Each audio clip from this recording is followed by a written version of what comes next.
Hi. Hello. Hello. I hope that woke any of you guys up that weren't awake enough yet. Hiya. Hiya. Hello. Why is my little news thing too big for the box? It's not meant to be like that. Hello, my sister next to me. Stop. Haha. Well, now your sister can know that you're watching a really awesome stream. Maybe your sister be like, whoa, what the fuck is that? Oh my god, that damn, vocals, T period. And then they'll watch me too. You know? Easy. Go to hell, cow demon. What the fuck? I'm not even demon mode right now. I had a whole PNG made for demon mode. Actually, that reminds me, before we get into the game pro today, you guys know, for any of you guys that watched my wonderful 100% speedrunning Plastic Cow by Vox Alchemist stream, I actually made a whole like PNG for that. That wasn't just like one image.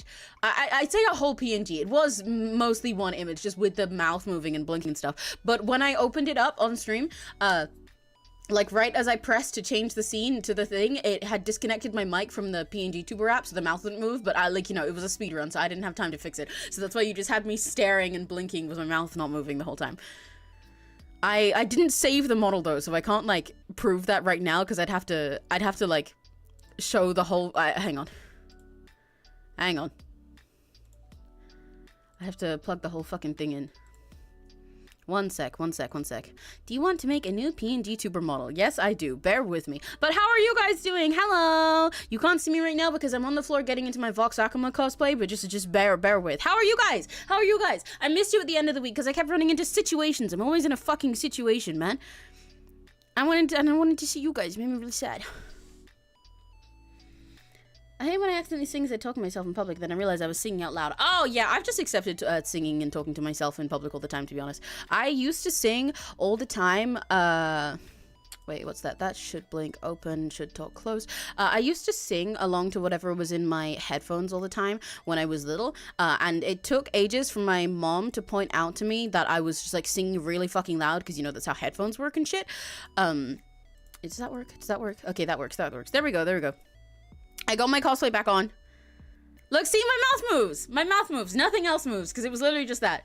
But like, it stopped working immediately when I started stream last time, so I didn't have time to fix it because, as mentioned, I was speedrunning. I gotta lock in. I gotta be on the ball. I need to get sub 15 minutes next time. I'm really annoyed that I didn't get sub 15, and most of that was because of the intro, because I was having issues where the pub noises that I had cut out. I was originally gonna just make those noises myself, but I figured it would be tricky to make all of the background talking noises at the same time as doing the typing and everything. If I have less scuff with that next time, if I get a better looping sound that doesn't make OBS tweak out, and also I hurry up with my typing and the little moving of the images in between, I can definitely get sub 15. I think I can get sub 10 if I try. But anyway. But yeah, look, there's my Vox Akuma cosplay. Do you like it? This is one of your first times having hair down, Emmy, actually. Isn't that crazy?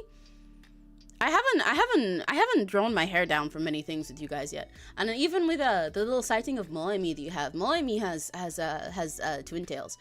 But just like, you know, curly ones that are on my shoulders rather than big puffs in the air. Do you like it? Do you like your hair loose, Emmy? Natural hair, yeah. I mean, technically my hair is the same, like, equally natural in its color and everything normally. This is just with it in a brown one. Yeah. Natural, okay, the fist. All right. Okay. I sing silently around public once and I got so many stares. Then you just gotta keep singing until your vocals are goaded and people are staring at you because they're in awe rather than in confusion. Easy peasy, lemon squeezy. Where can I miss my husband? So I'm here watching Emmy. It's okay. I'll be your work husband. I'm Tom now. Or something. I'm Tom. Yeah. Beat! I imagine that's what Tom says to you in the morning every time he wakes up. That's my assumption. You know?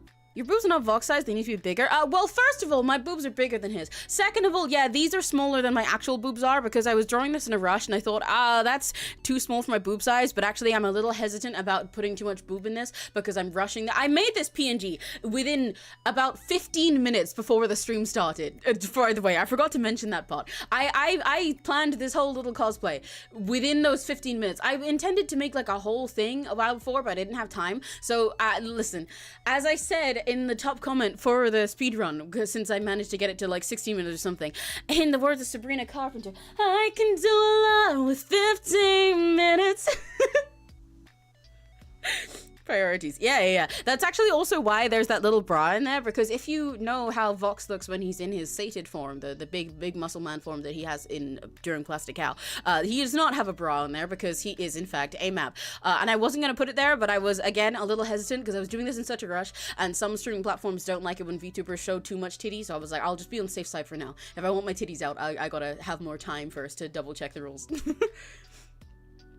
But the bra was drawn last minute. I could have been 𝘆cie𝘂𝗿 mode about it. Well, it's cool, so you should finalize it. Maybe sometime I'll do actual a cosplay of Vox Akuma. I'm gonna go take this off for now, though. Hang on. Let me get this shit off.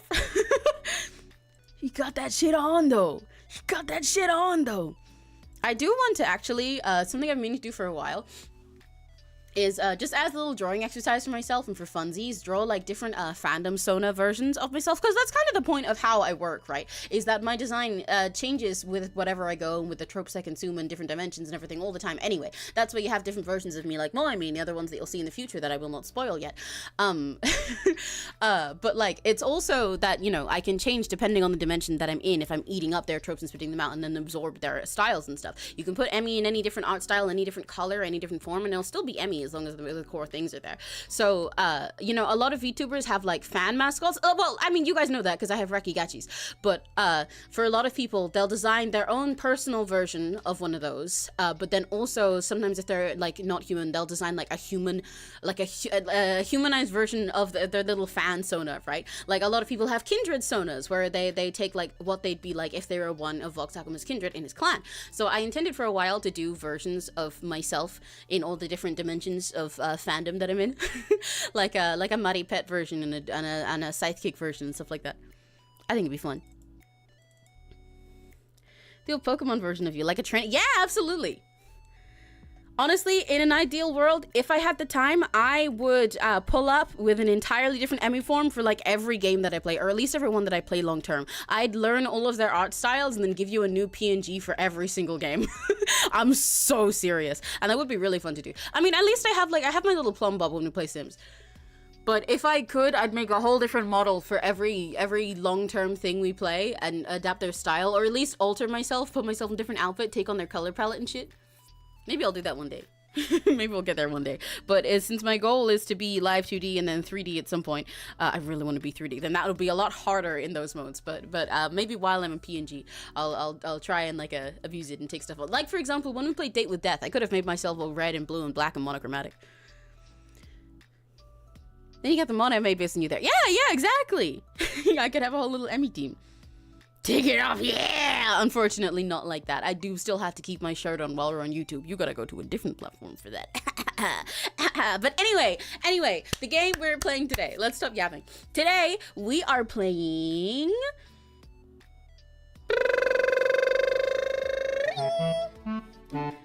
This game has really pretty music. Wait, is this the right music as well? Because it was playing different ones before. There we go. It has really pretty music. We are playing the Willowmist Emporium. That might be a little loud. Let me turn it down for you guys a tad. So, as mentioned, this game is a new demo. Yeah, okay, it is a little loud. Cool. A new demo by 2.5 Studios. If you don't recognize that name, that is the studio that made A Date with Death. I can't speak. That is the studio that made A Date with Death. I'll say that. They have a lot of other cool games and everything, but I know a lot of you guys will recognize them for that one, especially because that was one of the first visual novels that I played on my channel and the one that you will remember from our Batsu and everything.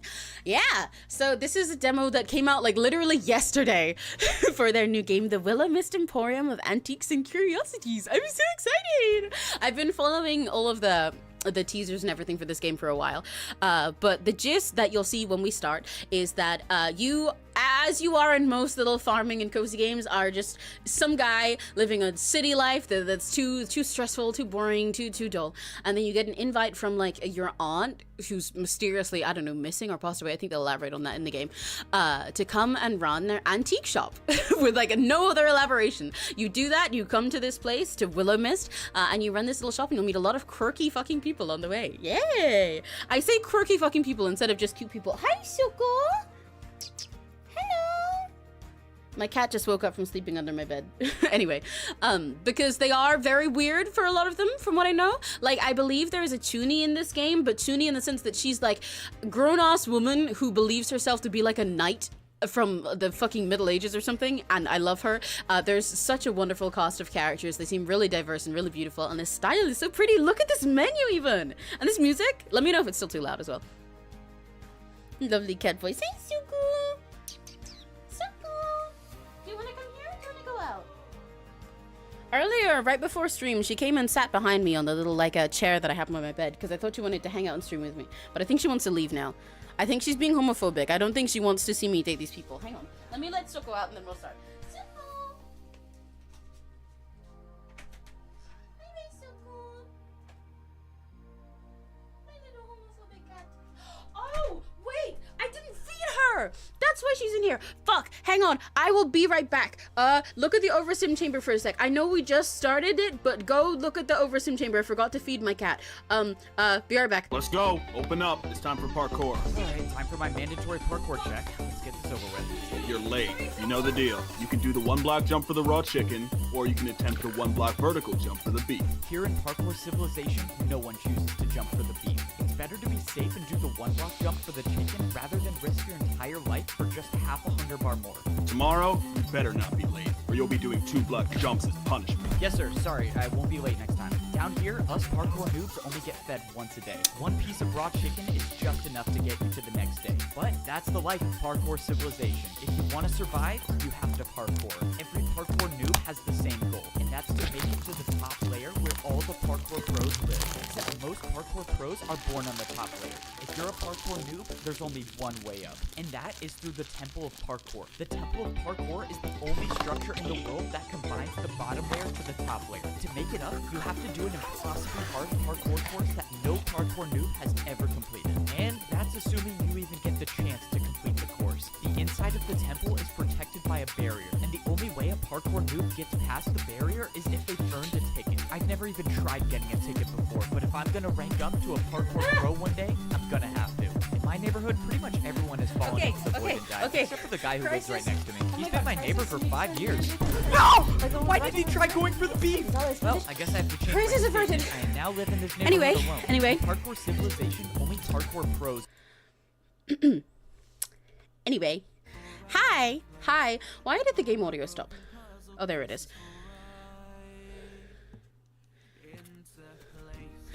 Anyway. Now the version of this song with vocals is playing. It's so pretty. It's so pretty. It's so pretty. It's so pretty. I highly recommend you check out this game on Steam and YouTube and check out their pretty trailer. They have like a whole animated one from what I remember. And it's very cool. And now that I fed my cat, let's just start playing the game and learn about it directly. I love this menu though. With the little signs and this little postcard here. It's so cute. Okay, let's go. Let me know as we play if the game's too loud or too quiet or anything. Now there's no music playing. Oh, that's so cute! I love these visuals so much. A difficulty! I guess we do have to do the actual store part. Cozy and normal do not feature game over to being unable to pay your bills, but hard mode does. Ooh! Okay, I know I should probably play on normal for my first time playing, but like... I don't know why the idea of game overs for not being able to pay my bills and everything is like genuinely really appealing to me. I like that challenge. I like the sound of that challenge, but I should probably play on the normal one if I'm playing this for the first time and have to learn, because I know I'm going to be really bad at that because I'm going to be too nice when you bargain with people. I've seen stuff in the little teasers. Because you can haggle with people who are buying stuff from you and everything. I feel like I'm going to be too stupid for that. Playing normal, I'm going to be stressed. Okay. Also, I've been good, and also I think I saw someone ask before, but that landlord did not, in fact, come, so that pissed me off, but otherwise, I've been alright. I've been good. I haven't been sick or anything, don't worry. Okay, let's play normal. I even get to be brown for once, guys. Life is good. To my dearest Sprout. Sprout hardly seems like a fitting nickname anymore, does it? By now, you must be towering over your mother. She always was a short little thing. Don't tell her I called her that, okay? I fear it'd make our relationship even worse than it is now, if that's even possible. I digress. My dearest Sprout, it has been far too long since I last saw you, so that still I picture in my mind a toddler with a mess of orange hair who insisted on wearing their rain boots in the sunniest of days, who would remove their smock lest they get paint on it, who would turn their nose up at chocolate but sneak carrots from the fridge when no one was looking. You always have had your own way of doing things, my dear. That is precisely why I'm entrusting you with my greatest treasure, my antique store. Well, for the next 3 months, anyhow. After a lifetime of living in the city, a bit of country air ought to do you well. Willowmist is special to me, and I think soon enough, it'll be special to you. It has its quirks, which I'm sure you'll realize quickly, but it has a way of growing on you. Or perhaps it's the other way around, like a parasite, or maybe a fungus. Either way, I suspect you'll fit in just fine. I'm only sorry I cannot be there to greet you. Responsibilities pull me away from Willowmist, but you don't have to worry about that. I'm sure you'll hear enough rumors about where I've gone to satisfy your curiosity. Trust me, whatever they say will be nowhere near as interesting as the truth. To find the store, take a left from the train station, then a right where you notice the breeze pick up. Then turn around and walk backwards for 7 steps, close your eyes, and turn around again. You'll find it soon enough. Oh, this is so whimsical already. I love this. I have an employee there waiting for you. He's not the easiest to get along with, but I doubt anyone could resist your charm. You're much like your aunt in that respect. Take care of the store, Sprout. Take care of yourself. And for heaven's sake, don't try to sell the verse with the bird on it. It's cursed. With all my love and faith in you, Aunt Sylvie. P.S. If you find Florian napping on the job, make sure to tuck him in. He doesn't get enough sleep, that boy. Ooh, look at this UI! Oh my gosh. You felt a buzz from your pocket, the familiar sensation of a worried mother. The train continued shuddering along on its track in an almost comfortable way. I need a different mom voice. Darling, won't you reconsider? It's such a big move. You've always lived nearby. You won't know anyone, so if anything goes wrong, why not stay home? I'm already there, Mom. You worry too much about that. Alright, I'm making turn around. I'm already nearly there, Mom. Considering I'm on a train in the middle of nowhere, it might be a little bit late, Mom. As much as I'd love to get on the return train back, I really wouldn't. It took 4 hours to get here. I just don't understand why you left so suddenly. Aunt Sylvie needs someone to watch the shop, you know that. I'm sure she has friends there. She also has family, you know. Won't you reconsider? Sorry, Mom. I love you, but I'm looking forward to a few months away from home. New people, fresh air, and a real job. You've never even worked at a store before, let alone ran one. I don't know why the mom has this accent. We're just rolling with this now. Especially with the aunt being like American. We're just rolling with this now. Aunt Sylvie says someone will be there to help out. It's an antique store in a tiny town in the middle of nowhere. I don't think it'll be particularly busy. I swear you got your stubborn streak straight from my sister. Okay, baby, just stay safe, okay? Don't walk about alone at night. Make sure to lock the doors and call me if anything happens. Of course, Mom. I will. Everything will be fine. Train's about to pull up. I'll text you later. Okay. I love you. Love you too. Oh, this is so cute already. Ooh, we get the song now. We get the song now. Please don't be copyrighted. I really want to share it. And I want it to keep in the VOD because it's really pretty. Yay. I haven't actually listened to the song with the vocals fully. I think this is going to show us the animated trailer because they did a similar thing in Date with Death where they showed the whole trailer at the start. Yeah! Wait, let me turn it up for you guys. Every antique has a secret, every trinket has a tale. Fuck, I dropped my phone. Sorry. Oh, this is so pretty. I pulled a tarot card for the stream and it's very good. Yay! I believe it, because look at this. I can't shake off this feeling of sweet mystery. Look how cute the characters are. Mountaintops were made alike for me. Every bone in my being is begging to stay. Like all my broken puzzle pieces fall right in a place. Like all my broken puzzle pieces fall right into place. No, right into place. No. Oh my god! Don't worry, I'm fixing something on my face. This is so pretty. I kind of want to cover this song. Broken puzzle pieces fall right once a place. Oh my gosh. Oh my gosh. Oh my gosh. Oh my gosh. Oh my gosh.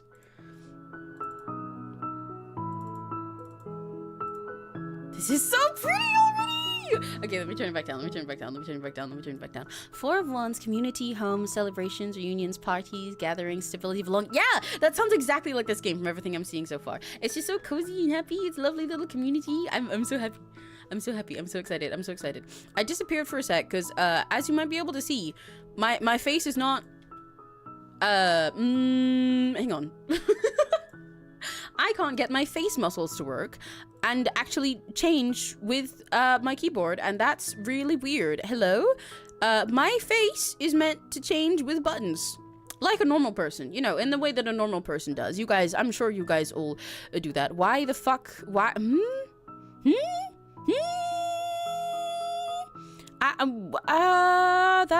This is concerning.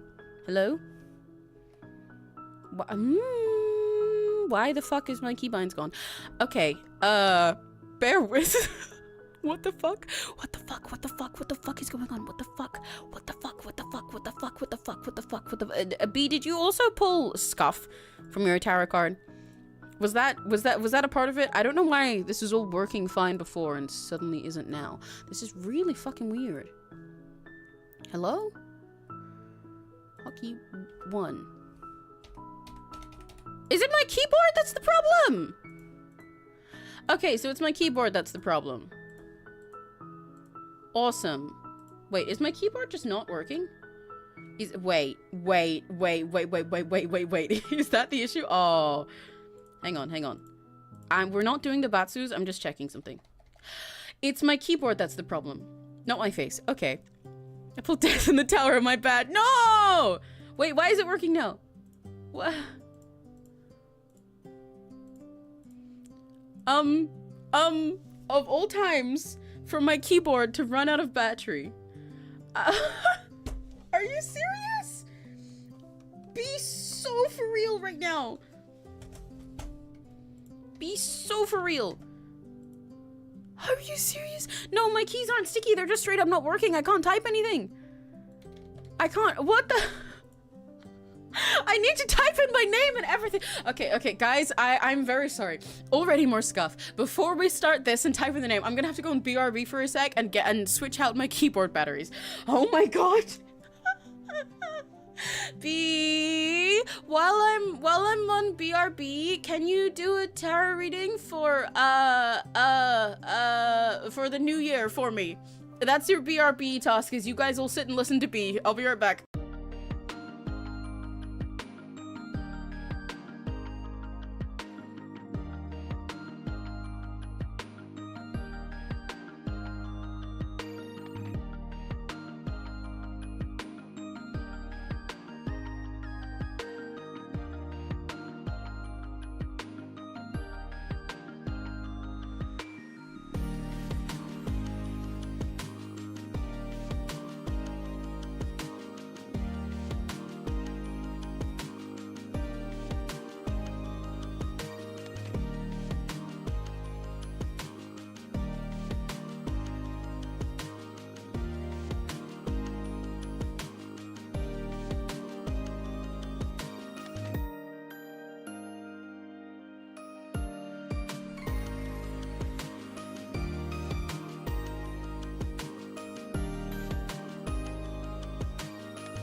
working now.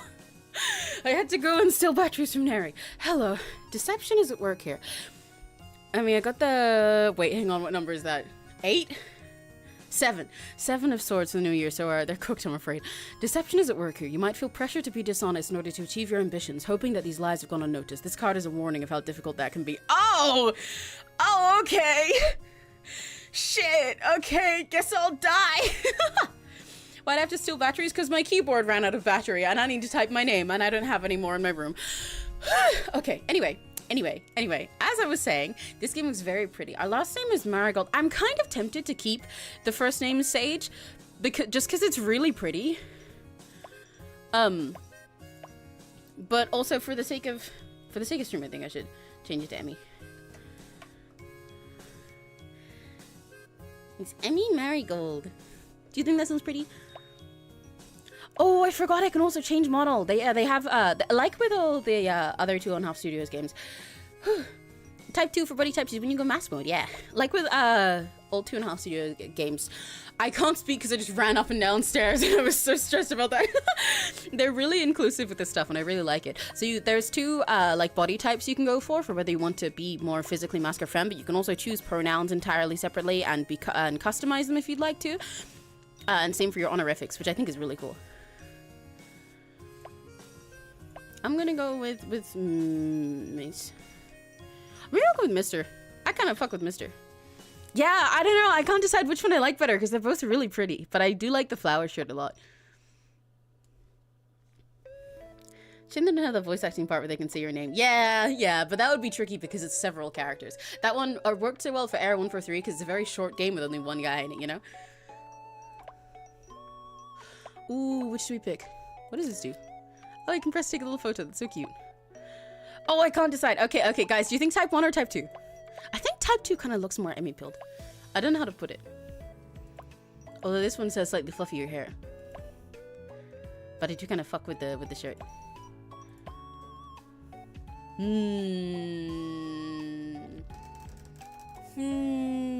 I think I'd be more likely to have this drip.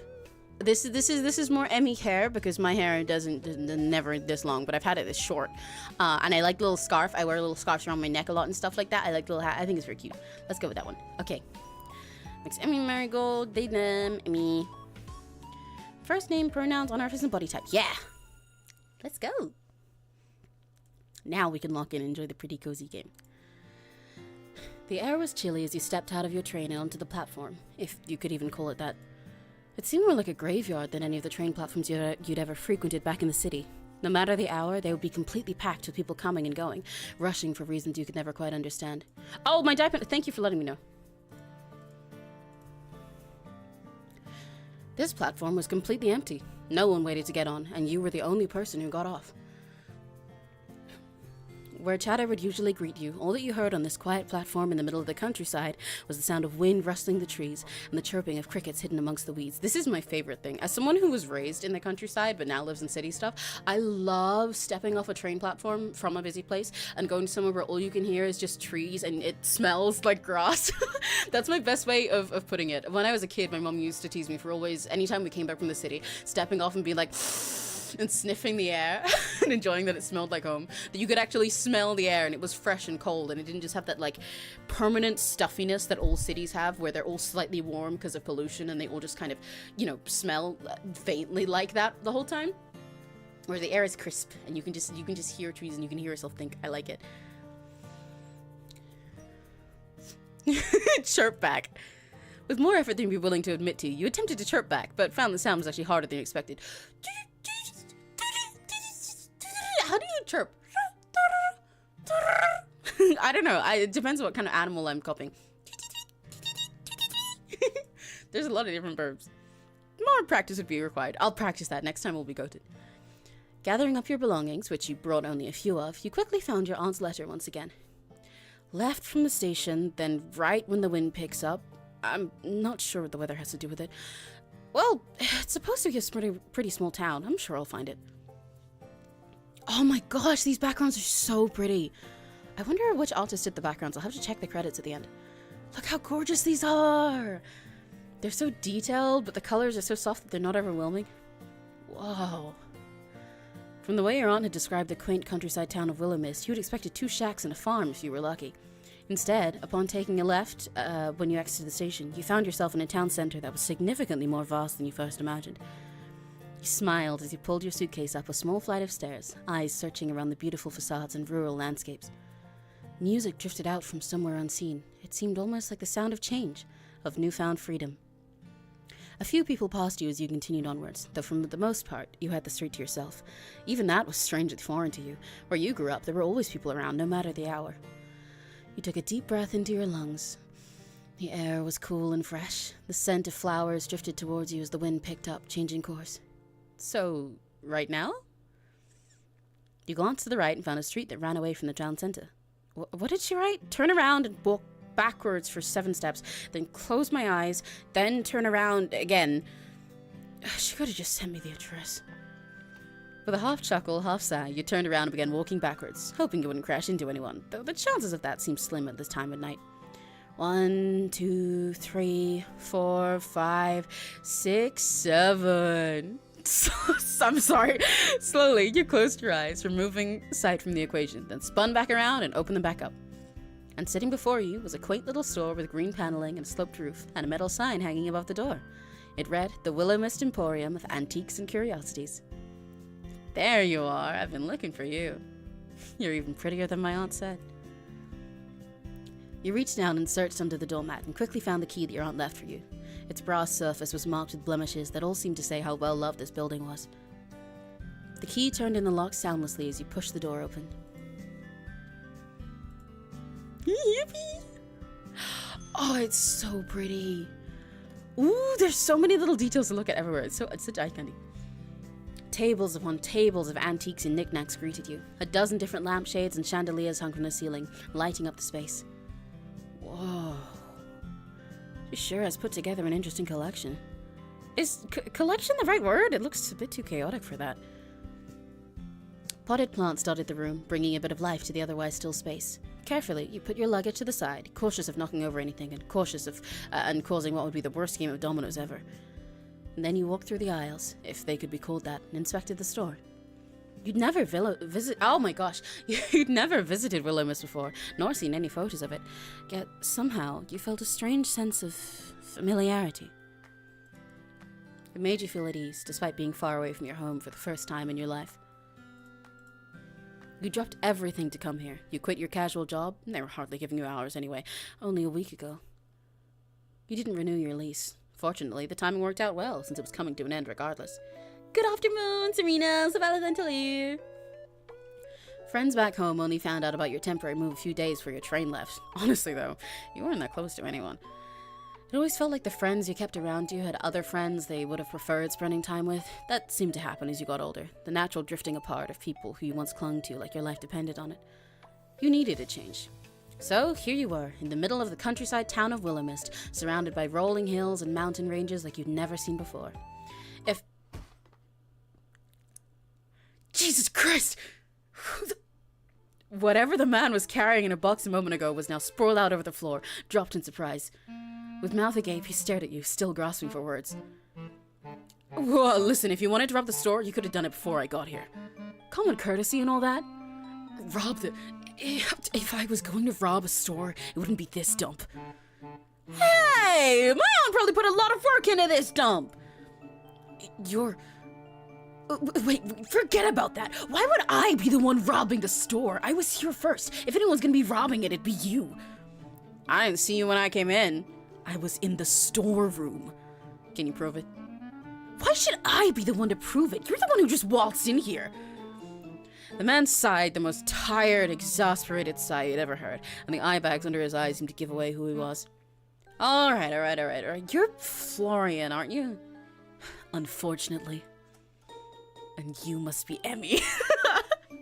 This is such a silly little meeting. Sorry. I'm voicing him like, look at this emo boy. I gotta voice him like this, but in my head right now I'm hearing a fucking Anaxagoras, one of the 7 sages and founder of the News Forest.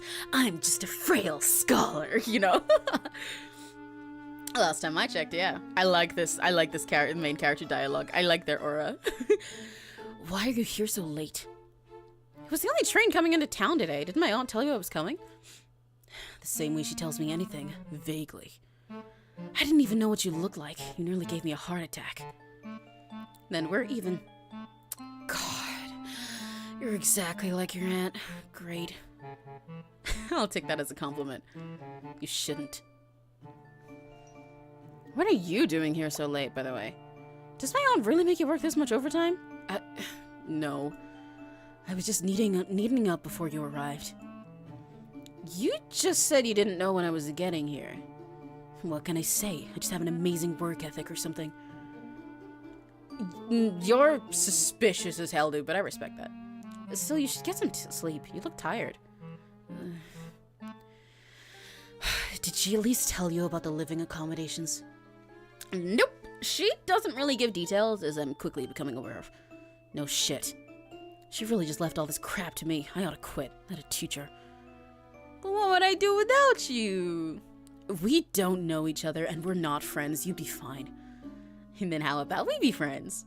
I'm good. I really like this little dynamic. I like how the main characters just accepted this so instantly. They're very Emmy coded to me. This is very real. I love this. You can sleep upstairs, but it's a mess. Sylvie's known for her neatness. Mess is fine. I'm sure I'll fit right in. Ugh. Whatever. Get some sleep, or don't. I'll be working for a bit longer.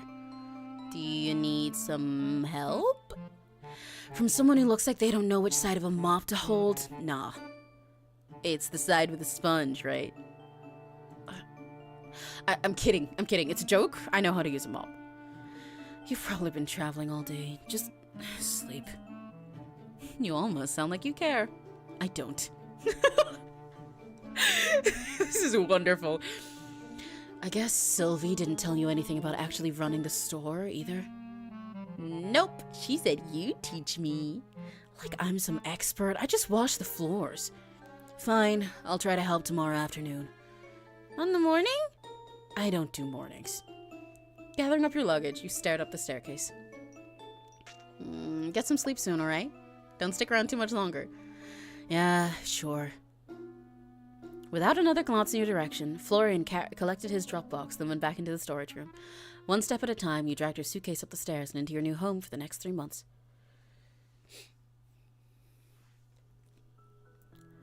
Your aunt's upstairs apartment felt almost like a continuation of downstairs, like a quilt stitched together with mismatched memories. A half-read book with reading glasses resting atop the pages sat on the warm armchair. Tangled yarn as soft as clouds and as bright as spring blooms spilled from a basket. The table was set and waiting for you, expecting your company. Oh my god, these backgrounds are so gorgeous. It was almost like time was paused here, in a place where vintage clocks softly ticked in unison. Mismatched mugs rested in cozy clusters, and the air smelled ever so faintly of lavender and old books. And that wasn't to mention the abundance of potted plants that filled the room. It was as if a forest had crept in and decided to stay. You placed down your bags and grinned like a child who had just found a new secret hiding spot. The weight of the world and all of your previous worries seemed to melt away, even just a little bit. This is going to be a fun 3 months. You could already tell. Unpacking could wait for tomorrow. For now, you unzipped your suitcase and pulled out your pajamas, then got changed and settled into bed. The sheets were crisp and white, the pillows fluffed, and the gentle atmosphere of Willowmist slowly began to help you drift off to sleep. As you laid there, surrounded by the scent of linen not your own, you swore for a moment you could feel someone watching you. But then you fell into a deep sleep, none the wiser. It's so peaceful. Oh my gosh, this is so cute! I love the UI for this whole game. Oh, I miss being in the countryside now. Guys, listen, I might be a dimension hopping alien, but I'm also just a cow, okay? I'm just a cow. I miss living in a field. This is making me homesick. This is making me so homesick. Even just looking at that shot there, I miss being in the kind of place where you could choose to leave your window open at night and have that not be a problem. Because in the, yes, the demo is free. The demo is free. You should definitely check it out. You absolutely should. I think you'd love this bee from everything I know about it. The demo is free, and I don't know if the game will cost anything when it's out. It's not out yet. It'll be out in early 2026, I believe. But you should definitely get the demo. I highly recommend it for all you guys. I should link it in the description, actually. Hang on. Because I like when people check out games that I'm playing. One sec. Let me do that. But this is making me homesick. Even just the sight of of the, oh my gosh, my words. Of the window staying open at night. Because when you're in the big cities, you can't do that. First of all, for the sake of, you know, safety. You really shouldn't leave it open all the time and have, like, a fucking anyone climb in or throw something in there. I don't know. But also, it's just so loud in a city. And, like, noise can be fun sometimes, but it's not nice when you're trying to go to sleep. When you're trying to go to sleep and there's always some kind of mechanical noise, some car, some drunk person. But, being a little cow in a field where you can just have any windows open in a farmhouse, it's so nice. It's so nice and cozy. You can just have the breeze at all times, because I don't like getting too hot when I sleep. There's always a nice breeze there. You can always just like have a little fresh air. You have a little sound of like bugs and birds in the morning. I like it. Anyway. When your eyes fluttered open the next morning, a small amount of panic settled in your stomach. This wasn't your apartment. Also, the link to this demo is in the description now. Right. Willowmist, Aunt's place. Not back home anymore. That'll probably take a bit of getting used to. Oh, look at our PJs with the red panda. That's so cute. The opposite. I couldn't handle that kind of quietness. Really? I think it's nice. And I mean, to be fair, I don't like everything being silent. I like to sleep with noise. I sleep with like the sound of I always have something playing when I go to sleep, like music or some kind of ASMR, or even just like a stream that I find cozy or something. I can't sleep in dead silence and total darkness, so I always have lights and music and everything. But I like being able to choose to leave my window open if I want to, and I like being able to choose that piece. I like that I can control the loud, I guess. My room is often noisy and full of colors and lights and a billion things, but I like that when I need to turn it off, I can, compared to when you're in a city, when once I turn the things off, I just hear other noises that are annoying rather than fun. But anyway. You looked out the window where you could see sunlight cascading in from between the outstretched arms of trees. It still looked to be early, which was good. You wanted a chance to look around the store before Florian got back. Maybe you'd even be able to impress him? That seemed like a big maybe. You weren't sure, but he seemed like the difficult to impress type of guy. Well, you did like a challenge. Where did I put my water?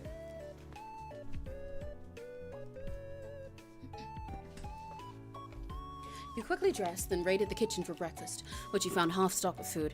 Your aunt left some fresh vegetables and fruits, and a few microwavable meals. They'd have to do for now. You'd find the grocery store another day. Hopefully.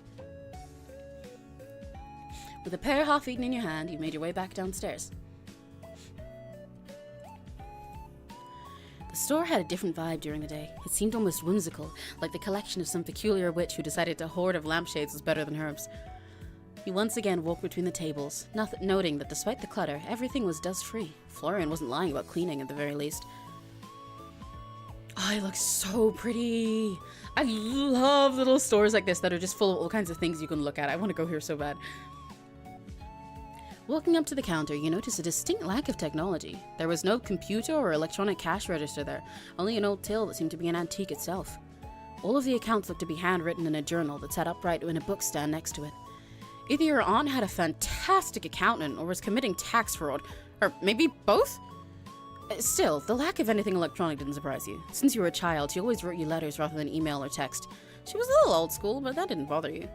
If anything, receiving a handwritten letter was exciting to you. You didn't know anyone else growing up who got letters. Except for people getting bills, but no one liked those letters. You understood that greatly now. I love their writing so much. Standing behind the counter and looking out towards the shop, you felt an overwhelming sense of purpose. This was your aunt's treasure, and she was leaving it to you. Well, for a few months, but that was beside the point. Alongside that sense of purpose was a small yet persistent reminder of just how insane this was.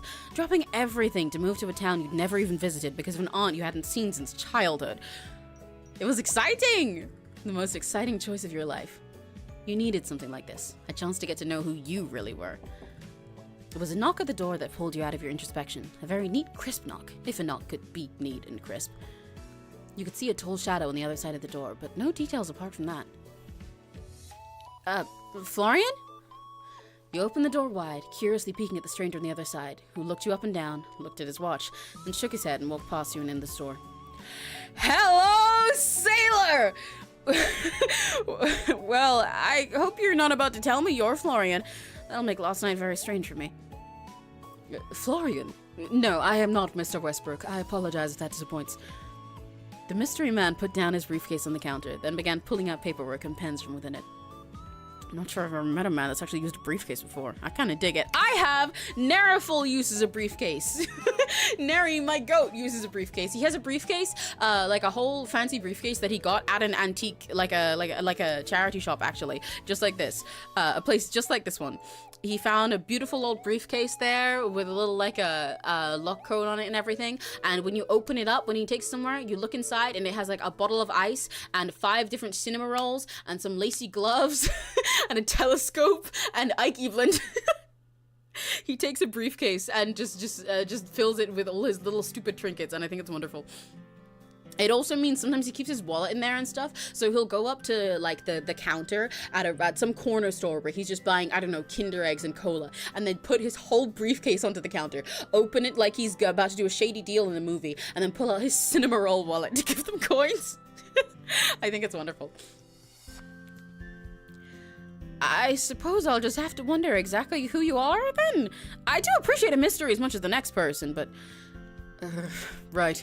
It would be unlike Miss Marigold to leave you with any kind of instructions. He quickly pulled a business card out of his pocket. Emmett Finch, independent accountant at Finch Advisory. I love his moles so bad. He's really pretty. Hello, Dad, good start, yeah. I love that for Neri so much. Yeah, it's a really Neri-core. I think it's wonderful. When I say telescope, by the way, he has a little telescope that is also a cane. It's also really cool, and he keeps that inside the briefcase. Oh, you know someone's important when their name is a part of the business. Maybe we ought to rebrand the store to the Emmy Emporium. Emmett, and you must be Emmy. I'll admit, I have heard very little of you, so we're starting out on equal footing. In short, I can't speak. I need to speak words. In short, I am your aunt's financial partner, her accountant, and now, by extension, yours for the time being. Can you be yours for mine for a longer time? Sorry. We have a lot to discuss regarding accounts, cash flow, and taxes. Such exciting topics for a Tuesday morning. He watched as he pushed up his glasses, then nodded.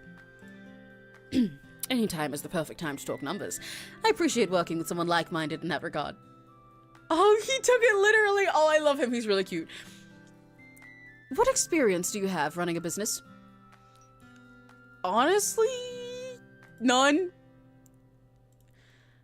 Absolutely none. None. Zilch. Zero. Yes, I do know what none means. Understood. It seems my role will be a little more hands-on than in previous months. I will bill Miss Marigold for the extra time we need to get you up to speed. That sounds expensive. All the good things in life are. Quietly, you watch him shuffle through his paperwork before pulling out one specific sheet of paper. I'll be frank with you. Miss Marigold's accounts are dire. Despite my protest, she makes little effort to remedy that fact. Sometimes I wonder whether she truly desires to run a business or not. Perhaps with you around, we'll see some change. Perhaps we won't. Time will tell. Wow, thanks for the overwhelming support. With you on my side, I know I'm gonna knock it out of the park. I am supporting you. If I wasn't, I wouldn't be here. I'm just not in the habit of giving false promises.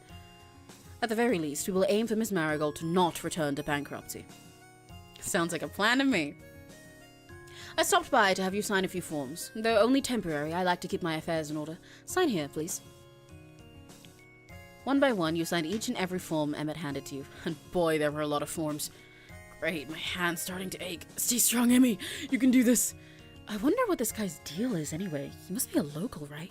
Maybe this would be a good chance to try and make a friend.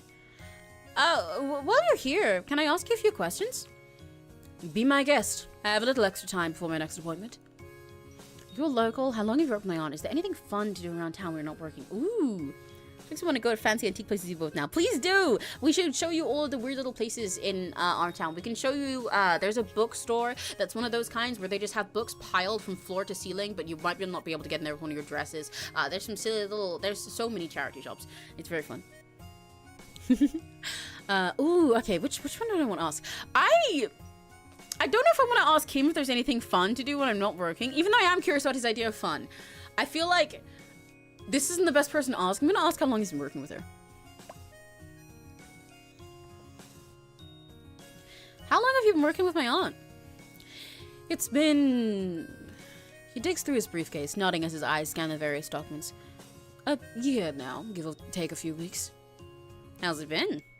Satisfactory. Miss Marigold has had her account sorted, and I have been paid, so I believe that counts as a success. And how has she been to work with? Why do you ask? I haven't seen my aunt since I was a child. I was just wondering what she's like these days. She is fine enough to work with.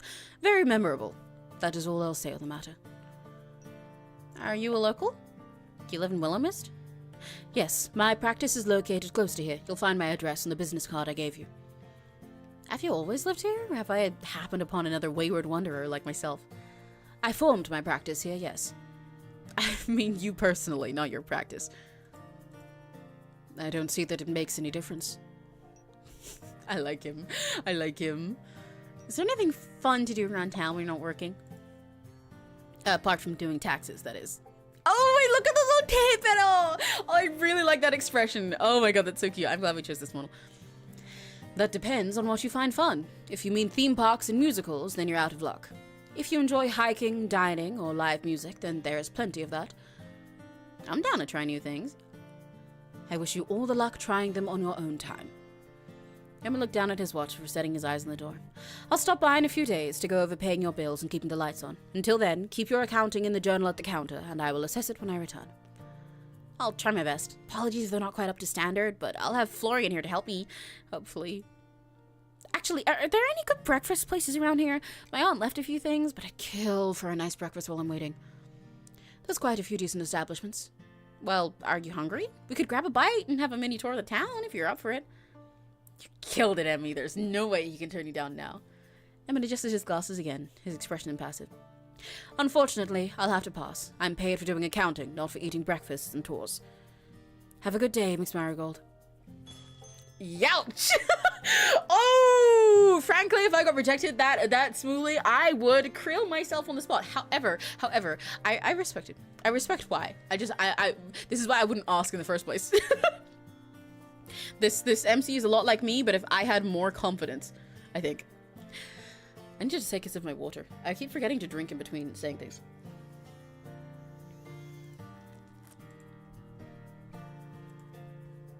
I should probably get some tea partway through this as well. Just like that, he gathered his briefcase and walked out the front door. The chiming bells, the only reminder he was there in the first place. Oh, look at that little face! Oh, so cold. Aren't people from the countryside meant to be super welcoming? Meeting Florian and then Emmett seems a little harsh. Huh? You spun back around to the doorway after hearing the bells, but found no one there. Strange. With a shrug, you found yourself turning back towards the store. It would still be a few hours until Florian turned up, so you decided you might as well familiarize yourself with the items around the store while you waited.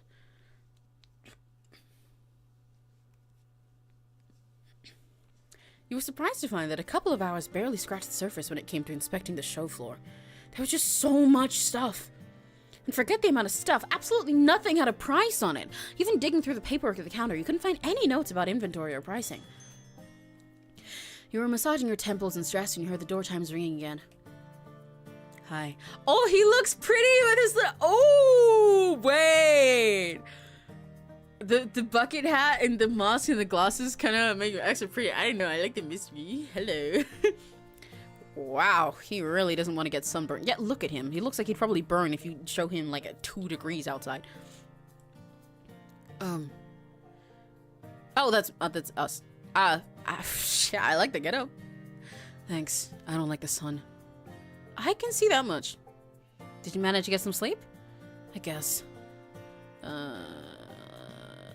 Are you going to ask me how I slept? If I have to. And if I said you did. How did you sleep? You couldn't sound less interested. Funny that. Well, I'll pretend like you actually care then. Surprisingly, I slept really well. The bed was super comfortable. How fascinating. I'm happy for you. Really. With a sigh, you watched Florian drop his satchel bag behind the counter before removing his various mismatched accessories. I don't suppose he worked out how to run the place while I was gone. Do you really think my aunt would make it so easy? She never does. Fine, I'll explain, but I'm only going to do this once. If you don't pay attention, I'm not repeating myself. Even if I say please? I'll ignore you. pretty, please? I'll ignore you even more. I really love their dynamic. It's so cute. We buy things for cheap, then sell them for more. That's pretty much the gist of it. And? And what? That's all you're gonna tell me? What else is there to tell you? That's how it works. I know how stores run, Florian. Then why am I bothering to explain it to you? You gotta give me more details than that, or I'll run this place into the ground. Guess I do need this job. Fine. Buy stuff, sell it for more. Also, keep it clean, or no one will want to come in. Right now, we're pretty much out of rubbish to sell, minus a few things I put behind the counter. What? I thought you were going to listen to me. How can we nearly be out of things to sell? There's stuff everywhere. You watched him as he looked around the room, then shrugged. They're just your aunt's decorations. What? All of that is decoration? That's okay. You know what? I love that actually. Hang on.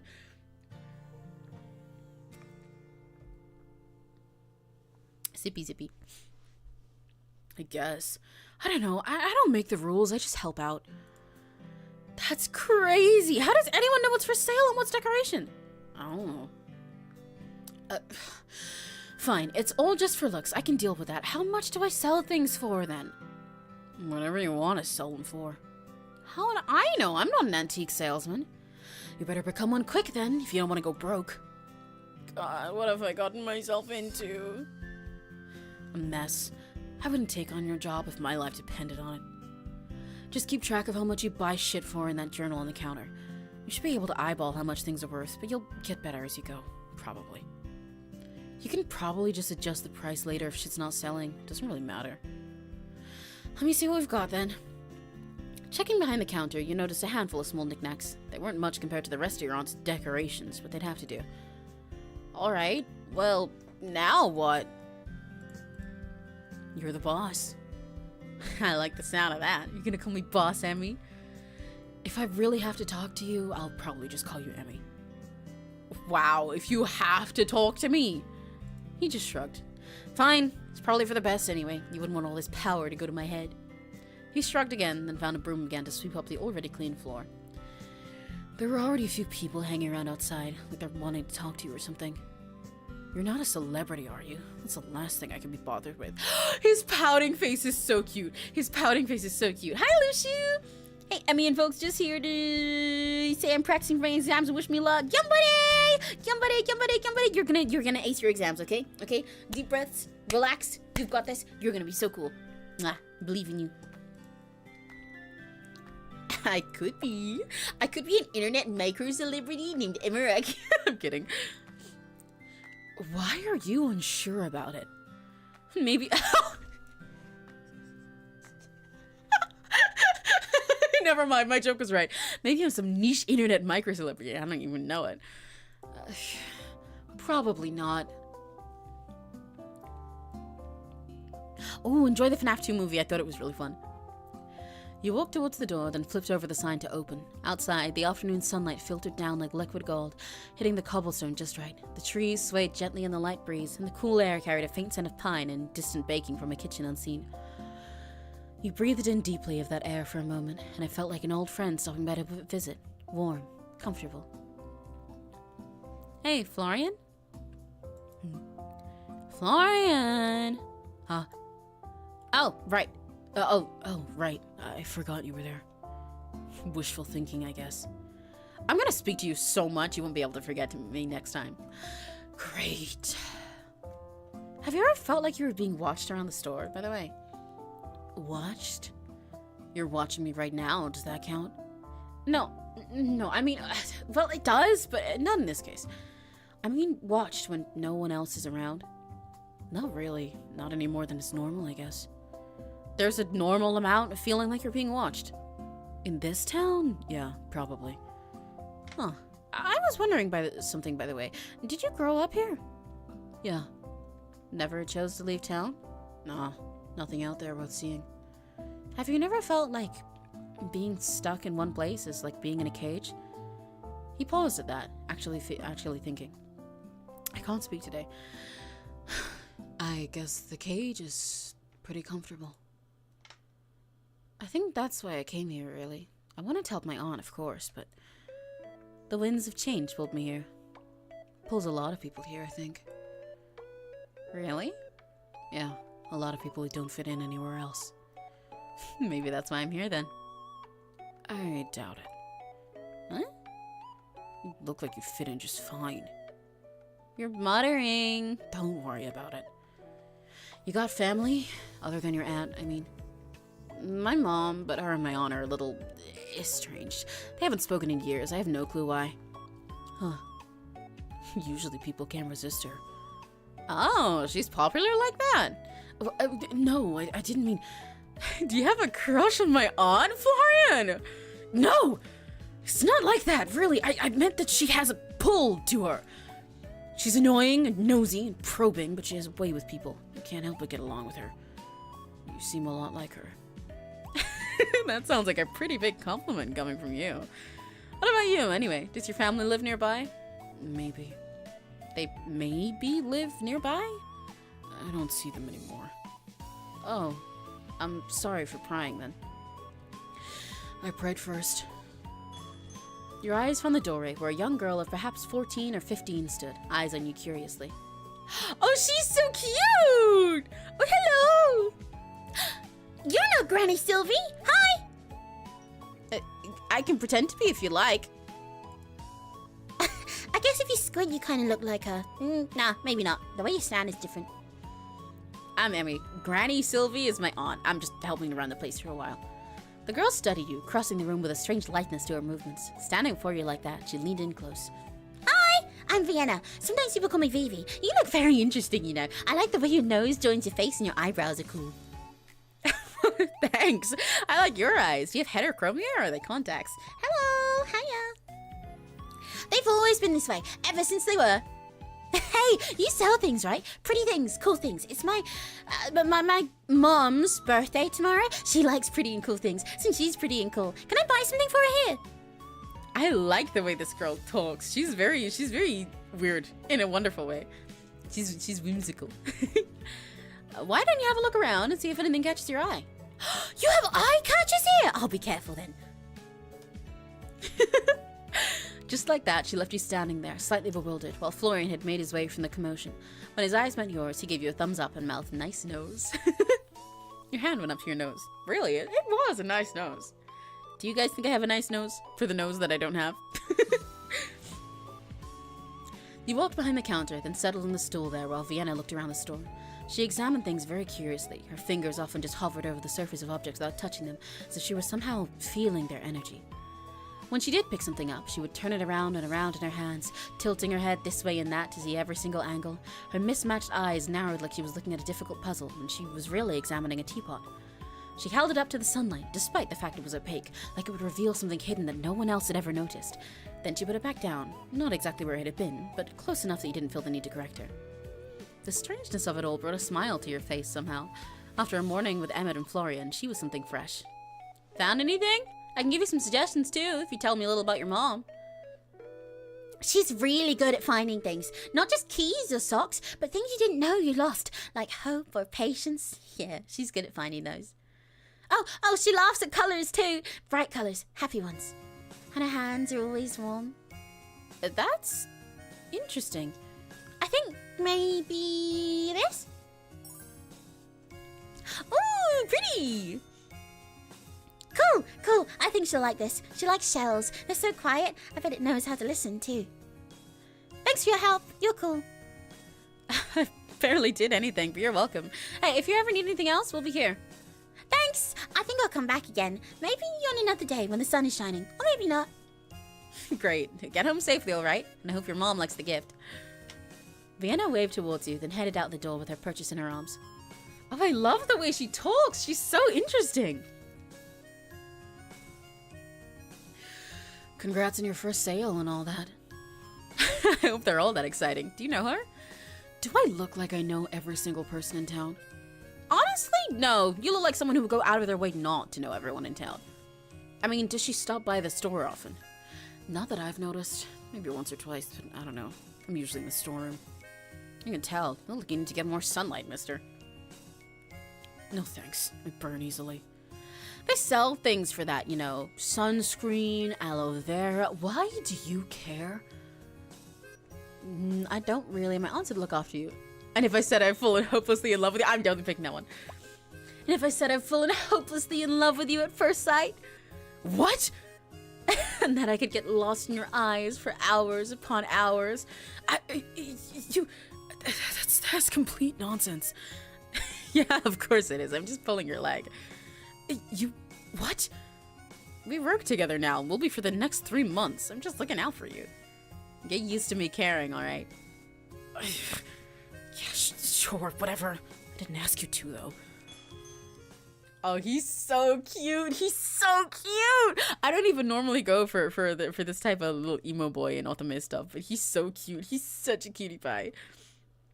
You burn easily, Florin, huh? I use emoji. Yeah. Hi, Taro! The bell chiming for the second time that afternoon drew you both away from your conversation, and Florin used it as a chance to retreat back into the supposed storm.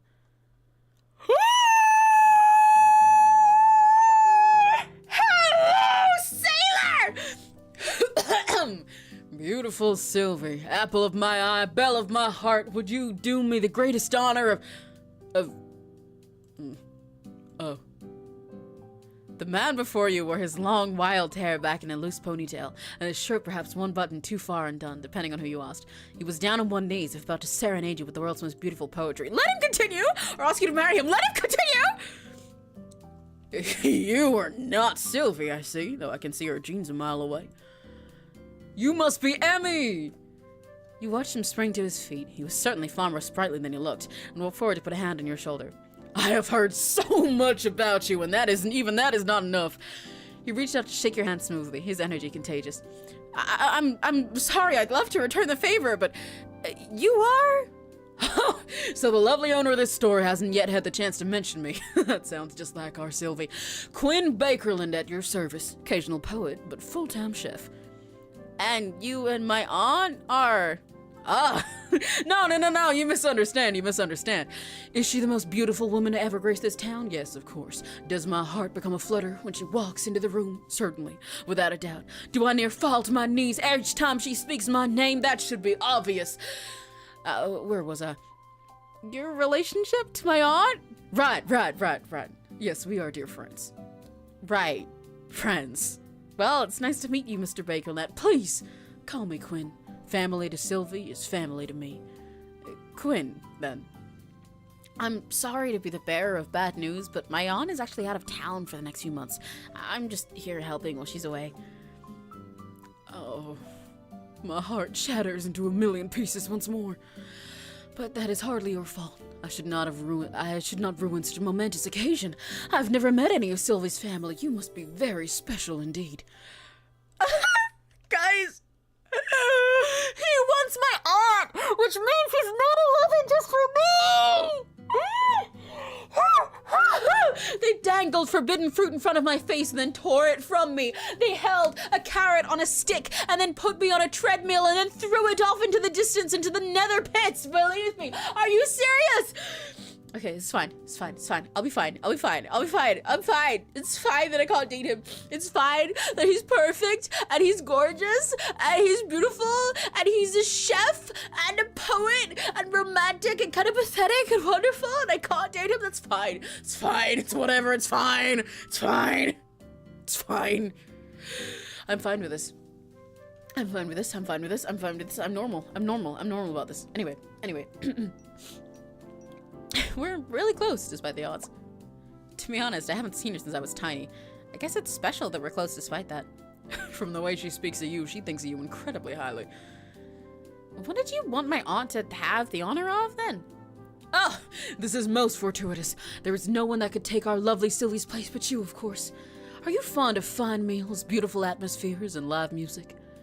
Yes, and yes. Divine!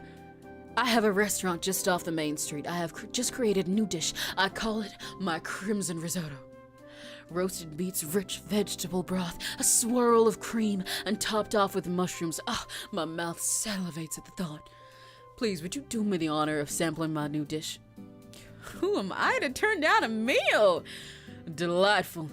Ah, but I need some time to prepare. Tomorrow night, I will astonish you with the finest food in Willowmist or beyond. And before I forget, welcome to town, Emmy. There's no other place like it. You'll be calling it home before you even realize it. Thanks, Quinn. I appreciate the warm welcome. And warmer it will get once you taste my cooking. I must depart immediately to prepare. Please, await tomorrow evening with as much anticipation as you would give your birthday. I am in love with him. I am in love with him. I am in love with him. I swear to God, if they don't let me date him, I don't care that he thinks my aunt is beautiful. I really don't care.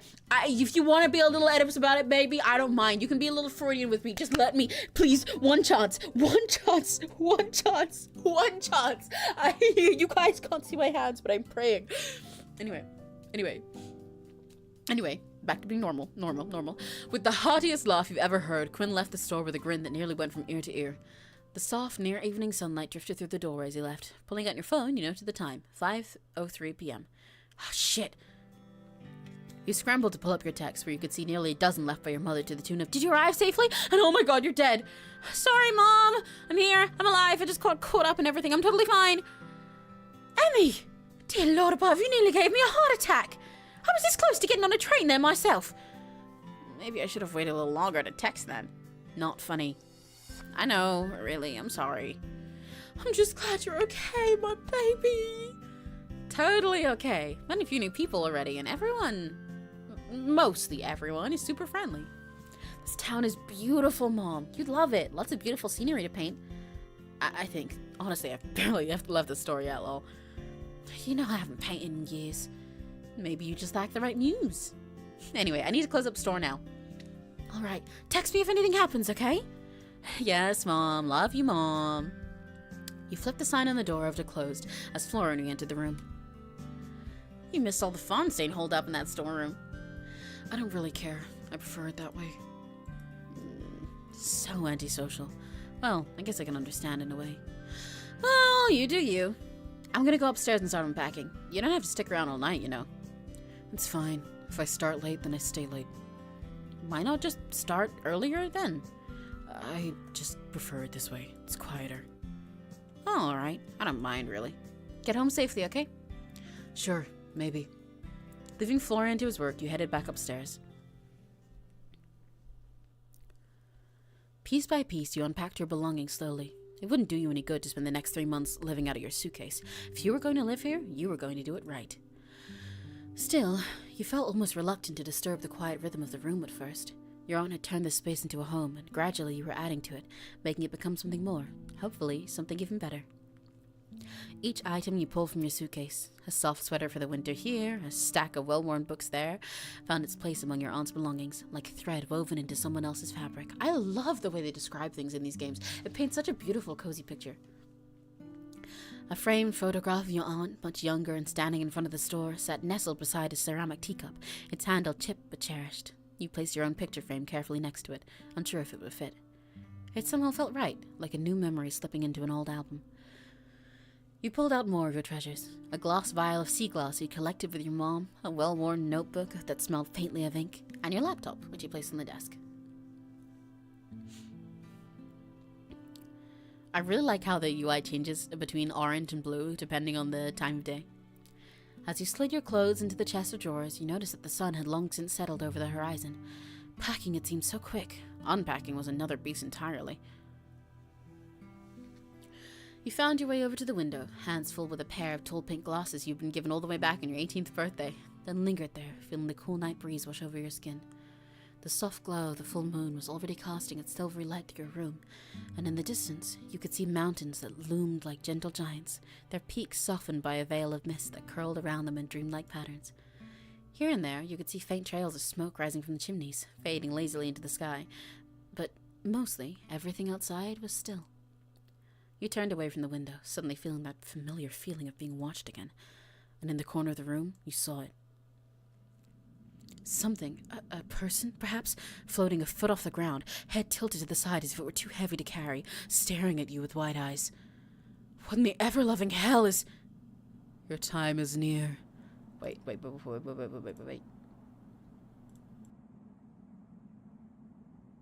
You can't hide from me any longer. The pair of glasses in your hand instantly fell from your grip, smashing on the wooden floor. Shards went in every direction. What the fuck? Oh, shit! Your eyes snapped back up in search of the person, but found the space she had occupied now empty. Am I not getting enough sleep or something? You knelt down, inspecting the damage. One glass had survived, luckily, so you collected that quickly and put it aside. The other one hadn't fared so well. That was mostly in large pieces. Grimacing, you slowly picked up and disposed of each piece. Ouch! And just your luck, the final one was the one that cut you. You quickly disposed of it and cleaned your wound, but couldn't find a first aid kit anywhere in the room. Maybe there's one downstairs in the storeroom. I'm scared! Florian? Florian, are you still here? I could kind of use your help if you are. What is it? I'm not paid to help you with personal stuff, you know. He walked out from the storeroom, arms crossed. Something really weird just happened. I swear I saw someone in my room. She spoke to me. Then I kind of dropped a glass and got cut. It's not that bad, but I could use a band-aid if we have any. All the color dropped out from Florian's face in a moment. He doesn't really have much in there anyway, but sure. He stared at you with wide open eyes, mouth open slightly, yet no words escaped. You're... It's not that bad, is it? He almost looked like he was going to be sick as he charged out to the front door, leaving you staring out towards him in disbelief. Wait, Florian! A tiny drop of blood dripped to the ground. I guess I'll find it myself? It didn't take you long to find the first aid kit. Your aunt had decided to forego the usual plastic box with a cross on it and instead picked out an old wooden chest. It was a little scuffed and weathered, with brass hinges that creaked when you opened it, but it was very much fully stocked. You found bandages in all sizes, neatly rolled gauze, and adhesive strips and patterns ranging from plain beige to princesses and knights. You also noticed a few other, slightly more eccentric additions. A small vial of silver dust labeled for curses, a flask of dark red liquid labeled emergency, F only, a broken mirror which you made sure not to touch, with a note attached for illusions or lies. Ooh! There was also more of what you had expected to see. Herbs, powders, all other natural remedies. Your aunt was into that kind of stuff, after all. You pulled out a plaster and quickly stuck it to your hand, but fortunately the bleeding had already stopped. It wasn't much worse than a scratch, luckily. I'm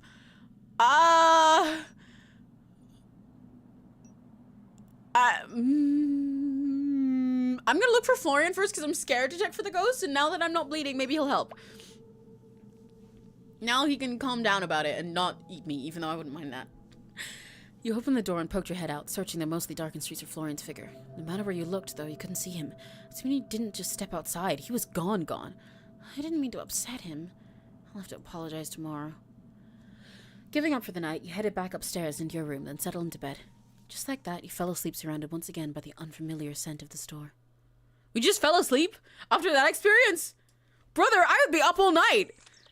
Okay, well, before we start Wednesday quickly, I'm gonna go get a cup of tea because I forgot to get that before it started, and I forgot that oh, there's someone knocking. I need those when I'm doing a bunch of voice acting. Hang on, let me leave you on that cliffhanger for like 3 minutes while I get a cup of tea quickly. While I'm getting my cup of tea, you guys, your BRB task this time, is... You know what? Take random guesses. How many love interests do you think there are in this game? And how many of them do you think are some other kind of supernatural thing? How many of them do you think have something weird going on rather than just being a person? I will be right back.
I'm back. I'm back. Oh, why is the game not making sound? Oh, it is. The music just stopped. Okay, hang on. Let me take a sip of my tea. I got tea now. So you get less tired of voice acting. Oh, it's still a little hot. I love my throat goat tea. I do call it throat goat on purpose. It is throat goat. But I highly recommend it for anyone who streams or sings or anything using your voice all the time. It's so yummy, especially with honey, to make it like... I mean, honey makes it more effective anyway. I have honey in fucking everything these days. I go through so much of it so fast. Honey makes it better anyway, but also makes it tastier and sweeter without you needing sugar. And it's really nice for your throat, and it's very yummy. I like it.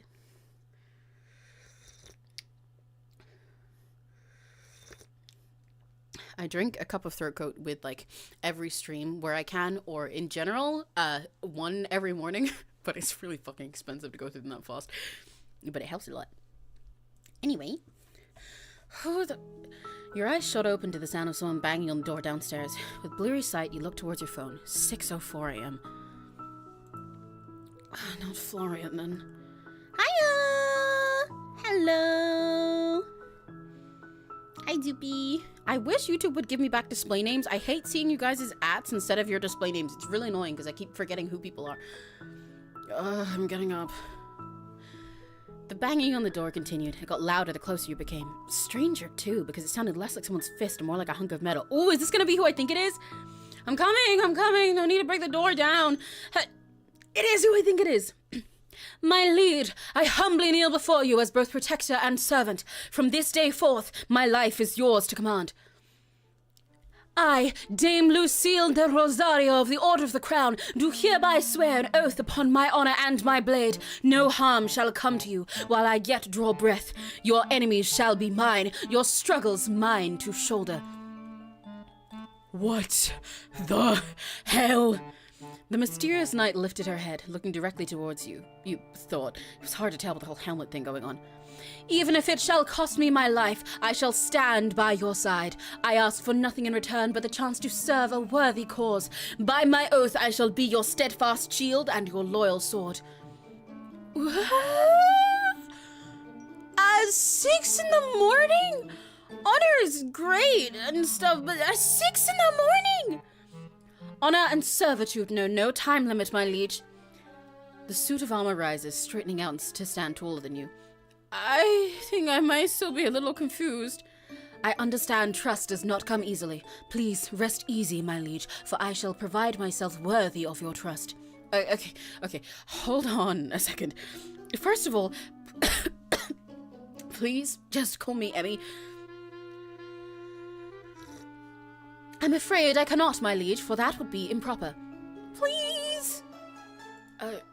If you wish it, then I will make it so. Emmy. Thank God. Keep calling me my liege and it's gonna awaken something in me. I love this dialogue. Okay, good. Now, what's with the whole get up? Get up? The armor? My deepest apologies. It was not my intent to arrive here underdressed. I beg you forgiveness. What do you mean underdressed? You're in a full suit of armor! This set is hardly more than ceremonial. Lady Sylvie gifted it to me as a gesture of goodwill, and I wear it with pride. Alas, it is ill-suited for the trials of battle. A fine display, to be sure, yet lacking the weight and reinforcement required of true combat gear. Lady Sylvie deemed my true armor too... Lady Sylvie deemed my true armor too imposing for daily wear. Intimidating, I believe she said.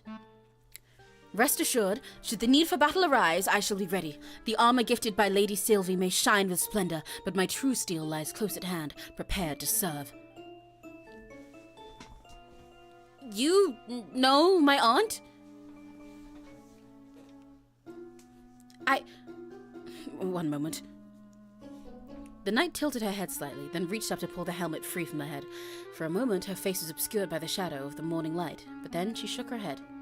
Oh, she's so pretty! You watched on in amazement as waist-long hair tumbled free in soft waves, brushing over the polished shoulders of her armor, framing a serene, resolute face. Her eyes met yours, clear and steady. Holy shit, where did all that hair come from? I feel like there's so much to unpack here. Please forgive the dramatic display, Emmy. Helmets do little to flatter, but duty requires practicality even at the cost of appearance. To answer your previous question, before making your acquaintance, I was in service to Lady Sylvie. With your arrival, it passes on to you. Do not fret, I will not stand in your way. You will hardly know I am here. But while you are in this town, I will protect you and this store with my life. I'm not totally sure that'll be necessary, but thank you? I am but a humble servant. Your thanks is kind, though unnecessary. You watch as Lucille, now helmetless, takes her place beside the doorway, sword strapped to her hip. I must also beg your forgiveness for not being present upon your arrival. I have had troubles with one of the contraptions in my place of living, what Lady Sylvie calls my apartment. A contraption? Yes, a magical device that produces water as if from thin air. I believe a curse was put on it, and water began to flood as far as the eye could see. Fortunately, a sorcerer removed the curse, and now it works as intended. Does she mean her sink broke? I love her. I love Chunies. So, okay. You work with my aunt, but your sink broke yesterday, so you couldn't come to greet me. That is correct, indeed. So, you live nearby? I got stuff in my glasses from drinking tea, and it's really bothering me. Yes, though I am not originally from this town. Oh, me either. We have something in common. I hail from the kingdom of Valand. Valand? Her name is French, so I'm assuming it's like an on sound. But then it would be then it would be like the double L probably wouldn't be a L sound. It would be like I'm just gonna go with Valand. Valand, which was once present in these lands. Never mind. I see that you are still in your night clothes. Do you require help in dressing? Huh? Are you offering to undress me right now? I believe that getting dressed requires one to first be undressed, yes. You need not question my intentions. They are entirely pure. I only wish to serve. It's really funny to me meeting this character because I actually also have an OC for something in the future that is called Lucille, who is a knight and everything. And now I'm thinking about making her more chuny like this. It's really silly coincidence. It's too early for this. I think I'll be okay. I'll go get dressed and I'll come back in a minute. Please take all the time you need, my Emmy. I will guard the store in your absence.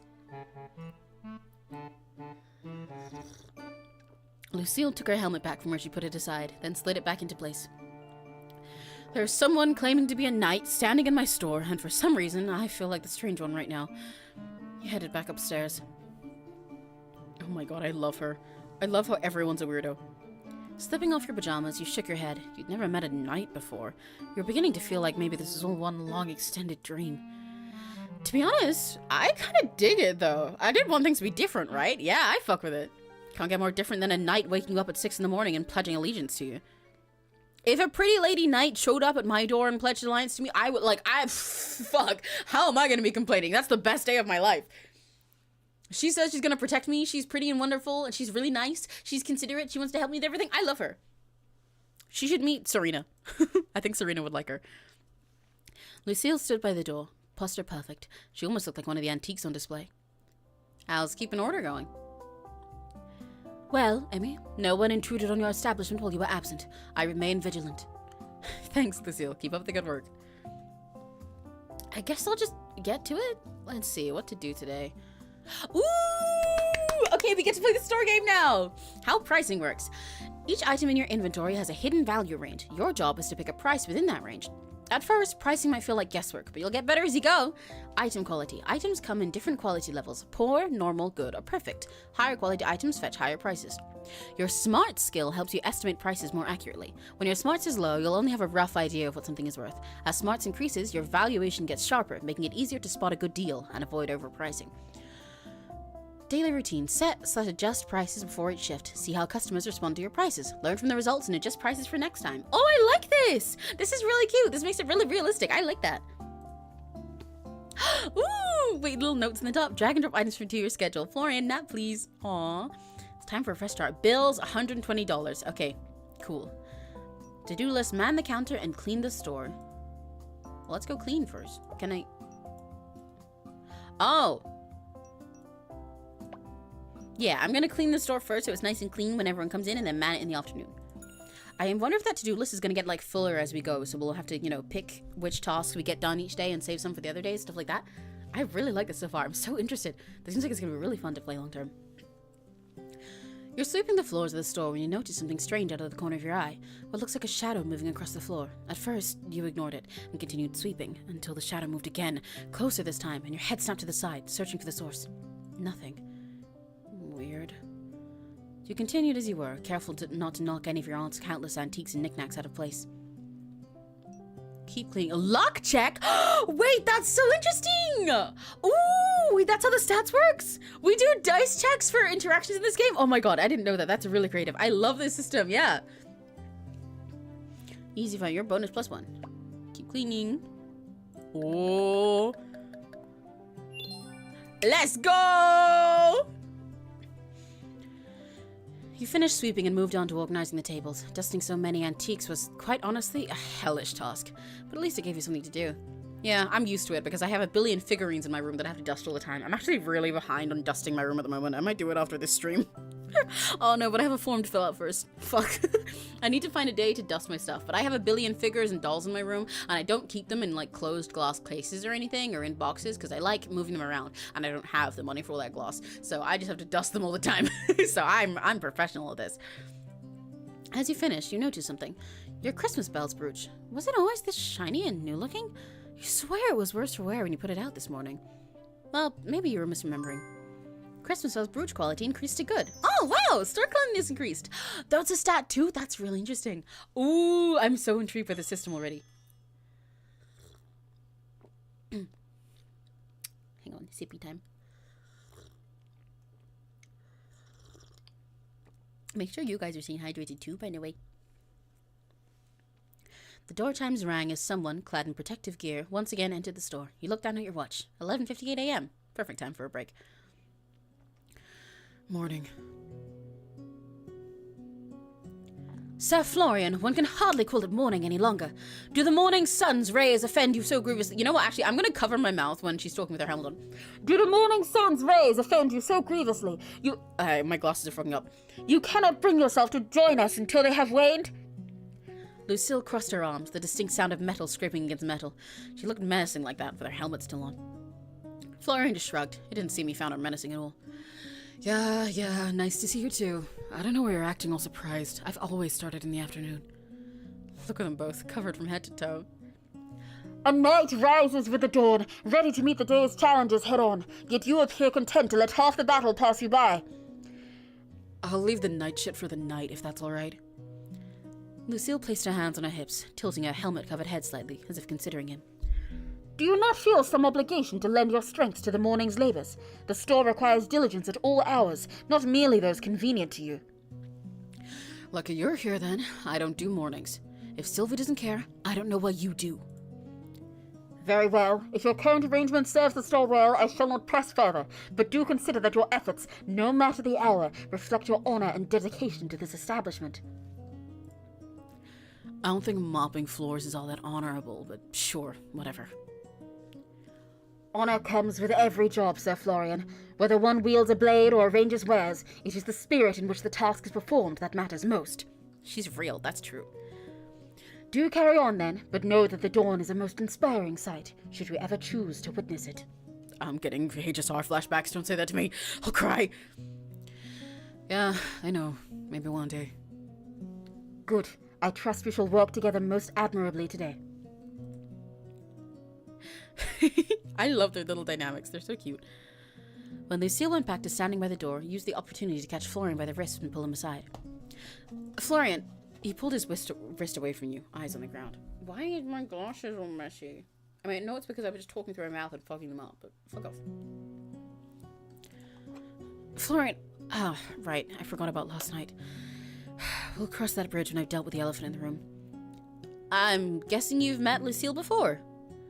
Hard not to, seeing she's always here. Maybe you can explain to me why there's someone in a full suit of armor in our store then? Please? Trust me, that's not her full suit of armor. You should have seen her when she first turned up.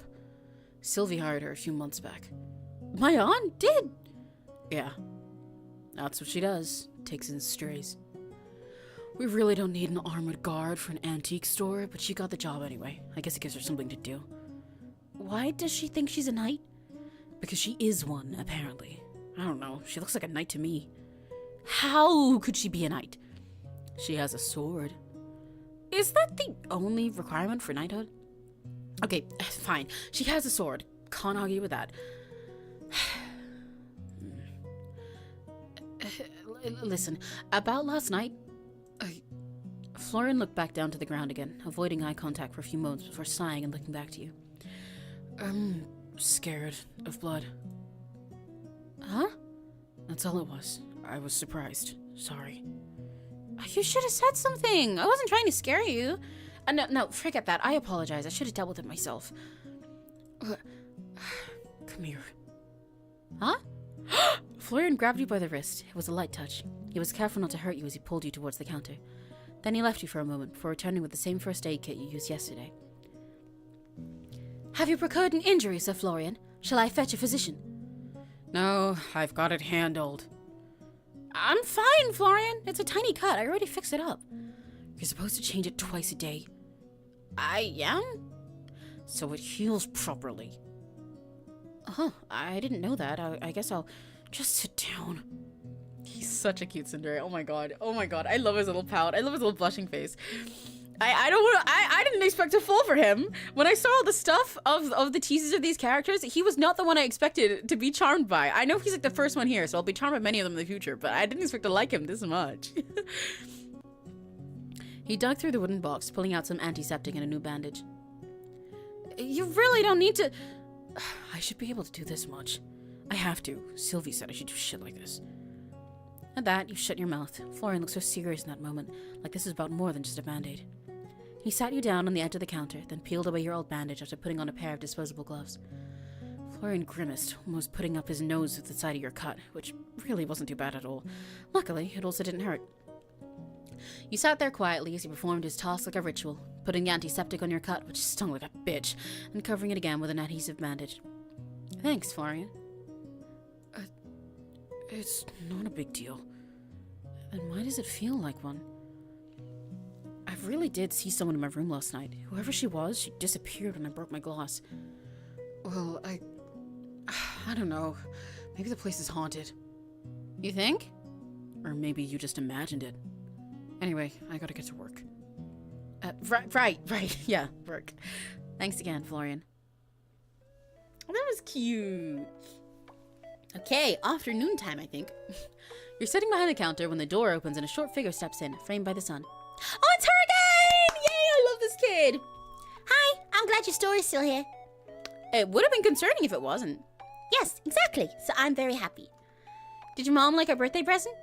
She smiled all day and night, and she's a good smiler. I'm so glad to hear it. Can I help you with anything else today? You're back so soon. I didn't realize kids your age were so into antiques. The shop smells like fun, so I wanted to come back. Maybe I'll find something else to make Mom smile. Day is always good when she smiles. She drifted across the floor with that same light, careful gait, so she barely needed to step on the ground to move. It was strange, but interesting. Her path curved towards a tall antique mirror leaning against a shelf. The glass was a little fogged at the edges, silvery where the silvering had flaked. It's a pretty mirror, isn't it? But unfortunately, it's not for sale. I might be able to find you something similar, though. When you look at yourself, how do you know it's really you? That's a pretty big question for an otherwise quiet day. I like big questions. They fit more wonder inside. You stepped closer. In the mirror, your reflections lined up side by side. For a heartbeat, something odd flickered. Vivi's mismatched eyes swapped, left for right. And then the glass looked perfectly normal. You blinked once, twice, confused. Well... I know it's me because I remember being me. I just trust my reflection. I don't know. Ooh, this is a big question. And I do fit more wonder inside. I love this girl. I love the way she speaks. She's so right. I think the first one. I suppose I know it's me because I remember being me. I've had this face forever. How could I be anyone but me?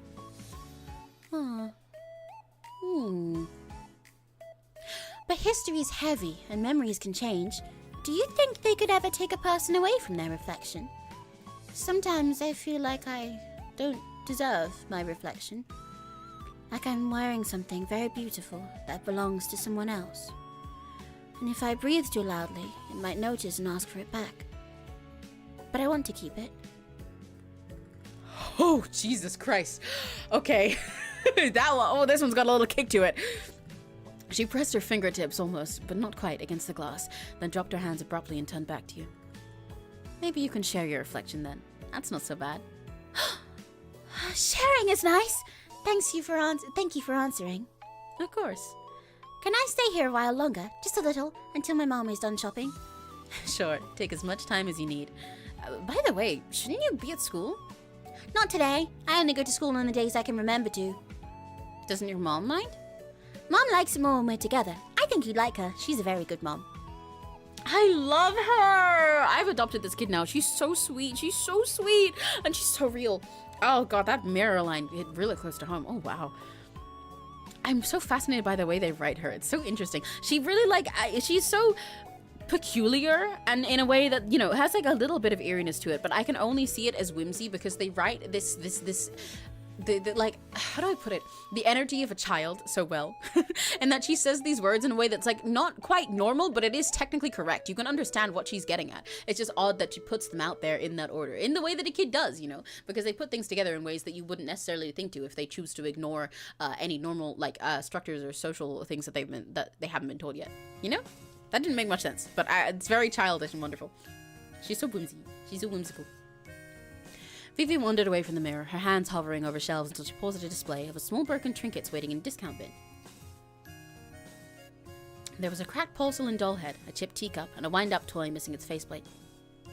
Can I touch these? Be my guest. They're too damaged to sell anyway. If you find anything like, you can just take it. She crouched down and gently lifted the doll head, tilting it this way and that. Then she picked up the broken toy and studied the round space where its face had once been. Her mismatched eyes lit up with some curious idea. With surprising deftness, she set the porcelain head against the toy's body, pressing the edges until they fit with a strange, uncanny snugness. The toy stared back at you with wide, painted doll eyes, its small key clicking faintly when Vivi gave it a twist. The figure lurched forward with a stuttering hop, the borrowed face bobbing as if it belonged there all along. See? Now they're both happier. The doll gets to move again, and the toy isn't faceless anymore. It's better when broken things share their parts. Then no one has to be alone. That's creative. I don't think I would have thought of that. They're both happier now, even if one is gone and the other is a bit wrong. I'm impressed, Vivi. Maybe I should hire you to fix all our broken stuff. I could help, but Mom is done shopping, so I have to go. I can come back later, if that's okay. I'd like that. Have a nice day, Vivi. And tell your mom I said hello. I will. She'll like you, I think. You both smell like home. Oh, that's a new one. Oh, I love her. She's so sweet. She's so sweet. I want to adopt this child. She's my favorite character in this game so far. Genuinely. Genuinely. She gave a small wave, then left the store. You stared down at the strange mismatched doll and wondered what it could possibly mean. Oh! We ranked up in our relationship. Oh, this UI is so pretty. Reflections completed. Vivi, event 1.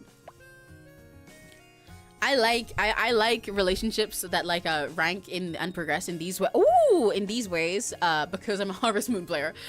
Ooh, okay, our inventory. Is this everything? Okay, right, yeah, because now we've got to price things, but we can only really guess because we're new to this and don't have like we're not smart about this yet. We don't have experience. So it's just like the quality, normal, poor, and good for these. How common they are, a price range, an estimated price range, but it's really fucking big because we're so new to this. Like going from $3 to $64 is crazy. Okay. And we didn't pay anything for them because we didn't buy them. Vintage stuffed rabbit, probably not haunted in normal quality. Owl plate in poor quality. You stare, it stares back. Who will win the staring competition? And Christmas smells brute. Wearing this, it could be Christmas all year round, but it's in good quality because of that weird shadow encounter we had where we rolled luck and I went up to good. Okay. This one has a lower potential, like the high end of this one is lower than this one, but I'm gonna charge lower for this because it's in poor quality and it's kind of, I don't know who the fuck gonna want to buy this. I'm gonna go for like, let's start this at like 20 in the middle. This one I want to charge a lot for because it's in good quality and it's like all pretty and everything. I'm gonna highball at like 45. I'm really nervous about our bills. And for, I kind of want to make this one lower. Let's go for like 15 for this one. And for this one I'll make 20. I'm going kind of in the middle of their ranges for each of them, you know? Let's see how that goes. Get seated behind the counter, ready for today's customers. The bells chime and a customer comes inside. The sky is blue, so I thought I'd stop by. Welcome. Our plate looks like it has a sense of humor. I like it. I think my mom's hands will be happy holding this. Yay! She bought it! Sold our plate for 15. I have to get home to my mom. Bye! See you next time. The customer leaves the store. You saw one customer today, but no one else is coming now. Oh, this is so cute! Yeah, I really like how this system works. This is so fun. Oh, I'm gonna get addicted to this. Sippy time.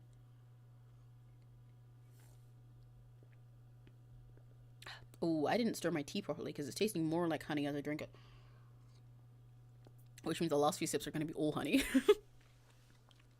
As the sun crested the horizon and day slowly began to turn into night, you turned your open sign to closed. Another day down. It was pretty busy today. Yeah, I guess. Some days are like that. Other days we're just twiddling our thumbs until we can go home. Frankly, that's more like what I was expecting. I thought an antique store in the countryside wouldn't have had a lot of activity. Wouldn't an antique store in the city have any more activity? Maybe. Antiques and thrifting and stuff are pretty popular these days. I always thought it was only old people who liked antiques. What, you don't like them? Looks like a load of junk to me. Junk! You should not say such things, Sir Florian. I really wish you'd just call me Florian. Lady Sylvie has spent her lifetime curating this collection of fascinating oddities. It would do you well to hold your tongue if it only spits distaste. Oddities is one word for all this crap. I mean, you do you, but is there a reason you work here if you don't care about the store? I care about the store and the owner. I don't care about the antiques. Your aunt helped me through some shit.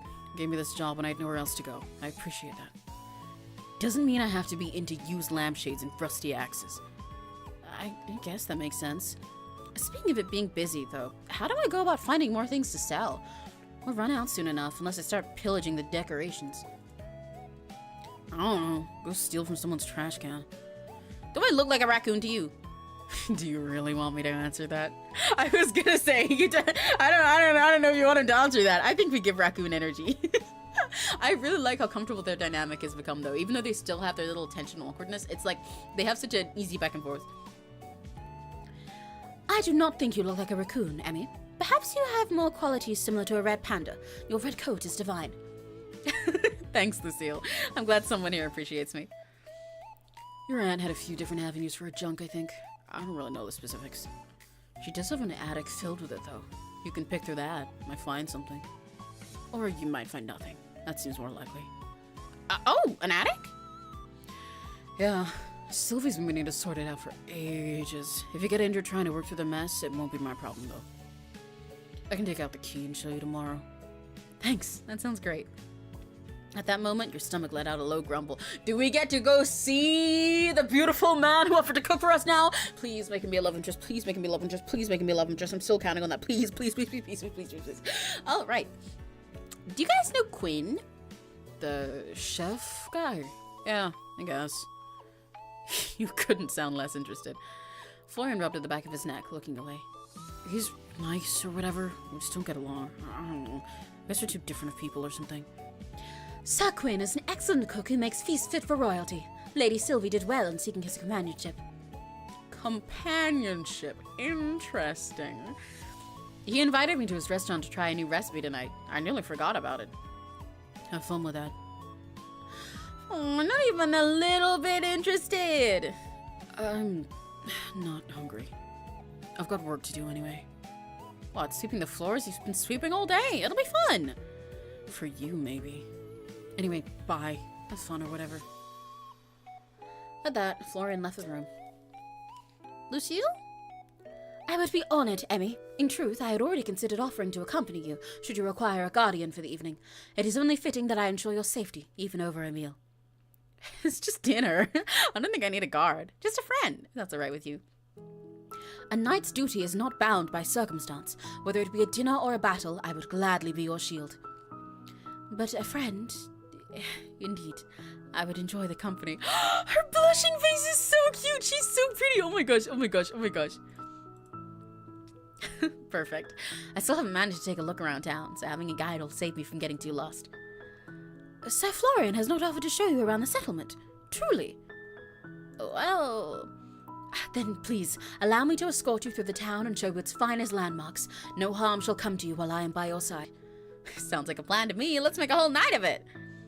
A night of it? I meant... You know what? Sure. A night of it. Cute! Am I gonna have a hard time picking one love interest? I told you. This always happens in games with their multiple. I cannot pick one. I have to, like, romance 5 of them at a time. And then just, like, cry once I get to the point where they start thinking you're cheating on them if they do that. Because that always happens in games like this. There's, like, a cutoff point where they start losing points if you're dating other people or if they, you know, catch you in the act. But I always end up trying for multiple at once at first because I love them all so bad and I can't pick. So I let the game pick for me whichever one wins first. The town of Willowmist glowed softly under the moon as you and Lucille stepped out into the main street. I had to move my mic. The air was cool and fresh, carrying the faintest hint of blooming jasmine and the earthy scent of the forest just beyond the town's edge.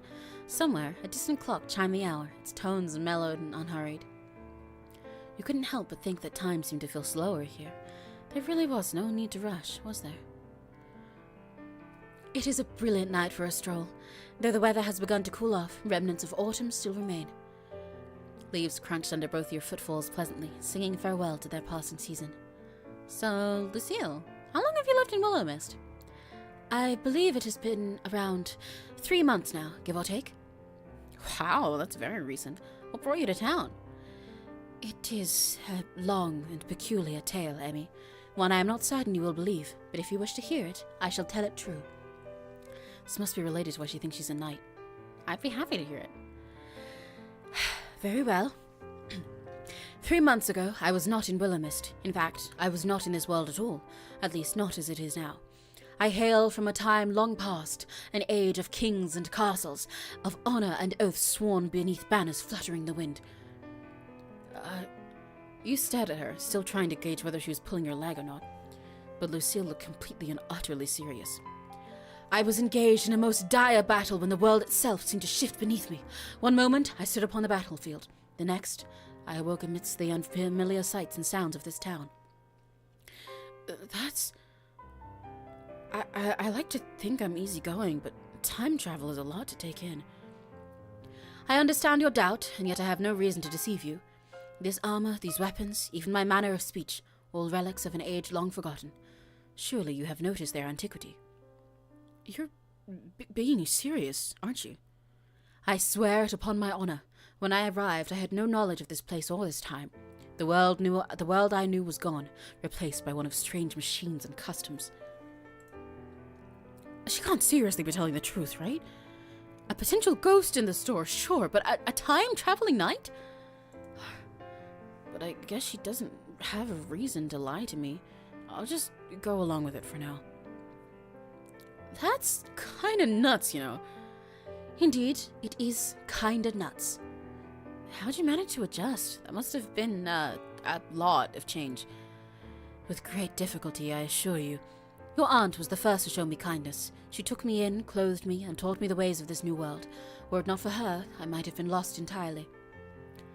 For reasons I cannot explain, I feel as though I was meant to be here. Perhaps fate has a purpose for me still. Damn, that's one way to think about it. You're strong, you know that? Stronger than me. I wish I could go with the flow that easily. I am a knight, Emmy. Adaptation and perseverance, or as you put it, going with the flow, are the very essence of survival. I have pledged my service to you not only out of duty, but because, in this unfamiliar land, you have given me purpose, and for that, I am grateful. Why do you think you are not strong, Emmy? I see no reason to doubt yourself so. Strength is not measured solely by the swing of a blade or the weight of one's armor.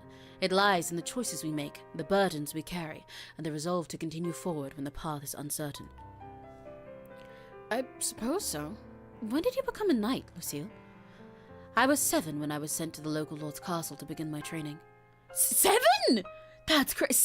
7! Oh, Jesus. I guess she really was in some medieval fucking world. Damn! That's so young. I'm 26 now. I feel like I've done nothing with my life in fear that I would choose wrong.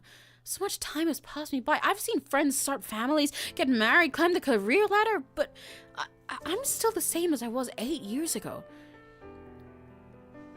The way that all tumbled out of them without planning to was really real. Is that why you chose to come to Willowmist? It felt like something I could do, a choice I could make.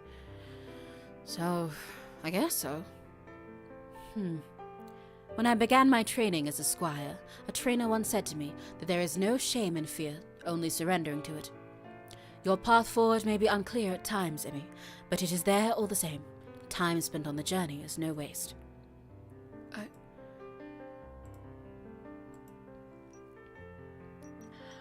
Ooh, wait, does the heart mean that it's meant to be like romantic or something? I mean, that's the answer I was gonna pick anyway because it's real as fuck, but ooh, I'm curious.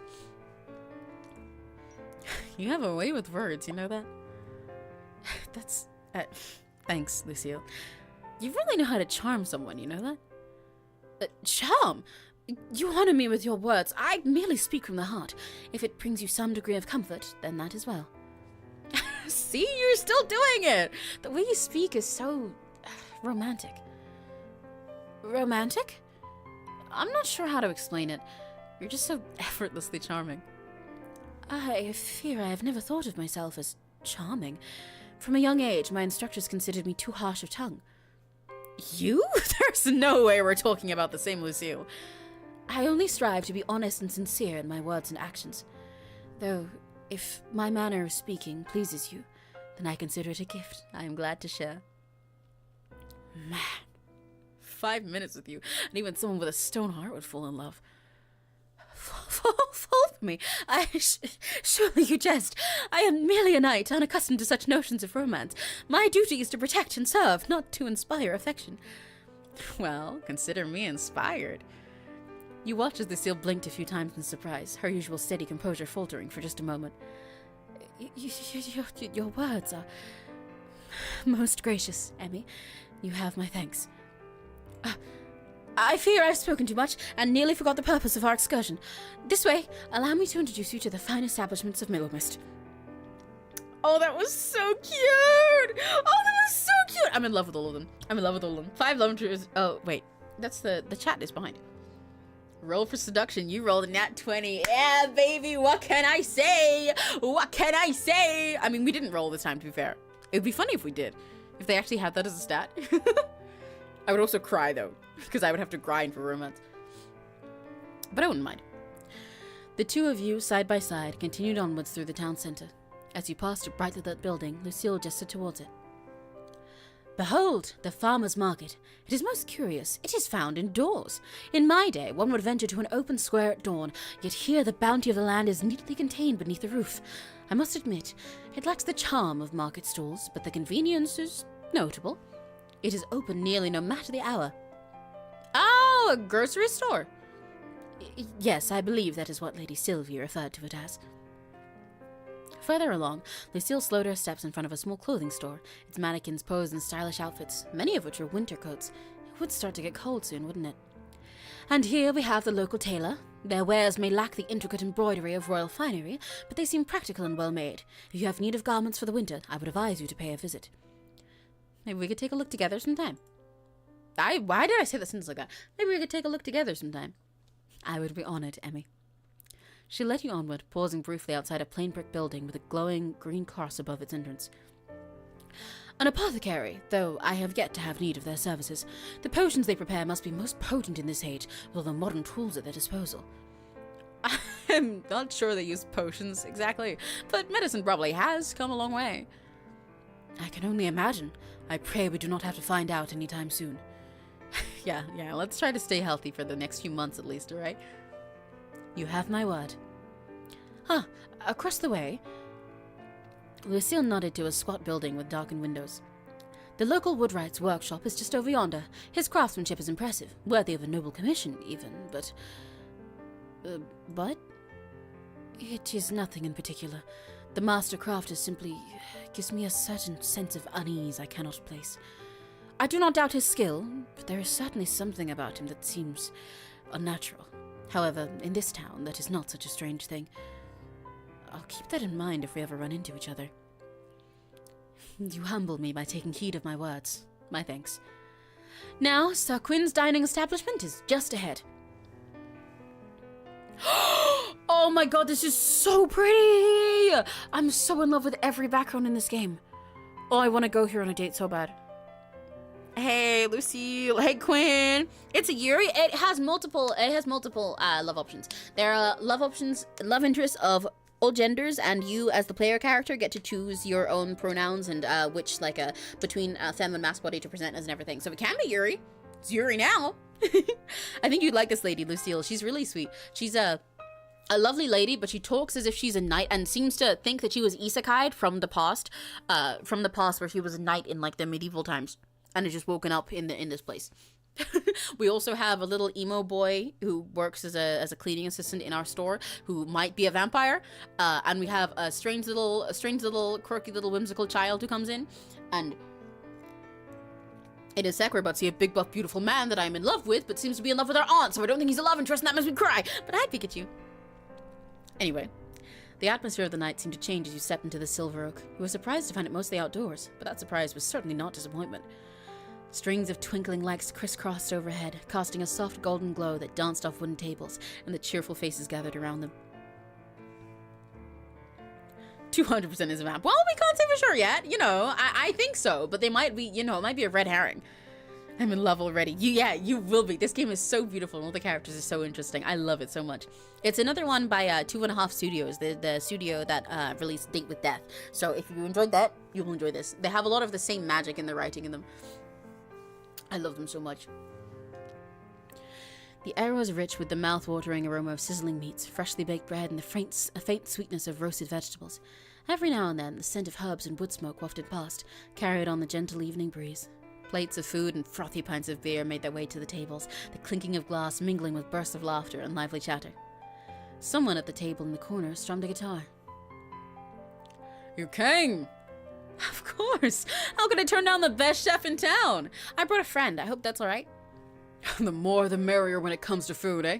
Please, I've reserved a table just for you. Sit, sit, sit! Before you could even place a hand on your chair to pull it out, Lucille had already done it. Allow me to do that for you. Oh, you are so well-mannered, Lucille. The world would be a better place if we had more people like you. I only help where I can, Sir Quinn. And so humble, too! Please, sit and enjoy the atmosphere. Deliciousness awaits. You sat down, and Lucille adjusted your chair for you, before crossing over to sit on the opposite side of the table. Her armor made a slight scraping sound, but you were impressed at how silent it was overall. Your aunt really did well picking that out. Where'd she manage to get armor like that anyway? I swear there's so much I don't know about her. Maybe I'll get to ask when she comes back home. It's only 3 months away after all.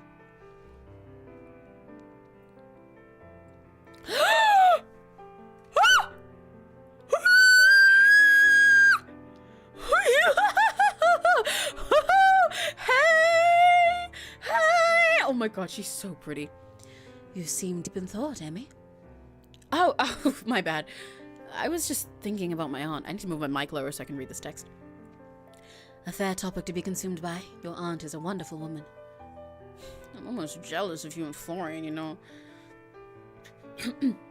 Jealous? You two honestly know her better than I do. All we know each other from is letters. And even now, I haven't seen her in, 21 years? That is indeed a long time to go without seeing one's own family. Yet you cannot deny the bond you shared through your letters. A connection nurtured by words alone is no less meaningful. Yeah, but it's different, isn't it? I know her as my quirky aunt from the countryside who likes herbs and crystals. You, at this town? You really know her. Everyone I've spoken to seems to look up to her. She is the best of Willowmist. I do not think it an exaggeration to say that this town would not flourish as it does. I can't speak today, as it does without her. Big shoes to fill. You needn't fill her shoes. Only bring your own. Lucille leaned back in her chair, her eyes flickering away from you. Oh my god, she's so pretty. Oh, she's so pretty when she's sad. I hope she's never happy. Sorry, no, I hope she's always happy. Nevertheless, I understand the weight of time lost. Probably better than anyone. I'm sorry. There is no need to apologize.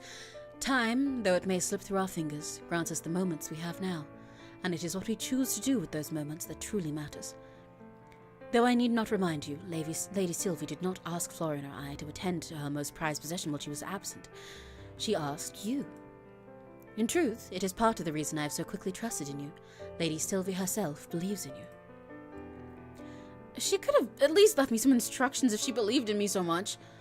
Forget talking about me anyway. I'm more interested in knowing about your knightness. Do you truly find it so interesting? I do! Can you really use that sword? Is it real? The blade I carry. Indeed, it is the same one I used in the battles of my youth. Youth hardly sounds like the right word. You look so young. Your words are most gracious, though I assure you my youth has long since passed. Were it up to my mother, and had I not chosen the path of a knight, I would have married many years ago. She often reminded me that a sword makes a poor companion, though I suspect she underestimated how loyal a blade can be. It's nice to know that despite the year, mothers are just like that. Your mother also wishes for you to marry? Probably. I think it has more to do with wanting grandchildren than wanting me to get married. But anyway, about that sword. You can really use it? Like use it? Use it? I assure you, my training has not gone to waste. This blade has seen me through many trials, and though I pray it will not be necessary in this time, I'm prepared to wield it should the need arise. Okay, I don't think I'll need you to stab anyone, but I do appreciate the offer. I will endeavor not to stab anyone in your presence. Maybe just not at all? At that, she cracked a smile. I carry a sword not as an act of aggression, but a promise of protection. I would never harm another who was not deserving of it. I could hardly be called a knight otherwise. You're making me want to see you swing that thing. I bet it'd be real cool. Perhaps one day, should the need arise, I shall demonstrate. Until then, rest assured that my skills remain sharp. So, knights are allowed to get married? Indeed, though there are some limitations. We may not marry commoners, nor people of higher status unless arranged by our lords. Huh. I guess I just thought knights had to, stay single, like monks or something. Not at all. While some knights do choose to forego marriage in favor of their duties, it is not a requirement. We are permitted to wed, provided the union aligns with the expectations of our station. So, what happens if you fall for someone who doesn't meet the rules? Then one must choose between desire or duty. It is not an easy decision, but a knight's honor lies in loyalty to their vows. How complicated. Here, I thought modern dating was difficult. I think I said that before when I started watching streams. You're really good at voice acting. Thank you! Thank you, thank you! I enjoy voice acting. It's part of why I like playing visual novels. I really do want to voice act more seriously. I want to do voice pack / ASMR stuff for you guys in the future, like roleplay things. And I'd love to voice act in a game or some or some video or something sometime. I like voice acting a lot. I keep wanting to get better at it. I'm glad you guys enjoy it. Such is the life of a knight, but I would not trade it for anything. Honor and duty are the cornerstones of my existence, and to stray from them would be to betray myself. So, does that mean you've never, fallen for someone? Lucille's composure faltered for the briefest moment, her cheeks coloring faintly beneath her confident demeanor. The music cutting out is a paid actor. No. I have always prioritized my duties above such matters. There was little time to entertain the notion of romance. What about now? Now? You said it yourself. This is a totally foreign time to you, right? No one's caught your fancy around town? Caught my fancy? I must admit, I have not yet considered such a matter. My focus has been on adapting to this time and fulfilling my duties. Matters of the heart seem secondary to ensuring I can serve and protect those who place their trust in me. That's a very knightly response. I am a knight, after all. Though, perhaps it would not be unwelcome to find such a connection. I almost can't imagine you with a crush. Neither can I, truthfully. Oh, okay. I like how I was interested to see how far that would go, and I kind of like that it didn't go very far. Just a little suggestion, just to see if anyone caught her fancy, rather than like specifically rizzing her up in with ourselves. I like that we're gentle with her, you know, because I don't want this to be really pushy. I really like it. All the relationships in this game build so naturally, and I really, really love that. You ever do ASMR? As a little person, can you do FRF Queen and Freed Slave? Absolutely, noted. I see you're a freak, and I appreciate it. Is that like, is it heavy? Seems like a lot to walk around in, it seems like a lot to walk around in at all hours of the day. For one not accustomed to such a weight, perhaps, but I have borne this weight since my youth. It feels as natural to me as the air I breathe. She glanced down at her polished armor, her expression thoughtful. Truthfully, this set is quite light compared to the one I wore when I first arrived in Willowmist. That armor was fought for battle, with heavy plating and chainmail beneath, and it carried far more than its own weight. Every dent and scratch held a memory of the field or of my training. So, this must be like casual wear to you, huh? In a sense, yes. I find it reassuring, in a way. Wearing it reminds me of who I am, no matter how strange this time may seem. I don't think I could even stand upright in something like that, let alone move around so gracefully. Grace comes with time and practice, my friend. Though I suspect you would carry it well, should you ever wish to try. Oh my god, that was so sweet. I love her. I gotta marry her. Like straight up. I gotta marry her. That's gotta be my wife. I love her. Bon appetit, dinner is served. Quinn appeared as if from thin air, then placed 2 dishes down, one in front of each of you. What you saw would have been fit for the finest restaurant anywhere. The creamy beets were so red it almost surprised you. If it is delicious, then you will sing my praises through all of Willowmist. If it is not, then simply strike me down, as I could not bear the thought of serving our lovely Sylvie's family anything less than perfect. I love how much of a romantic he is with his silly words. I'm so in love with him. I want him to be a liver just so bad. Okay, sorry. Well, she brought a sword, so let's hope it's good. I am near trembling in my boots. Please, taste. It smells delicious. You raised a fork full of the risotto to your mouth. The creamy texture, the tender rice, the velvety sauce. Oh, it was beyond delicious. As you chewed, the earthy flavor of roasted beets, almost sweet, filled your mouth. Quinn, this is delicious. Magnificent. You do not understand how that warms my heart so. I had worried for a moment. My prep time was cut short last night. The full moon does things to a person sometimes, so you understand. Nevertheless, enjoy. Fine company makes a meal even more delicious, eh? Slightly concerning comment, but I'm gonna move past that. You'd definitely be an awesome queen, even though you're already the queen. Oh my gosh, thank you. I would like to be. I like doing regal and formal voices. They're very fun. I think if I ever made a game and I was doing voice acting, I'd have to put Amy as a southern character, because I feel like I can put that off so easily. I do like doing southern accents. It is one of my favorite little things to do. And I like being a cowboy. I think cowboys are hot. You looked back over towards Lucille, who seemed to be enjoying her meal just as much as you were. Quinn wandered back through the tables, smiling and chatting to each person he passed by. Everyone looked happy to speak to him. He's really nice. Indeed, he is a noble man with a noble heart. We are fortunate to have him in Willowmist. Yay! Completed Lucille Event 1, Oathkeeper. Wow! I love the UI for this game. It's so cute. And it really does remind me of playing like games like Harvest Moon and stuff. I know a lot of Ultimate games have their like rank up systems like this, but specifically the way this one works, especially with your regular little like a village and store life, it reminds me of playing Harvest Moon games because of the fact that it goes up like tells you each event you've done, you know? You have to see those events for like the rank up, because on old Harvest Moon games they don't tell you that. Normally they have like some kind of little icon on the side of the chat box, like say for A Tale of Two Towns, my favorite one. It's flowers that branch up the side, and they're all like closed buds in white. And as you level up, more of them will open and they'll change colors until you like unlock all their romantic stuff. So they don't tell you, but you find their scenes, and then you get it, and they level up again.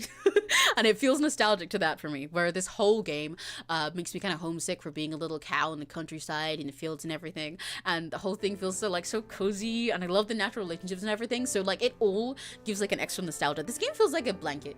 This game is perfect to have a demo in the wintertime like this, right before Christmas, I think. It feels made for autumn and winter, and like wrapping up with a cup of tea like I have now, and just being cozy and relaxing and doing your little tasks and enjoying all the people. I love it. It's so peaceful. And it also has so much mystery and magic and whimsy to it.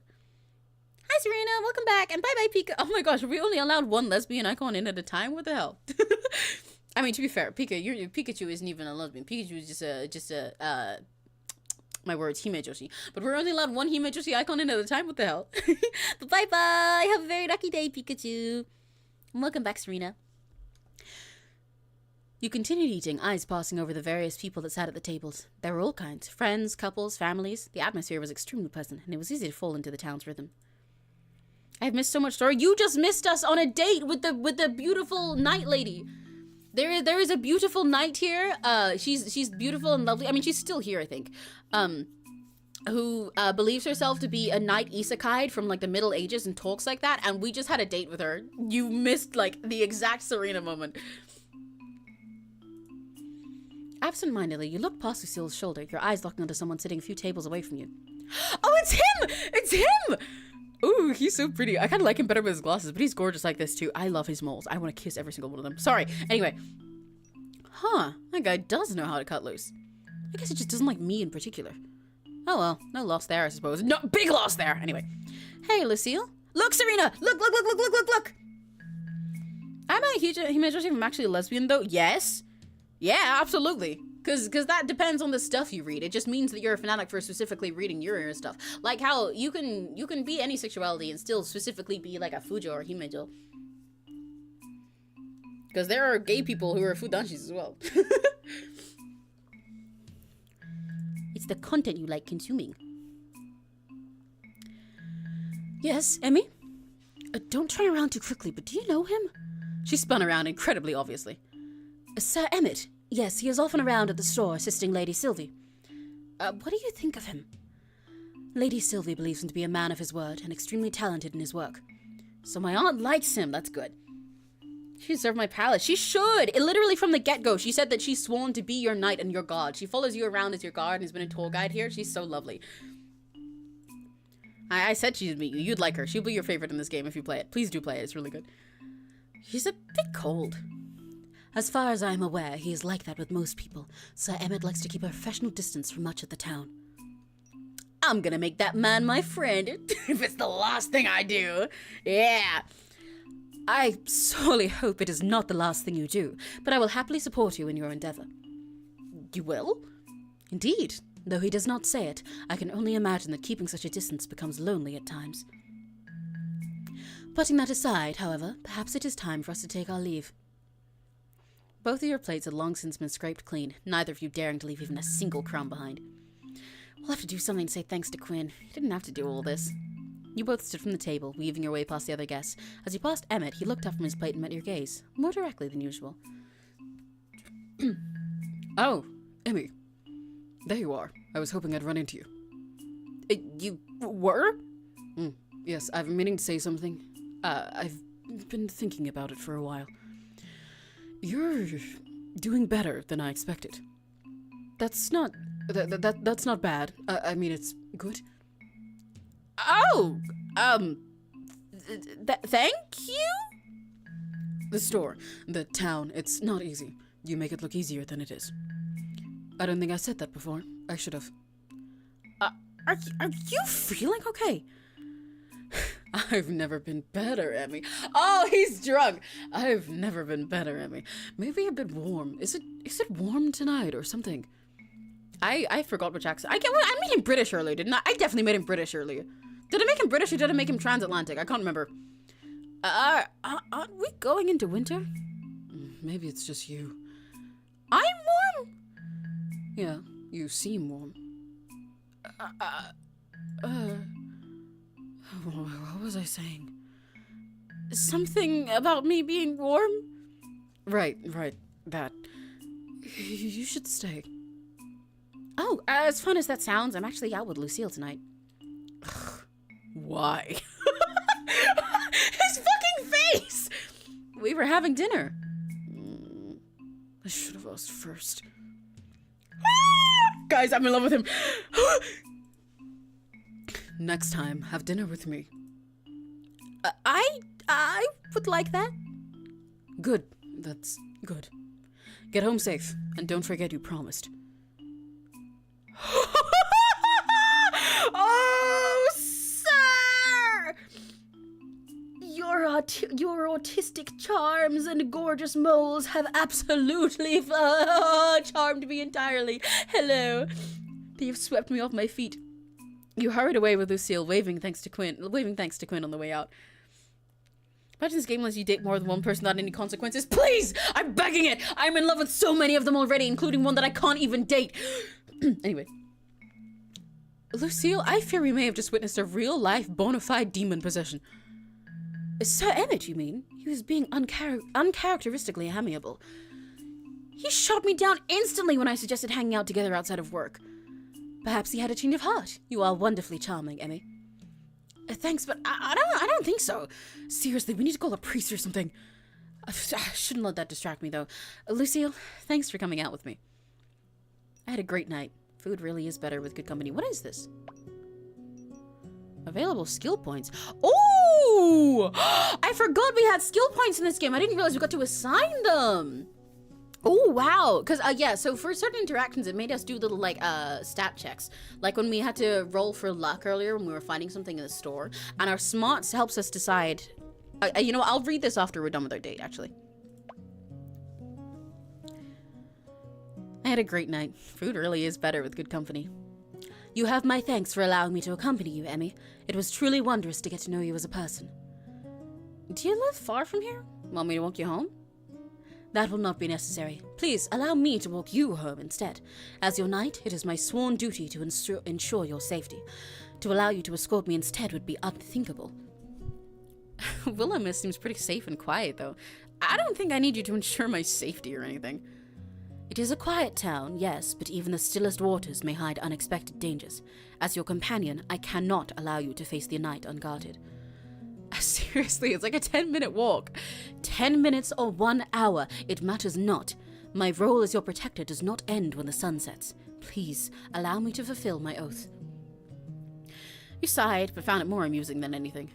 All right, you win. Miss Lady Knight, lead the way. As it should be, my liege.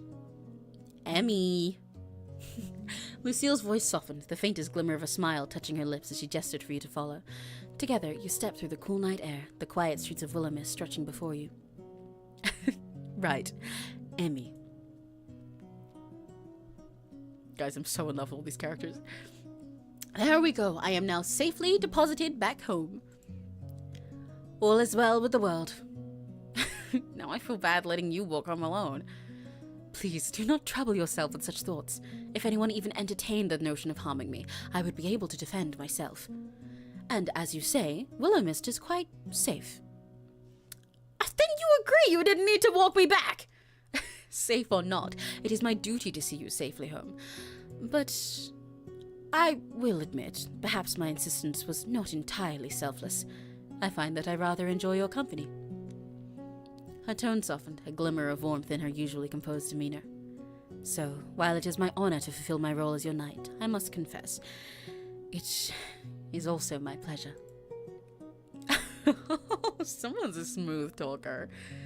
Only an honest talker, Emmy. And now that you are safely home, my mission is complete. I bid you good night, with the hope that we shall meet again on the morrow. She offered a light bow, her golden hair catching the soft glow of the night, as she turned and began her journey home, leaving you with a faint smile lingering on your lips. Man, she's really fine. You turned towards your door, digging the old key out of your pocket. It was halfway turned in the keyhole when you heard voices within. I win and Florian loses. Someone owes me $5. What are we even gonna do with $5? You pushed open the door, peering curiously into the room. I wonder if that's gonna be the ghost. Jesus Christ, can you stop sneaking around in the middle of the night all the time? Maybe you should spend less time skulking about here in the dark then. Was someone else here? Huh? I thought I heard you talking to someone. On your comment, he rubbed at the back of his neck, looking away. What weirdo would be hanging around here this late? You, for one. I work here. Uh-huh. At night. Alone. In the dark. So, just talking to yourself, then? Guess so. Anyway, I'm busy.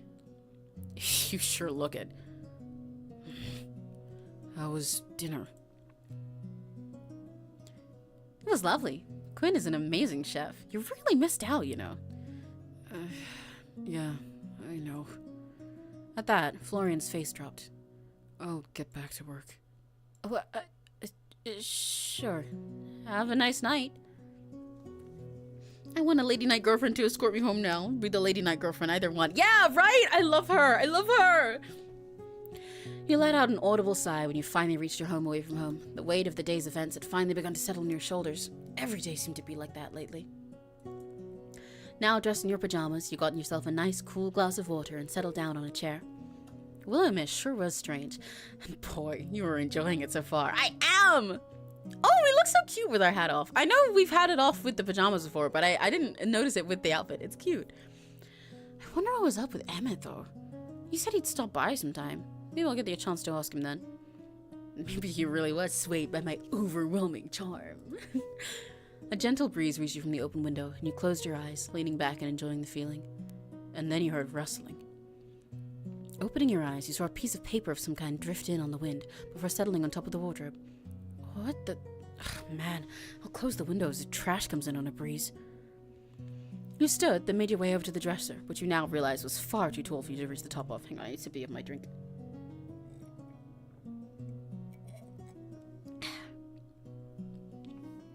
Great, I'm gonna be stuck with trash forever. That won't annoy me at all. I guess I'll ask Florian for a ladder tomorrow.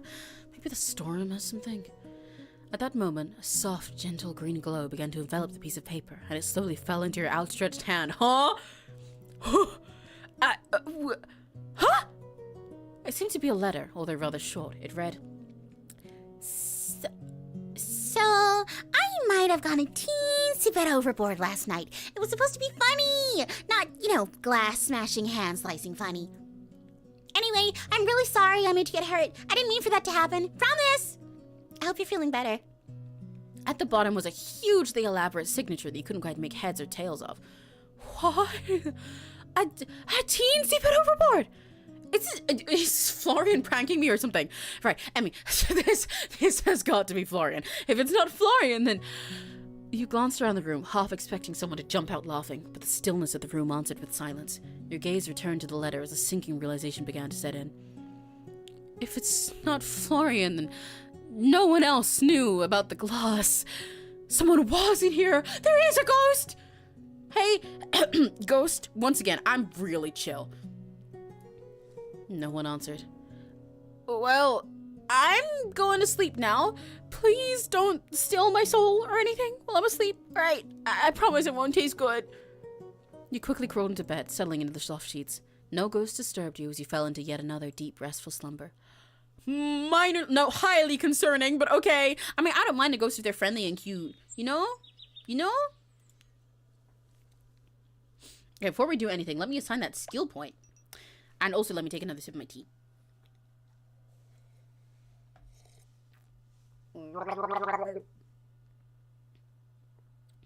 Oh, gargling, that was a bad idea because it's just honey. That felt kind of weird.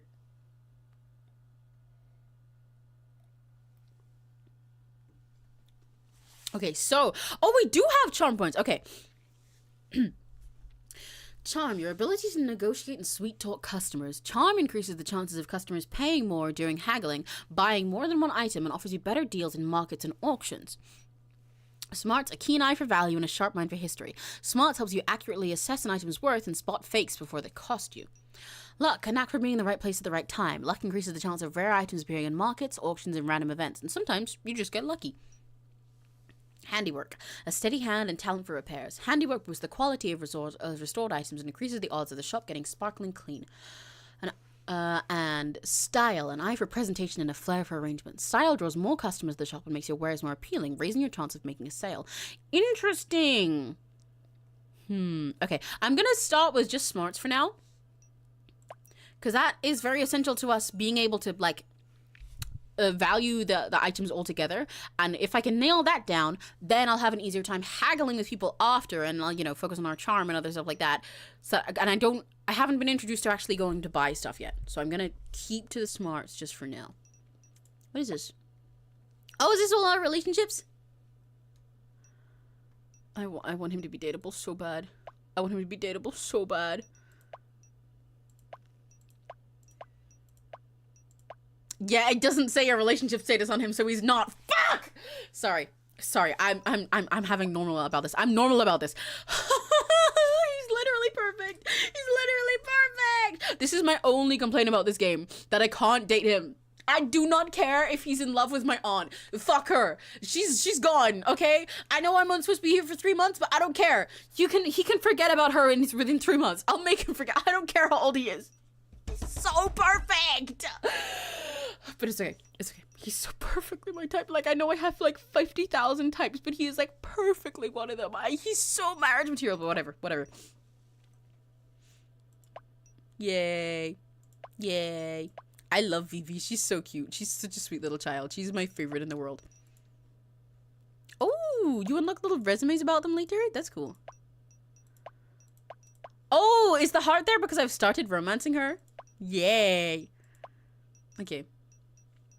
Oh, it has their birthdays too. I wonder if we get to celebrate them in game, which should also be like the Harvest Moon things that I like. Okay.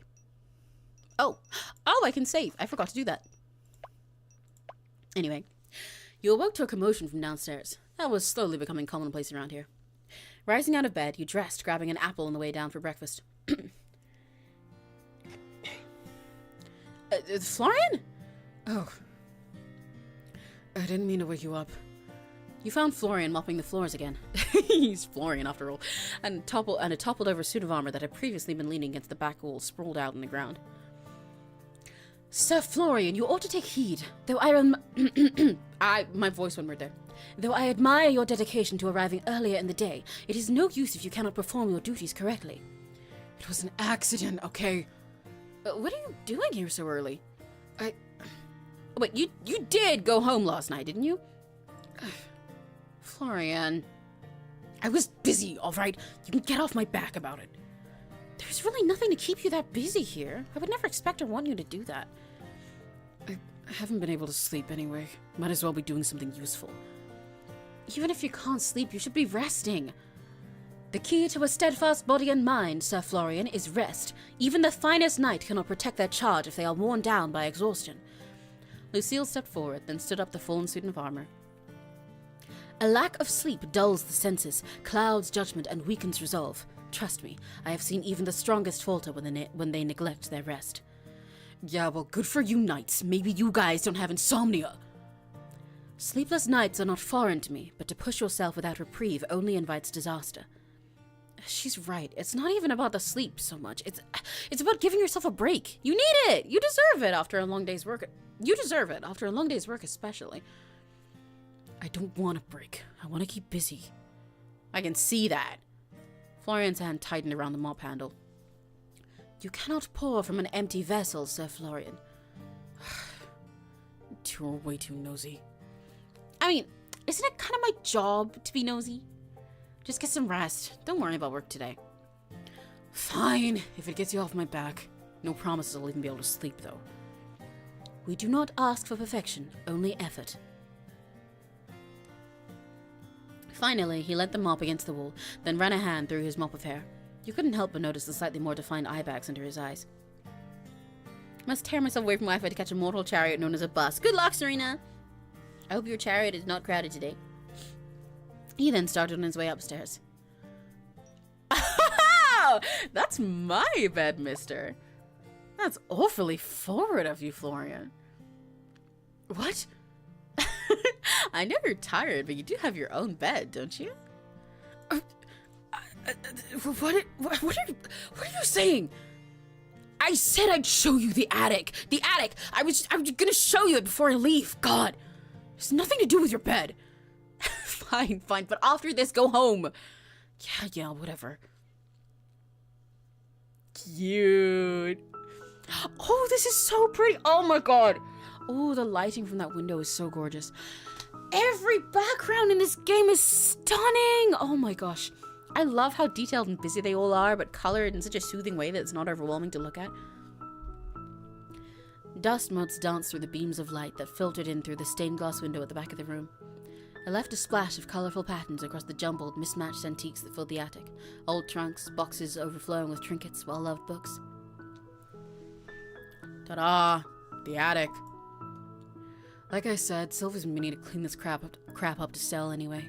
And by crap, I mean there's a lot of rubbish here. You might find nothing worth selling. I don't know. There certainly is a lot of stuff. You can say crap. It's not crap. It's just an assortment of items, some more worthwhile than others. Sounds like a roundabout way of saying some of it is crap. As you move through the room, your eyes caught something odd. A flash of movement near the shelves.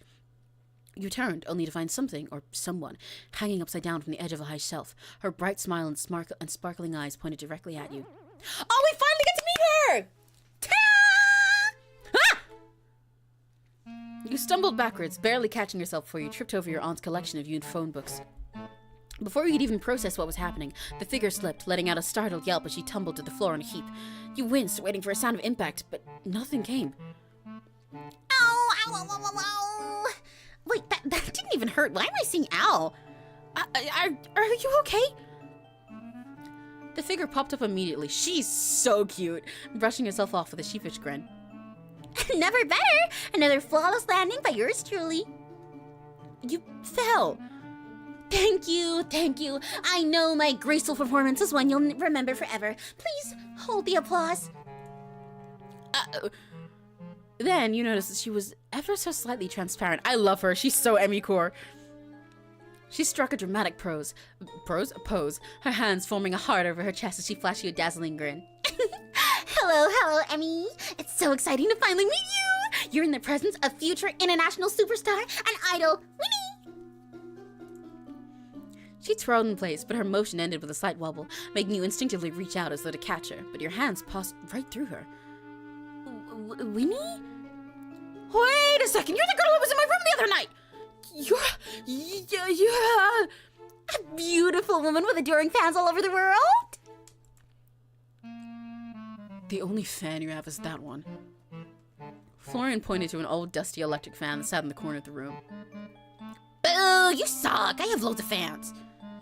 Where are they then?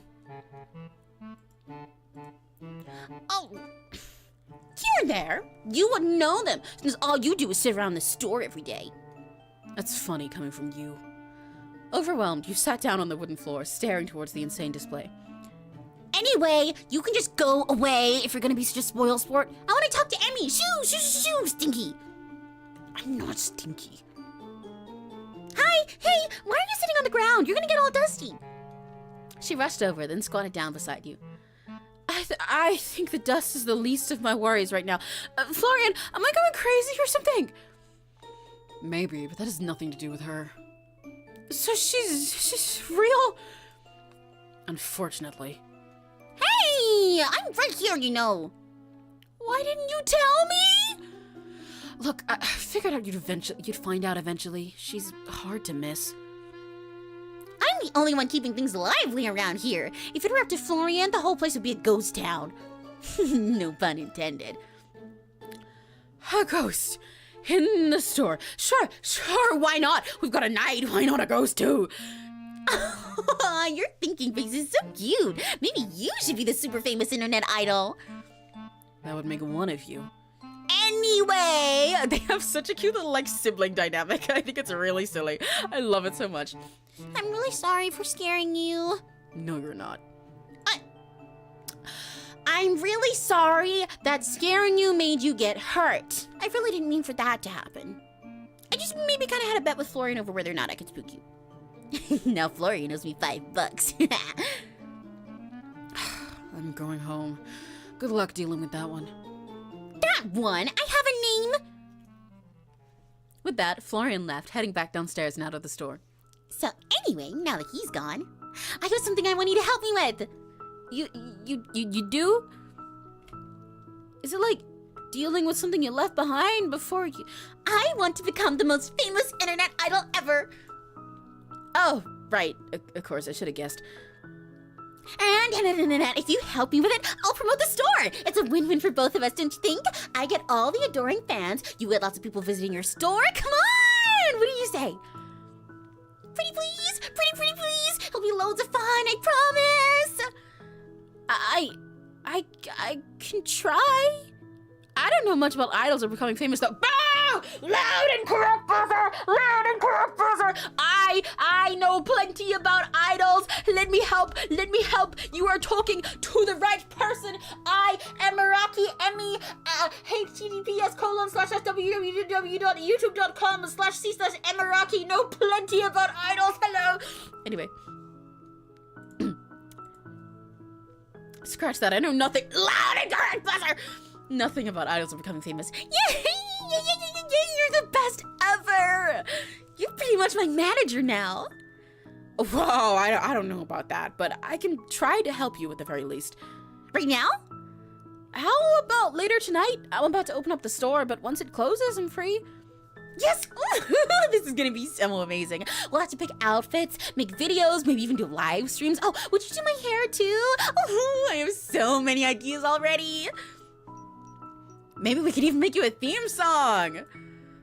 Oh my god. How could I forget a theme song? Can you make music? I played the guitar before. Really? I was 12, but who's asking? I'm so excited. By the way, Winnie, why didn't you introduce yourself sooner? I don't bite. Well, not unless you ask nicely anyway. Oh, Florian told me I shouldn't talk to you. Huh? Does he really hate me that much?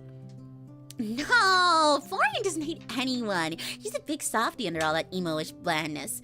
He said you were from out of town, and you might not be into the whole, the ghost thing.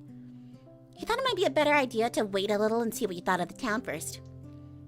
What, is the whole town adding a bunch of ghosts I don't know about? Maybe? I've never met another ghost. Even thinking about meeting a ghost gives me the shivers. Oh, you're afraid of ghosts? Well, yeah, who wouldn't be? And that doesn't seem at all funny to you. What do you mean? Don't worry about it. I love her so much. Oh my god. I didn't realize I had that face on still. Sorry. I adore her. I woke up late. Good morning, Addie. It's okay. When you watch back the VOD later for this, you're gonna adore every single character. I think you'll like Florian and Lucille especially. Honestly, all of them, actually. You stood up from the ground, then dusted off your clothes. It really was dusty down there. I better get to work. So, do you just hang around in here? I go wherever the fun is. That'll be all over the place now that we know each other. Yippee! That sounds dangerous. Okay, I'll let you get to work for now. But tonight, you're all mine, okay? Don't forget, we're gonna make magic happen. Got it. Tonight, magic. Sure, I'm all yours. They'll call me Emmy the Wizard with all the magic I'm about to make happen. Later, that is. Now I have to be Emmy the Shopkeeper. I love her! She's one of my favorites now. She's so Emmy. She's so Emmy. She's so Emmy-pilled.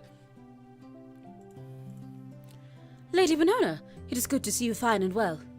Lucy! Winnie charged forward, then jumped as if to hug Lucille, and went straight through her. Aw, one day it'll work. It is the thought that counts. I will prepare my stance for the day it does. That's the spirit. Was that pun intended? That's my secret. I am pleased to see you have become acquainted with each other. The store was far too quiet without Lady Winona around. Oh, you're making me blush. I am only speaking the truth. Well, I think you're trying to make me turn red. You're so charming, Lucy. Honesty is not a charm, Lady Winona. It is simply the way of a knight. Well, I think you're charming and noble and strong and Aren't you trying to make Lucille join your idol group or something? I've never heard so many compliments in one breath.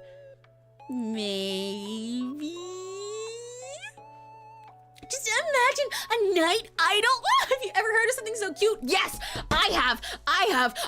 You guys should watch Aikatsu Stars for one of my favorite characters in it. In the second half of Aikatsu Stars, you should watch Aikatsu Stars for my beloved Rei. Aikatsu Stars for Rei 𝘆cie𝗂𝗿. Rei 𝘆cie𝗂𝗿 is a really beautiful lesbian in a night, and she's really pretty songs, and she's really pretty, and she's devoted to her wife, who is my 𝘆cie from Aikatsu Stars, Elsa Forte, who like runs a whole school and everything, and is really cool and awesome, and has a bunch of songs that I was gonna cover as my first covers before I changed my mind to Astro Girl, and she's really pretty outfits, and she's really pretty. Anyway, she literally like quits her entire career of being a super famous model just to go and be a lesbian and help out her girlfriend and not even be an idol until her girlfriend is trying to collect a bunch of super idols, and she's like, okay, I'll just fuck around and become a super idol just for you to succeed then, because I'm that goated and I love you that much. Anyway, back on topic. I fear my talents do not extend to performance arts, and cute I am not. Bill, I think you're plenty cute. Don't you think so, Amy? Oh no, they're gonna make me choose. No. Oh, that's fucked up. See, okay, look, I want to say they're both cute, but also I really want to romance them both. Okay, listen. I'm trying to use pro strats in my brain about this because I'm in love with both of them, right? I would say Lucille is super cute because that would up her confidence right now and be really lovely. However, I just went on a date with Lucille where we said like romantic options with her twice. I haven't had a single moment of romance with Winnie yet, so I'm gonna do that so she can catch up because Lucille already knows that I fuck with her. You're the queen of cute here, Winnie. Amy speaks the truth. You are far more suitable for the role of an idol than I. Shut up.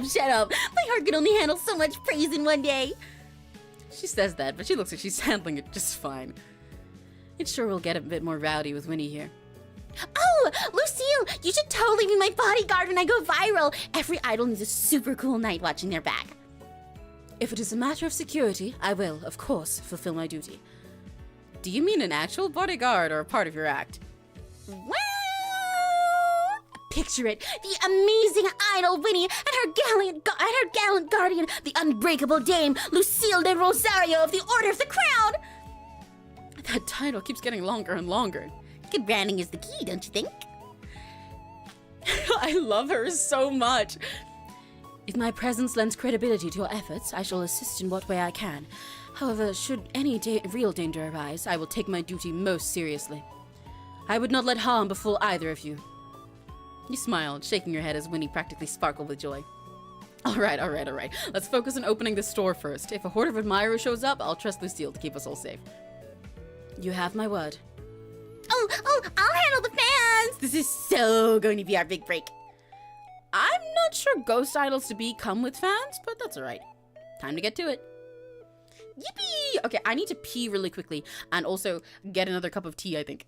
So I will be right back. While I'm gone. You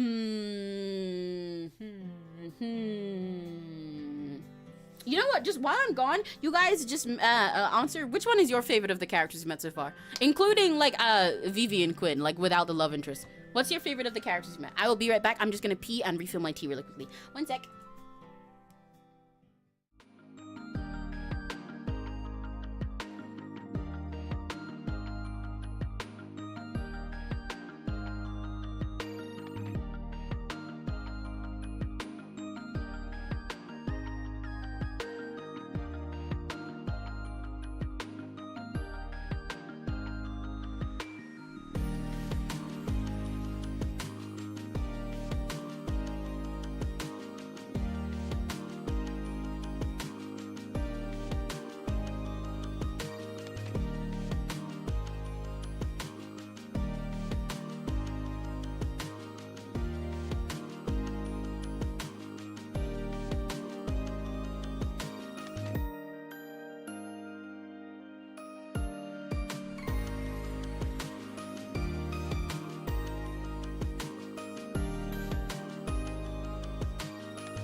Sorry, was that mean? Was that loud? Hello. Hello. I'm back. Oregakuta. Oregakuta. Hello. I spat everywhere saying that. Let me take a sip of my tea.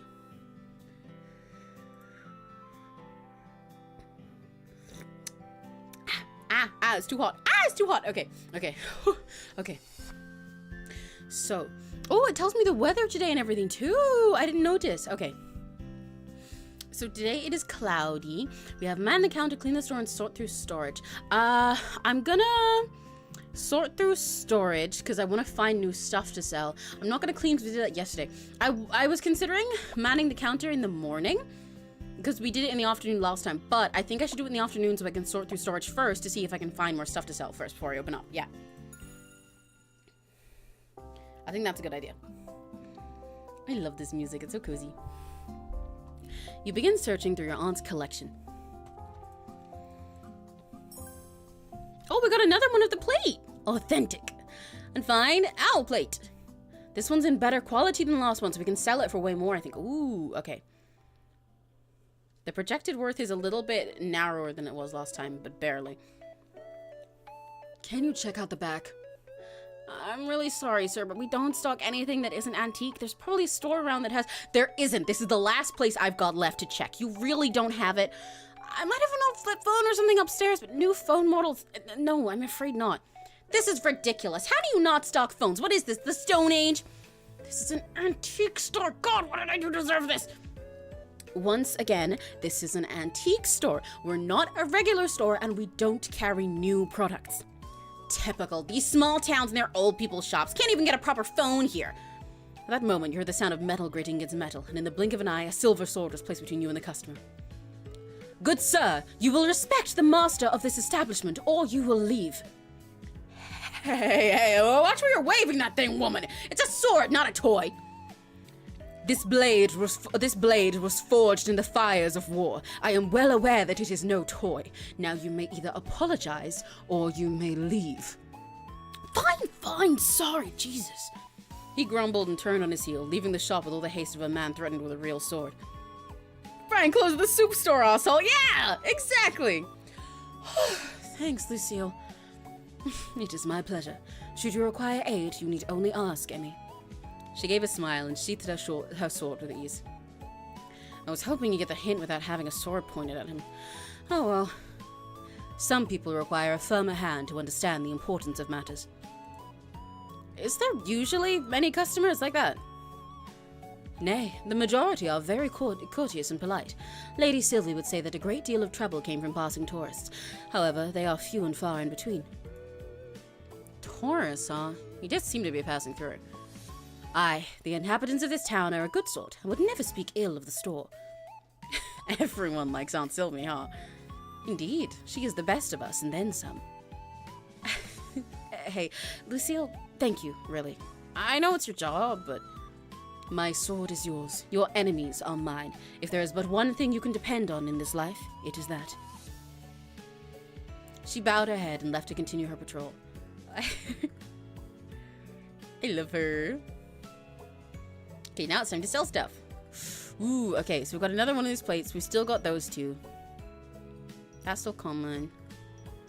This has a higher price than both. I feel like I'm highballing this a little much, but it's in good condition, which is kind of why.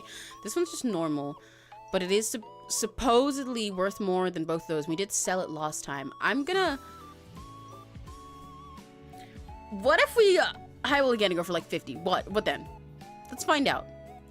The only way I can find out if I'm charging too much or too little for these is through selling them anyway, so. You get seated behind the counter, ready for today's customers. Hello! I was nearby, so I thought I'd take a quick look around. Welcome! I don't see anything I need at the moment. I'll check in again soon. See you next time! The customer leaves the store. Yay, she's back. Hi, not Granny Sylvie. Welcome. Vintage stuff rather reminds me of my mum's laugh, but quieter. Could I pay £6? Oh. Interesting. For somewhere between 5 and 50 and her paying 6 makes sense. I'm gonna counteroffer just like, yeah. I was gonna say 7. I'll go for like 8. I don't mind it being cheap. If she's suggesting that little for it, then it's probably not worth that much. I gotta figure it out. I think my mom's hands will be happy holding this. Yay! It's so cute. I have to get home to my mom. Bye. See you next time. Oh, Addie, I think you'll love this character as well. I think Nary and Pico will love her. You saw 2 customers today, but no one else is coming now. Yay! You stretched. Hearing a pop from a joint somewhere you don't want to think about too much as someone entered through the front door. That thing reminded me to stretch, and I heard the same thing. Ugh. Oh! Wow, he's in his casual clothes! Oh, look at him! Which character? Vivi, the kid! She's very interesting. What are you doing here? Don't tell me I have to put you in timeout. Timeout? How old do you think I am? I left something here this morning. I was just coming to pick it up. What do you mean, It's not like I came back because I missed you or anything. Oh, he's such a cute little sinner. He's so stupid with it. I love him. Fine. I guess that's a sufficient reason for you to be back, but you better go home straight away. God, you're worse than my mother. I'll pretend I didn't hear that. Actually, do you live far away? Why? I'm just wondering. Not really. 10 minutes or so from here. You checked back and forth and couldn't see Winnie anywhere in the room. Can we talk? I thought you wanted me to leave. Just for a minute. Guess it's inevitable, sure. He's so stupid, I love him. What is it? There's a real-life ghost living in the store, and Lucille claims to be a time traveler, and I believe her for some reason. Yep. Just yep! I don't know what you want me to say. Yes, Winnie's a ghost, and yes, Lucille is a knight. How? Why? What's going on here? Did my aunt know? Of course she did. She knows everything that goes on in this town. That's just the kind of woman she is. Really, this whole antique store rubbish is mostly a front. A front? For what? You're not gonna tell me this is something illegal, are you? I really don't want to go to prison if this is a setup. What? No. Willowmist is full of people who don't fit in. People who are running away from something or don't blend into a normal society. Sylvie helps them. The town depends on her. She's a problem solver, I guess. She's the one that makes this town a place where people can exist without having to explain themselves. So, the people in town, they're all like Winnie and Lucille? Not all of them, but a lot, yeah. But everyone knows? I guess? Some of them do, some of them don't. Some don't want to know. Not everyone in Willowmist is like that, but they get it in their own way. I don't know, it's more like people just don't ask. And you're just okay with that? Why wouldn't I be? It's a lot to take in. You get used to it. You sighed, running a hand through your hair. Or don't, just let things happen. You're here for what, 3 months? You'll be fine. You exhaled deeply before leveling a look at Florian. Okay, so what about you? What about me? You said a lot of people here don't fit in. What's your deal then? A beat of silence. Florian's expression didn't change, but there's something just a little too measured about it now. I just work here. You just work here? Yep. No tragic backstory, no running from the past, no big secret. Nope. Florian. And me. Fine, be mysterious, but I'm on to you. There's nothing to be mysterious about. I just happen to be born here. Anyway, you told me to leave, so I'm leaving. Wait! I'm meant to do what she does? How would I know? Sylvie doesn't tell me shit. Worker's fucking hilarious. See, you'll love him. You'll love him. For the record, Addie, by the way, since you woke up late, he's like 99% chance of being a vampire. With his little teeth, and he wears like a mask and sunglasses and that hat anytime he's outside because he says he burns really easily, and he comes here in the afternoon and then stays working all night even after we go to bed and then doesn't show up in the morning. And the one time we came downstairs, he was downstairs, and because we had like a tiny little scratch on our finger and it dropped with blood, he freaked the fuck out and ran away, and we didn't see him until the next day. And then he's just like, I just work here. I just work here. I love him. I love his dynamic with the main character. I can hardly help myself, let alone an entire town of people. You don't need to help everyone. That's kind of the whole point, though, isn't it? My aunt did. Florian sighed, shifting his weight slightly as he rubbed the back of his neck. Yeah, well, you're not her. Wow, thanks. That's not what I meant. For a second, he hesitated, his fingers tightening slightly against his sleeve. Then, in a quieter voice, he spoke again. Look, even if you only help one person, it's worth it. His tone was uncharacteristically earnest. No sarcasm, no sighing frustration, just something quiet and certain. Dramatic Oz emo twink, such pause. Yeah! You blinked at him, momentarily taken aback. That's surprisingly optimistic, coming from you. He shoved his hands into his pockets, glancing away as if embarrassed by his own sincerity. Not everything has to be a grand gesture. Not everything has to fix something. Sometimes just being there, just doing one good thing is enough. Sounds like something my aunt would say. Maybe it was. Did you believe her? Maybe. You smiled, exhaling softly before shaking your head. You're a weird guy, Florian. Yeah, well, you work here now, so you're one of us. Now I'm really going. Night.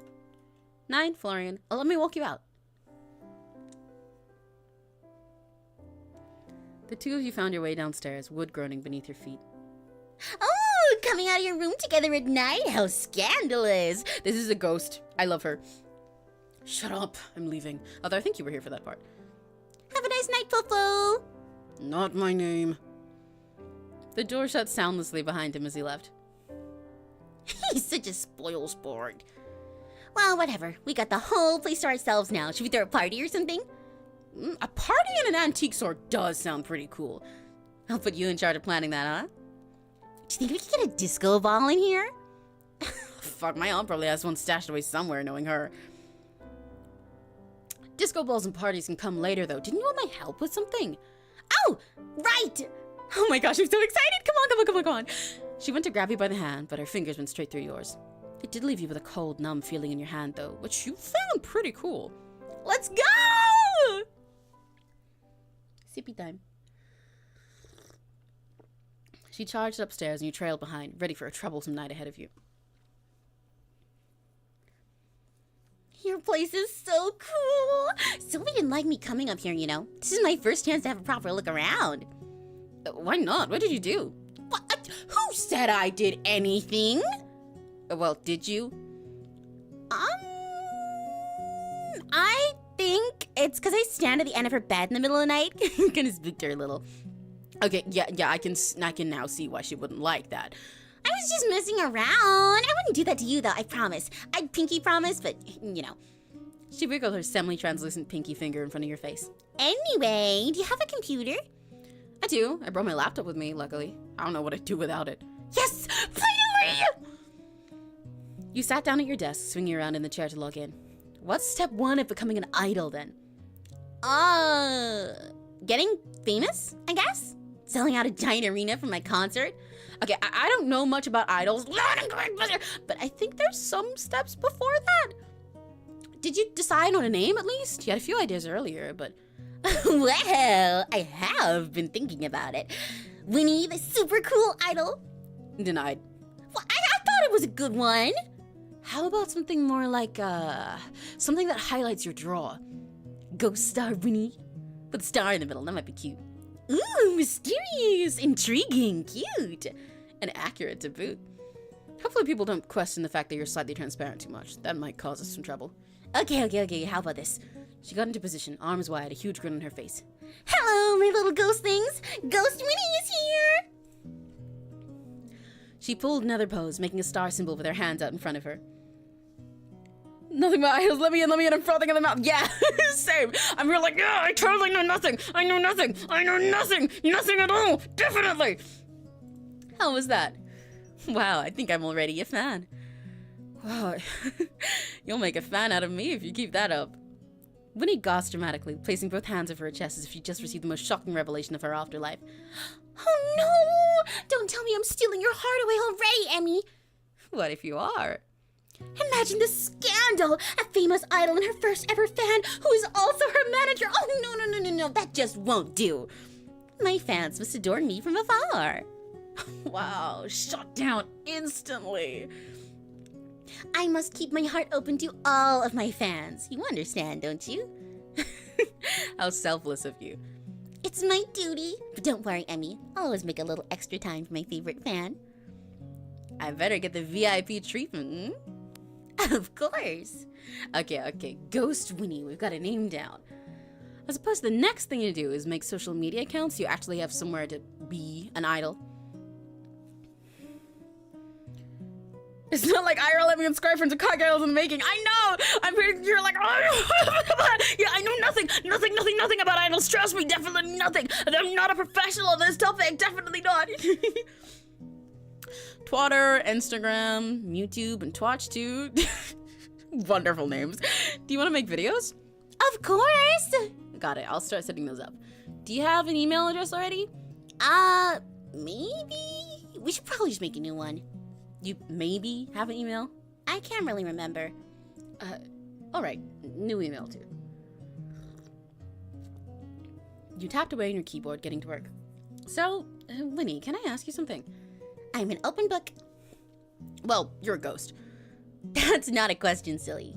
I wasn't done yet. Are you dead?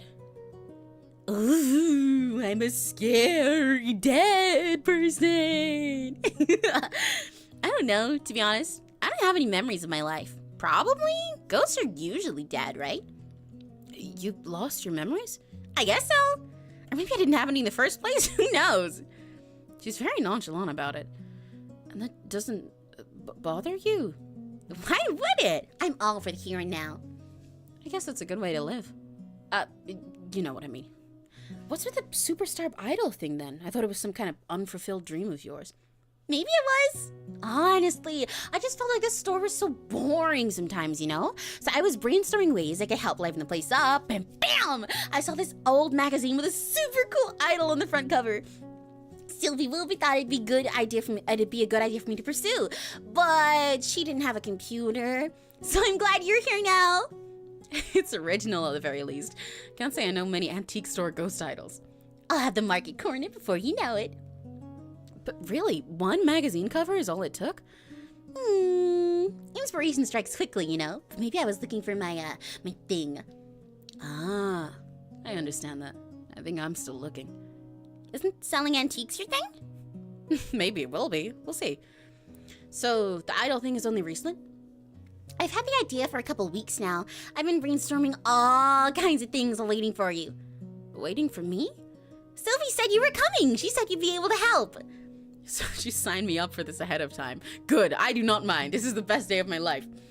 Anyway, I was born to be a star. I think I was probably a pop sensation in my past life. Or maybe a famous actor, or both. You chuckled, shaking your head as you turned away from your laptop. All right, well, your social media is ready. You're officially one step closer to world domination. This is so exciting! What's next? Maybe a profile picture? I can take a photo for you. Wait, do you come up in photos? Of course I do. I'm not a vampire, silly. Thank God. Imagine trying to figure out how to market an invisible person online. You lifted your phone up, angling it towards Winnie, who instantly struck a dramatic pose, tilting her head to the side with an exaggerated wink. Cheese! You snapped the photo, checking the screen. Sure enough, she was there, only ever so slightly transparent. If you didn't know she was a ghost, you likely wouldn't have guessed from this picture. Let me see! You turned the phone screen around her, and she practically bounced up and down in place. So cute! I mean, you're such a good photographer. It's called being a net idol. Yeah! And you know what? I wish I could be an idol fan within this game, even though I totally understand why the main character's not. Because this is like, she's got such a perfect draw. I don't think Ghost Winnie is a good name, even though it has the cute star. I feel like it needs something else around it. Like, it needs to at least be alliterative or something cool like that. But she has a great little draw. Being an idol, like in this antique store as your backdrop, who's supposedly a ghost and treats everyone else as their ghost things for lore. Because if she's slightly transparent, people are just gonna think that that's really cool editing, especially if she's a net idol. They're not gonna assume she's a real ghost. So she's got a cool little market to corner the whole time, being like this little spooky thing, until if so many people who aren't idol fans who see see her videos and go like, wait, is she edited it? Wait, why is she like kind of clear like that? How do they do that? And people like rumoring in the comments will be like, oh, no, she edits it with this and records it in green screen. They'll be like, where'd you hear that? And be like, I made it the fuck up. And they'll be so perfect. And she's great. And I love her. Anyway. Well, I think anyone could do this much, but I'm no one to turn down praise. It's thanks to the subject material. It's all thanks to the subject, really. What can I say? A pretty girl will take pretty photos. Oh, is that so? You think I'm pretty? If I didn't know any better, I'd think you were flirting with me, Emmy. And if I was? You're confessing so boldly. What would all of my fans say? I suppose I'll have to start fearing for my life soon. I know what idol fans are like. It'll be our little secret then. What, are you proposing a secret manager-idol relationship? Oh, what? No, I meant your secret. Like, your secret little crush on me, obviously. Winnie flailed dramatically, floating backwards as if she needed physical space to recover from your words. Her expression was somewhere between flustered and delighted. No, you're making me all flustered, God. I'm just messing with you. Think of it as payback for making me drop my gloss the other night. Right, of course. I knew you were totally kidding. Not a bad prank, but I can totally do better. Yeah, we're even now. For now, let's upload your profile picture. There. Looking good, Winnie. Now we just need content. You said you wanted to do videos? God, she's so cute. She's so cute. She's so cute. She's so cute. I love her. I love her. I love her. I love her. Guys, I'm in love with her. I'm in love with her. I'm in love with her. I'm in love with her. I know I've said this about several of them. And it is true. Sorry, I'm sipping my tea. Hang on. It is true for the others too. However, I'm so in love with her. She's made for me. She's like low-key. Maybe she's made for me because she's me, but I love her. Oh my god, and I love the main character's energy when flirting with her. It's real as fuck. She's just like me for real. Bars of my enclosure actively bowing and squiggling at need in. Yes, you get me. You get me. Yeah, I should probably, figure out what kind of idol I am. Am I the cool, mysterious type, or the super high energy, cheerful kind? I mean, that seems pretty obvious to me, but more importantly, who do you want to be? Winnie paused for a second at that. It was brief, so brief you might have missed it if you weren't paying attention. That's a good question, huh? I guess we'll find out along the way. That's what makes it fun. Well, you quite literally have all the time in the world to work it out. There's no rush. Take some time thinking about what you want your first post to be, too. Right, I should do some brainstorming. I got it! You brainstormed for like 3 seconds. What can I say? I'm obviously just natural. So here's the idea. I'll pretend like I'm putting on a show, and you can pretend to be in the crowd recording, right there in the store. If we post that online, it'll totally go viral. Oh, like a fan cam? Yeah, like that. You don't know what a fan cam is, do you? Maybe it's lost with the rest of my memories. It's just a fan recording of a performance. They're pretty popular online. All right, I can do that. What are you actually gonna, do, though? It's a surprise! Are you excited? I don't think I could get any more excited if I tried. Come on, let's go do it then.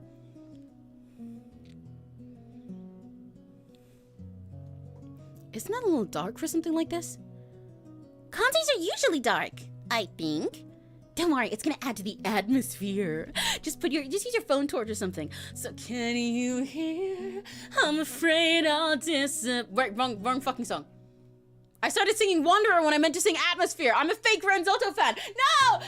I'm a fake Red Vader. I gotta end stream. I'm kidding. Which is crazy because Atmosphere is my second favorite of his songs as well. I only wanted to hold you briefly. It's irreversible damage that I've done while passing by a crash landed in your reach. I don't belong here. I don't belong in your atmosphere. Oh, in your atmosphere, here in your atmosphere, oh, in your atmosphere, here. There we go. I had to restore my title. As someone who had every single one of his songs in the top of my, sorry, I choked on air. I really don't belong in this atmosphere. Fuck. In my top songs plays on Spotify.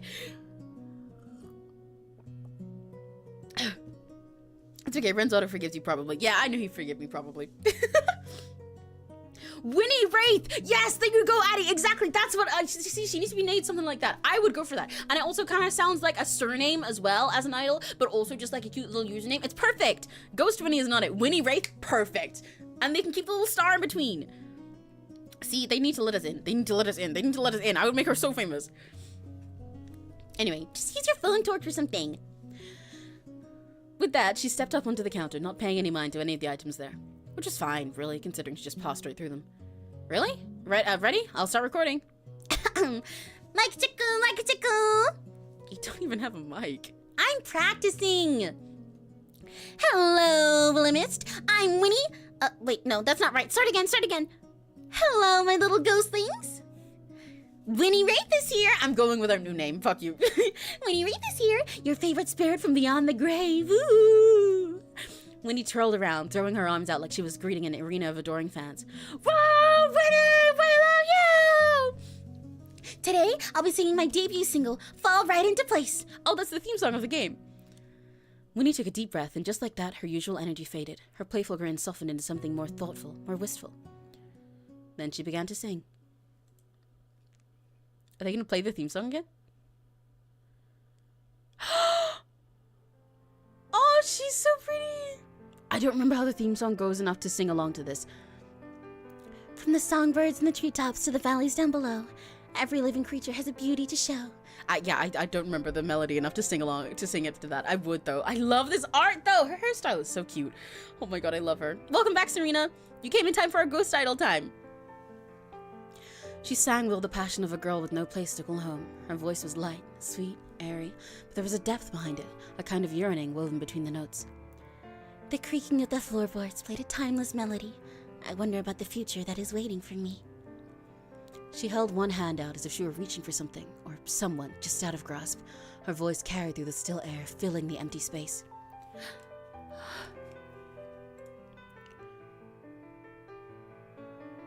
Oh, see, I'm a Wota, so I cheer her on, but she's doing like such a gentle song. I feel like we've got to stop and listen. You didn't say anything. It was almost like you couldn't. You just watched her standing there above you, mesmerized by Winnie, the playful, energetic whirlwind of a ghost who suddenly seemed so delicate, so lost in something unseen. She seemed almost caught between her dreams and memories, or lack of them. Winnie.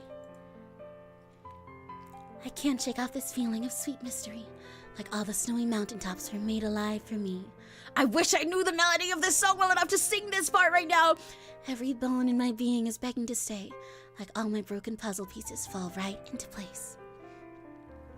As she hit her final notes, Winnie's eyes fluttered shut as she let the sound settle into the stillness of the room. Then she cracked one eye open, grinning. So, how was it? You quickly stopped the recording.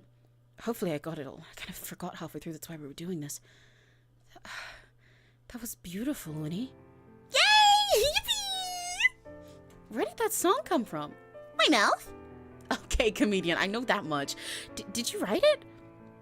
I think so. I hope so. It's when I first got here, it was in my head. Maybe it's a memory. I'm not sure. But it's pretty, right? It's gorgeous. You're an amazing singer. Well, I wouldn't be a very good idol if I couldn't sing. That's true. I just didn't realize you were that good. You leant back against the counter, arms crossed, as Winnie descended to stand beside you. Memory, huh? Music is a pretty powerful thing. I wonder if it means something. That I've always been destined to be famous? Maybe.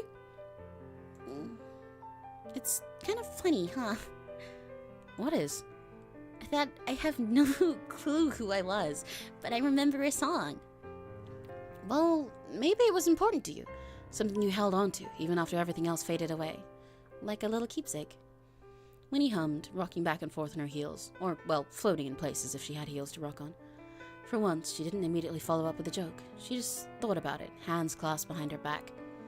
Yeah, I guess so. I mean, anything's possible, right? She kind of, in a way, reminds me of Minori 𝘆cie𝗂𝗿 from Toradora.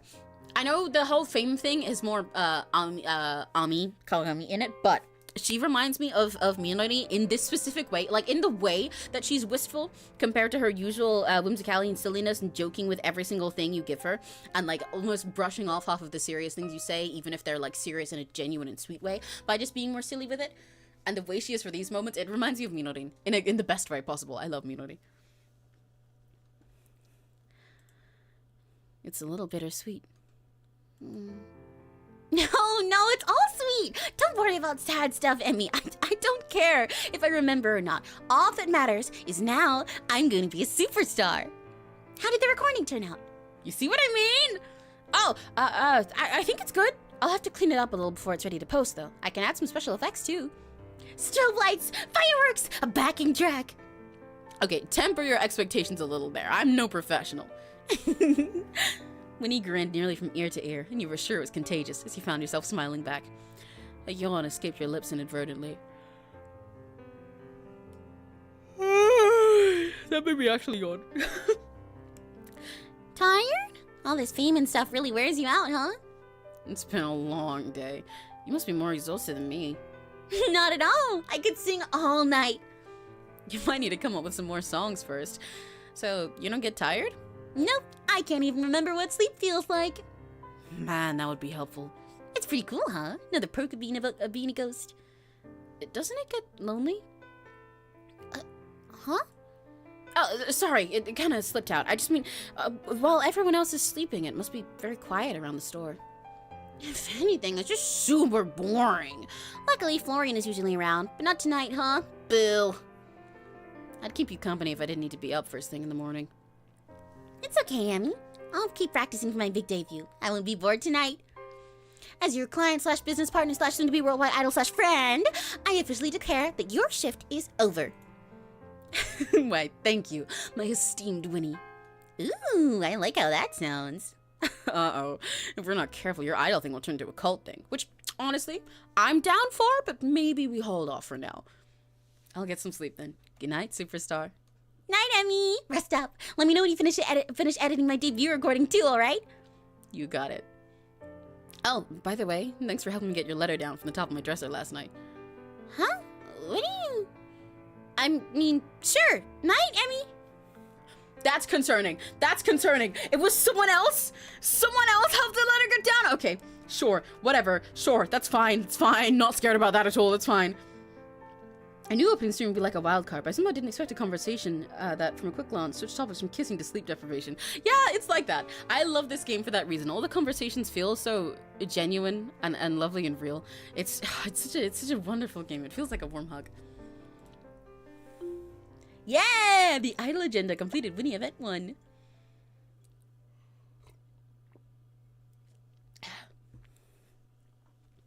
A ghost idol. What a weird life I'm living. Well, at least I won't get bored out here. With that, you headed back upstairs. Nice, hope you have fun. Thank you! I'm having a lot of fun. You stepped into your room, then promptly flopped down on the couch, exhaustion overtaking you. What a day. Between dealing with customers, meeting and helping Winnie with her idol stuff, and everything with Florian, you're left with little energy for yourself. You let your head come to rest on the back of the chair and closed your eyes. Just for a moment, you told yourself, you just wanted to rest your eyes. Just a minute, then I'll get dinner and go to bed. And just like that, you fell into a light sleep. Go for Winnie round the save, or do you have your energies? I'm absolutely going for Winnie. I mean, to be fair, terrifying. I always end up romancing multiple people at once, but I am 100% Winnie focused. However, I should mention again that this is the demo of this game, so I don't know how long they're going to let us play for. I feel like it's going to be soon. I'm assuming they're going to let us get through like 1 week. Upstairs. Wake up. Follow rustling leaves. Destiny. Find it. Your eyes shoot open as soft, insistent whispers rippled through your mind. The first thing you noticed was a cold draft brushing against your skin. In the dim light of your room, you saw something strange. A scattering of autumn leaves swirling in a gentle motion, around and around, as if the world's gentlest tornado was inside your room, and you were in the center of it. What the hell? Winnie, is that you? No reply came. You felt an inexplicable pull, like a magnetic draw urging you to stand. I'm getting flashbacks to a game I like, but I can't talk about that game on stream. You got back to your feet, and the swirling leaves followed you, as if you were commanding them. Which you weren't, as far as you were aware. You looked out the window, but the wind didn't seem to be coming from there. Oh, Winnie? Winnie, is this some kind of practical joke? If it is, you got me! That pull continued, almost as if dragging you to the door. Swallowing hard, you followed it out of your door and upstairs. You would expect to see Winnie when you entered the room, but you found the attic empty. The pull continued, dragging you further into the room relentlessly. Dust motes danced in the beam of moonlight that streamed in through the stained glass window as you made your way to one of the dresses, pushing aside boxes in your path. The closer you got, the more the temperature seemed to drop, and the leaves twirling around you began to glow. Cautiously, you reached out and brushed your fingers against the smooth wood of the dresser, your heart pounding. It was icy to the touch, much colder than you would have expected. With a deep breath, you pulled open the drawer and found a book. It looked old, leather-bound, with no writing on the front or spine that you could see. Carefully, steadily, you reached in and took it from its place in the drawer, blowing a layer of dust off the surface. As soon as you made contact with it, the leaves swirling around you exploded into gold dust, shimmering through the air before coming to rest on the wooden floor. The temperature of the room returned to normal, and you were left, once again, exhausted. Strange book in hand, you made your way back to your bedroom. You set down the book on the small dining table in the kitchen and changed into your pajamas. Whatever strange thing was going on right now, you could certainly wait until morning. You crawled into bed, heart still racing, and closed your eyes. Despite the adrenaline running in your veins, weariness overtook you, and soon enough you fell back into a much deeper sleep. Cool! Terrifying! Okay! Nice! Awesome! Great! Lovely. That's chill. That's fine. It's fine. The sing-songy chirping of a group of small blue birds in your windowsill woke you up from your sleep. You sat up and yawned, stretching out your shoulders with a pop. Oh, I'm sure that's not meant to pop. Rubbing your bleary eyes, memories of last night suddenly resurfaced. Filled with alarm, you searched out the book you'd found and noticed that there was nothing on your table anymore. Was that all a dream? God, I need to stop watching TV or something. Abruptly, a book fell onto your lap as if someone had dropped it. A very familiar leather-bound book. How the... Does this place have a second ghost or something? Absent-mindedly, you began to flick through the pages, but instead of being greeted with a journal like you expected, you found strange, intricate drawings, almost like sigils. It looked old, but incredibly well kept, and you couldn't read a word of it. You flicked to the front, and in the bottom corner of the page was a single word, or in this case, a name. Marigold. Is this Aunt That's our surname, by the way. Is this Aunt Sylvie's? Just what is going on around here? Ghosts and nights, sure, but people around here are different. Does that mean she was too? It did make sense to you, kind of. Your aunt was a little strange in a curious way. Okay, Mr. Brooke, I'm gonna leave you here, but I'll come back to you later tonight, I promise. There's no need to follow me around the store, right? I've got work to do, but trust me, you and I have a date tonight, alright? Don't go anywhere. You set the leather-bound book carefully on your desk, taking note of exactly where you leave it. All you wanted to do at that moment was find answers, but instead, you turned to your door. There was work to be done, inventory needed sorting, bills to be paid, and customers waited to come spend their hard-earned money. And talk to you, apparently, since that's what your aunt did. Help people. Okay. The store is getting slightly less clean, but I think it's okay for now because it's only a little bit less clean, and I think we still need more stuff to sell. So I'm once again going to sort through storage. I kind of want to man the counter in the morning, though, just to shake it up, because we do have a few things to sell still. So I'm going to do that first, and then sort later. Get your skull expanded, bro. No! The store was quiet when you knelt down behind the counter, sorting out the various papers and knickknacks stored underneath. And boy, there was a lot of papers and knickknacks. Your aunt was nearly on the level of a hoarder. She had receipts stored away from 2 decades ago, brochures for long-closed restaurants, and enough loose screws to build a small airplane. How can you even amass this much stuff? You pulled out a stack of magazines, again, some decades old, and began to categorize and sort them before your eye caught on a small unlabeled white envelope between the pages.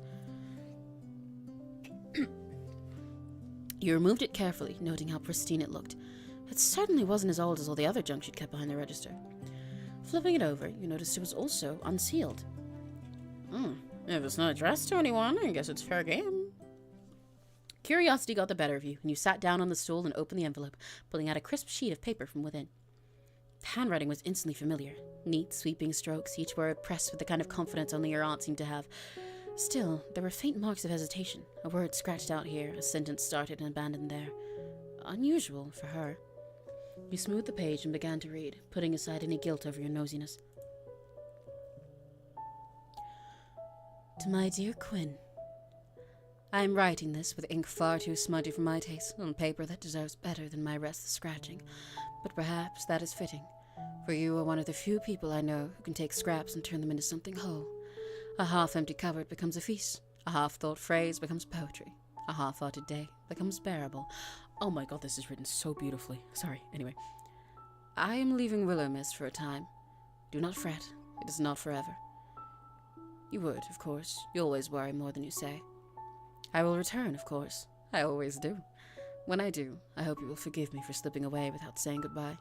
You deserve so much better than vanishing acts and riddles. I should have told you this in person.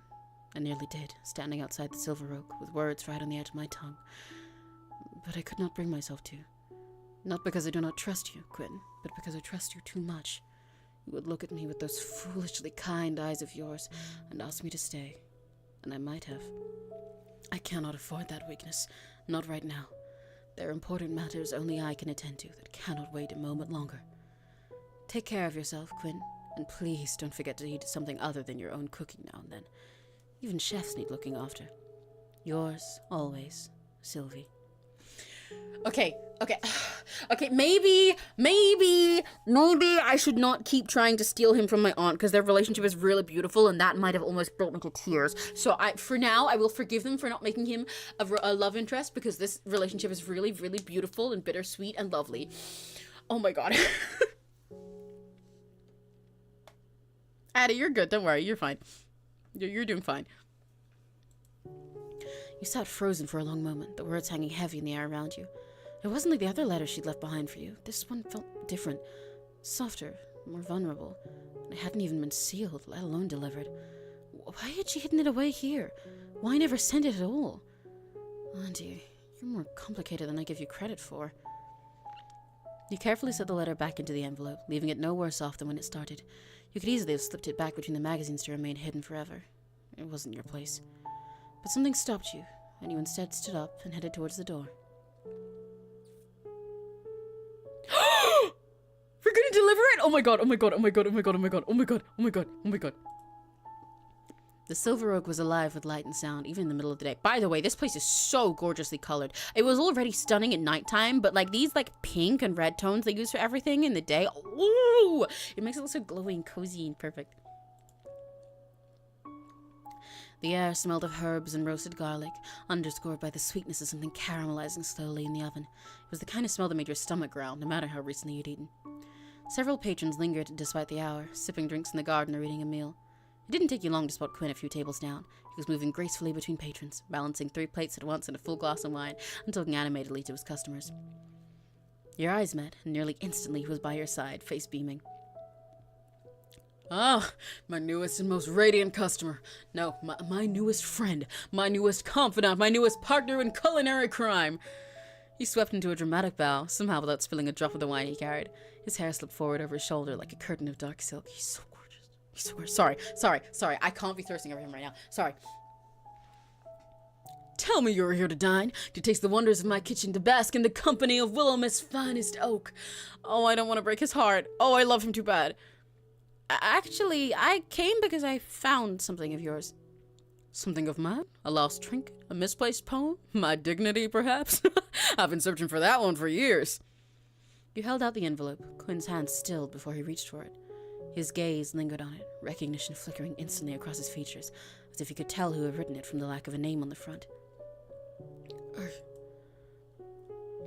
For a moment, the noise of the restaurant seemed to fade around him. He took the letter, slowly, almost reverently, as though it might vanish if he moved too quickly. Sylvie's hand. He spoke the words softly, as if testing them. His thumb brushed the edge of the letter, and he let out a small, shaky laugh that didn't quite reach his eyes. From me? She never gave this to me. His eyes scanned the first few lines. Smile faltered. Whatever flamboyant quip had been waiting on his tongue shriveled into silence. With a quiet exhale, Quinn tucked the letter back into the envelope and slipped it against his chest.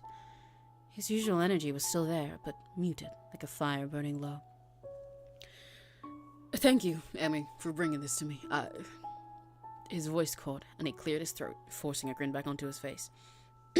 I owe you a meal. No arguments. The finest thing you've ever tasted, and then some. Consider it payment for your noble service as courier of forgotten words. You don't have to. Oh, but I must. If I did not, the very foundations of the Silver Oak would crumble. And then where would Willowmist be? Hungry, despairing, devoid of risotto. The grin was convincing, but not quite enough to hide the heaviness in his eyes. Still, he clapped you warmly on the shoulder, his voice booming again to cover the crack in his armor. Do you know why she didn't give this to you? Well, I could guess. But Sylvia's always been a storm. You can predict the thunder, never the lightning. But enough of my melancholy. I will not let you carry my burdens when you already carry the store. No. This letter is a gift in its own way. A reminder that she thought of me. And for that, my heart is lighter, not heavier. Now, how about that meal, Another day. I'm actually meant to be minding the store. Oh, my deepest apologies for stealing you away for so long then. How terrible of me. Terrible indeed. Have a lovely day, my dear. And thank you. With that, you turned to leave. You glanced back over your shoulder and saw him staring down a letter, a small, wistful smile on his lips. Oh, that was so sweet. Oh, that was so bittersweet and beautiful. Oh, I love their writing so much in this game. Oh my gosh. Oh my god. Okay, I'm gonna price this a little bit lower. I know it's in good condition, but I feel like it's a little bit too much. This one's gonna stay as it is for now. I'll let someone haggle me down if they want to. You get seated behind the counter, ready for today's customers. Hello! Hello, Miss Marigold. I trust your day is well. Welcome. Our plate seems well kept. Better than most antiques I've seen. Reasonable enough. I'll take it off your hands. Yay! We sold it for $50! I priced well. I'll check in again soon. I really want to see him again. After he was, oh, I didn't mean to be angry. My apologies. After, oh right, it's because I was typing 50. After he was so fucking cute at the bar. Like, I liked him anyway. I liked him and his little weird, stiffness regardless, and the fact that he's gorgeous. But then the way he was all cute and clingy at the bar melted my fucking heart. He was so pathetic about it. I love him. See you next time. The customer leaves the store. You saw one customer today, but no one else is coming now.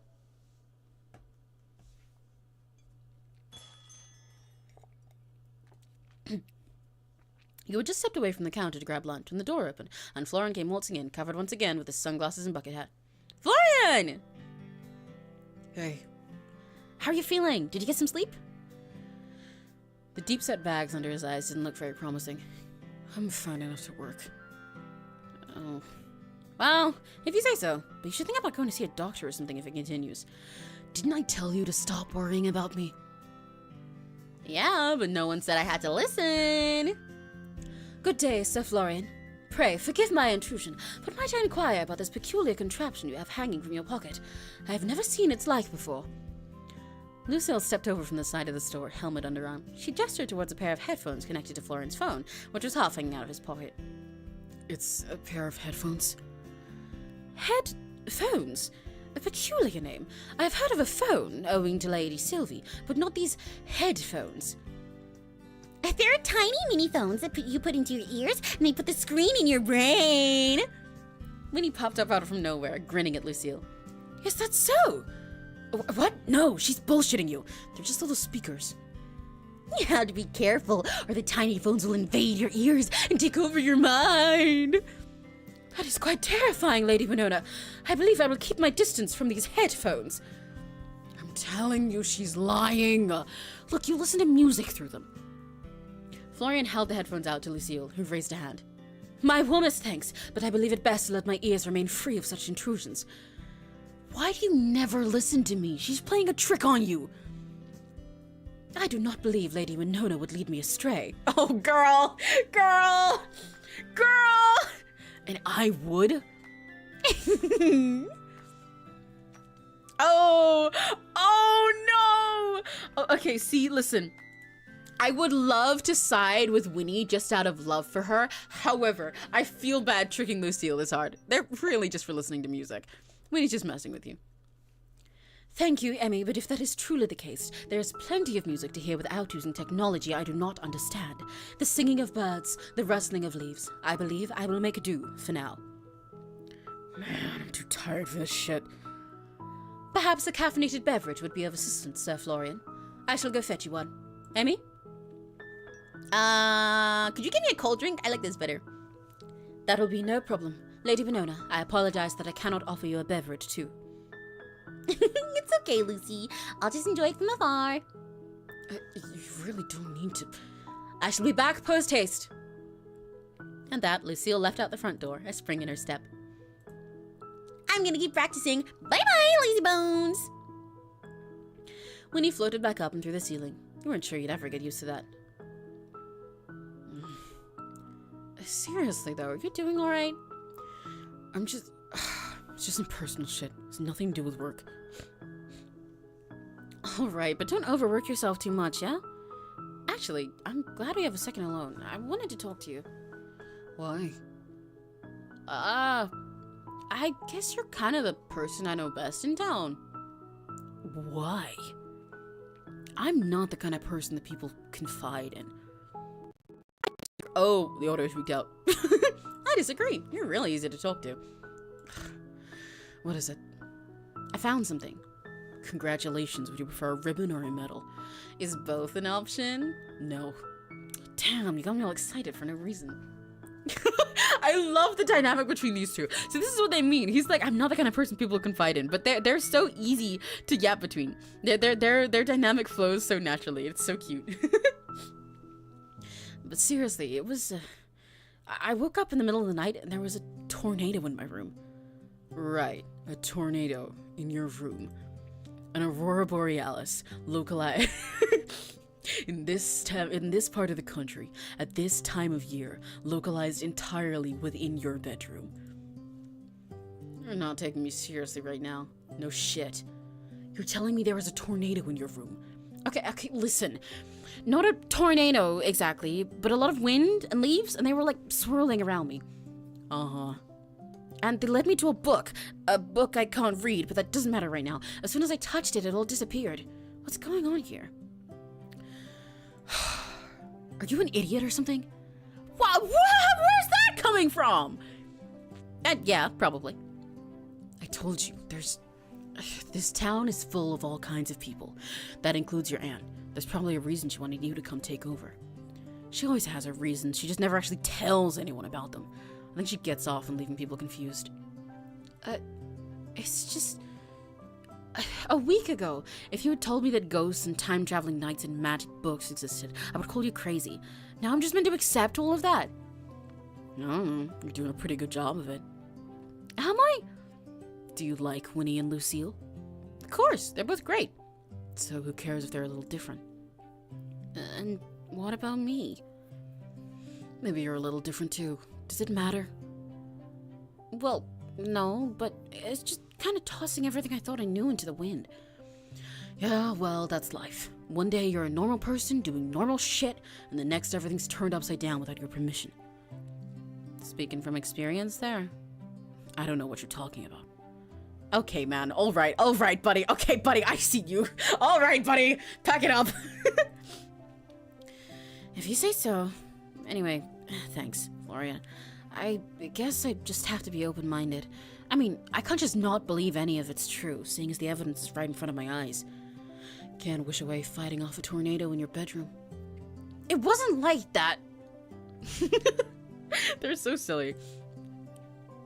But I really like how comforting he is. Like, he really doesn't have any faith in himself. But their dynamic flows so naturally. They've so easily gotten into this relationship, bickering back and forth, but just being honest about everything. And he's so comforting and sweet. I think Winnie was right about him not actually hating anyone. I love him. I love all of them so much. My apologies for the wait, my friends. What? Wait, you were gone for all of 5 minutes! A midday jog helps me clear my mind. Please, enjoy. She placed down a small tray on the counter with 3 drinks carefully tucked into it. You quickly took yours, glad for it, and Lucille picked up something floral smelling. What you got there? The shopkeep called it a white berry forest tea. I will admit, I have not yet tried such a thing, but I intend to keep away from coffee. You said you didn't have to give me anything. It would be unbecoming of a knight to offer a drink to Emmy and not you, said Florian. Please. I'm not thirsty. Truly? Then I apologize. I did not mean to make you uncomfortable. It's not...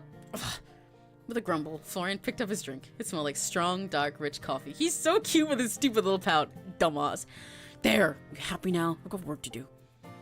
With that, he took off, coffee in hand. Is he always so pleasant? If by pleasant you mean acts as if some knave had defiled his morning gruel, then yes.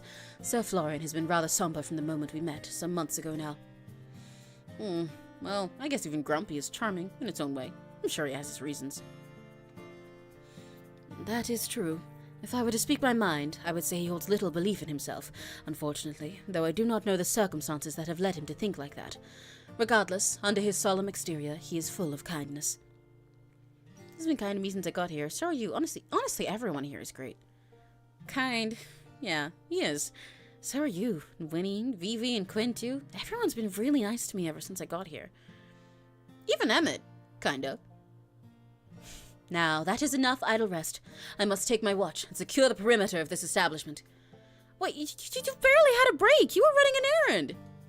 Though my respite was brief, the call of duty is constant. I would not delay in safeguarding you in this store.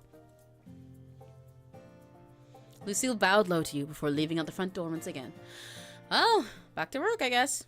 Time to look for more items. You begin searching through the collection. We got another bunny. And we leveled up. Nice. Okay, what do we want this time? I think I said last time that I do charm after smart step, right? Your ability to negotiate and sweet talk customers. Charm increases the chance of customers paying more during haggling, buying more than one item, and offers you better deals in markets and auctions. Luck increases the chance of rare items being market and random events. Boost the quality of restored items, increase the odds of getting the shop sparkling clean. Style draws more customers to the shop. Okay, no, actually I'm gonna go with style because I want more people to come in. Yeah. Yeah. I wonder who's this last one we have yet to meet. I should know, because I've seen all the characters in this, I think. But I'm curious. It's also interesting that it only goes this far. I wonder if it fills out this whole space in the full game. Or, like, will fill out this whole space in the full game, or if it really does stop here. Because that feels like an odd UI. Curious. Curious and curiouser. I want to get love points with these two. Emmett, please, one chance. 5 to 30 in normal quality. Interesting. We sold the last one for 20 buckaroos, right? So I'll probably go for a similar price for this one. It's a little past 5 p.m. and you're sweeping a few stray leaves on the floor when the door is pushed open once again.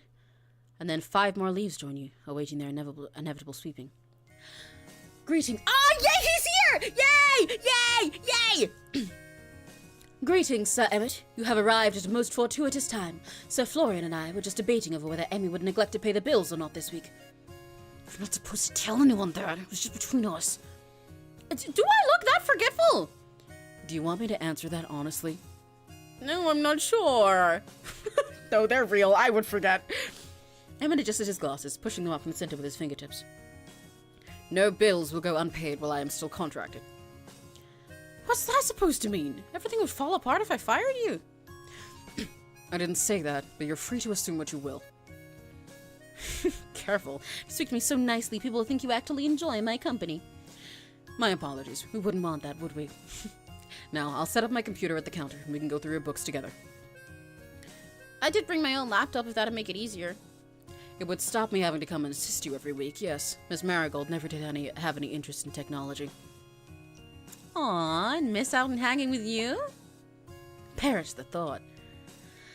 I would be happy to show you how to digitize your accounting yourself, and then there would be no need for me to come here every week.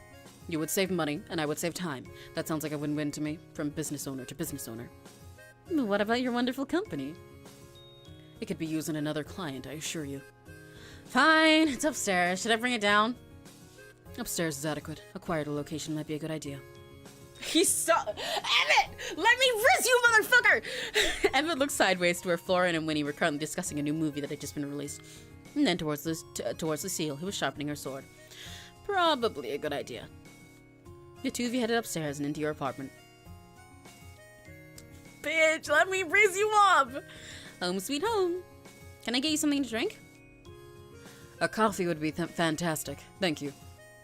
I definitely think his accent's changed since I started this, because I think I made him British at the start, but I don't want him to end up sounding exactly the same as Lucille. So, I'm trying to make him a little bit more rushed and direct and everything, and a little bit more American. You crouched down to look in the back of your aunt's cupboard. There were around a dozen different kinds of tea in beautiful little embossed tins with handwritten labels. Your aunt's handwriting? Sure looked like it. Let's go with Breeze reflection. Yeah. Pushing those aside, you found what looked like a 20-year-old container of instant coffee. Fair warning, I think this coffee is older than I am. Would you expect anything less from the owner of an antique store? Touché. I'm just saying, if you get poisoned, please don't sue me. All I have to pay you with is buttons and pocket lint. I can't say a client has tried to pay me with pocket lint before, but I've been known to accept buttons on occasion. Oh, I love how silly he is. Like, because as much as he's all stiff and ignoring all the riz and everything, he does have that little charm and funny to him. Like, even with the things he said before, he brushes things off in a really cute way. I like it. You peered up at him. He'd sat down at your kitchen table at some point, scrutinizing his face. Seriously? No. Why would I accept buttons? It was a joke. How? It's actually kind of impressive how you can keep a completely straight face while joking. I thought maybe you worked at the button factory. I do, but they pay me by direct deposit. You do? No. There's no button factories anywhere near Willowmist. Okay, I couldn't tell that one was a joke either. Alright, wise guy. How am I meant to know when you're joking, huh? You stood up, quickly pouring both Emmett and yourself a cup of the maybe perhaps kind of out-of-date instant coffee. I love characters like this. who deliver their jokes and their regular stuff in the same blunt tone and then just expect you to get it. It's really fun. Here's hoping it's still drinkable. You handed him the cup and placed your own down at the spot beside his, then collected your laptop, which was still open to Winnie's idol page. A fan of idols? I used to be an idol back in the day. I want to say that, because I used to be an idol back in the day. Is that so? Yeah, big into singing, dancing, all that. And you decided to pack it all up and move to the countryside to sell antiques. Well, the spotlight isn't for everyone. I just shine too brightly. It's fortunate you have something to fall back on if this doesn't work out then. Putting aside the non-work talk, please navigate to this website and download the software. I will give you a license to use it under my business. Emmett pulled out his own laptop, then showed you the download page for some piece of accounting software, which you promptly downloaded. Have you ever used a program like this before? What if I said I had? I would inquire whether you were lying or not. Okay, I haven't. Really, I'm new to all of this. Any guidance you can give me is appreciated. Not to worry. It's rather beginner-friendly, and your aunt's business is quite simple. It's all cash in and cash out. I would suggest continuing to use the book downstairs for keeping track of sales, as Miss Marigold will find it more comfortable when she returns. But once a week, you can copy the numbers into here. He leaned over slightly, pointing towards the screen. Miss Marigold chooses to pay off her bills weekly. I had suggested monthly or every 2 weeks, but she was adamant about it. These bills will cover water, power, the usual. Payment for your employees is already paid directly out of your aunt's accounts, so there was no need to worry about that. That saves me a bit of effort. Just make sure to put some time aside every weekend for paying bills. Got it. My weekends are about to go crazy. So I just click here to find my bills? No, over here. He leaned over again, and you couldn't help but notice the scent of his cologne. It was almost floral. In fact, if you had to pinpoint the way it smelled, maybe sparkly? Distracted, your hand brushed against his, and for a split second, time seemed to pause. Emmett quickly pulled his hand back and cleared his throat before continuing on like nothing happened. Yes, just there. Click on this tab and it will show you an overview of your pending payments for the week. Oh, right. I got it. Thanks, Emma. From here on, it should be straightforward. However, since it's your first time, I'll stick around and assist you with filling in some sales data from the book downstairs. Really? That's awfully kind of you. At that, he let out a rare laugh. I'm paid by the hour, Emmy. I wouldn't call it kindness. Oh, I see. Looking to fill up your bank account, huh? That's the point of running a business, yes. I appreciate the help nonetheless, even if it comes from a selfish place.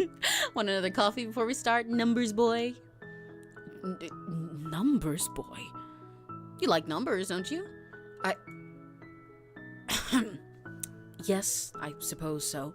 No, one of those coffees was enough to last me a lifetime, thank you. If I never have to drink another, it will still be too soon. Grab the book then. Feel free to make yourself comfortable. Numbers boy does not have a flow to it, but I appreciate the attempt. I think number boy at least would be better. Yeah, num boy.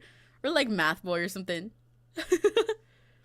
You headed back downstairs, then spent the next several hours going through the handwritten records your aunt left, plus your recent additions. Fortunately, just as Emmett said, it was a rather simple task, just very time-consuming. And done! Wow, that was fun. It was, yes. Okay, now I'm the one joking. I think I'll leave all the numbers to you. That much is obvious. I had to stop you from entering the wrong amount at least a dozen times. Hey, I'm learning! Does that mean if it doesn't work out, I won't be getting an apprenticeship at your accounting firm? Spend a few more years studying, and then maybe you'll have a chance. At an interview. Wow. What's the point of knowing anyone if you can't even get a job through nepotism? I believe that a friendship is required for nepotism to work. Are you saying you don't want to be my friend, even though I'm so effortlessly charming and witty and funny? I do not have time for friendships, Miss Marigold. So I apologize, but a nepotistic position at my company is not likely. That's not how it seemed when I bumped into you the other night. When you... What do you mean? At the Silver Oak. You were there? Am I that forgettable? You were sitting a few tables away from me. Lucille and I were leaving when you told me I was doing a great job with the store and you wanted to see me again. And then you asked me out to dinner. I believe you're confusing me with someone else. No, it was definitely you. Lucille saw you too. So, that's a no to hanging out? It's late. I believe that our time is up. I will bill Miss Marigold directly for our session. He stood hastily, and the sound of wood scraping against wood echoed through the small room as he threw back his chair and began quickly putting all of his papers and laptop back in his briefcase. Interesting. I'm so curious about his situation. Then maybe we could... I should really be on my way. Good night, Emmy. Don't forget to brush your teeth tonight. Brush my... What? Wait, what kind... Hang on! What kind of accent is that? Wait, what? You can't just leave from that! What? He's so weird, I love him. His weird little ways have fully swept me off my feet. In a hurry, Emmett rushed out the door and down the stairs, leaving you staring at the empty spot where he'd been just a moment ago. Don't forget to brush my teeth. What is he, my mother? Wait, what's that? You folded up a piece of paper and remained on the table. You unfolded it to see a letter addressed to Emmett. Resisting the urge to snoop, you instead folded it back up, then found your hands covered in sparkles. What the... You brushed them off in your shirt, then touched the paper again. Once again, covered in sparkles, despite the paper looking crisp and white. Emmett will probably want this. Taking the letter in hand, you dashed downstairs. Where did he go? Ooh, smarts check! I'll check his business card. Woo! Okay, just. Thank God for the bonus. You dug through your pocket and pulled out the business card Emmett had given to you a few days prior. Flipping it over, you found an address listed and quickly input it in your phone. There you are. Hopefully you live near your office. You set off on foot, walking through the darkened town. It was a clear night, and the sky was full of more stars than you could count. It was certainly different to back home.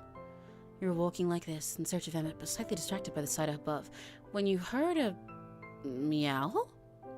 Then another, and another. Where's that coming from? Following the noise, you turned into a side street and saw a group of kittens, huddled together and surrounding a certain man. Don't worry, I brought you food, so there's no need to get violent. There, eat. Guys, I'm in love with him! I'm in love with him! I'm in love with him! Sorry. Emmett was crouched low to the ground, holding out a small white plate bordered with yellow ducks for the group of tiny cats. As the kittens meowed and ate, he stroked them gently, smiling. His normally serious face had been replaced by a softer expression. Well, I wasn't expecting to find my favorite nerd boy feeding straight. I'm calling him nerd boy instead. I don't like numbers boy. I at least like number boy. I think numbers boy just doesn't roll off my tongue right. Feeding strays. What are you doing here? Yeah, exactly! He's so cute! He's a cat lover! He's protecting stray cats! As he spoke, his voice cracked and the kittens scattered, leaving the two of you alone in the dim moonlight. Maybe I enjoyed your company so much I didn't want it to end yet? You what? Is that so unlikely? You've known me for a handful of days and all we've done is talk business. Maybe I just like listening to you talk. Honestly, it's so cute being this forward with the riz with him, even though he shuts it down, because it's just, it's so silly. You know, it's be like, yeah, maybe I just like you. Maybe you're just wonderful. I think it's really cute. He looked at you incredulously, as if trying to gauge if you were joking or not. Okay, I do like you, Emmett, but I found you for a reason. You left something at the store and I wanted to return it. Really, here. Sorry for spooking you. You held the letter out to him, and he finally stood up from his crouched position, dusting the dirt off his pants. He reached out and took the letter, carefully, as if not to tear it. Did you read it? I'm not as nosy as I look. No, I didn't read it, I promise. Well, Emmett cleared his throat and adjusted his tie before tucking the letter away inside his jacket. I apologize for my prior rudeness. This was highly unprofessional of me. I'm not expecting you to be professional outside of our work hours. In fact, I think you could probably loosen up that tie a little even during business. Do you like cats? I suppose you could say that. That's not a yes or a no. They're small and cute. I was about to say that. Okay, to be fair, personally, I would ask the first one first and be like, you like small and cute things, and like hint at myself rather than just going, am I small and cute? But I can't miss. Listen, you miss every shot you don't take. Am I small and cute? Do I count as small and cute too? Are you a cat? Do I need to be a cat? I can meow if you like. You have no sense of humor, do you? I'm joking, Emmett. You don't have to take everything so seriously. He let out a sigh and shook his head. You're an overwhelming person, you know that? Oh, shit. Okay, I'll save it anyway. We hardly know each other, and now you're trying to meow at me in an alleyway. Okay, when you put it like that, I sound like a weirdo. If the shoe fits, then what can I say? Maybe you just need someone to help you let loose a little. That could be me, if you like. What exactly do you want from me? I just want to get to know you. I can't do that if you're always running away. Overwhelming and persistent. It's part of my charm. Thank you for returning my letter, Miss Marigold, but it's late and I really should be getting home now. You should too. Then how about letting me walk you home? There's no need for that. It is hardly a 10-minute walk from here. I know there's probably no need, but can I do it anyway? At that, he sighed and his shoulders drooped. Fine, if it makes you happy. That doesn't mean I consider us friends. Oh, I like this. I love him. The two of you started walking through the dark streets. There was a cool breeze, and you pulled your clothes tighter around yourself. I like how we kind of have two different types of tsundere going on with the two boys that we've met as romance options so far. Oh, he's so gorgeous! Sorry.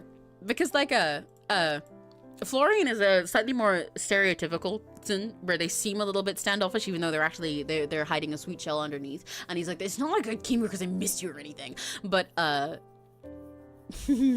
Emmett is like the classic definition of a tsundere, where it's just that they're really cold and like harsh and blunt with you at first, and they slowly become more sweeter and gushy over time. I like it. How about close acquaintances? We can start there. Great! You won't regret it. I actually didn't expect him to say yes to that. You smiled brightly, and Emmett looked at you out of the corner of his eye. So, my close acquaintance, am I allowed to ask you something? If I ask you not to talk to me, you wouldn't do it, would you? I don't talk that much, do I? Emmett remained silent. Wow, ouch, okay. I can't tell if you're joking or not. That's kind of terrifying. But okay. Going back to the topic at hand. What was with you the other night? Seriously, I don't think I'm going crazy. I definitely saw you there. I was afraid you'd ask that. Fine, I'll tell you, but this will stay between us. My lips are sealed. He's so cute! He's so cute! He's so cute! He's so cute! I knew it! I knew he was just drunk! He was just drunk and clingy! He's so cute! He's so cute! Look at his face! Look at his face! I'm covering my face so I don't peek the mic too much. I'm going to eat this man alive. I'm going to eat him. Look how fucking cute his face is here. And it's just, look how cute, embarrassed he is about it when he's normally so cool and strict. And he has a cute little short and loving cat. He's you know, he's kind of like Mighty Mouse. There's not even anything weird going on with him. He just has a low alcohol tolerance, and it got him all drunk and clingy and cute. So he was pouting about us going on a date with someone else first because he wanted to ask us out to dinner and talk to us more and get to know us and be our friend and tell us that we're doing good. Okay, sorry. Cozy stream. I have a low alcohol tolerance. Huh? The normal, non-supernatural answers stunned you at first. And then you were surprised by your own reaction. Why did you expect it to be something different? Wait, that's really it? Why would I lie to you about that? It's embarrassing enough to admit. I guess it's just so mundane, like, compared to a ghost or a time-traveling night. A what? What does that have to do with anything? Oh, don't worry about it. So, you really were just drunk the other night? Quinn offered me some of his homemade cider, and I felt embarrassed to turn it down. It was only one drink, but that's all. It takes one drink?! He's so cute! It was only one drink, but that's all it takes. I apologize that you had to see me that way. It was actually kind of adorable, seeing you act so nice, sweet, talkative. Adorable. He's 31! Sorry, I don't know why that made me crazier. Anyway, I'm normal. Adorable. A 31-year-old man is hardly adorable. And yet, there you are. How strange. This is why I try to avoid alcohol. How much does it take to get you drunk exactly? Like one sip? Please do not test that. You can't tell me all that and then not follow it up with a number, Emmett. Where's the fun in that? God, I've already told you too much. Yes, even one sip will do it to me. It's not something I'm proud of. He's so cute. He's so cute. One sip.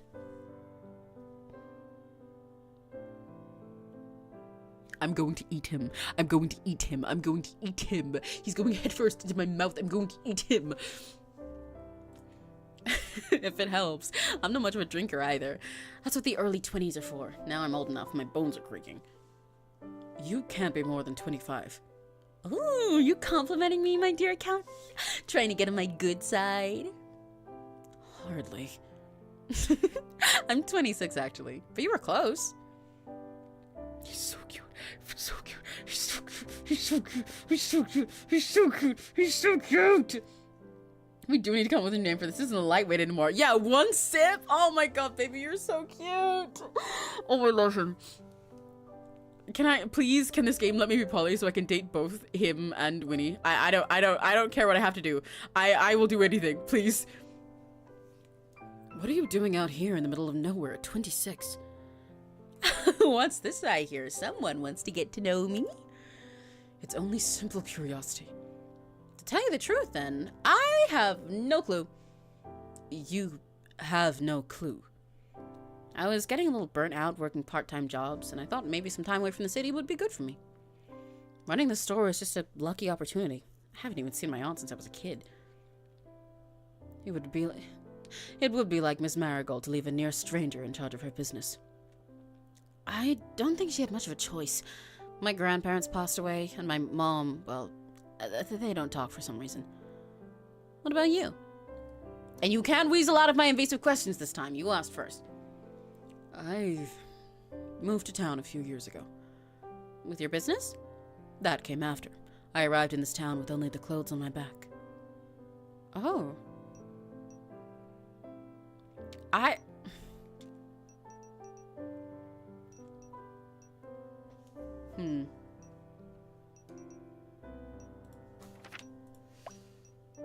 I'm hesitant to ask out of these first two. I know we're asking questions and getting to know him, but I don't really want to push that hard for either of these right now. They feel a little bit insensitive ways of asking them, but also going, well, at least you had clothes doesn't seem great either.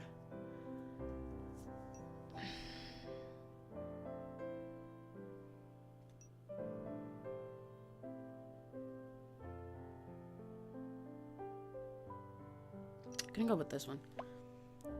Well, at least you had clothes. Imagine turning up here naked. That'd be embarrassing. I doubt I'd be the first person. This town attacks all kinds of people. Like you, my non-nudist friend. You didn't answer my question, by the way. Why did you move here? Yeah, okay, I prefer that. I prefer that. That was a much softer way of asking. It's complicated. I need a new start, and I didn't have much else. This town just seemed quiet. I'd have to agree with that. My previous job was quite intensive. I lived within the same building as I worked and rarely had a day off. I didn't really have a life beyond that. When the opportunity presented itself, I took it to leave. Was it accounting related? Kind of. Thank you, that's very specific. Emmett suddenly stopped outside a small, 2-story high apartment building. There looked to be a sign hanging out the front, Finch Advisory. What are you, some kind of workaholic? Yes, but I live above my practice. It's just easier. Even if it was greatly unnecessary, thank you for seeing me home. You really didn't have to. Seriously, you didn't. Oh, he's so cute. I love him. I'm calling my friends my non-nudist friend now. I know I didn't. I just wanted to. You're incredibly strange. Thank you. I did not intend it as a compliment. Well, I'll take it that way. Unsurprising. Thank you for returning my letter. And the walk. Good night, Miss Marigold. He gave you a curt nod and then walked towards the building before stopping in his doorway and suddenly fishing around his briefcase. Just as you were about to turn around and head back to the store, Emmett cleared his throat, then walked back over to you before shoving something in your hand. A small card. You did already give me your business card, but now I have a spare. Thanks. I wrote my number on that one. Oh, fuck. I hit my desk so hard my monitor went off. Hang on. Anyway. I wrote my number on that one. Oh! For emergencies only. Emmett pushed his glasses up before turning around and finally entering the building, leaving you to stand alone in the dark streets. The door closed behind him. Flipping over the card in your hands, you could see both a mobile number and a personal email address scrawled in messy, loose handwriting. We do not need to get the die pad out. It's fine, it's fine, it's fine, it's fine. It's Emmett exclusive because he just gives me such intense cuteness aggression. Like, I love all these other characters and I have mad feelings for them, especially Winnie, but he gives me cuteness aggression in such a violent, overwhelming way. Does this mean we're friends now? A click sounded through the empty street as a window was pulled open ever so slightly. No. And then it was shut again. He's so cute! With a smile, you pocketed the card and started on your way back to the store. Oh my god, I love him! So hard your monitor went off. Listen, to be fair, in my defense, that's kind of normal because my monitor's a bit fucked. The shop floor was quiet when you entered. All the lights had been turned off and only the faint glow from the moon illuminated the store. Florian didn't look to be around. Maybe he was cleaning the store, or maybe he'd finally accepted he was sick and needed a rest. Likely the former. You strode across the store, ready to head up the stairs. Emmy, you have returned. Ah! Jesus, Lucille, what are you doing hiding in the dark? Hiding? A knight does not hide. I was merely keeping guard while waiting for your return. It's late. You should be home. In truth, I did attempt to head home earlier, but the town was too quiet. I feared leaving the store unguarded, so I intended to come check on you. Sir Florian informed me that you had gone out and not returned, and I grew concerned. Oh, right. Emmett left something here, so I had to hunt him down. Thanks for coming to check on me, Lucille, but really, it's way outside of your pay grade and to have to guard me after hours. This is nothing about pay, Emmy. I need no reward, only the knowledge that you are safe and well. Thanks, Lucille. I'm totally fine. In fact, we were talking and I walked him at home. I'm not sure how happy he was about the whole thing, but, you know, maybe it's the thought that counts. A noble deed, no matter how small, is never wasted. Yeah, I guess that's true. It was kind of fun, too. I don't know why her putting her helmet on made me giggle so bad there. I forgot she could do that. Lucille placed her helmet on her head, then brushed herself off. Well, if everything is in order, I will take my leave. Do not worry. I will not allow myself to be late tomorrow morning. She bowed low, then started towards the door. Wait, can I walk you home, too?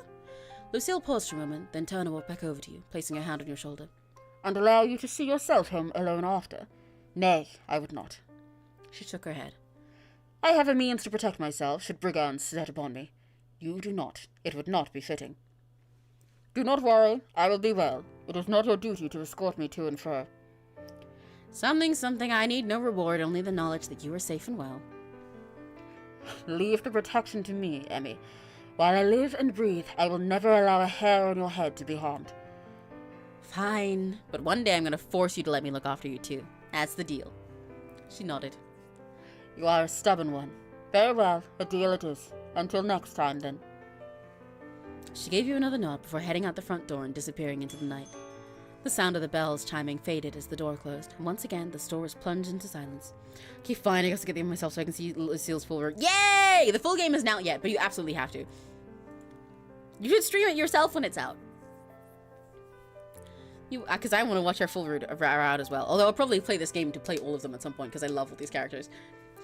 You waited for a minute or two until you heard the sound of her footsteps growing distant, then locked the front door and started back up the stairs. Your room was much as you left it, cluttered by decades and decades of use. It wasn't quite home yet, but it was a nice change from the dingy apartment you'd called your own for the last few years.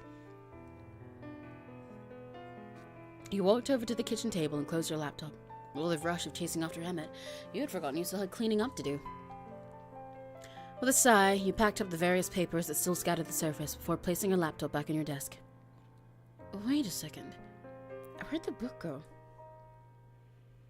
You quickly started searching around your desk, then under it, but it was nowhere in sight. Hey, book? Where'd you go? I know I didn't imagine you. No response.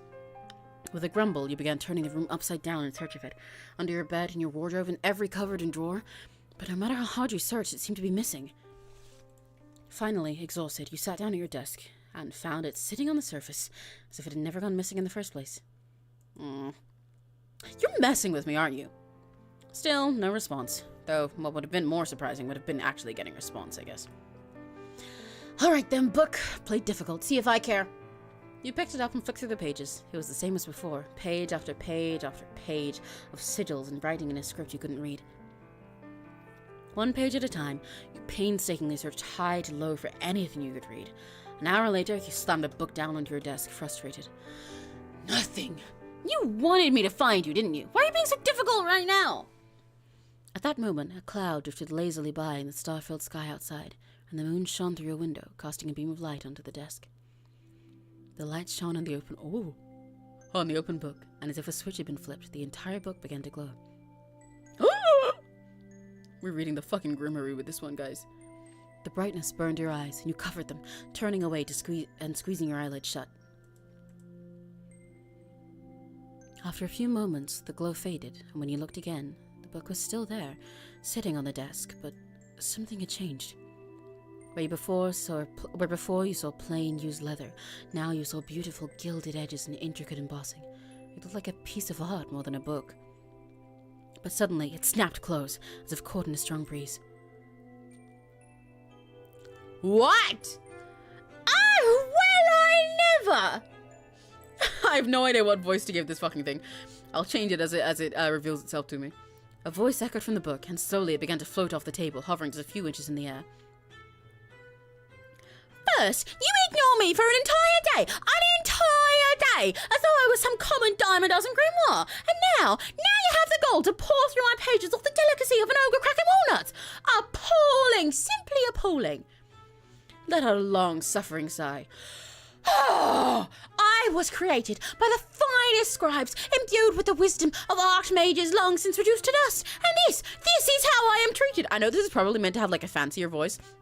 Like, I was created by the finest scribes, but I think it's kind of funny to make it stupider British. And this is how I am treated, handled like some sordid cookbook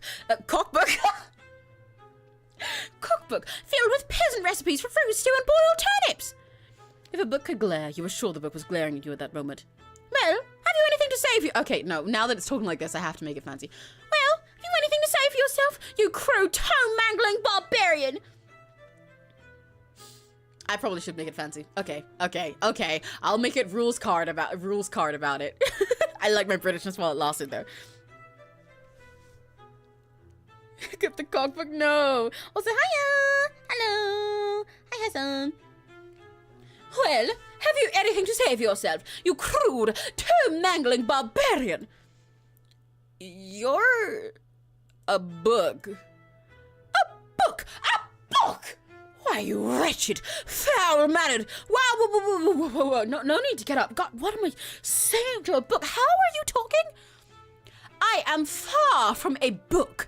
I am an archive of the ages, a collection of arcane lore, a repository of incantations, so a book.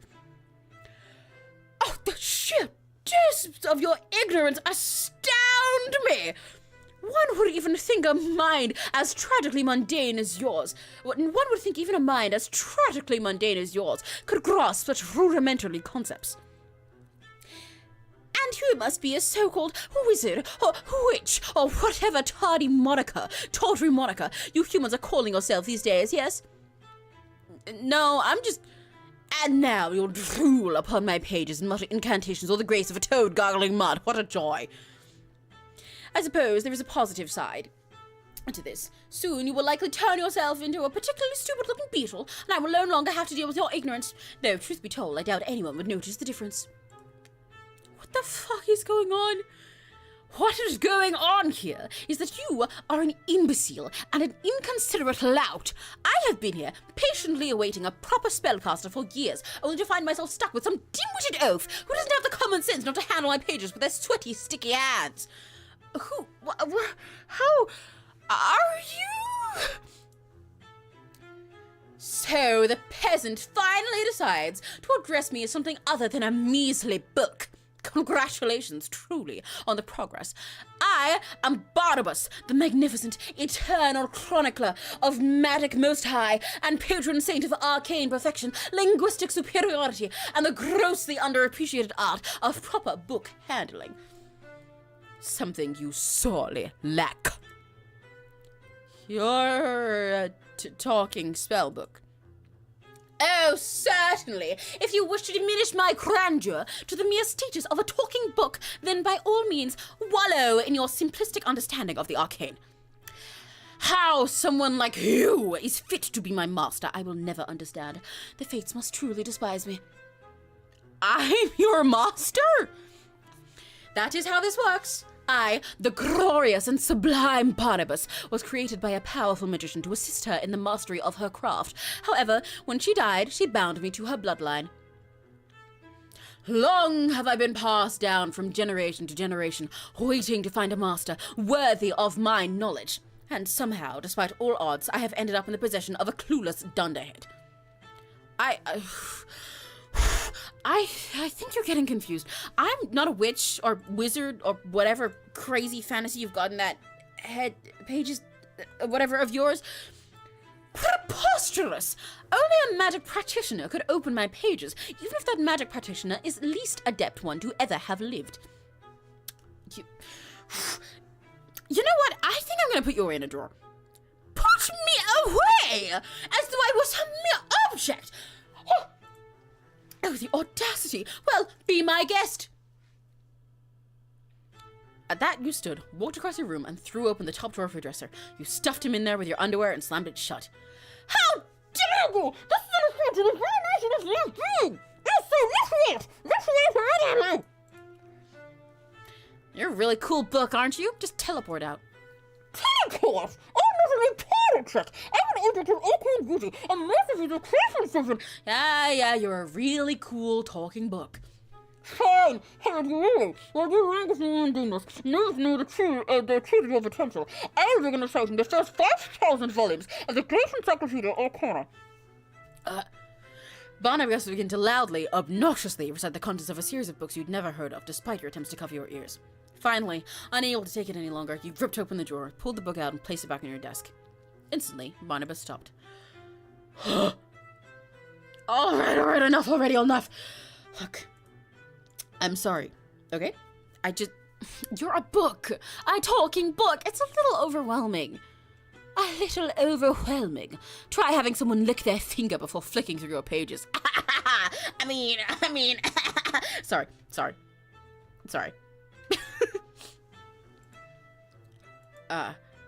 My bad. The book sighed. Yes, it is very much your bad. Now, listen here. Whether you and I like it or not, we are stuck together. I am yours, and you are my master. Barnabas floated up into the air. It is now your duty to continue the line of marigold spellcasters, and use the powers I have to offer you to become the most powerful this town has ever seen. I'm not sure if I want to become some magical overlord. And why not? I was created by a mighty sorceress, and now she is dead. It is your destiny to continue her legacy. Look, I run an antique store. That's kind of what takes up all of my time at the moment. Unless you have some spells in there that'll make me super successful and rich. Right, I keep the Give Me Vast Fortune spell right next to the one for turning people into beetles. Sorry, that one was so silly.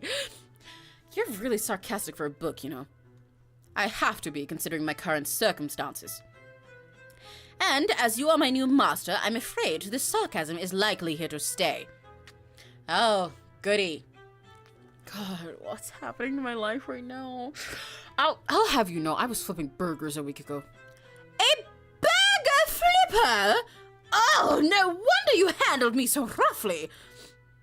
I'm having so much fun voicing this book. Can you guys tell? I'm sorry if it's peaking the whole time. Please let me know. I have spent years and years in the care of some of the most talented wizards and witches in history, and I am handed over to a grease-stained fry cook. Oh, the shame! It's not like I chose you. That makes two of us then. It's not like I chose you either. Look, Barnabas, we're not getting anywhere here. Why don't you tell me a little bit more about yourself? If we get to know each other, maybe we can get along better. Oh, so now you wish to know about me. Excellent social grace, master. The book cleared its throat. As I told you before, I am the great and magnificent Barnabas, codex to the once magnificent Marigold line.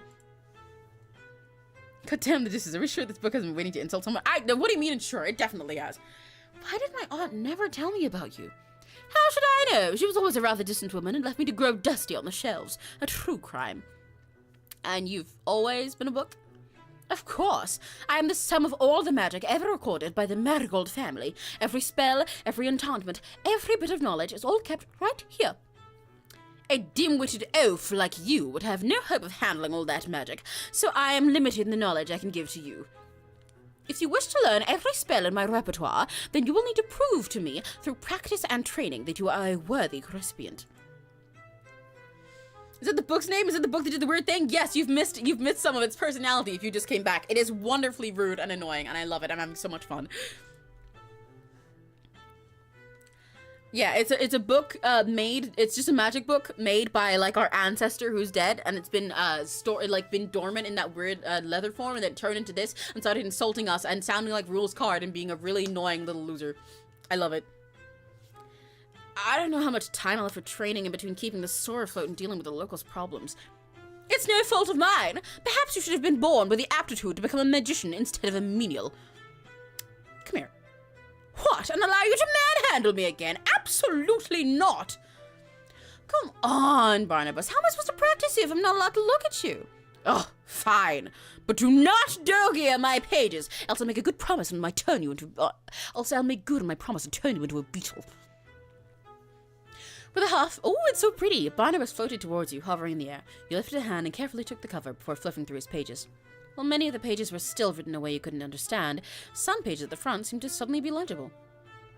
Do not think that you have gained my trust by any means. If I had hands, they would be in my hips, and I would be giving you the sternest of looks. I am allowing you to peruse my pages only because there is a small chance that somewhere within that pea-sized brain there is a shred of talent. I just came back to a talking book. Okay, sure, go off. Yeah, anytime you leave something in this game, it's just like, what the hell, sure. What the hell, sure. I love it. Oh, we have another rat in our hands. This one bound to pages. Yeah. Yeah.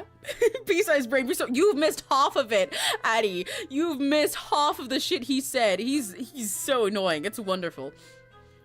It's like he keeps going on about turning people into beetles, by the way. And we tried to shut him in a drawer. He just went on. Yeah, there we go. Have it your way. While you languish in your mundaneness, never to know the truth of your potential, I will begin reciting the first 5,000 volumes of the Great Encyclopedia Arcana. And when we said that we were flipping burgers a week ago, a burger flipper! Oh, no wonder you handled me so roughly. I have spent years and years in the care of them with some of the most talented wizards and the witches in history, and I'm handed over to a grease-stained fry cook. Oh, the shame. He's awful. I love him. I am loving Book's card. Yeah! I love him. Yeah, you don't trust me. I get it. How do I start? Firstly, as you have no experience in the arts whatsoever, I suppose it would be best if you pick one spell to practice. No, actually, I should, because, let's be frank, your judgment is clearly poor and unreliable. Against my better judgment, I shall alter the contents of my pages to provide a use in your mundane life, as much as it pains me. Barnabas flipped through. There's a typo. Barnabas flipped his pages, then seemingly of his own accord, started glowing with a bright golden light. With this, I have modified the spell Revelatio Obscura. Now, upon successfully casting such a spell, your eyes will have an easier time spotting things that are hidden. If the spell fails, it is because you are, in fact, a worthless and talentless excuse for a human, and nothing to do with my modifications. He's so annoying. I love him. So, it helps me find things? I can think of a few times that would be useful. Yes, well, if that is all, please put me away somewhere. Preferably not near where you keep your filthy undergarments. Wait, would you have to teach me how to cast the spell first? Must I? Isn't it the whole point of your existence? My point is to hold information, not hold your hand. Figure it out yourself. He's not quite ratio level. I need to calm down. Yeah, he's sillier because he's a stupid fucking book. Fine, but if I accidentally set the store on fire, it's on you. You pulled out the chair at your desk, sat down, then reached out and grabbed Barnabas. Please don't let my pages be burnt. It would be terribly inconvenient. I'll try, but no promises. I need to sip my drink. Hang on. Ignoring him, you started studying the page. It detailed how to cast the spell, with various diagrams, drawings, and words. As you read, the letters and images seemed to float off the page into your mind until, finally, everything sunk in. You pulled out a notebook and began scribbling sigils left, right, and center. If this is what magic was like, it was going to be a lot easier than you thought. Once satisfied, you put Barnabas back down on the table and pushed the chair back. Time for a little field testing. You placed the notebook down on the ground in front of you, stuck out your hand, and... Revelatio Obscura! Nothing happened. Revelatio Obscura! Nothing. With a groan, you tried one more time, waving your arms out wildly. Revelatio Obscura! Utterly hopeless. Shut up, I have this! You are far from having this. Your pronunciation is that of an illiterate stable boy. Try again, slowly this time, if you please. You took a deep breath, feeling the way your lungs filled with air, and focused on the spell. Revelatio Obscura! A lamp in the corner of the room began to flicker on and off, and the hanging plants near the window swayed gently, despite no wind that night. Congratulations, master. You are truly a master of the craft. The world should tremble before your might. Hey, it worked! Look at that, I did it! Yes, congratulations on making a lamp flicker. That does mean it worked, right? Yes, the store sits on a magical ley line. There are often side effects to spells cast here. What spell can I learn next? What spell? The fledgling asked, as the entire process was so easy. Please continue to amuse me. What? I cast it, right? You must practice. Even simple spells are fiendishly difficult, and I will not stand idly by while you butcher them with your lack of skill. When you have more experience, perhaps then I will teach you another. Hi, Chewie!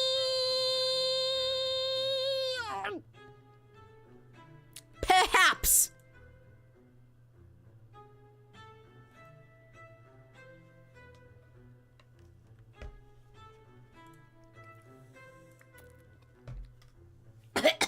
Yeah, sorry, I couldn't answer because I was busy being eaten by Chewie. Was it yummy? Was it yummy? Do I taste good when I'm ginger? Is it a different flavor of me? Okay, jeez, I'll keep practicing whenever I need to find something then, alright? It would be the smartest thing you've done since I met you. For now, though, I suddenly feel wiped. Yes, well, casting a spell will drain your magical reserves, and until you are more proficient, even the simplest of spells will require significant focus. Well, I'm too tired for this. I'm going to bed. What should I do with you?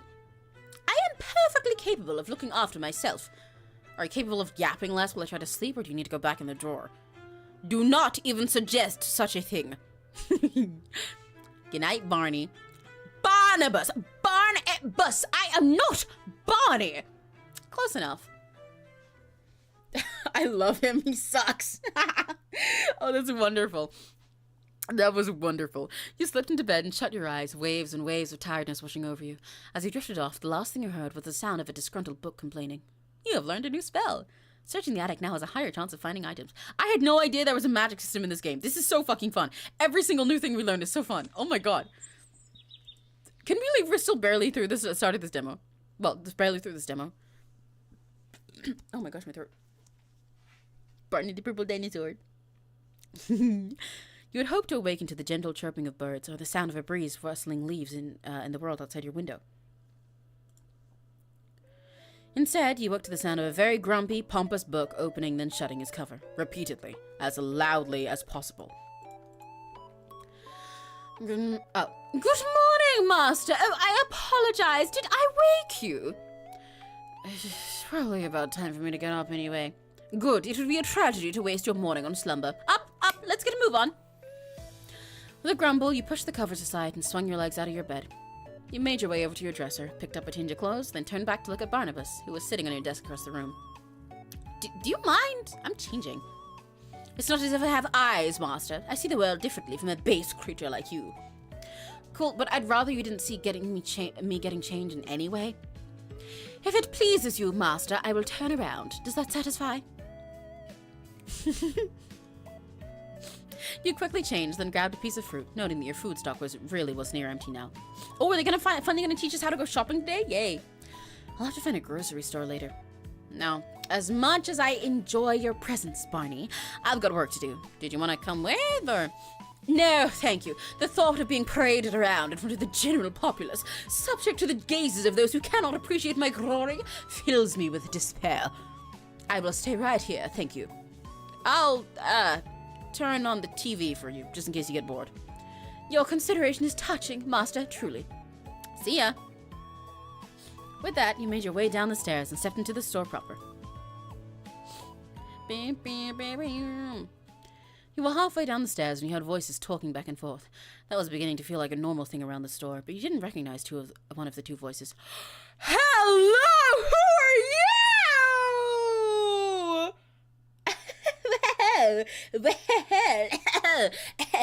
Hello, sir. You look like a K-pop idol from an unknown group that's going to disband in 2 years. Hello. I'm afraid that is not possible. Emmy requires their due rest, and besides, it is my duty to protect them. Lucille, come on. It's not that big of a deal. I just want to see the little bedhead. I will not budge on this matter. Sleep is more important than your senseless whims. Is there a party I didn't get invited to going on? This seems to happen a lot. You make a person feel left out if you're not careful. You winked towards Lucille, who instantly straightened up, then turned your eyes towards the other person. Your eyes met another's, a man with red hair you didn't recognize. He smiled up at you lopsidedly before brushing a lock of hair behind his ear. He's called Eden? Oh my god. Oh my god. Of course he's fucking called Eden. Of course he's fucking called Eden. Okay. That's not an insult to the game. That's me going, yeah, okay, yeah. Of course someone like this. Yeah, I can tell his energy already. Wow, if it isn't the most mesmerizing face I've seen all week. You must be the infamous new owner of the store. You can call me Handsome, or Eden will do. Oh my god! Okay. Hello, Handsome. It's nice to meet you. I'm Emmy, right? I've heard a lot about you, but it looks like the rumors were selling you short. Rumors? Well, color me curious. Eden took a few steps up the staircase, his gloved hand trailing over the railing as he approached you. When he got close enough, he leaned in towards you and whispered. He wasn't quite touching you, but close enough that it felt like an intimate gesture. Funny story. I'd heard that the new owner already had a fan club because of their overwhelming beauty and charisma. From what I'd seen, I'd have to agree. Eden pulled back and smiled. Well, the rumors say a lot more than that, but let's leave some of the secrets a mystery for now, shall we? You have to be a little mysterious to be interesting after all. Oh my god. Oh my god. Alright, brother. Alright. I need you guys to know. Like, he's stupidly predictable about this. As soon as I saw him and they said the K-pop thing and his stupid little wink and he said and his name was Eden, I was like, yeah, I know exactly what you are. And all of this, I'm like, yeah, okay, pack it up. You can call me Handsome or Eden will do. All right, you're corny. And I need you to know also that I am falling for this corniness. This is another one of my types. I'm in danger. His gloved hands, eyes emoji. Yeah!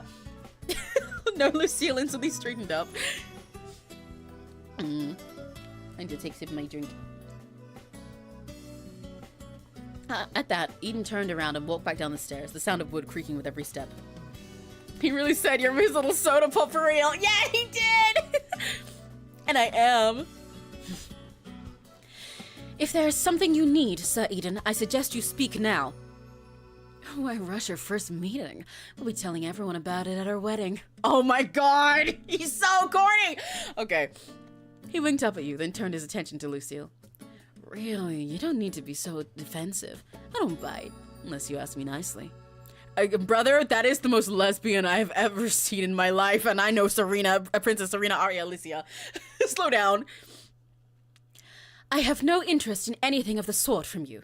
If you have no business here, please take your leave. We are running an establishment here. Lucille moved her hand towards the hilt of her sword, but didn't draw it. Eden raised his hands and backed up a step. All right. I'm gonna note that down for next time.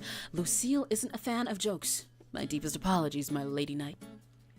Eden gave a half bow to Lucille, while she just shifted to stand a little straighter. I just wanted to introduce myself to our lovely new shopkeep. Believe it or not, I'm actually Willowmist's most famous carpenter. You are?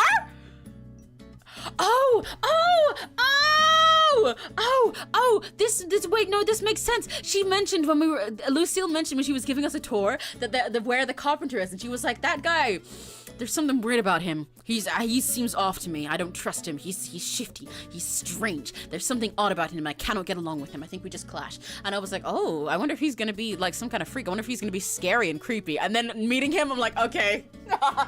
Okay, I see why she doesn't like him now. I understand.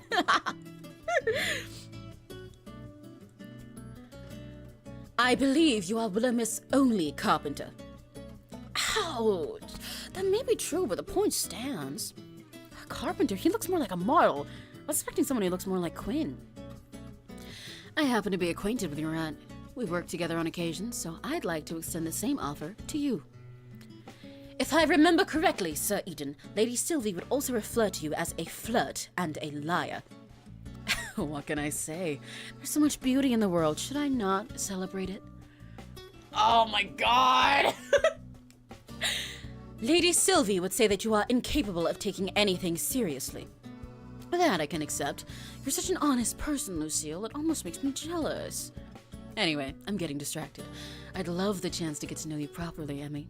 How about dinner and drinks on me tomorrow night? Tomorrow night? Well, maybe I'll be able to shift around my incredibly full schedule if you ask nicely. Oh, is that how it's gonna be? Well then, pretty please, may I treat you to a night of fine dining and wine? Wow, that was actually pretty good. I'm impressed. I'm an actor at heart. Then I shall accompany you as bodyguard. I don't think that... actually, you know what? Why don't we just invite everyone? It could be like a housewarming party. Here, I thought I'd manage to snag a date. What a shame. Still, that sounds like fun. I'll leave it to you to invite whoever you'd like. You seem like you have good taste. The bell by the door chimed as the door of the store opened, and the familiar face of Emmett poked his head through.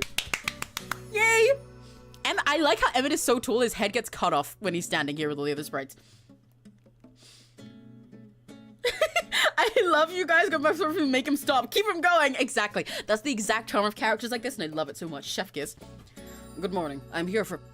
He paused as his eyes locked with Eden's. He then turned and walked straight back out the door. Emmett? Oh, cute. He's being all shy. I'll go get him. Don't you worry your pretty little head. I hope these two make out. Listen, can I date them both and then make them kiss each other? You're so real, Emmett. You're so real, Emmett. Emmett is so fine. Yes, I love him. Did you see the little date we went on with him earlier? Because he's so fine and he's so serious and shuts down everything in the most like a blunt, a serious, artistic way possible. But then also he takes care of stray cats, and he's such a lightweight that he gets drunk after one drink and is really clingy with us and saying how we did a good job and he wanted to hang out with us before, but forgot it entirely.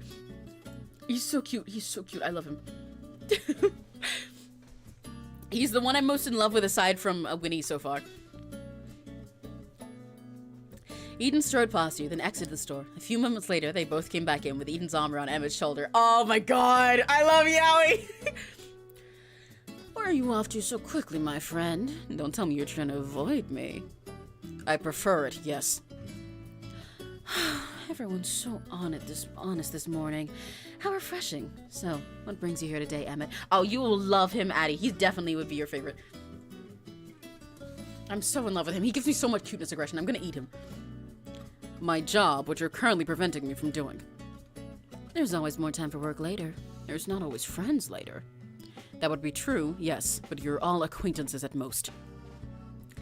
Hey, you're meant to think stuff like that, not say it to our faces. You're such a stick in the mud. And you're a thorn in my side. Unhand me. You'll run away. I might just have to hold on to you tighter. I might, yes, and please don't. You two are friends, then? We absolutely are. We absolutely are not. Oh, I love them. Yeah, kiss right now. I'm pushing them together like little Barbie dolls.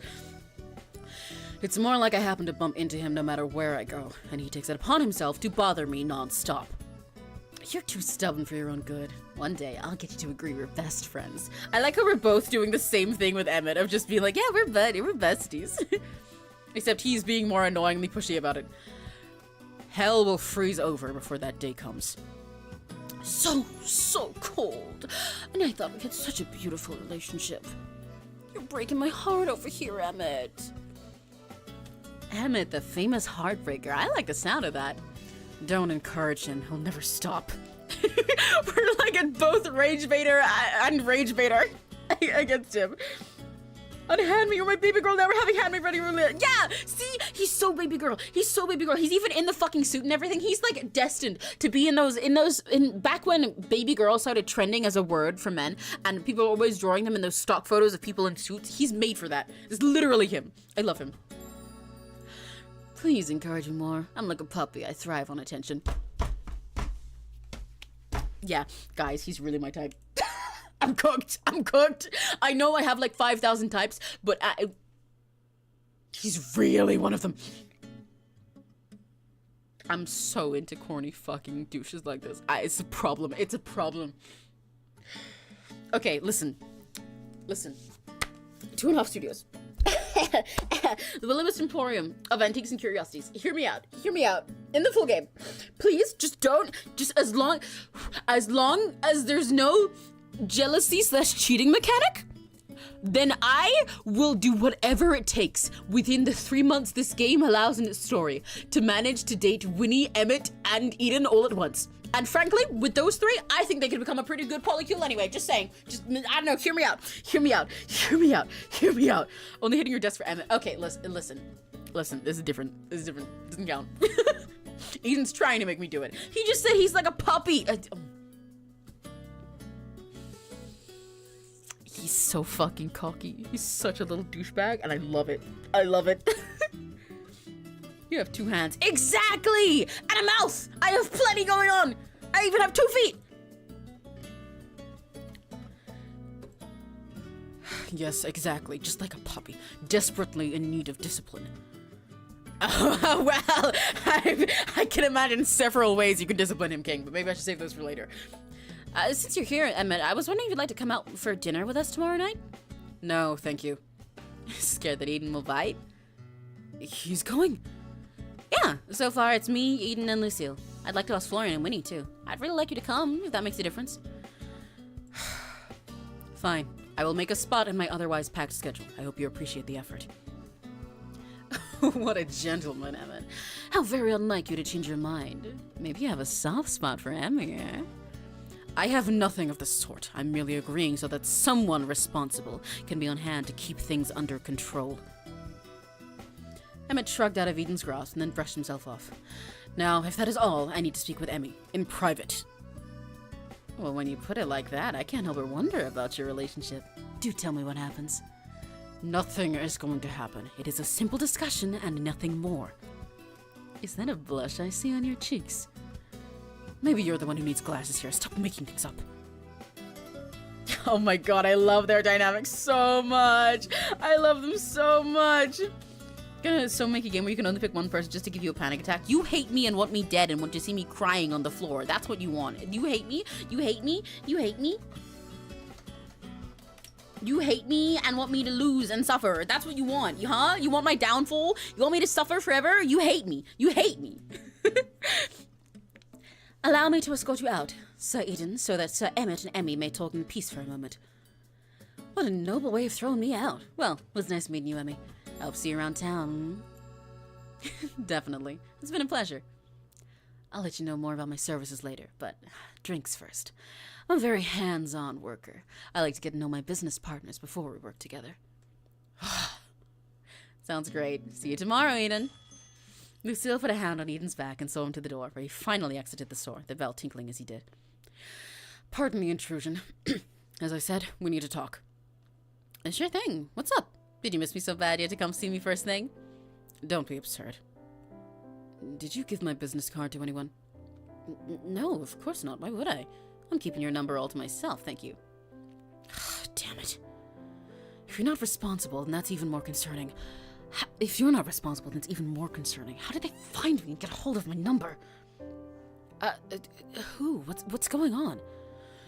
It's my previous employer. Oh, we're finally gonna get to know his lore! Oh, shit! Oh, shit!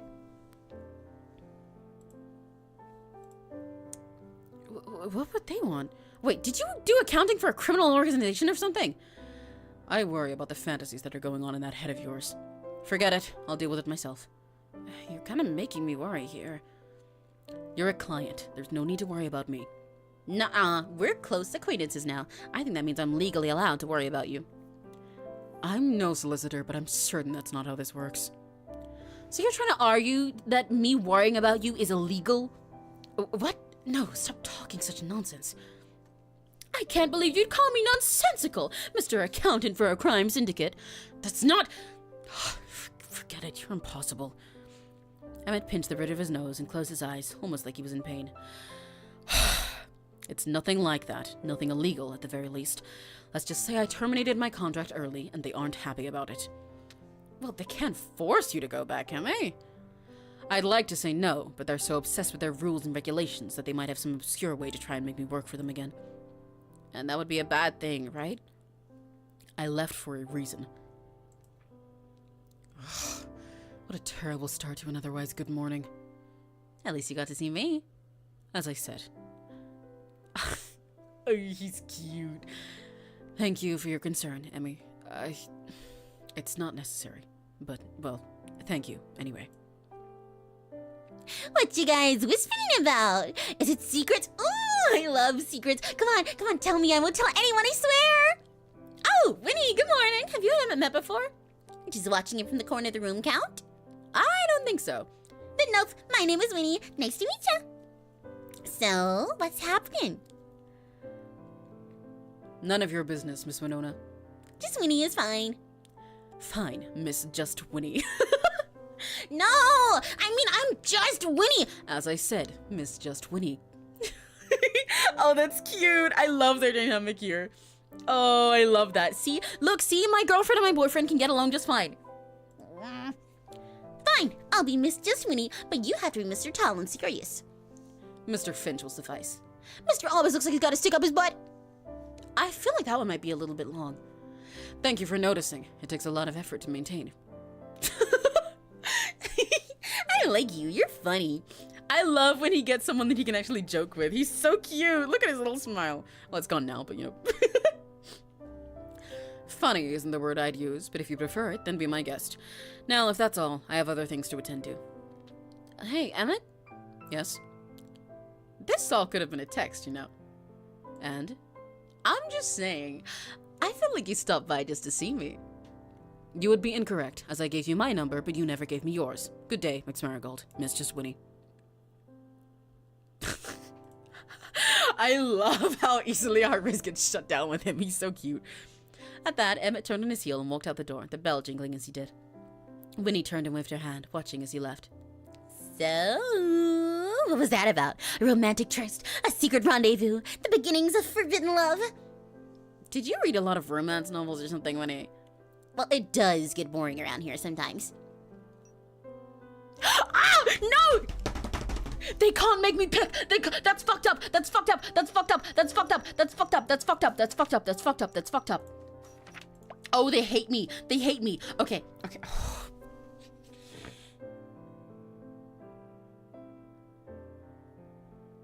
I need to...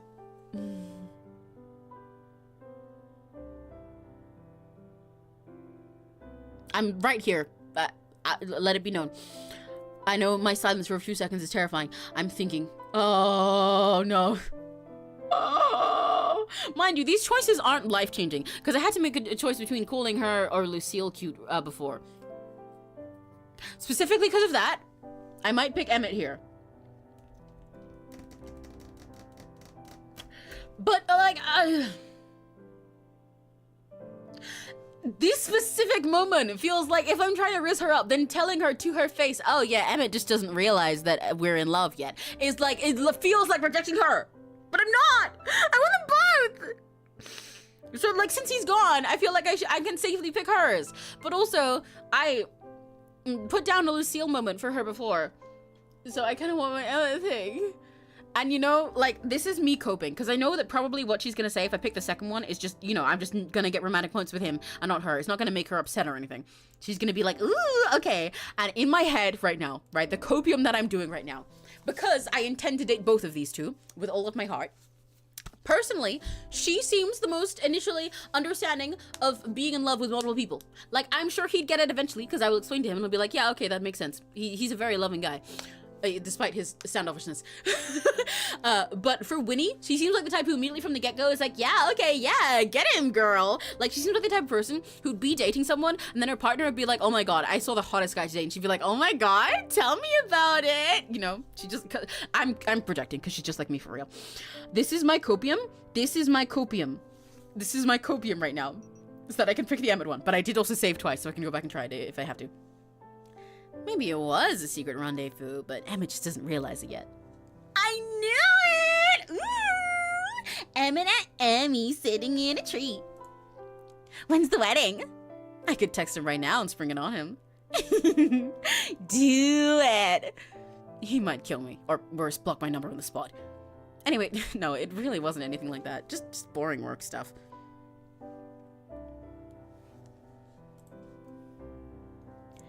Oh, by the way, Winnie, I wanted to ask you something. Would you like to go to dinner with me tomorrow night? Dinner with you? Ooh, are you meeting me on a date? Sure. A date with me, Emma, Lucille, Eden, and hopefully Florian. We're all gonna be one big happy polycule. Sorry.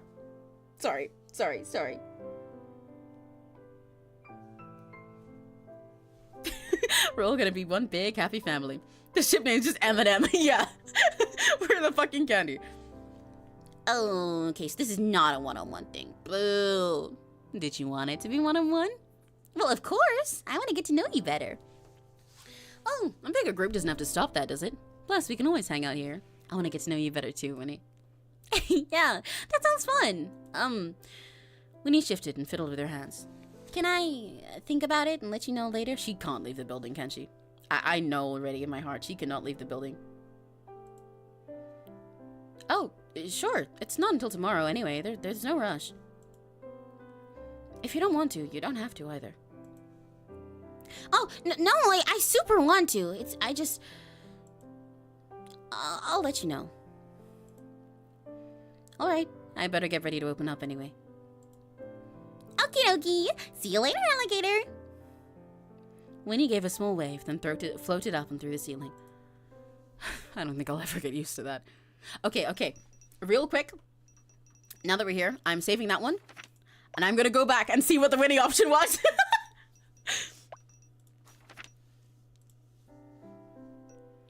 I'd rather have a romantic tryst with you.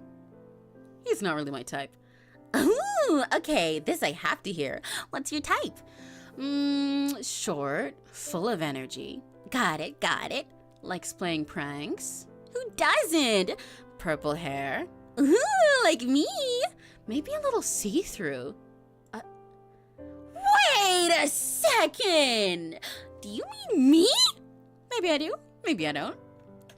Are you totally head over heels in love with me? Is that what you were talking to Mr. Budstick about?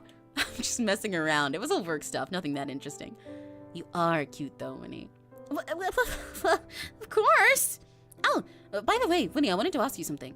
Would you like to go to dinner with me tomorrow night? Okay, now it's the same. Okay, you know what? I gotta be honest, as much as I am in love with Emmett, this was so cute, I have to go with this one. Especially saying it to her face when we were just together. I know, I'm sticking with this one. This is the save I'm sticking with. That was so cute. Did you see her? I love her. Okay, the store needs cleaning today, but we do need to pay our bills first. So Saturday is gonna be our chore day, I guess. Let me clean the store for the morning and pay the bills later.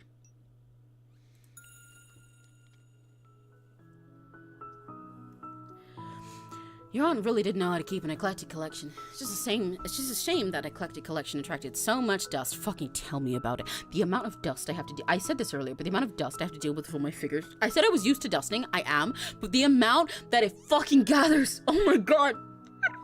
Do not have a cool display of figures and dolls and shit in your room. You will regret it every week when you need to dust again. Why does dust gather so quickly? Anyway, sorry. Vent aside. It's just a shame that eclectic collection attracted so much dust. Careful not to knock anything off the tables around the store, you quickly gave everything a once-over, then decided to spend some time rearranging the various items around the store. Rearrange the— ooh, style check! Okay. We need a 5. We got a 2 bonus, I'm sure we'll get this. Yeah, we're stylish as fuck! We're dripped out.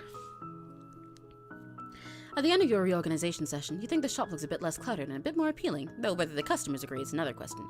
You even find $5 tucked in one of your aunt's vases. Score! Store cleanliness increased. Yay! You're leaning against the counter, eating the last of your food supplies when Florian comes in through the front door, nearly dragging his bag behind him. You thought it'd be impossible, but somehow he looked even more tired than usual. Hi, Florian. Long night? He pulled off his usual disguise. Good morning, night, afternoon, fuck, whatever it is. Oh, Jesus, he's going through it. A brilliant start to your shift. Can I get you a coffee or something? Yes, wait, no. Ugh. Seriously, are you okay? I'm fine. God, you're so nosy. It's just been a long few days. Florian dragged his bag over to the counter and sat down with a sigh. I can tell. You're looking worse every day. Gee, thanks. Florian's voice was a flat monotone, as if all the energy had been sucked out of him. You could always take a few days off. I'm sure we could manage. I'll have to take a double shift in sweeping, but hey, I could use the arm workout. I do more than sweeping, you know. Also, I don't want to. I'm not sick. It's fine. Stop worrying about me and worry about something more productive. Give me an example then, and I'll consider it. Running the store? I think I've kind of got it down by now. Something else? Fuck, I don't know. All the supernatural stuff you're struggling with. Yeah, actually, about that. What? I think I might be a witch, or a wizard, or something along those lines. God, what changed overnight? To make a long story short, a magic book with the worst personality ever pretty much hit me in the face with a revelation. I'm... fine. You know what? Sure. Magic books. Great. Really? That's all? What do you want me to say? You're a witch. Hooray. Let's celebrate. I kind of like to have a bit more to say than that. Do you know if my aunt was... like this? Well, there was certainly something wrong with her. Hey! I don't mean...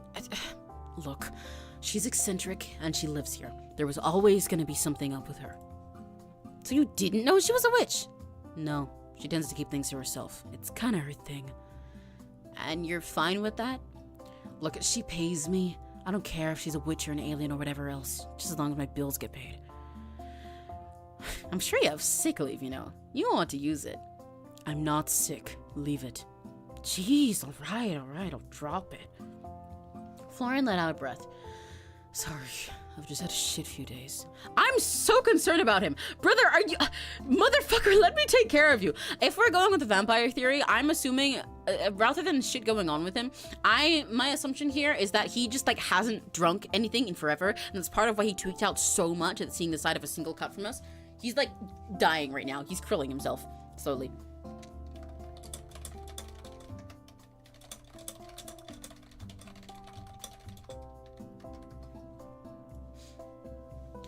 If you're a witch or whatever, maybe you have a spell to give me my energy back. He laughed weakly and rested his head on the counter. I'd give anything to sleep right now. You can use my bed if you like. I can't think of anything weirder than sleeping in Sylvie's room. I think the bed smells more like me than her, if it helps. It does not. It's not for lack of trying, anyway. Thanks for the offer, though. Give him... give him a pat on the head! You reached down and gave him a pat on his head. His hair was actually very soft. What are you doing? Sorry, really. It was kind of force of habit. You reminded me of my mom's dog. Your mom's dog? Yeah. When she's grumpy, she puts her head down like that, too. My bad. Hey, if it makes you feel any better, you're much softer than her. Whatever! I have work to do. He's so cute! He practically flew away from the counter, cheeks turning bright red. Oh my god, he's so cute! Sorry, Florian.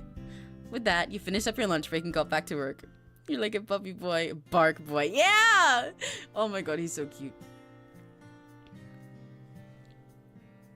You sat down at your desk, ready to go over the week's bills. You paid your bills in full, $120. Woo! I'm glad I charged things as high as I did. We barely made that bill. Oh man. I guess it's a good thing we weren't playing on hard mode. Oh, wow. I really do want to play it in hard mode in the future, though, because I like the idea of the bills really having that urgency to them.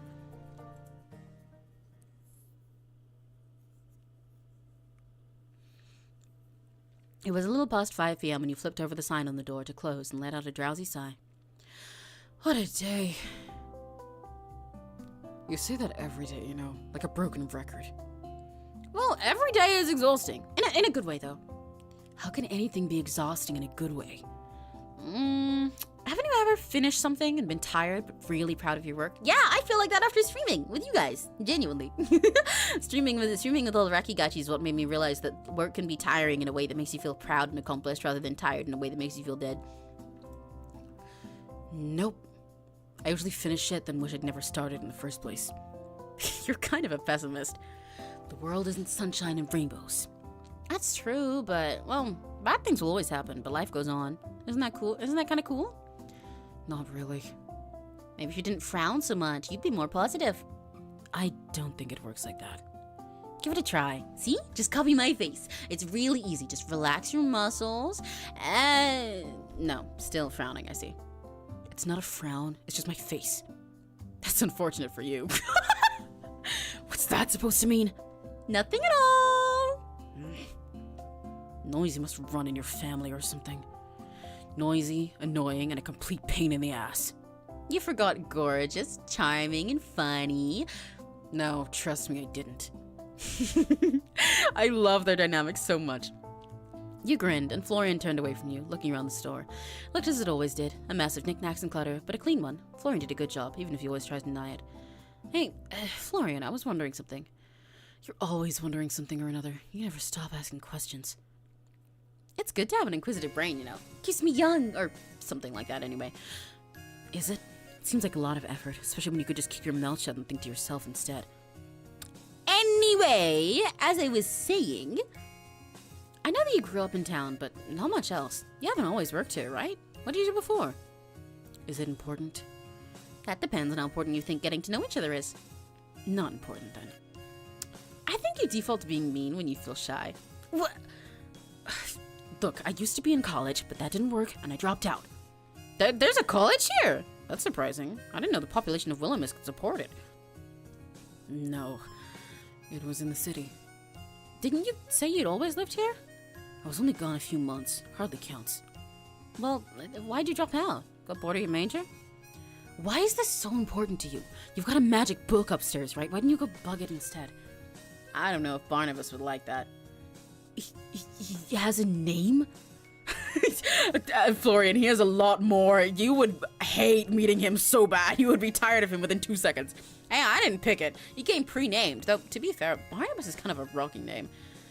You change the subject. Barnabas has nothing to do with this. I'm interested in you. Health complications, alright? I couldn't stay. But I also couldn't come back when... look, fine. If you're desperate to know, I'll tell you. But can we sit down? My head is killing me. Of course. We can use my room upstairs if that's alright with you. Florian looked to the side, a dusting of red appearing on his cheeks. Now he's trying to get who into bed. I never mentioned bed. I never mentioned anything about my bed. You're the one thinking about that. I never... No need to deny it. You literally just brought it up. Look, you're cute, but I think that's jumping ahead a little, don't you? I'm not... You don't... Ugh. With that, Florian turned around and stomped upstairs, huffing the entire way up. He's so cute. I really have my priorities in this game. Let it be known. I have my priorities. And when I looked at Florian at first, like I said before, I really didn't think he'd be one of the ones that I would fall for so bad. But his tsundere is such a perfect flavor of it. And I really love the little bickering dynamic between these two characters and how easily they've come to know each other and how he's like the one you know most personally. Oh, God. I'm straight up gonna die if there's a cheating mechanic in this game. I know I won't be able, probably, to see all of their events within the 3 months the game allows anyway, regardless. So, fully romancing all of them within one route, in one playthrough, is, like, impossible. And I will have to replay it 20 times, which I'm not complaining about, because it's a really good game, and I'm genuinely gonna absolutely love that. I can tell that I'm gonna have so much replayability with this, and I'm so excited. However, I want to date all of them at once! They're all so good! Fuck! Anyway. Welcome to my humble abode, Sir Florian. God, shut up. You sound like Lucille. Is that a bad thing? I know you two are pretty different, but I hope that's not a problem. One Lucille is enough, that's all. It's not like I hate her. She's just a lot. Alright, I'll keep the chivalry to a minimum, my fair liege. You flop down on your couch, sinking into the cushions. Florian followed, though much more cautiously, perching himself on the opposite end. He looks around the room, his gaze lingering on a photo frame. It had been there when you arrived, a picture of a much younger Aunt Sylvie, holding a baby. Must have been you. This place is weirdly empty. You think? It's packed with all kinds of stuff in here. Sometimes I wonder where my aunt got it all. No, I mean, Sylvie is a big personality. She kind of filled any space she was in. I'm trying my best over here. I guess it's alright with you here, too. He's so cute. He's so cute. He's so cute. Hey, I'll take second best to her. She's amazing. Anyway, what were we talking about? You dropping out of college. Right. Florian blinked a few times, as if his eyes were trying to stay open. Oh shit, I gotta lock in. I gotta lock in and listen to his life-changing drama. Are you feeling okay? Stop asking me that, I'm fine. He gently rubbed his temples, then shook his head. Just a headache. It's no big deal. Anyway, college. I just had some health shit, and I left. But Look, I won't sugarcoat it, and I'm not asking for your pity. My dad ran off after my little sister was born, and my mom struggled to raise both of us. I quit high school to have a couple of part-time jobs to help her. Oh, Florian, I'm sorry. You do what you have to do to survive. It's fine. But my mom, she secretly saved up to send me to college for years without telling me. And she just sent me off. She wanted the best for you. Yeah, but why should that best not include them? But fine, whatever. I went. And I couldn't face them when I dropped out. They think I'm still in the city. Oh, I'll cry. They think I'm still in the city, living my life, getting my degree. And I can't bring myself to tell them otherwise. So, wait. They live in Willowmist, but have no clue you're here too? Florian, why? They'd probably love to see you. I can't face them. She gave everything up for me. I just let her down completely. What am I meant to say? Hey, Mom, turns out I'm a fuck-up who can't even make it through a semester of college. Surprise! Oh, God. Oh, my God. Oh, he's real as fuck, and also I'll cry. Being upset at that straight up just because he wanted his life to include them, but then being so ashamed of himself that even within the same town he can't bring himself to face them. Jesus Christ. She'd be happy just seeing you and knowing you're safe. That's what parents do, especially if it's health related. I can't. Not like this. Florian's head sank down into his hands, his shoulders trembling. I'm not who I was when I left. I can't. I'm not her perfect little son anymore. Oh, that's really hard because I can't tell if a hug would be too much, but I want to go for it. He deserves it. Without thinking, you leaned forward and pulled Florian into a hug. He stiffened, his breath catching, and his hands hovered over your back. What are you? I'm sorry, Florian. Really. Slowly, though, his arms wrapped around you, and he squeezed you tight. It's not like it's your fault. There's no reason to be sorry. I just want to go home and feel like things are normal again. Can't you? I truly, honestly believe that your mom would just be happy to see you. It's not just that. I don't deserve it anymore. I can't trust myself around her. Or my sister. Trust yourself? Even you should be keeping your distance. God, you're so fucking naive. I'll just mess things up for you two. Everything I touch just falls apart. I don't think that's true. I'm right here and I haven't fallen apart yet. The store hasn't fallen down around us. You're not destroying anything. Yet. I didn't want to share any of the shit, you know that? It's embarrassing. There's no shame in feeling emotions. Isn't that just proof we're human? He's definitely a vampire! Sorry. Florian, sweetheart. I know that it's difficult for you, and I can't just magically make it better, but if you need someone to talk to, or anything else, you can rely on me. You're too nice, you know. You're gonna end up getting taken advantage of. By who? You? I don't think you have the energy to take advantage of anyone, even if you wanted to. Thanks, I guess. Florian pulled back and wiped his eyes. He was crying! And wiped his eyes with his sleeve. I love that we're delving into the stigma of immortality here. Yeah, I really love it so much. Oh, God. The relationship between these two is so wonderful. Seriously, though, don't say anything about this to anyone. Our secret. I'm pretty good at keeping secrets, you know. Oh my God, wonderful timing. Hardly! You've known me for less than 24 hours, and you've already broadcast my existence to the entirety of this quaint little establishment. At this rate, I expect you'll be handing out pamphlets by the week's end. Truly, your discretion is legendary. What the fuck? There he is. My favorite talking book in the whole world. Not a lot of competition there, but don't let that hurt your feelings. And to be fair, I haven't told everyone yet. Only Florian. Oh, Florian, meet Barnabas. Barnabas, Florian. It literally talks. Did you think I was making it up? No, but I didn't expect... My reputation precedes me, as always. Hello, Florian. It is a pleasure to meet a friend of my esteemed master, or some such drivel. Barnabas isn't very nice, if you hadn't noticed. No shit. You will have to excuse me, as I was rudely interrupted in the middle of my rest. Your rest? What does a book have to be so tired about anyway? Plenty of things, you impudent creature. The effort it takes to communicate with my new master, for example, is truly a Herculean task. I love voicing Barnabas so much. It's so fucking fun. He's the worst. He's so annoying. At that, Barnabas floated across the room and landed on the desk. It just flies? Oh god, I'm too tired for this shit. Now I've embarrassed myself in front of 2 people. Great. Fortunately for you, I have the displeasure of being in service only to my pitiful master, and as such, have no one to share your shame with. Just ignore him. I'll put him in the drawer if he keeps it up. The audacity! Fine, silence me, but mark my words, you will soon regret it. You're in the synonyms list, Barney Bear is crazy. This must all be a lot for you, too. Just a little bit. I think I'm pretty good at running with things, but sometimes, I'll be honest, I don't even really know where to start. But I've got all the time in the world to work it out anyway. Aren't you going home in 3 months? Okay, I've got 3 months to work it out. Thanks, Florian. Sorry, I wasn't trying to make it worse. I'm just kidding, really. I'm having fun. I'll be fine. Wish I had a drop of your optimism. Change fucking sucks. Yeah, but sometimes it can be really great too.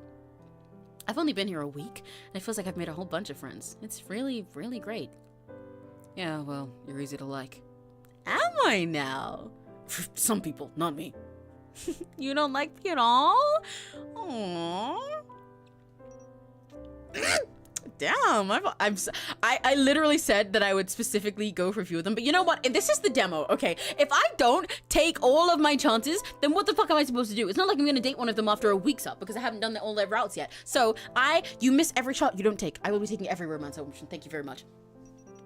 Damn, I've already planned out our wedding and everything. What?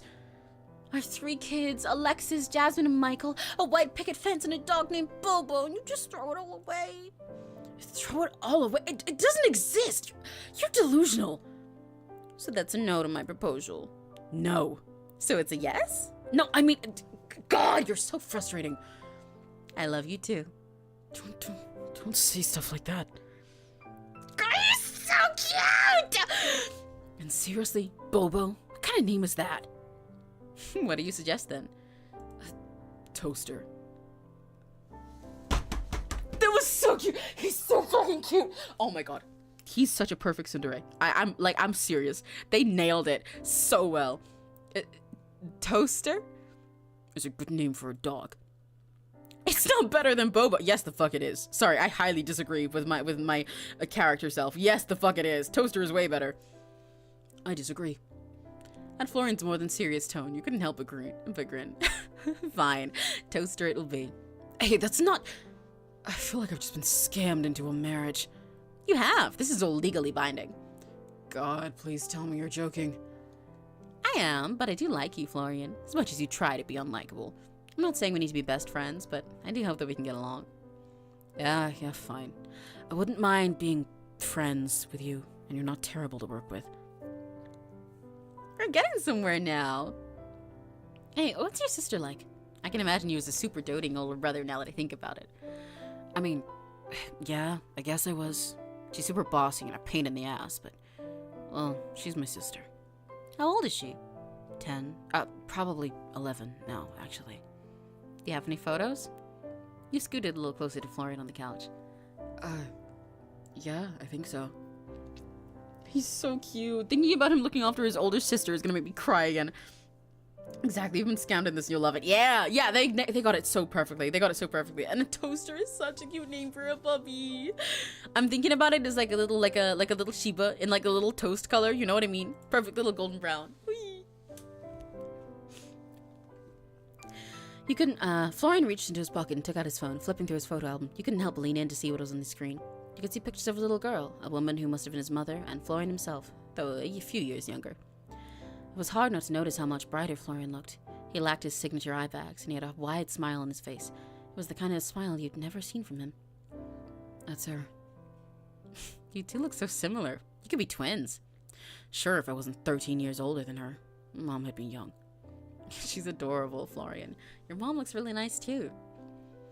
In response, you pulled out your own phone, scrolling through until you found a picture of you standing next to your mom, back when you moved into your first apartment, which was also the apartment you just moved out of. This is my mom, a few years ago. Wow, your genes are on strong, huh? Yep, my aunt and her look pretty similar, don't you think? This is back when I moved out of home. I lived in this little apartment right in the middle of the city. Sounds noisy. Yeah, I didn't sleep a lot. You let out a soft laugh before locking your phone and placing it back down on the table. That apartment was so weird. Did you know that the elevator fell like a dozen times? There was an earthquake localized to just the building. Sorry, I'm trying not to autism fuck out right now. They had this is like a lot in Sims 4 City Living with the quake zone trait on their lot traits. Anyway.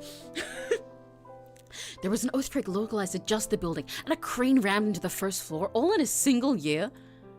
Seriously? Yeah, but not a single person got hurt. I swear to God, someone in that building upset the Grim Reaper or something. Oh, wait! That's such a cute reference! That's a reference to Date with Death! That's so cute! Because in A Date with Death, you know, he's always trying to... There's always like a billion other ways that he's trying to kill you, but nobody else gets hurt because they're so conveniently perfect just to try and get you, and it never happens to you either because of your mark of life on you. That's so cute! That's really cute. For the first time since you've met him, Florian smiled, his hand coming up to his mouth as he tried to muffle a laugh. Maybe you're cursed or something. With everything else going on, that wouldn't surprise me in the least.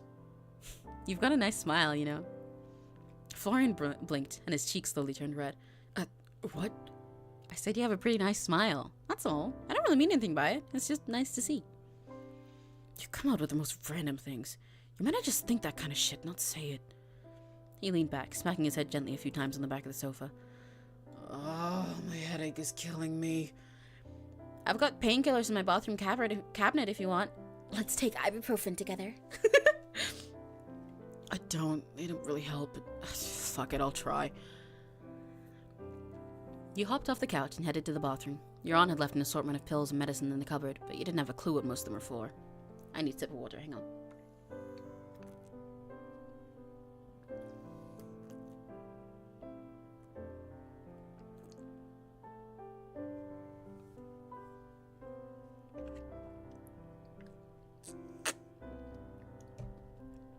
You scooped up the painkillers, then popped back out.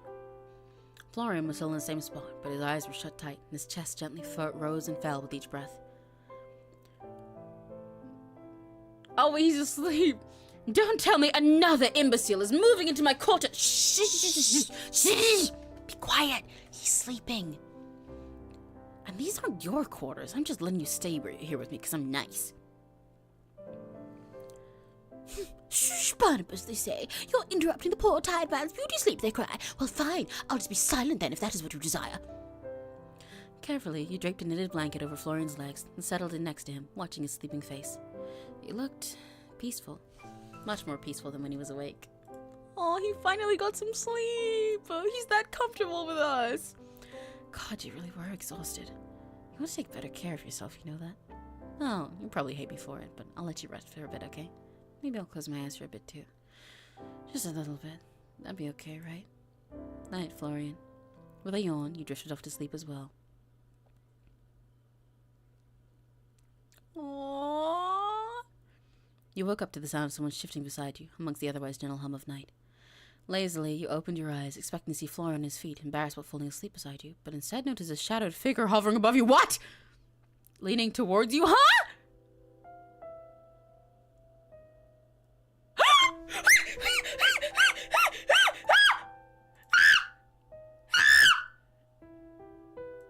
I sound like a fucking zoo full of monkeys.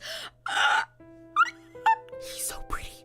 I need to give this thing is too zoomed out. I need to give you guys a shot of how pretty he is here. Look at his eyes. Look at his eyes. Oh my god. I really like the character designer for this game really likes moles, and I highly appreciate it because I do too.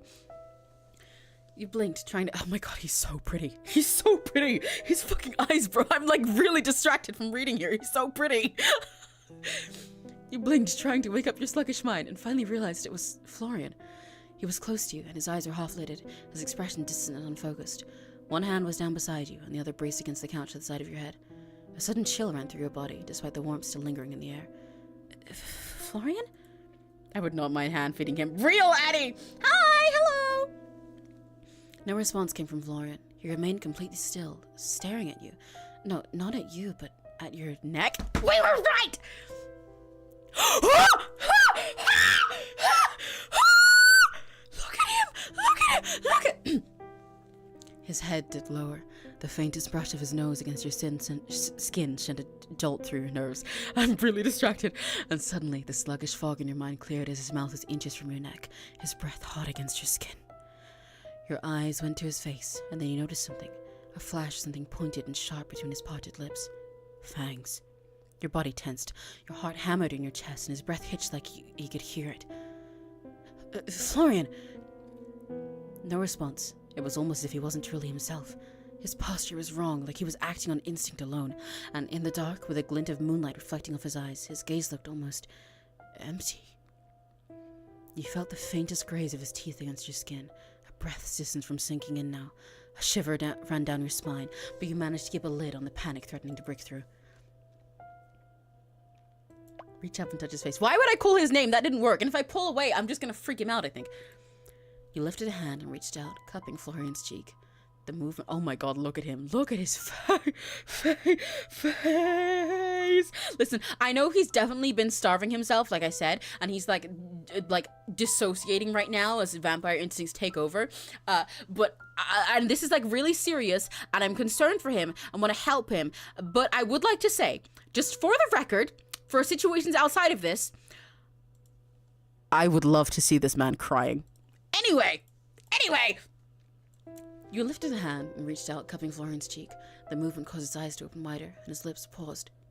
Slowly, and ever so gently, you brushed your thumb across his cheek, expecting warmth radiating from his skin, but instead finding him as cold as a corpse. Your hand shook slightly, and your breath was ragged and shallow. Florian, are you there? Oh my god, he's so pretty. He's so pretty. He's so fucking pretty. I'm gonna die. At the sound of his name, he blinked a few times and then looked down. He's not even... I need to get Neri to play this game. He'd love him. I know he'd love Emmett most, but like this shot of him right here, I think would convince him. He's pretty in the way that Neri loves. He's so pretty. He's so pretty. I'm gonna pass out. You would let him bite you? Of course I would let him bite me. I'd encourage him to bite me. That's just unrelated. At the sound of his name, he blinked a few times and then looked down. When he saw where he was, he recoiled as if burned, falling off the sofa and landing heavily on the floor. His breathing was erratic and his hands were shaking, but he couldn't bring himself to look up. Shit. I didn't mean to. Florian, it's okay. Calm down. You pushed yourself off the couch and crouched next to Florian. Don't come near me! Florian, seriously, it's fine. It's all okay. Just take a breath. Oh my god, his face. You tried to put a hand on his shoulder, but he backed up, his face twisted in a pained grimace. Just don't come near me. Fuck, I can't believe... I'm a fucking idiot. I shouldn't be here around people. Fuck! You didn't hurt me. But I wanted to. I wanted to so badly. But you didn't. You inched forward until you were next to Florian again. He turned his face away from you, but didn't protest. His breath was coming fast and ragged, like he couldn't quite catch it. You're a... Don't say it. I'm not... a vampire. You could see Florian's body trembling, even in the dark. I have to go. Is that what all this sickness has been about? You're hungry? I can't do this. Not again. I can't do this to anyone. As quickly as he could manage, Florian pushed himself up and ran for the door. Florian! He was faster than he should have been, especially given how weak and shaky it looked. In moments, you heard the door downstairs slam shut. I would have said sexy vamp. Listen, I don't think it's the time for that right now. He's clearly going through a thing, bro. You gotta give him time. You jumped to your feet and rushed downstairs, knowing full well that Florian was long gone, but wanting to try anyway. Damn it. Are you looking for Florian? Oh, Winnie. You turned to see her sitting on the counter, transparent legs hanging over the edge. Yeah, I was hoping you'd still be here, I guess. He ran off really quick. Looked upset about something. It's complicated, but I think I might have hurt his feelings. You don't happen to know where he lives or his number, do you? No, Florian doesn't really share that kind of stuff. Addie, you don't need to say sorry for anything. I highly agree. Addie, no, bestie, you're fine. You're fine. I was literally saying that I want to see him cry in another situation and agreeing with you or feeding him. You're good. I'm saying specifically Crimson's answer of saying you're a vampire for you're a sexy vamp. I'm like, listen, hang on. You gotta ease him into it. you gotta be gentle with him now. And then after we can hand feed him until he cries. Let's be real.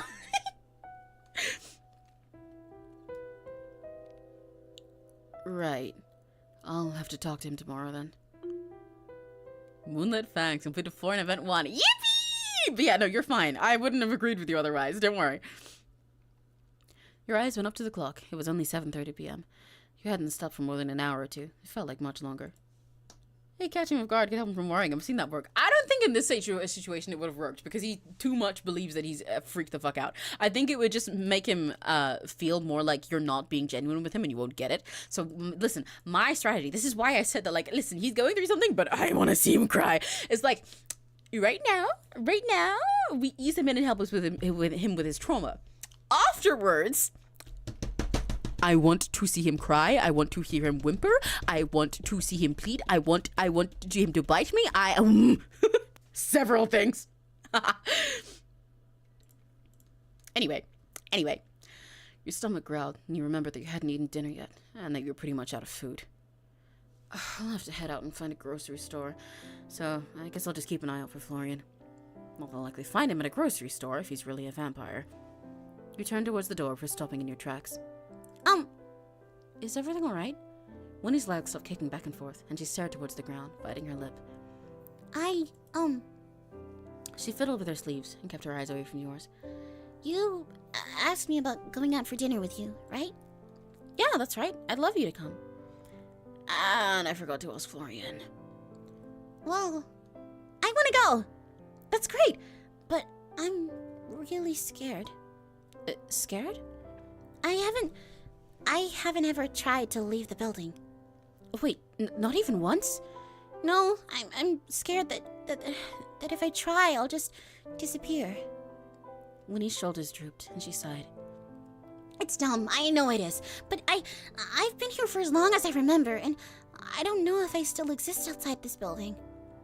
What if the only reason I've lasted this long is because I've stayed here? What if I really am dead, and if I leave, I'll pass on? Winnie's eyes went down to her feet, and she swung them back and forth slowly. Hey, it's all right, Winnie. Seriously, it's okay. It sounds scary. If you would rather stay here, we can do something else, just the two of us. But I want to go! I want to spend time with everyone and laugh and have fun. I don't care if I can't eat or anything, but I don't want to be alone anymore. But I'm too scared. I'm always too scared. You approached the counter and reached out, placing a hand over hers. It didn't feel like anything. You couldn't truly touch her, but the thought was there. If you want to do it, then do it. Be brave. I'll be right there beside you. You won't have to do it alone.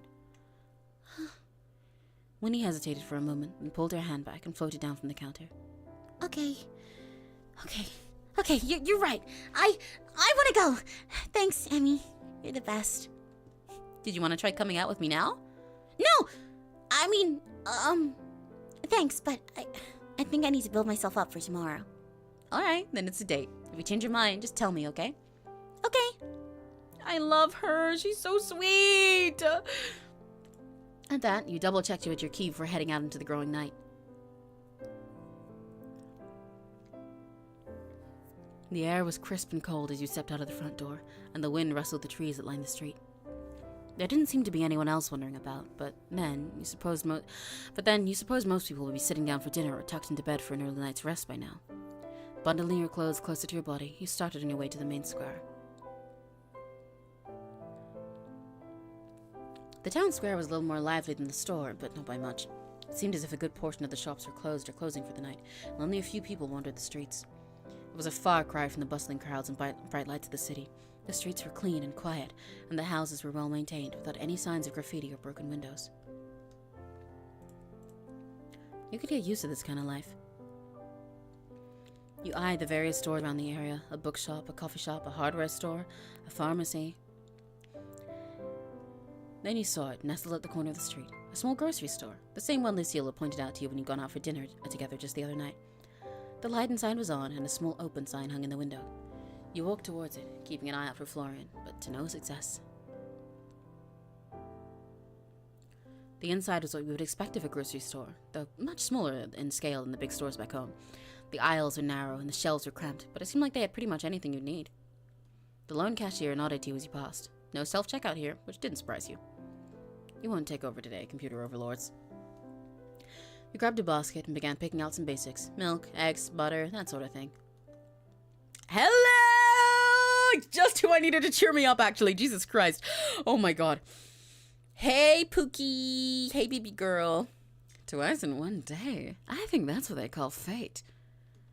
You turned, hearing a now familiar voice behind you, to see Eden leaning against his shopping cart, red hair tousled. Unless, of course, you just couldn't stay away and decided to search me out, in which case, I'm even happier. Eden grinned, and it was a little infectious. Actually, the allure of a full stomach pulled me here. Fate it is, then. So, what are you making for dinner? I'm tossing up between a sandwich or a cup of noodles. Oh, you shouldn't break out the fine china just for me.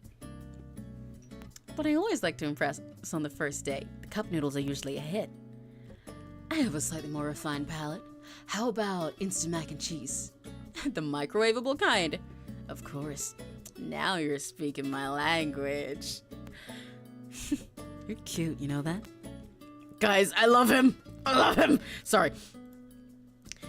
And I think Lucille was telling the truth about you being a shameless flirt. I'll have you know that I am the pinnacle of virtue. If a person is beautiful, shouldn't they be told so? Eden leaned over his cart further, his eyes scanning you up and down. And you're definitely beautiful. I feel flattered, but I bet you're like this with everyone. Only the most beautiful ones. He grinned, and you rolled your eyes, though a smile crept onto your face. You glanced down to his shopping cart, but you were surprised to not see any food. You instead noticed an assortment of cleaning products, gloves, string, and duct tape. Suddenly, my dinner looks like a 5-star restaurant compared to yours. Not hungry for duct tape? Maybe as a treat after dinner? You both laughed, and it was like a weight lifted from your chest. The events of earlier that night melted away, if only for this moment. I do a lot of DIY stuff, so I'm stocking up. Really? That doesn't look like woodworking supplies to me. You do look like someone who knows a lot about woodworking. Me to check. That's crazy! That's crazy! That's crazy! I've worked with wood once or twice in my life, yeah. Oh, really? Care to show me sometime? Sure. Just tell me where to send the bill for my services. Being a woodworker yourself, you'd probably know all the right techniques, wouldn't you? Well, I've been told I'm pretty good with my hands, yeah.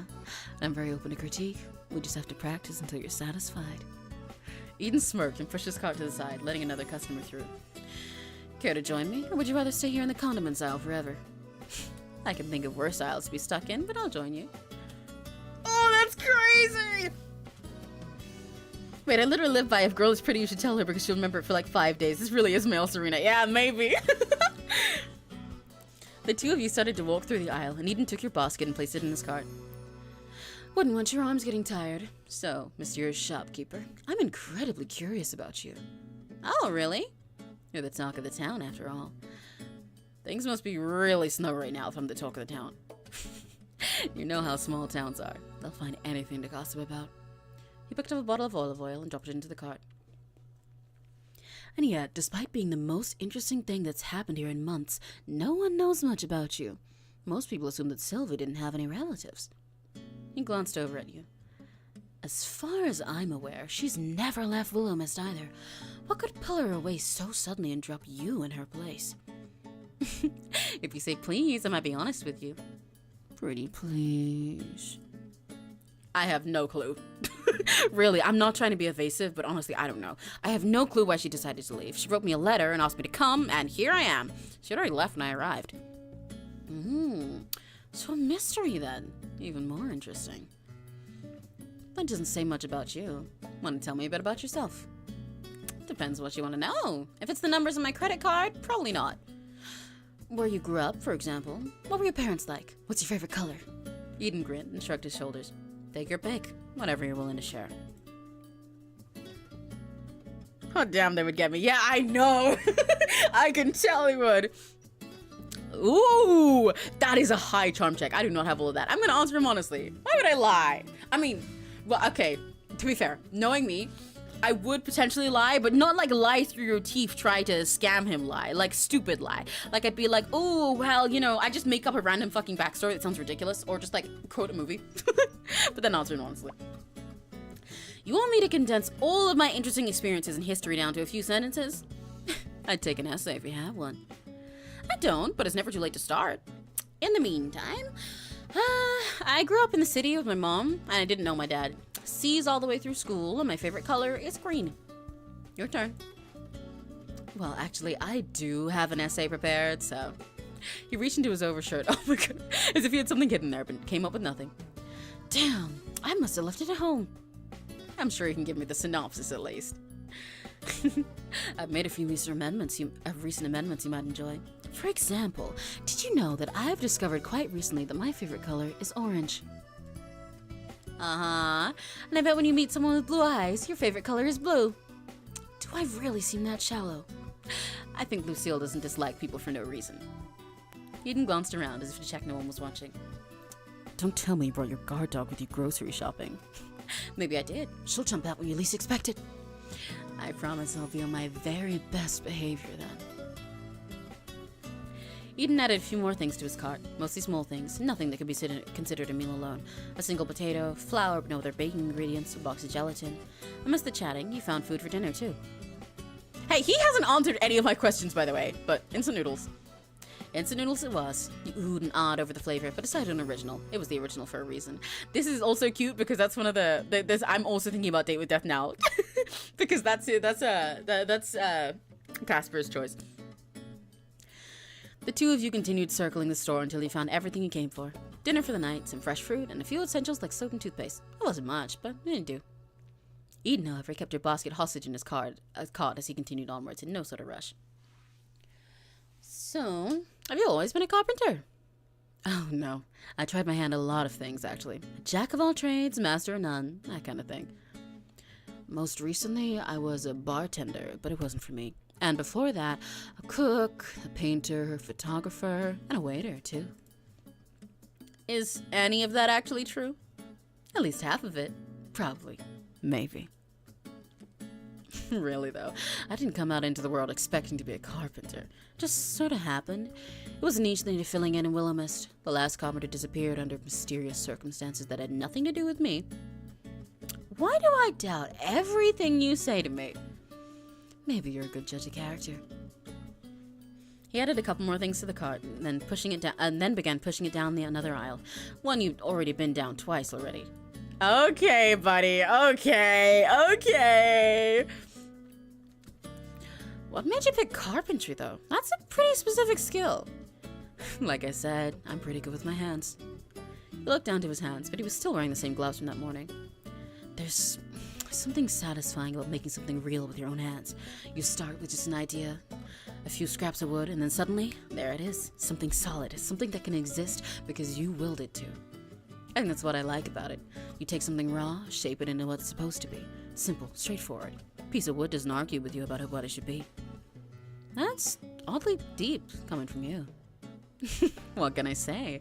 I'm an oddly deep man. I'm sure you'll get to know that about me soon enough. I will not answer this question in the way that I've intended. Moving on. He added a few more items to the cart before continuing onwards again. You followed, more amused than anything else. I'm starting to wonder if you're leading me in circles, Eden. You can't blame a man for wanting good company. So it was on purpose! Of course. I wouldn't miss the chance to spend more time with you. But I suppose now the game is up. Shall we? He motioned towards the counter where the cashier was still idling away. Grabbing your basket out of his cart, you checked out first, then headed outside. He's cute with it. I love him. I like him. Giggles, twirls hair, kicks feet, bats eyelashes. It had gotten much cooler again while you'd been inside. The breeze rustled the leaves overhead, and a few stray leaves spiraled down from the branches and landed in your hair. You reached up and shook them loose. Eden followed close behind, carrying several bags. Thanks for waiting. What, did you think I'd ditch you and run off? Maybe. I don't think I've got a good read on you yet, Emmy. You're interesting. I was considering it, but then I imagined you standing all alone in the cold with big set puppy dog eyes. Couldn't do it. Big sad puppy dog eyes, huh? So that's the kind of man I am in your mind. I don't mind playing that part. Well, I was gonna say a lost child at the supermarket, but I thought you might take offense. He flashed you a playful grin before glancing across the road. The street lamps cast a soft glow over the little park nearby. The swings swayed gently in the breeze, creaking faintly under their own weight. Now, since you were kind enough not to abandon me, allow me to return the favor. Oh, what favor is that? You're not gonna grab my shopping and keep me hostage again, are you? He nodded toward the empty swings, then tilted his head at you expectantly. I happen to know that the swings over there have the best view of the stars in town.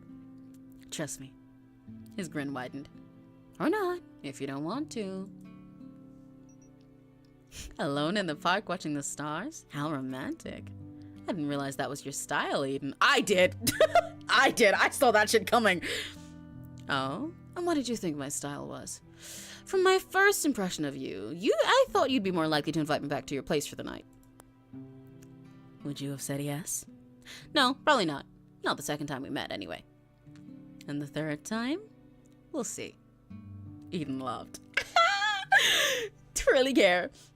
I'll have to try and impress you next time, then. Eden, somehow with an armful of bags and groceries, linked his free arm with yours and led the way over to the swings. They were, as he said, not too far away and completely deserted. A few small lamps cast the air in a pale yellow glow, and a couple of benches were positioned beneath the trees, their surface covered in leaves. You could see the moon above the treetops. There was something cozy about the place. Secluded and peaceful, but not lonely. Just a small hidden space in the middle of town, a perfect spot for a midnight rendezvous. Or just a place to chat, which is what you were actually doing. Eden set his groceries down on a bench, then walked over to the swings, taking one of the two. He took the other, and he gently swung back and forth. Ooh, is it CG time? Is it CG time? Yeah, it is! Oh, he's beautiful. Oh, he's beautiful. So, what do you think of Willowmist so far? What I've seen has been beautiful. Kind people, great food, and the night is clear and cool. It's a lot quieter than back home. I could get used to this. And you're staying for 3 months? That's a decently long time, but also no time at all. Yeah, 3 months, and then it's back home again. You sound a little disappointed about that. I don't know if I am or not, really. Things have just been a whirlwind ever since I arrived, and now it's already been a whole week. I'll blink, and then it'll be time to leave. Eden chuckled and held a little tighter to the swings chain, still looking up at the stars. Then why leave? Well, my mom is still back home. Even 3 months without seeing her is a long time. Don't you ever miss your parents, all the way out here? I'm sure I would, if I knew them. I'm sorry. Don't be. Really, family's a little meaningless to me. So, not raised by grandparents either?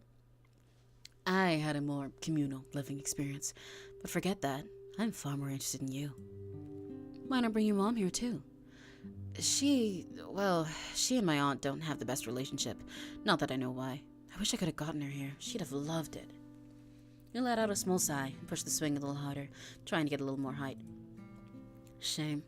Knowing you and Sylvie, I bet she's incredible. You want to hit on my mom now too? I swear everyone in this town is after my family. Why would I do that when you're right here? I can just tell you already like it here. Would have been nice if you could see it through your eyes, don't you think? Yeah, maybe then I'd have some idea why she and my aunt don't get along. I always thought family feuds were supposed to be dramatic, but I don't even know what started it. That's real as fuck, actually. The amount of beef in my family that I just have no idea what the origin is. I'm just like, yeah, they hate each other for some reason, and those ones won't be in the same room since forever. I don't fucking know. You've never asked her? I have, a bunch of times, but every time she changes the subject, tells me to drop it, so eventually I did. Maybe you should ask your aunt. She might not have the same hang-ups. I'd love to if I knew how to contact her. No address or anything? I literally have no clue where she went. Ever a mysterious woman. Anyway, 3 months is a long time to be away from home. No friends you're leaving behind? Job? A lover, maybe? Nope, no lover. Why? You offering? Eden laughed at that, a gentle yet hearty sound. Maybe I am. Keep me in mind, will you? How does such a lovely person not have anyone waiting for them back at home, I wonder? Maybe I just haven't found the right person yet. Hadn't you mean? We met this morning after all. Oh! Okay, you know, like with all the rest of his, he's like often a little corny and too forward on purpose, but that one was really smooth. That one was good. Oh, he was smooth with that one. Oh. Maybe I just haven't met the right person yet. Hadn't we met this morning after all? Oh, okay, brother. Okay, I see you. Okay. Hadn't you mean? We met this morning after all. Wow. And you're already making assumptions about us. Someone's getting ahead of themselves. You know, I don't know if this is noticeable, but I'm like actively trying to work to make sure that my voice is stays in like the squishy or higher Emmy range when I'm talking to him, especially when I'm talking to him this genuinely and not like 5 other characters, because the way that I've made him talk is kind of just the way that I sound when I'm flirting anyway, with just like a little bit more of that extra stupid little like distant, wistful, mysterious fuckboy flow to it. But the tone of voice is my own one, and I don't want us both to sound the same. Someone has to. I'm not gonna sit around and let someone else make the first move. Eden grinned. Besides, I don't think I've been imagining you're interested in me, have I? I can say, maybe I'm just a friendly person. Maybe. But there's a difference between friendliness and flirtation. And I suppose you think you can tell the difference, do you? I like to think I'm not too bad at it, yeah. Well, you're confident. I'll give you that. I do like confidence in a man. Confident I shall be, then. It's interesting, it has not gone unnoticed on me, by the way, that every time we say a certain thing about him, like, oh yeah, I do like confidence in a man, or like, yeah, I was imagining you with puppy dog eyes, he's just like, okay, I'll be that then, okay. If that's what you want me to be, then I'll be that kind of person. I'm very much noticing. Hashtag noticing. Eden leaned in slightly, his elbow resting on his knee, his eyes glinting with mischief. I can smell your trauma, pretty boy. I can smell it from here. Don't think you escaped me. Do not think that. What else do you like, since we're on the topic? I don't know. Honesty? A good sense of humor? Lucky me then. I happen to be hilarious. Debatable, I think. Oh, here I thought I was making quite the impression. You are, just not necessarily the one you think. Eden placed a hand over his chest, feigning deep offense. Oh, fuck. Wounded, truly, I am. But if I'm to be known for something, I'll take bold and devastatingly handsome over funny, I suppose. You rolled your eyes, but before you could quip back, his tone shifted, just enough to make you pause. I've always admired boldness, you know? Some people spend their whole lives waiting, hesitating, but I'd rather move forward, even if I don't always know where the path leads. That's an interesting way of looking at things, isn't it? If you're standing still, you're letting the world decide for you. He rocked back slightly, his gaze drifting toward the night sky, but his voice remained light, playful. And if I'd stood still, I wouldn't have met you, would I? Wow. Is this how you get all your dates? Would it work if it was? You tell me. I think it might. For a brief moment, he fell quiet, swinging just a little, letting the cool night air settle between you. Then, with a slow inhale, he spoke again, softer this time, like a thought slipping out before he could catch it. Oh my god. Oh, that look on his face, I'll cry. Hang on, I want to let you guys look closer as well because it's really beautifully drawn. Look at him. Oh. I know I can smell your trauma, pretty boy. I've never been the kind of person who was meant to stay in one place. I was made to move forward, keep going, see things through. His fingers curled loosely around the chains of the swing, and his gaze flickered towards the treetops, as if searching for something beyond them. I suppose people like me can't stop. If I sit still, the world will just keep changing without me after all. And what happens when you get to where you're going? Suppose I'll let you know when I get there. Eden smiled and reached his hand out. Before he could react, he'd plucked a single leaf from your hair and held it up. He twirled the leaf between his fingers, watching it for a moment before tucking it behind your ear with a soft, deliberate touch. There. Perfect. You think so? I'm not sure a leaf is the best accessory. You make it work just fine. He leaned back slightly, resting his arm against the swing's chain as he regarded you, a slow, knowing smile on his lips. It's strange, isn't it? Some people spend their whole lives searching for a place to belong, and others, they just fit somewhere, like they've been there all along. Are you talking about me or you? You. You're like a missing piece finally clicking into place. The quiet between you stretched on for a moment before Eden laughed and pushed himself off the swing. But enough about that. You should get some sleep before I convince you to stay out all night.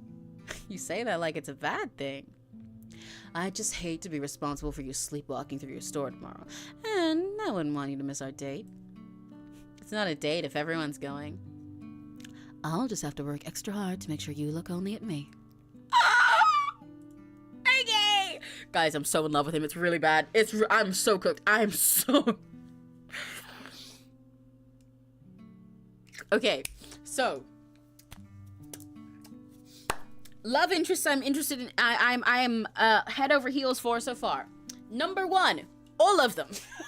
Okay, no, at my actual list, I think, honestly, I think he's pushed himself all the way up to the top. I'm gonna be so for real. When I said he's my type, I really fucking meant it, and he keeps proving it, and I could kind of sniff all of this in him from the start, by the way, but he keeps proving it more and more, and hitting really close to home with a lot of the things he's saying as well. I honestly think Eden might be number 1 now, and then it's Winnie and then Emmett, or maybe Winnie and Emmett are on equal stands, I don't know. And then I think Florian's next, and then Lucille. Does Florian come before Lucille? I think I like the dynamic between Florian and the MC a lot. I love it with Lucille as well, but I really the one with Florian and the MC is like really. I really like how deep their connection is already after such a short time. Whereas Lucille feels like there's a lot more to unpack there, but I still really love her. I think Lucille is meant for someone other than me, even though I love her. Does that make sense? Like, I want Serena to play this game so I can watch her do Lucille's route. Oh, they're all so good though. Like, I let that be known. When I say my list of preferences here, they're all like 99%. So this is going from one that's like 100% love to one that's like 99.9% love. Like, I adore all of them. I just joined. This game looks really pretty well. It is beautiful. I have a feeling we're almost at the end, but you should absolutely watch the VOD later if you think it looks pretty, because it is so beautiful the whole way through. There's so many interesting little mechanics and stuff that I'm really excited to explore when the full version of the game is out. All of the characters are so sweet and so natural and wonderful, and it's so cozy and pretty. The art is so gorgeous. I love it so much. Anyway. He scooped up his grocery bags with an easy motion, shifting them over his shoulder. Shooting you a playful glance, he took a few slow steps backwards, his silhouette cutting sharp against the lamplight. Don't miss me too much, right? I think I'll survive, Eden. Good night. Night, Emmy. Exactly, Lucille is meant for me. Yeah, she is! Eden grinned, turning on his heel and sauntering off into the night, leaving only the faint echo of his footsteps on the quiet street. You exhaled, leaning back on the swing, watching the sky stretch vast and endless above you. The town was still, the only movement the occasional rustling of the trees in the night breeze. Some people spend their whole lives searching for a place to belong. With a shake of your head, you pushed yourself up from the swing and collected your groceries from the bench. Yay! You began to trace back the path home that was quickly becoming as familiar to you as the back of your hand. It wasn't long before you were back in the town square, though it was now completely deserted.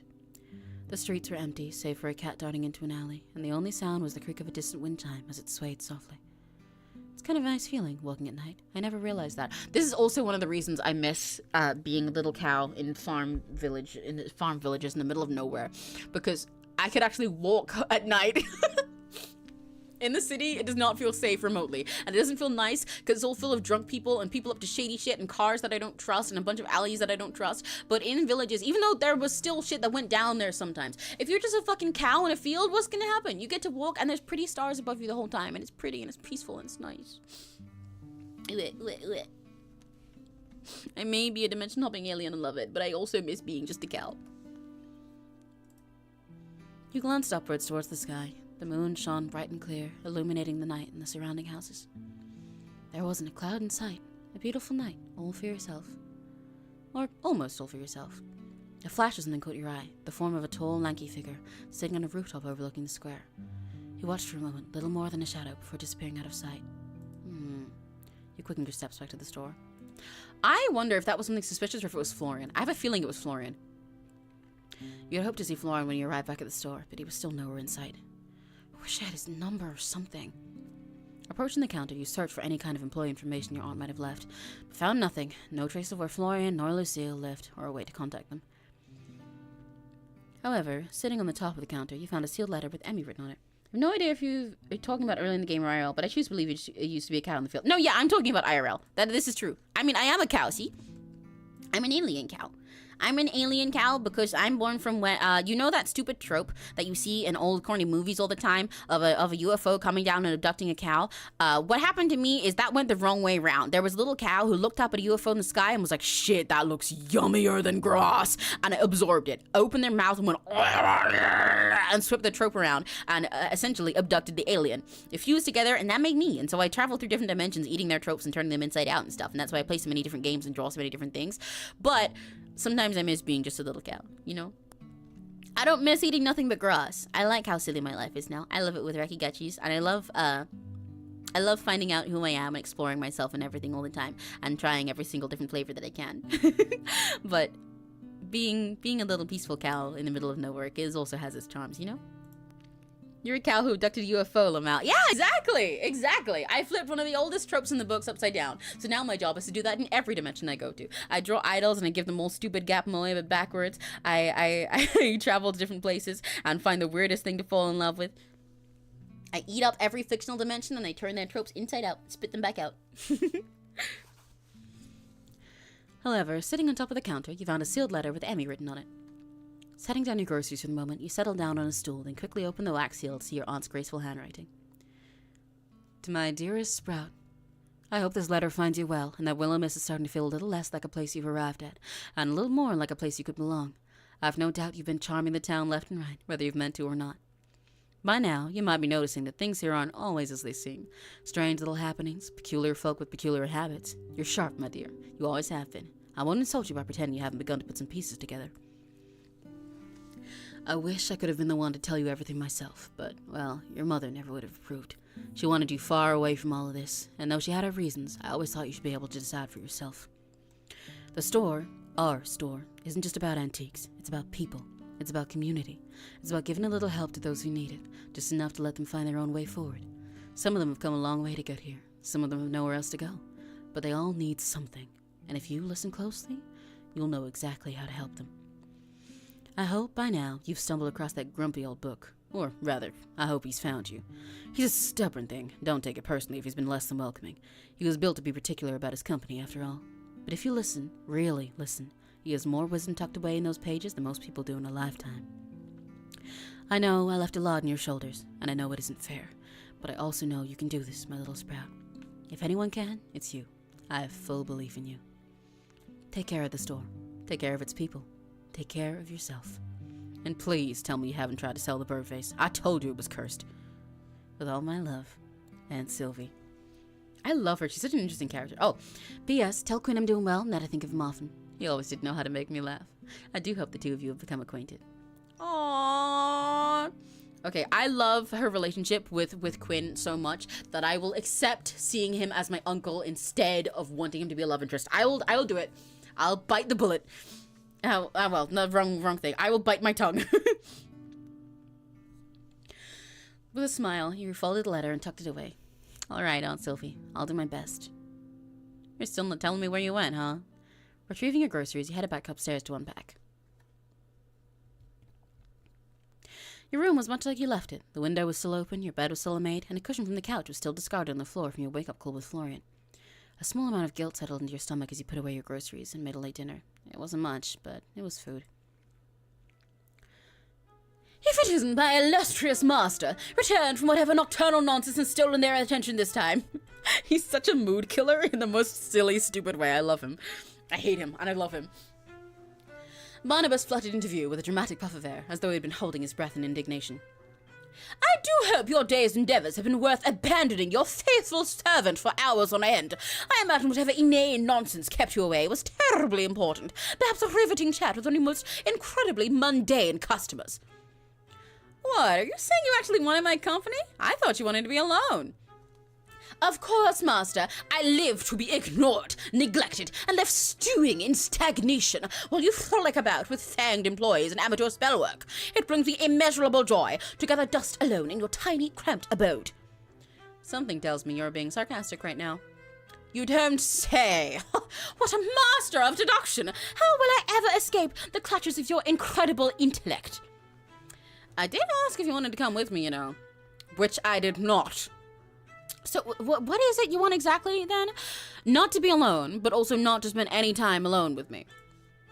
Precisely. Your wisdom knows no bounds, master. Though, to be candid for a moment, I much prefer your company over the lurking menace you insist on calling an employee. Honestly, a vampire, master. Did you already know? I could hardly call myself a grimoire if I did not know the scent of a vampire.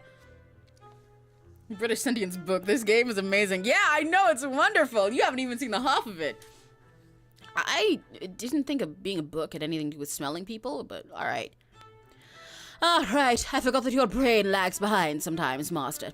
Let me spell it out to you quite simply. Magic is in the air, the threads of reality, and the auras people leave behind. And vampires, they reek of old blood, undeath, and regret. They are more than simple to pick out. To be fair, he is also the first one that all of the rest of us picked out as well. But by all means, continue trusting him. I'm sure nothing could possibly go wrong when employing an emotionally fraught bloodsucker with impulse control issues and a sad backstory. He's not really employed by me. He's employed by my aunt. And either way, Aunt Sylvie trusts him, and this store is a place for people who have nowhere else to belong. I wouldn't ever just throw him out.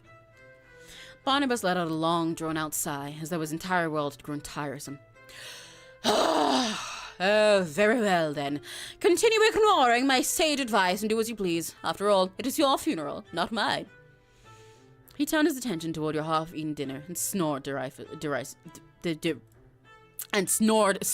a bitch. A meal fit for a king, I see. A truly inspired use of your time and resources, master. You know, you're pretty judgy for a stack of paper. That's probably why you don't have any friends. You continued eating, waiting for Barnabas's almost guaranteed response. A stack of...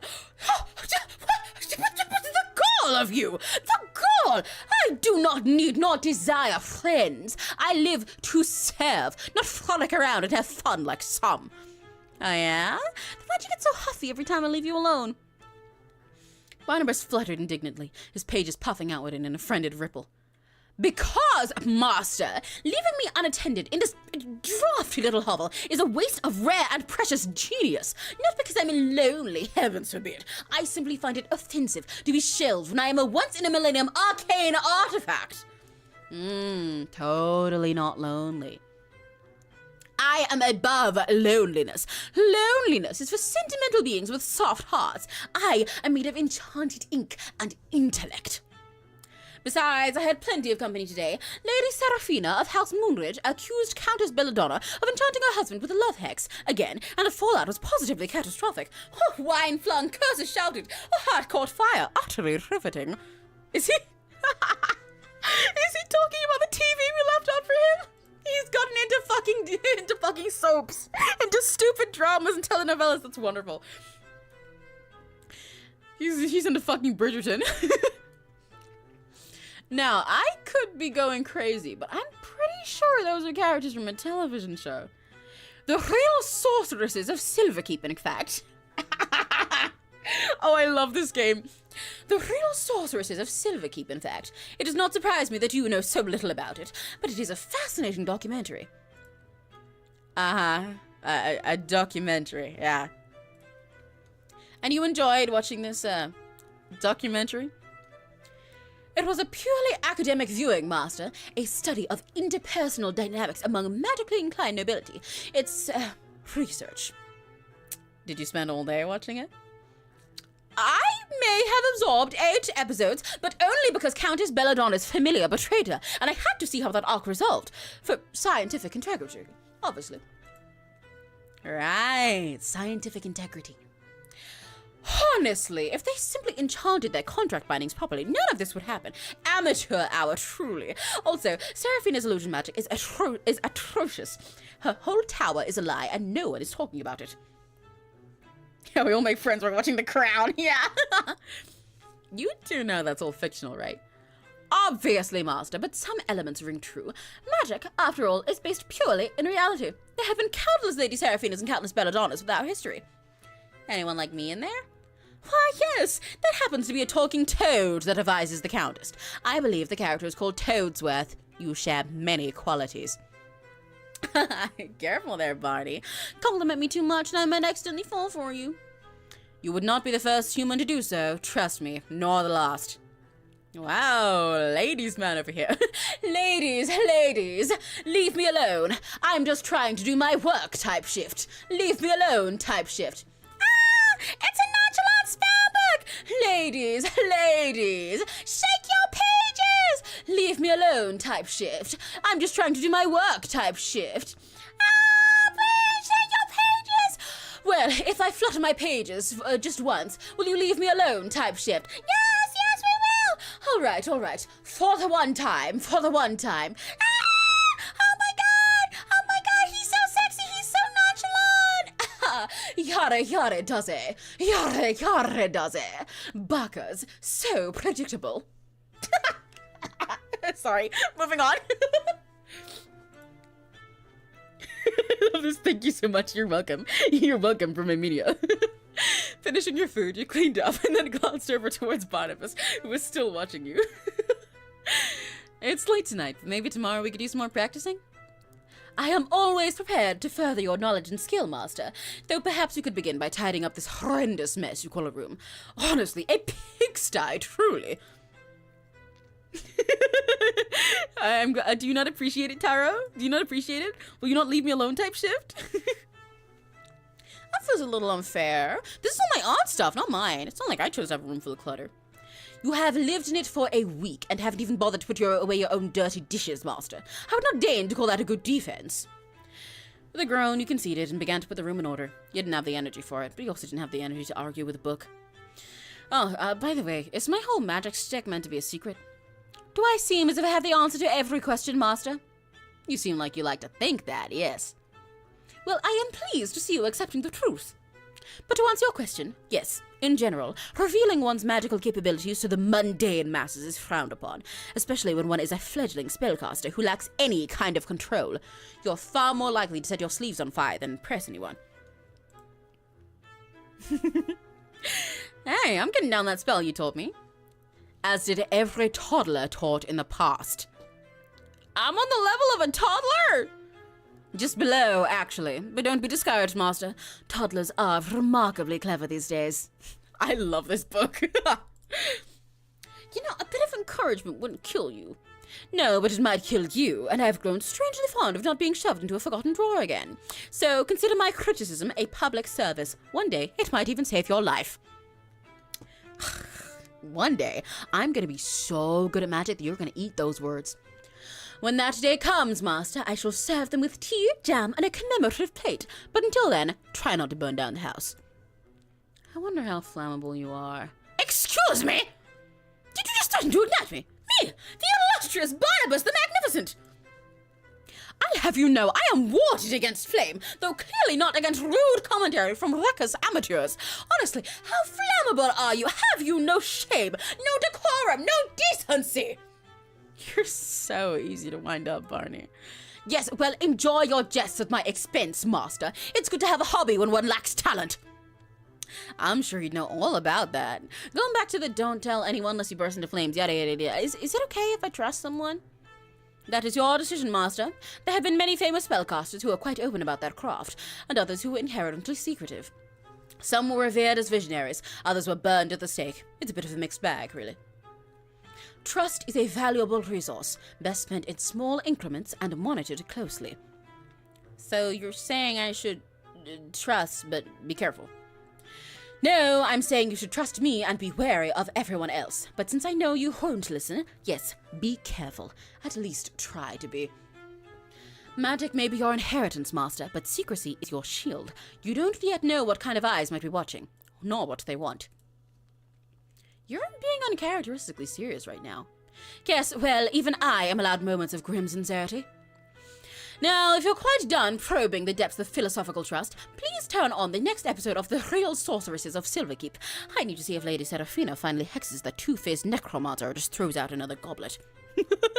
Yeah, here you go. I love him. He's so stupid. He's so annoying. You lifted up the remote and turned on the television, and the screen lit up with images and a loud voiceover. Barnabas fell silent, and you took the opportunity to settle into bed. With a yawn, you glanced towards the open window, and the moon hanging high and bright above the treetops. As tired as you were, sleep did not come easily. Thoughts raced through your mind, and the events of the day felt more vivid than ever. Still, after some tossing and turning, you fell into a deep sleep, accompanied by the occasional gasp from Barnabas in the background. It's so silly. Do we have one more day? Is that the end of the demo? Because I'm assuming it's only going to let us go to Sunday. Okay, if we have a whole other day to finish, before we finish, I need to get another drink quickly, because I am high. I'm very thirsty. This demo's been 6 hours already. I know! This is a really packed demo. It's kind of insane. But yeah, I need to get another drink quickly and maybe a snack. So I will be right back. I'm going to leave you guys listening to the rain, though, because I think it's pretty. Where is the text for my screen? Hang on. Not it.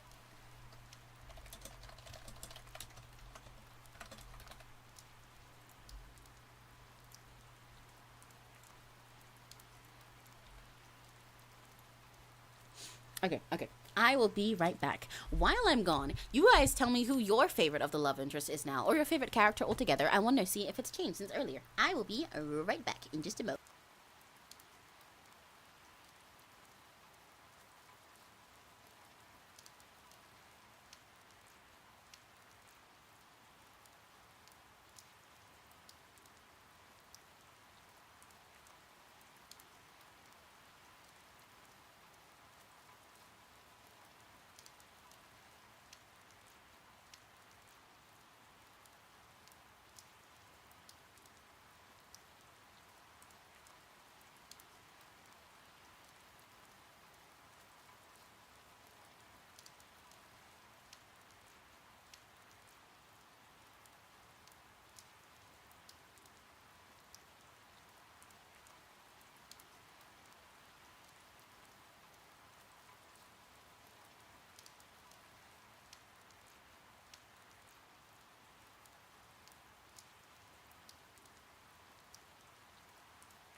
Hello, hello, hello. I'm back.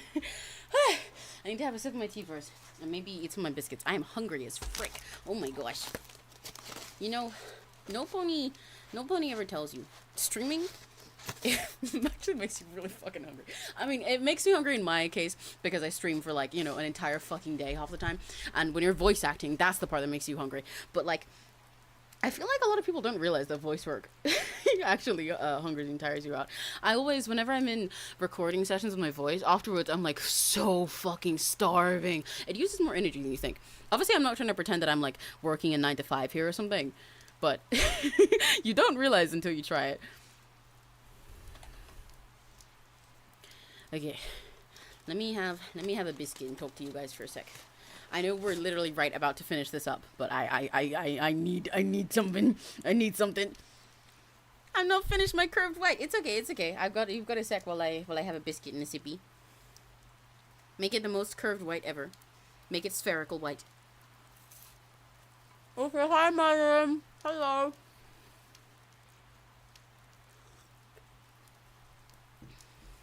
Oh my god, these are good biscuits. These are good cookies. Yum yum yum yum yum. Yum yum yum.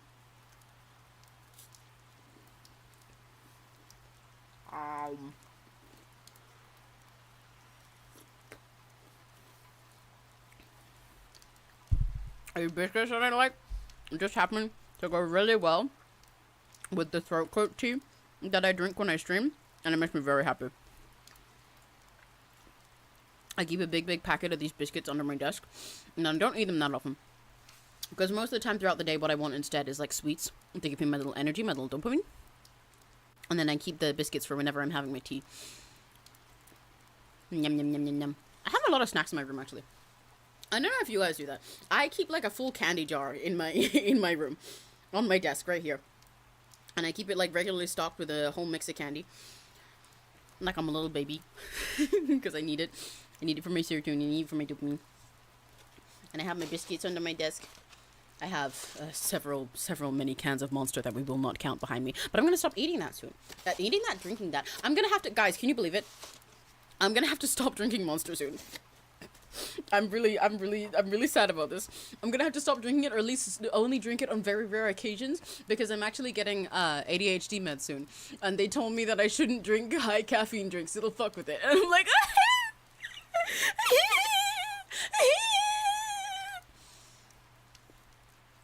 it makes me very sad. It makes me very sad. Because the thing is, I don't drink Monster for the sake of the caffeine. That does help sometimes. There are times that I do genuinely want it as an energy drink. But for the most of the time, it's just because it tastes so fucking good. If I wanted it for the energy, I'd drink other energy drinks too.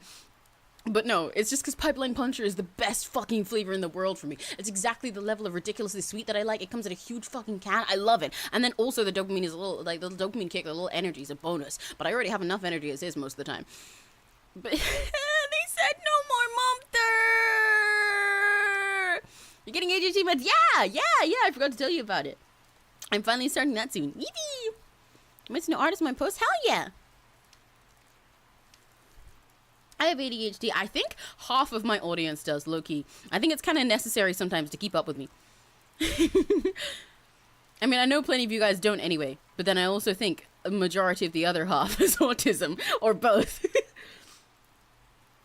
Me and the NM stream that was meant to happen a few days ago. I had my name tags and but like, you haven't improved the MS pink on mine. Yeah. I was gonna get to it, so don't worry. I just forgot.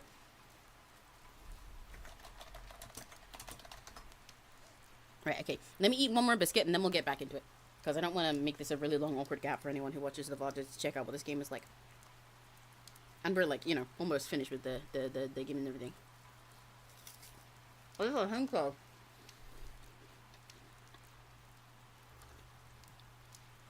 Yum, yum, yum. Oh, that is why I'm lost, of course. Perhaps. Yum, yum, yum.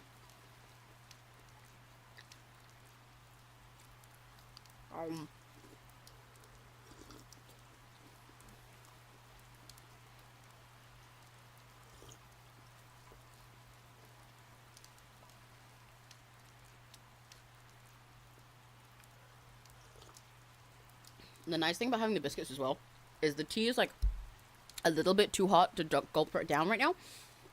So having it on a biscuit makes it cooler. But the biscuit absorbs the heat for me. It tanks it.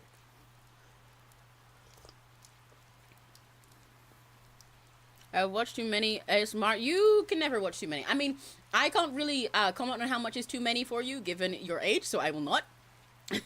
But watch whatever you want to watch.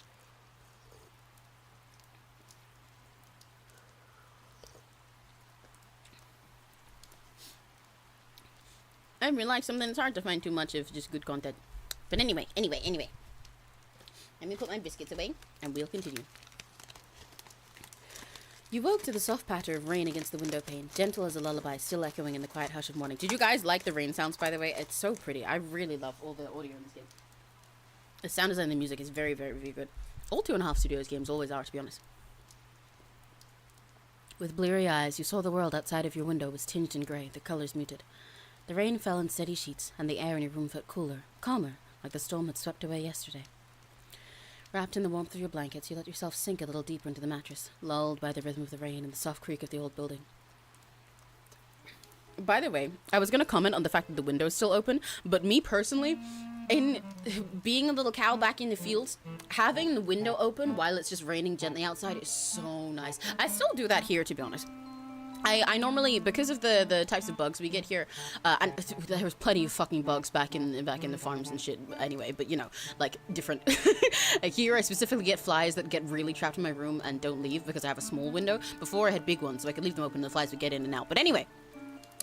Here I tend to have like a little net thing I put under the bottom of my window, but before I used to often just have my window slightly open when it was gently raining outside, especially because my desk used to be outside the window once I started, you know, doing shit inside instead of grazing out in the fields.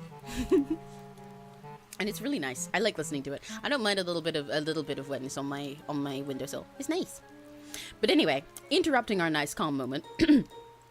You would not believe this, Master. It's just preposterous. Lady Seraphina has betrayed Countess Belladonna for a 3rd time, and this time there were public hexes thrown about as if they were common insults. You peeked out of the covers towards the TV and found Barnabas still on the couch where you left him last night.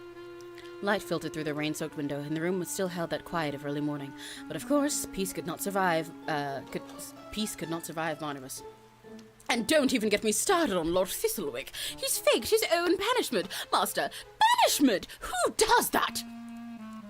Barney, did you even sleep? I am a sentient grimoire. The fact I must explain this to you so often, however, does not surprise me, as I believe your brain never fully developed. Since my king, yeah! I transcend such trivial mortal needs, like sleep or hunger, but if I were capable of exhaustion, I would say I'm running around solely on indignation and disbelief. You watched that show all night? Naturally. I could not possibly pause while Countess Belladonna was teetering on the brink of scandal-fueled exile. I have 2 options. Lay in bed and listen to my book talk about an unpopular TV show, or get up and get to work. My option right now is clean my glasses. Not really a choice, is it? You rose from bed, stretching a little as you did. A glance at your phone told you it was nearly 8 a.m. The sun had risen, even if the sky remained cloudy and grey. You dressed, then got together a simple breakfast before heading downstairs.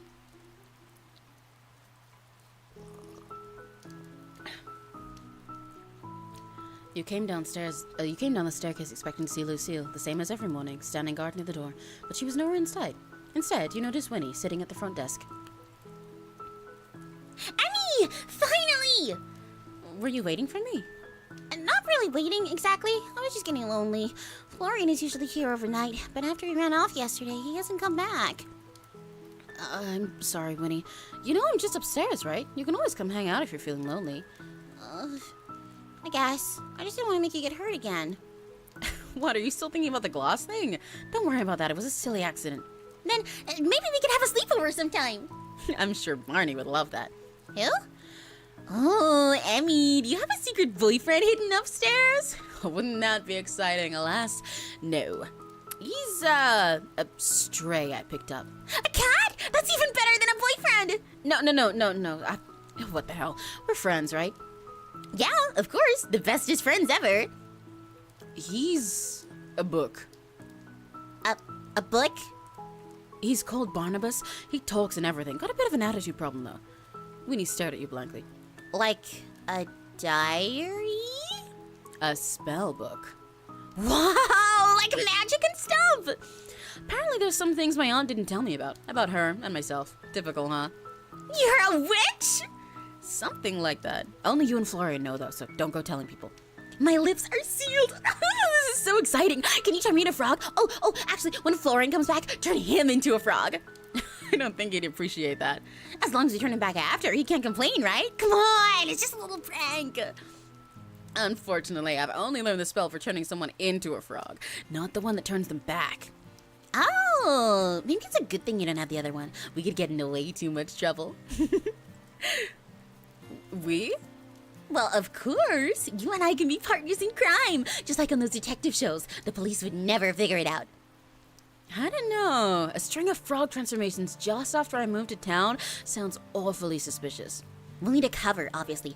Maybe we could pin it on someone else? I can't really turn anyone a frog, you know. Not yet, at least.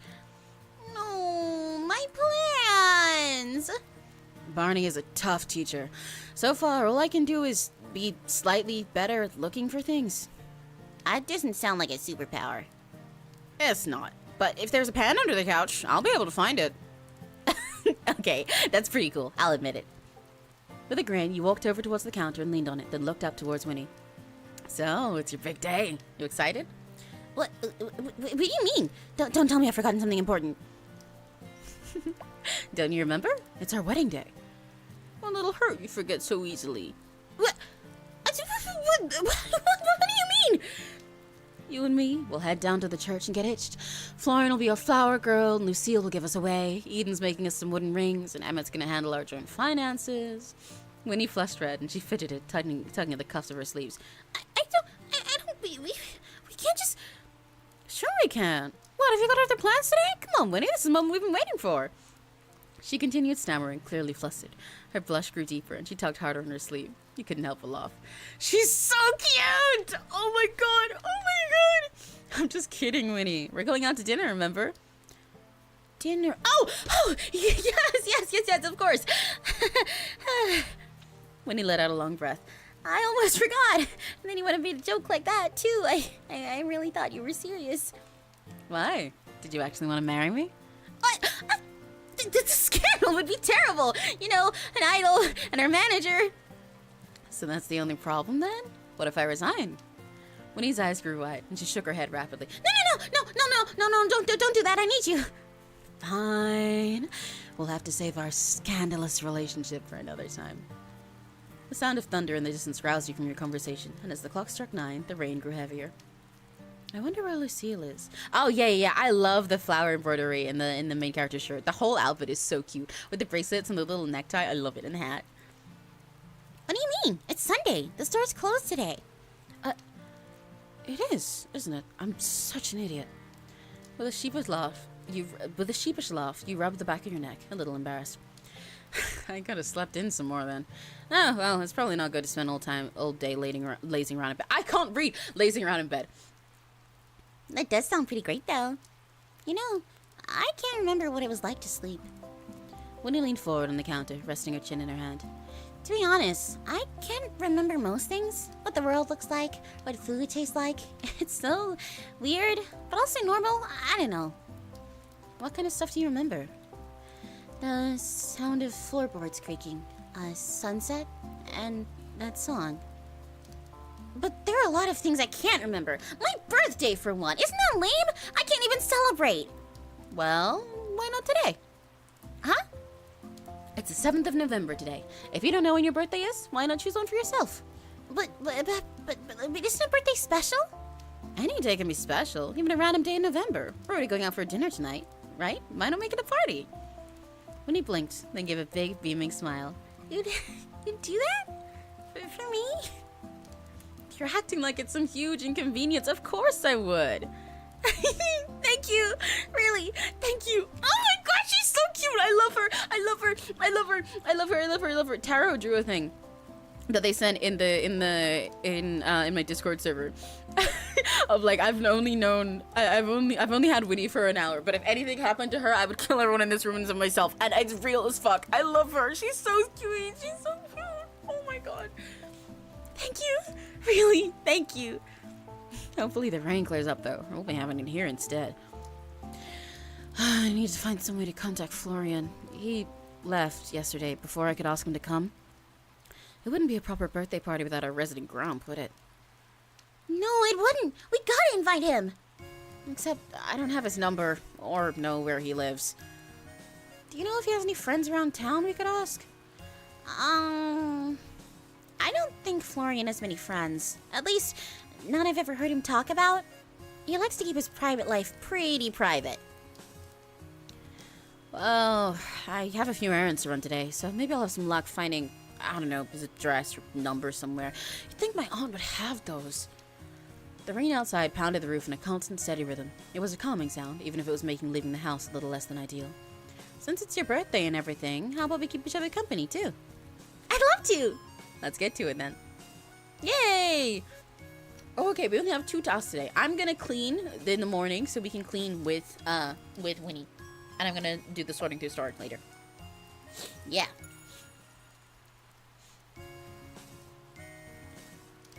You're sweeping under the table when you notice something. A sock! A sock with rainbow stripes and polka dots.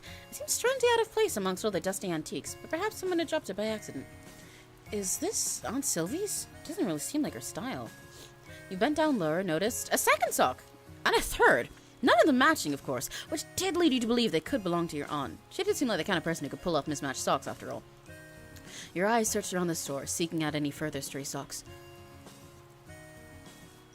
Ooh, smarts check! I thought that would be like a luck check. Interesting. Oh, let's go! I'm goated. I'm so smart. I'm so smart. I can count to 7. But you can't do that. And there, peeking out from beneath a stack of old magazines, you reached under and pulled out another sock, this time decorated with cartoon penguins. And then you noticed another, and another, all in an almost suspicious line leading you to... There, at the edge of the counter, a basket filled to the brim with mismatched socks.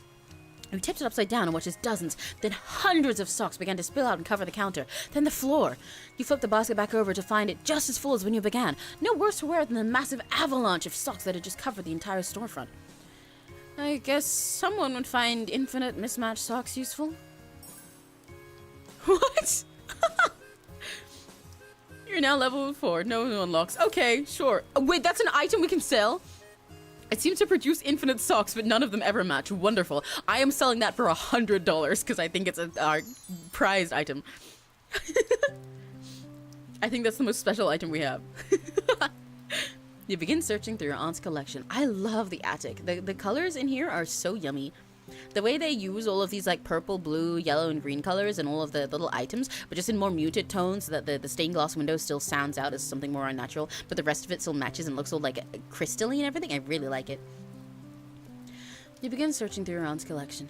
Unfortunately, you don't find anything worth selling today. That's okay, because I found a fucking basket of infinite mismatched socks. I want one. I want one. I would love that. I'm always losing my socks. I don't care if they're mismatched, because I can make a mismatched pair be cute together. I just need to find them in the first place. Ooh, my phone's gonna die.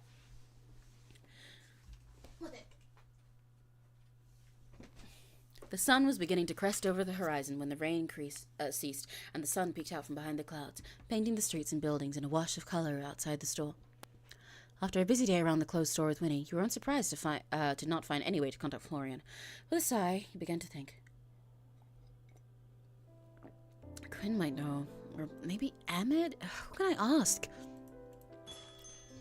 At that moment, the chimes by the door sounded, and the door opened timidly. Sorry, the store's closed at... Standing in the doorway was a familiar short man with dark hair. Yay! Wearing a slightly oversized jacket and headphones around his neck. He looked towards you almost sheepishly. Can we talk?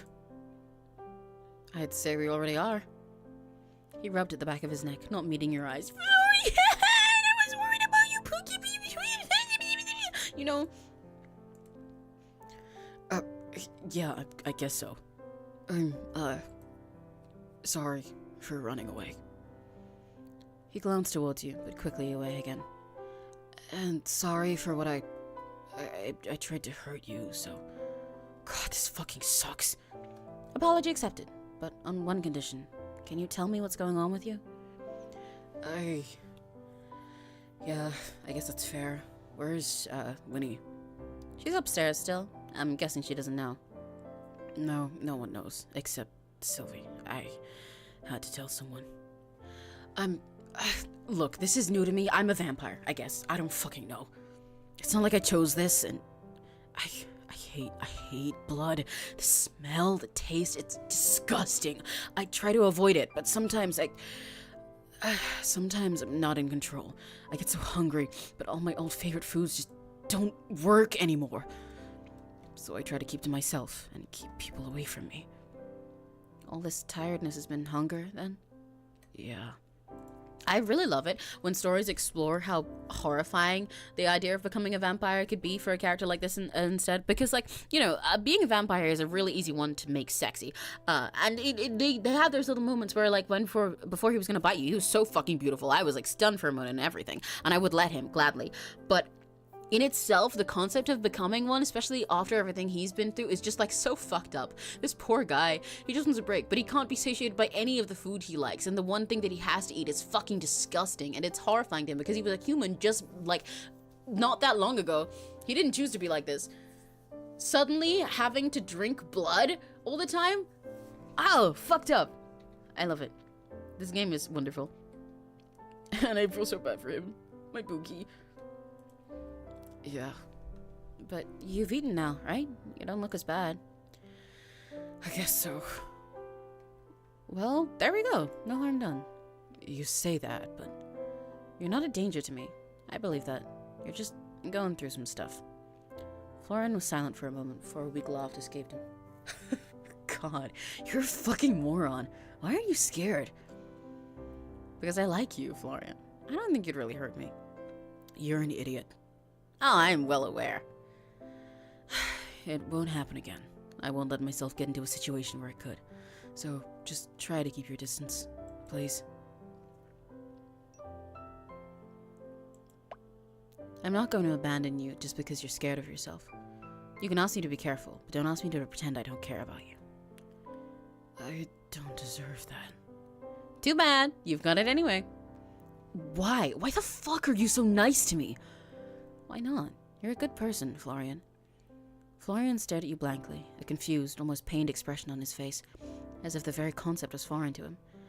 With a deep breath, he looked away from you, then back. Just don't expect anything from me, alright? I don't want to drag you into my bullshit. Then don't, but I'm gonna stick around either way. Now, I've got a question for you. How does one go about inviting a vampire to a birthday party? What? I meant to ask you yesterday, but things got a little hectic. Eden invited us all out for... I'm now just realizing we're going out for dinner with two people who can't eat. God, am I just that insensitive or what? You're inviting me out? Yeah, of course. I'd love for you to be there, but if you don't want to... I'll go. Oh, he's so cute! If it's fine. It's more than fine. It wouldn't have been the same without you. Where does the birthday thing come into it? Oh, we decided it's Winnie's birthday today. Is it her birthday today? Likely not, but today is as good a day as any for someone who doesn't remember their birthday. There was another knock at the door, and it slowly opened once again as the seal walked in. They almost didn't recognize her. For the first time since meeting her, she lacked her characteristic armor and instead wore a much simpler blouse and trousers. Serena! Serena! Serena alert! Serena alert! Serena alert! Come see! Serena! Oh my god. Oh my god. Good afternoon, Sir Florian and Emmy. How do you fare on this fine day? How's it fine? It's been pissing it down with rain all day. And now the sun has risen and the rain has departed. It is a blessing indeed. Nice to see you, Lucille. You look beautiful today. Well, you look beautiful every day, but it's nice to see you looking a bit more casual. Lucille blinked, her expression caught somewhere between surprise and flustered, though she quickly straightened, recovering her poise. You honor me with your words, Emmy. I merely wish to give my armor a brief rest during our meal, though I did worry it would leave me feeling exposed. It's not like you're naked. Nay, but I wear my armor like a second skin, so it is akin to being bare. Beautiful is a word I am unused to, I must confess, but I am pleased that you would use it on me. A slight smile curved her lips. Next to you, I fear I may pale in comparison. Flatterer.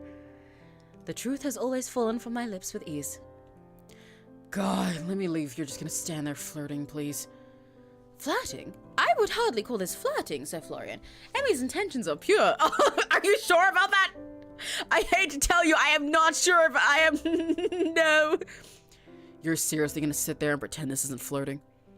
Complimenting one's appearance is simply a gesture of kindness and respect. Right, and I'm the king of Willowmist. I do not believe this town exists under a monarchy, Sir Florian. Florian sighed. It was sarcasm. Ah, my mistake. It is sometimes difficult to discern, though I appreciate your efforts, Sir Florian. Yeah, whatever. Whoa! Everyone's here! Not quite everyone. Emma and Eden haven't turned up yet. They're gonna turn up with hickeys on each other's necks. Winnie hurried down the stairs, and her eyes immediately lit up at the sight of Florian. Florian! What? You came back! Yeah, I kind of work here. Boo! You know that's not what I meant. I meant after you ran off last night. You fled? During your shift? Sir Florian! It's my fault, actually, but we worked it out. It wasn't... Yep, all worked out. I am relieved to hear that. It is good for us all to take an outing like this. Bonding as colleagues is a vital part of the work experience. You nodded sagely. Totally. Do I work here? If you count getting in the way of work, then sure. Hey, that's not nice. Don't make Emmy turn you into a frog. Into... what? I am afraid that I must admit ignorance on this topic as well. I mean... Who can't turn someone into a frog? Fucking Takamaki Persona 5 levels of lying skill. Lucille raised an eyebrow and Florian stared flatly at her, then at you. Anyway, Eden and Emmett still haven't arrived, huh? I wouldn't be surprised if Emmett just doesn't turn up. He's never wanted to get to know us before. Why would that change now? You shouldn't think such things, Sir Florian. He will surely arrive soon. However, if Sir Eden were to find himself lost in a ditch somewhere, then I would not be surprised. Nor would I be upset. Jesus, girl, okay. I love their beef. She's so real. Oh, I forgot you didn't like him. It is not a simple dislike. There is something uncanny about him. She paused, considering her words carefully. The world has an energy, a presence. Some people are bright and vibrant, like you, Emmy, and others have an energy that is quiet, more subtle. But when I look at Sir Eden, it is as if he has no aura at all. Interesting. I was wondering what's up with him, especially considering his gloves. Like, having gloves in general isn't that weird when you're working with stuff like carpenting, but having them on all the time when you're doing groceries with someone is concerning. I was gonna place a bet that he's in some kind of way fucking dying. Like, he's some kind of zombie or something. Well, not necessarily a zombie, but, you know, he's like dying under there bit by bit, you know? That's why so much of him is covered up, despite the fact that he acts like he's kind of slutty flirty, because he's, like, the most covered of all of them, even more than Lucille is. So I'm assuming he's got something to hide. Some kind of shapeshifter? Ooh, that would make sense, too. Negative aura. Yeah. Maybe you just don't like him. That's not illegal or anything. I would like to think I'm not so petty, but... I think he's fun. Fun and I wouldn't trust you as far as I could throw you kind of way, but fun nonetheless. I will endeavor to take your opinion into account and not simply assume the worst. I apologize. You don't need to say sorry for not liking someone. There's a hell of a lot of people I don't like too. That is fair, but it is a shame to let distaste rule one's emotions. The chimes by the door rang once again. When the door opened, you were surprised to see two silhouettes. I wasn't! The one taller, standing rigidly, and another that stood with a confident swagger. Yeah, told you, they showed up making out. I guess Emmett is just as covered as him. But you see what I mean? With the kind of character he is, being this fully covered up is a little bit... notable, you know? Like, I see you. Hashtag noticing again. Oh, did I leave for 5 seconds? Everybody's showing up, don't worry. Honey, I'm home. I told you not to say that when we got here. I love their dynamic. The idea of them walking there together and him specifically, like, it implies that either Eden suggested he was gonna say that and Emmett told him not to, or Emmett predicted he was gonna say that and warned him in advance, and then Eden chose to say it specifically because he was warned. I told you I don't listen. Now, who's ready for a night in the town? It's dinner, not a pub crawl. Emmett, Eden, I'm surprised to see you two. I am not surprised. I don't know why. These two are fucking. We happen to bump into each other. Fate can have such a heavy hand. You were loitering about outside my house all afternoon. I would hardly call that fate, even if such a thing were to exist. Dude, he wants you so bad. Their situationship goes crazy. Fate works in mysterious ways, my friend. As I said, it is hardly so mysterious that fate... God save me. Maybe you two need to get a room. Unfortunately, he constantly turns me down. Feel free to submit a formal request, and I'll file it under delusional nonsense. Stone cold, Emmett. Stone cold. Okay, guys, which one do you think is topping? Who do you think is the top? I think Eden, but that, like, I would hear out either way, but I think Eden, and I personally think that's part of why Emmett's turning him down, because he knows that Eden wants to bottom.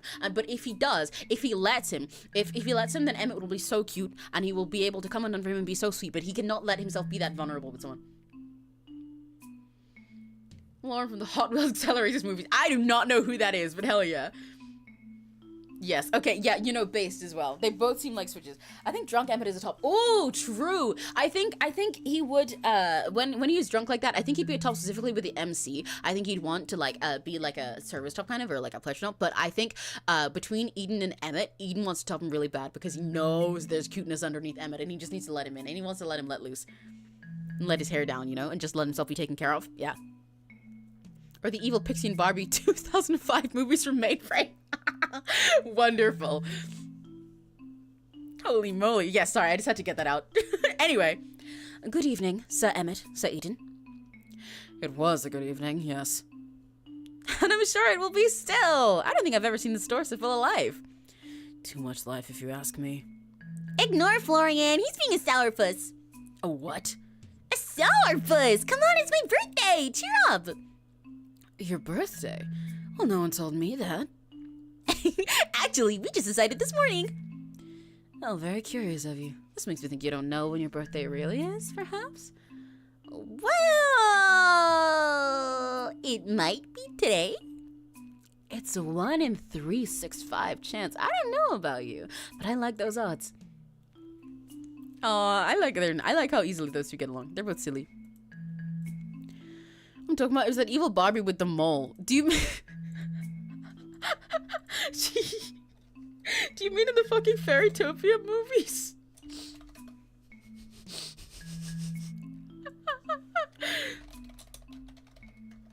Do you mean fucking, what's her name? Oh, what's her name? I should know this, hang on. Laverna. Do you mean Laverna? I see the vision. Oh, I wasn't meant to be angry about that. I was just searching something. I wish something on a happy birthday every single day. At some point, you'll get it right. That's true. Honestly, I think it's a great idea. We should all get birthday cake whenever we want. That sounds fiscally irresponsible. Cake is never fiscally irresponsible, Emmett. I bet you have a secret sweet tooth hidden under that suit somewhere. Sweet tooth or not, sugar should only be consumed in moderation. So you do like cake? Of course he does. This big guy is a huge softy deep down. I've seen the keyring in your pocket. The what? It holds keys, Eden. And it's also an orange cat wearing a bow tie. Ah, fuck, my monitor went off again. I'm normal. Saverna, you sounded like her reading for these folks. Real. Oh my god, I have so much cuteness aggression for Emmett, and I want him and Eden to make out so bad. I mean, I know they already have. Again, their situationship goes crazy. But it's fine, because since I want to date both of them, then we'll just, like, polycule. See? It works out perfectly. You guys need to see my vision. The ones I want to date most are already dating each other. There's no problem here. It was a gift. I want to see it. That is hardly necessary. Come on, Emmett, it's her birthday. It is quite literally not her birthday. You wouldn't want to disappoint the birthday girl, would you? Fine. He reached into his pocket and pulled out his keys. Attached to them was a tiny crocheted kitten, indeed wearing— It's crocheted! I choked on the fucking moa. Hang on.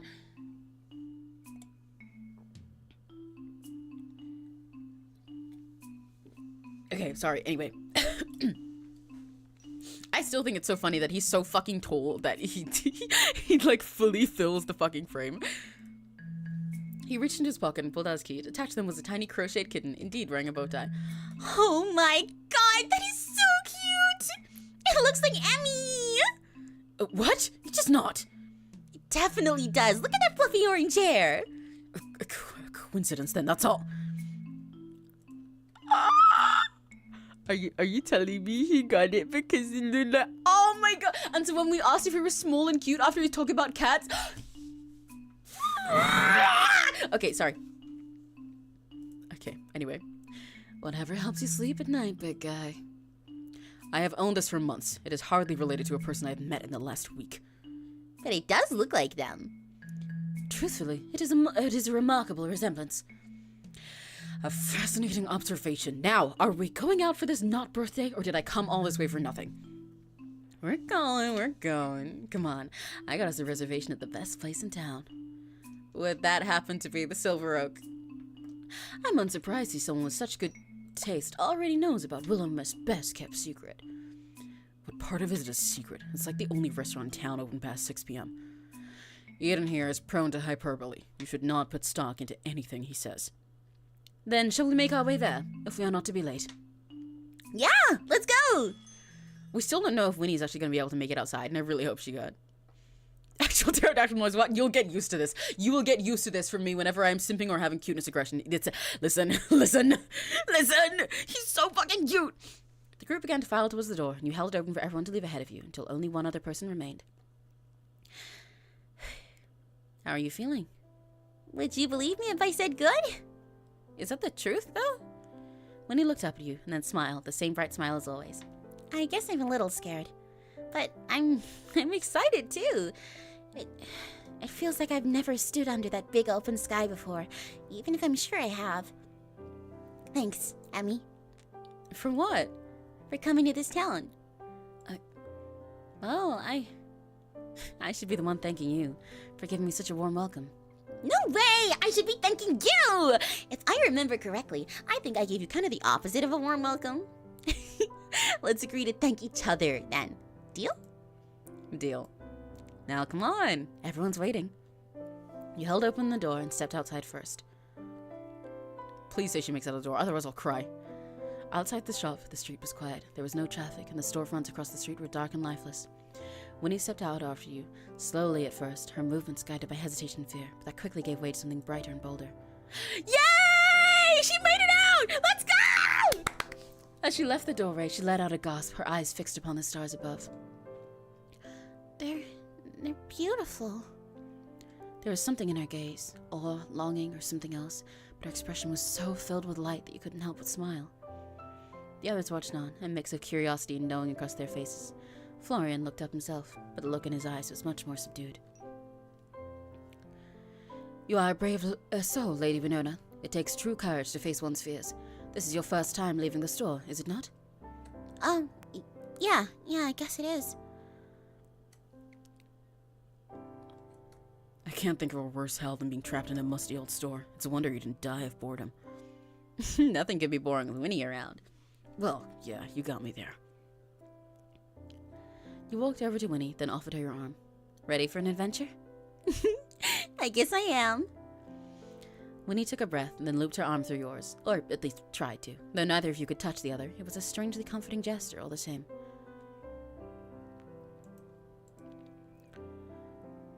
No way the window doesn't have a clear sight to the sky. Well, yeah, but it's very different from actually standing under it and seeing it for yourself. That's what she means. Slowly, I'm imagining it will cut off here, actually, because this is a perfect cutoff point where they're about to go on their dinner. That's what I'm assuming is going to happen. Slowly, the group set off, heading up the sidewalk. As you went, Winnie kept glancing around, taking everything in with wide eyes. You couldn't blame her. There are a lot of new experiences waiting, after all.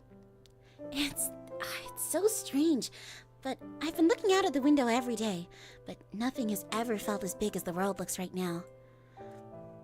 A gentle wind blew through the street, ruffling clothes and sending leaves skittering across the pavement.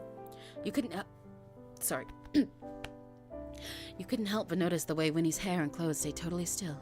There was no movement to her, except her steps, and she made no noise either. My dearest friends, Emmy, it is truly good to see you.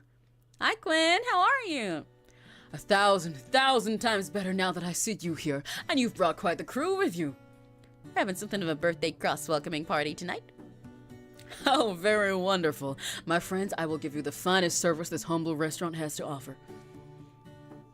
Thank you, Sequin. We appreciate the hospitality. Lucille, you're looking positively radiant tonight, my dear. Did you do something with your hair? Lucille cracked a smile at that, a little sheepish, but her eyes seemed to sparkle in the low light. Perhaps it is the lack of armor that makes me look different. I find it is more comfortable than I expected. Well, either way, it is a pleasure to have you once again. Please, allow me to see you to a table. Right, the backgrounds are so gorgeous. I love this one especially. It's so stunning both in the day and the night. Oh, the coloring is so wonderful. They use all these warm tones so well to make it look so glowy and painted and everything all unified. It's so good. I really want to study the backgrounds in this game, genuinely. I want to draw backgrounds the way they do. The group followed Quinn further into the open-air dining area, which was beginning to fill up with customers at this time of night. It was fortunate that Eden had thought ahead and reserved a table.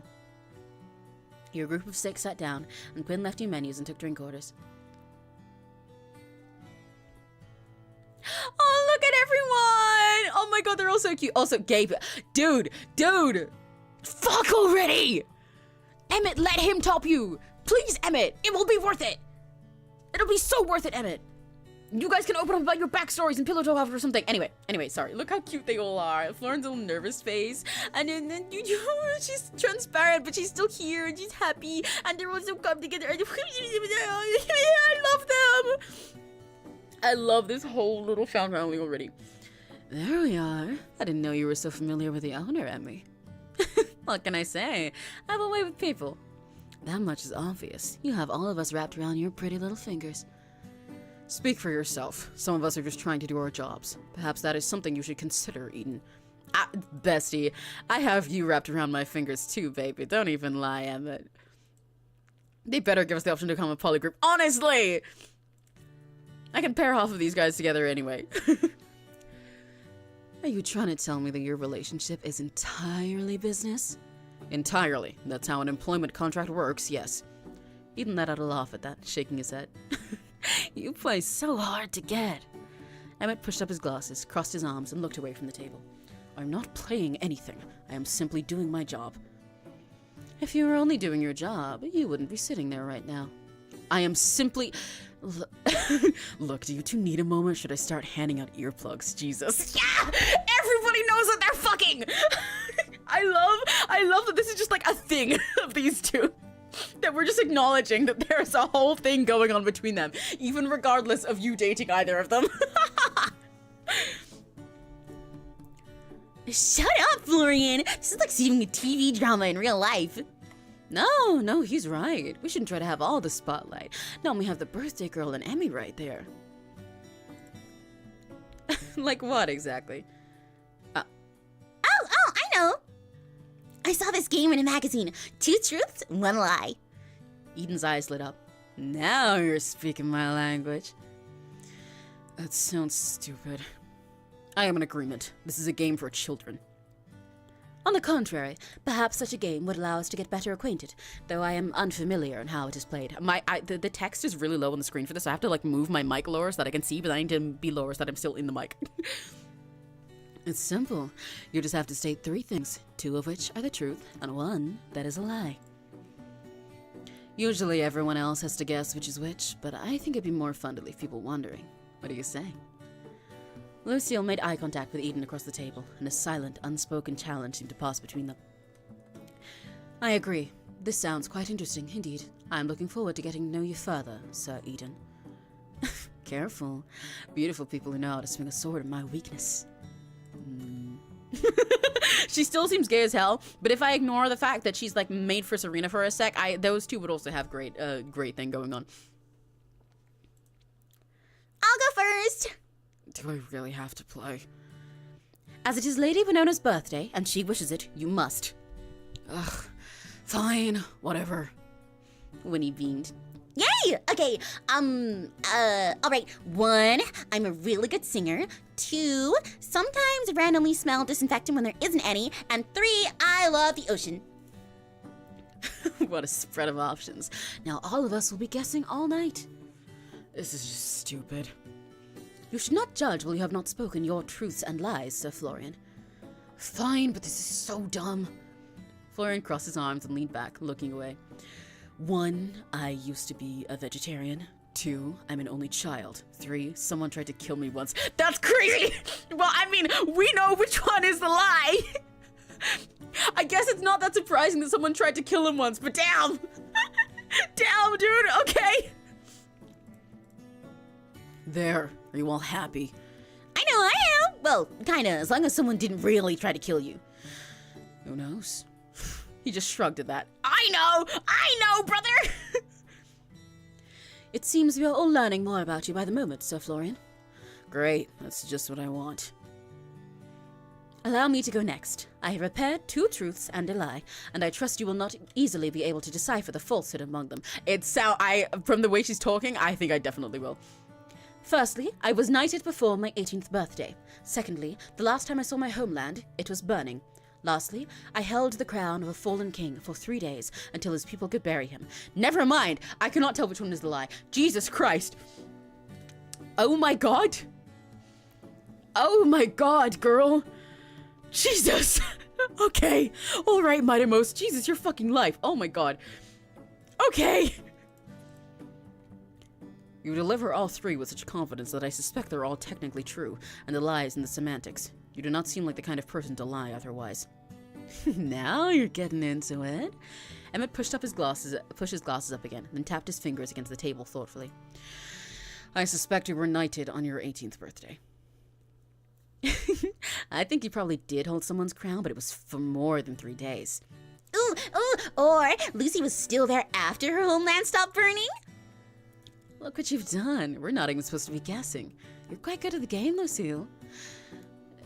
Thank you, Sir Eden. Just Eden is fine, you know. Aren't we friends? Sir Eden. Damn! Ouch! I suppose I'll go next, if only to get it over and done with. The pink in my hair is natural. I grew up a town over from Willowmist. I've never had a cavity. I love him. Okay, interesting.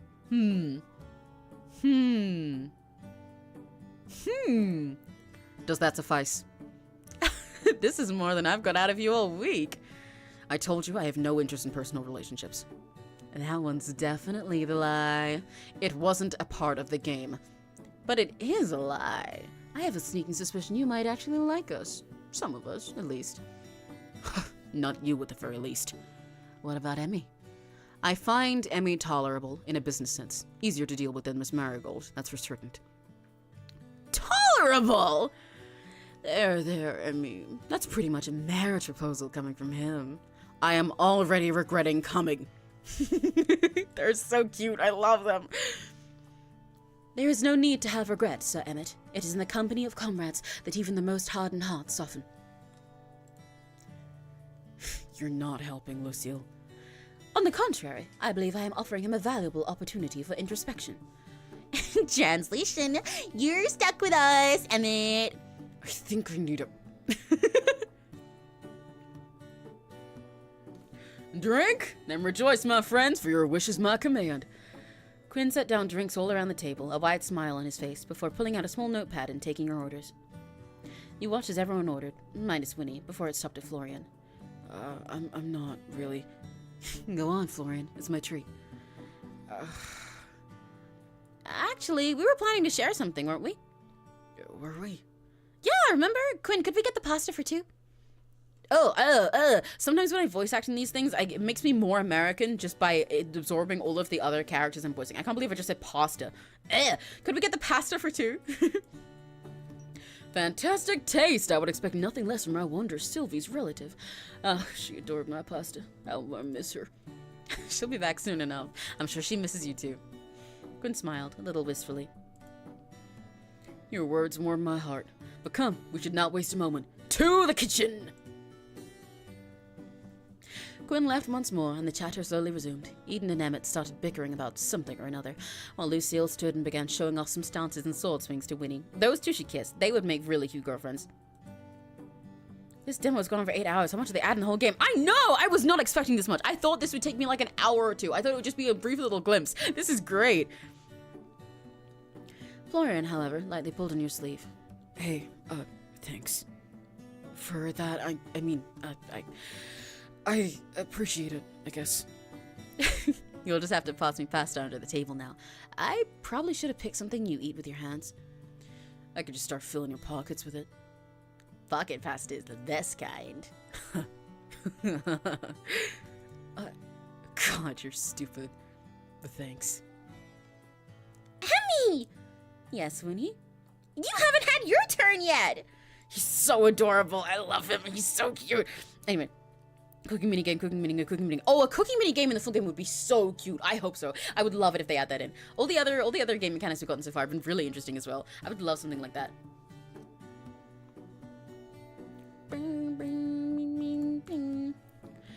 Well, if I remember correctly, neither has Eden. Then I suppose I should have a turn. We'll have to save the best for last. Let's see. I had a lovely childhood.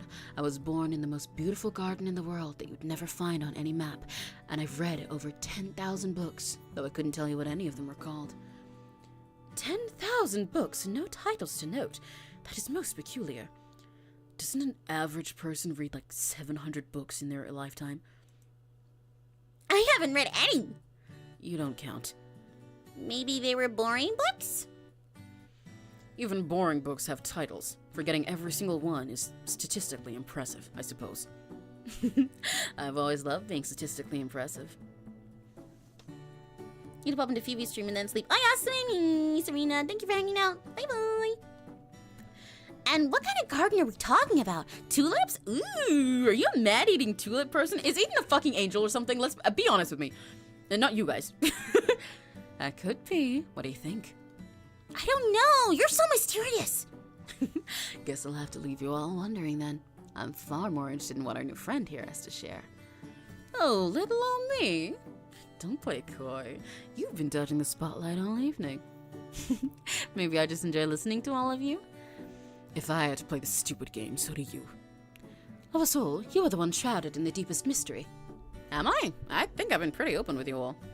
Perhaps too open. Alright, let's see. Pick a truth? Ooh! Oh, I get to pick them! Okay. I've never learned to ride a bike. I've been struck by lightning just once. I used to write letters to the moon as a kid. I think I used to write letters to the moon is a little bit too obvious because it's so specific.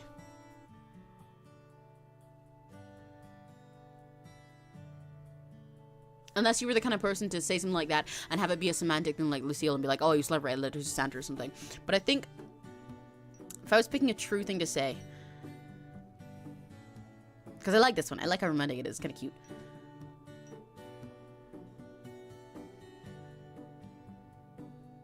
I'm going to go with it anyway. I used to write letters to the moon as a kid. Never did get a response. That would explain a lot about you, actually. Well, I think that's adorable. I bet the moon read every single one and just didn't know how to write back. That's what my mom used to say, too. Pick another truth. I saw someone talking to a bird out the window once. I name every mug I own. Oh, wait, that's another Date with Death reference. That first one. Because when Casper comes to visit you in A Date with Death, he looks like a raven to everybody else. He specifies that that's how he looks to anyone else. While you're seeing the beautiful Casper there and flirting with him, they're just seeing a bird flying at your window. So someone talking to a bird out the window once. I name every mug I own. I got fired from a job for being too good at it. I'm going with that. I got fired from a job for being too good at it. Apparently when you make your manager look bad by doing twice the work in half the time, it's a problem. But hey, I did get a coupon for a smoothie on the way out. What flavor smoothie did you get? None. It was sadly expired. Wow. That's like the icing on the cake. Such an injustice would not stand in my homeland. You would have been granted a feast in your honor. Alas, all I feasted on was the sweet, sweet taste of corporate betrayal. and pick a lie. I graduated top of my class. I once got engaged by accident. I failed my driving test 3 times before passing. I once got engaged by accident. I think that is really specific, so it sounds very true. And it's almost happened to me before. I was surprised you haven't seen a background character, it's just Casper. It's a massive Easter egg. I don't think they could do that as an Easter egg. Making the references like this is a better one, because Casper isn't, like, nobody gets to see Casper. I think it's cuter like this. It's kind of an if you know, you know thing, you know? And it's cute to see it this way from the perspective of other people in the world who don't know he exists, but just kind of know these little weird things about that person that lived near them or something. I once got engaged by accident. What? It's true. I thought it was a joke. Apparently it wasn't. Were there not vows exchanged? A dowry discussion? I ran for the hills before that happened. Changed my number, moved apartments, you know the drill.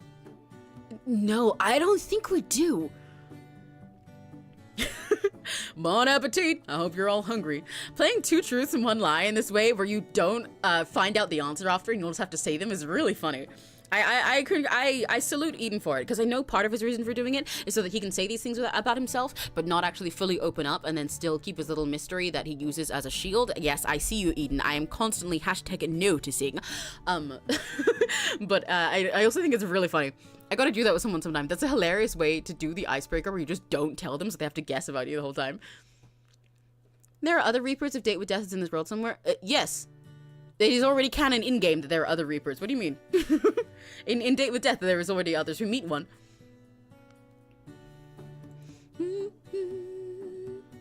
Quinn placed a large bowl of pasta between you and Florian, and everyone else's dishes in front of them. The smell made your stomach growl. You're really starting to miss proper food, all the snacks and sandwiches you were living off. Well, yes, but I mean in this game. Yeah, I guess so. Oh, like in this game specifically because they're all magical? Well, if it's in the same world, then yeah. I wonder if we'll meet them. But I doubt we'll meet them in this place since, you know, like, they don't do that. They live in hell. Thanks, Quinn. This leads to so many fun Easter eggs. Yeah, it could potentially. It smells amazing. It is my pleasure, Emmy. Please, eat to your heart's content. Oh, I wanted to tell you. My aunt sent me a letter. The apple of my eye! Muse to my culinary creativity, light of my life! How is she? She's doing good, I think. She said to say she thinks of you often. She did? Quinn paused, just for a second, long enough for you to catch the flicker of something soft in his expression, like the sun breaking through a cloud. Oh, I love him. I didn't have a date with death. I just with the Grim Reaper in The Sims. Okay, real as fuck. If you want to watch a play through the date with death, though, I have a playlist of it on my channel. It was the first game I actually played on stream at all. And yeah, the game is also, I think the base game is free. And then the DLC costs money, but I could be wrong. Oh, goodness. Oh, he's so cute. He's my uncle. He's my uncle. This is my uncle-in-law. I am not going to keep tweaking out about how badly I want him to be a dating option. I will. He's so cute. I love his relationship with our aunt. With our aunt, not with me, with our aunt. He cleared his throat and quickly turned back to the table, fussing with a napkin that didn't need adjusting. Be still, my beaten heart, to be thought of by such a luminous soul. Oh, what a treasure. He's so poetic and romantic. He's so cute. You must tell her the feeling is mutual. No, stronger than mutual. Mutual squared. I'd love to, but she still hasn't given me any way to contact her, but I'm sure she knows that. She remains as mysterious as ever. That is my Sylvie. I hadn't realized you two had a relationship like that. How long have you been together? Together? Oh, no, you misunderstand. Quinn chuckled a little wistfully, folding his hands over his heart. We are not lovers, my friend. We are not anything so easily named. Sylvie is the kind of woman whose presence alone is enough to change a man. I have loved her in my own way for years. And if all I am permitted is a place in her story, no matter how small, then I consider myself blessed. So, you wouldn't want anything more? What if she wanted more? Quinn's smile faltered just slightly, his gaze turning distant for a moment before he answered. Then, it would be the greatest honor of my life. Oh my god, they're so cute! There's a chance for us to date him? No, there's definitely not. He's head over heels in love with our aunt. He's saying he's so in love with her that if he can do nothing but yearn for her for ages while being her friend, then he will commit to that, even if he can't commit to being her partner, which is crazy. I love him. He's a real yearner. He's just like me for real. His words were quieter than usual. Then, with a small laugh, he shook himself free of the mood, his usual flamboyance returning like a well-worn coat. But whether such a day comes to pass or not, I am content to cheer from the sidelines, to cook, to fuss, to rat odes to her magnificent when the mood strikes me, which is often. You're kind of a hopeless romantic, huh?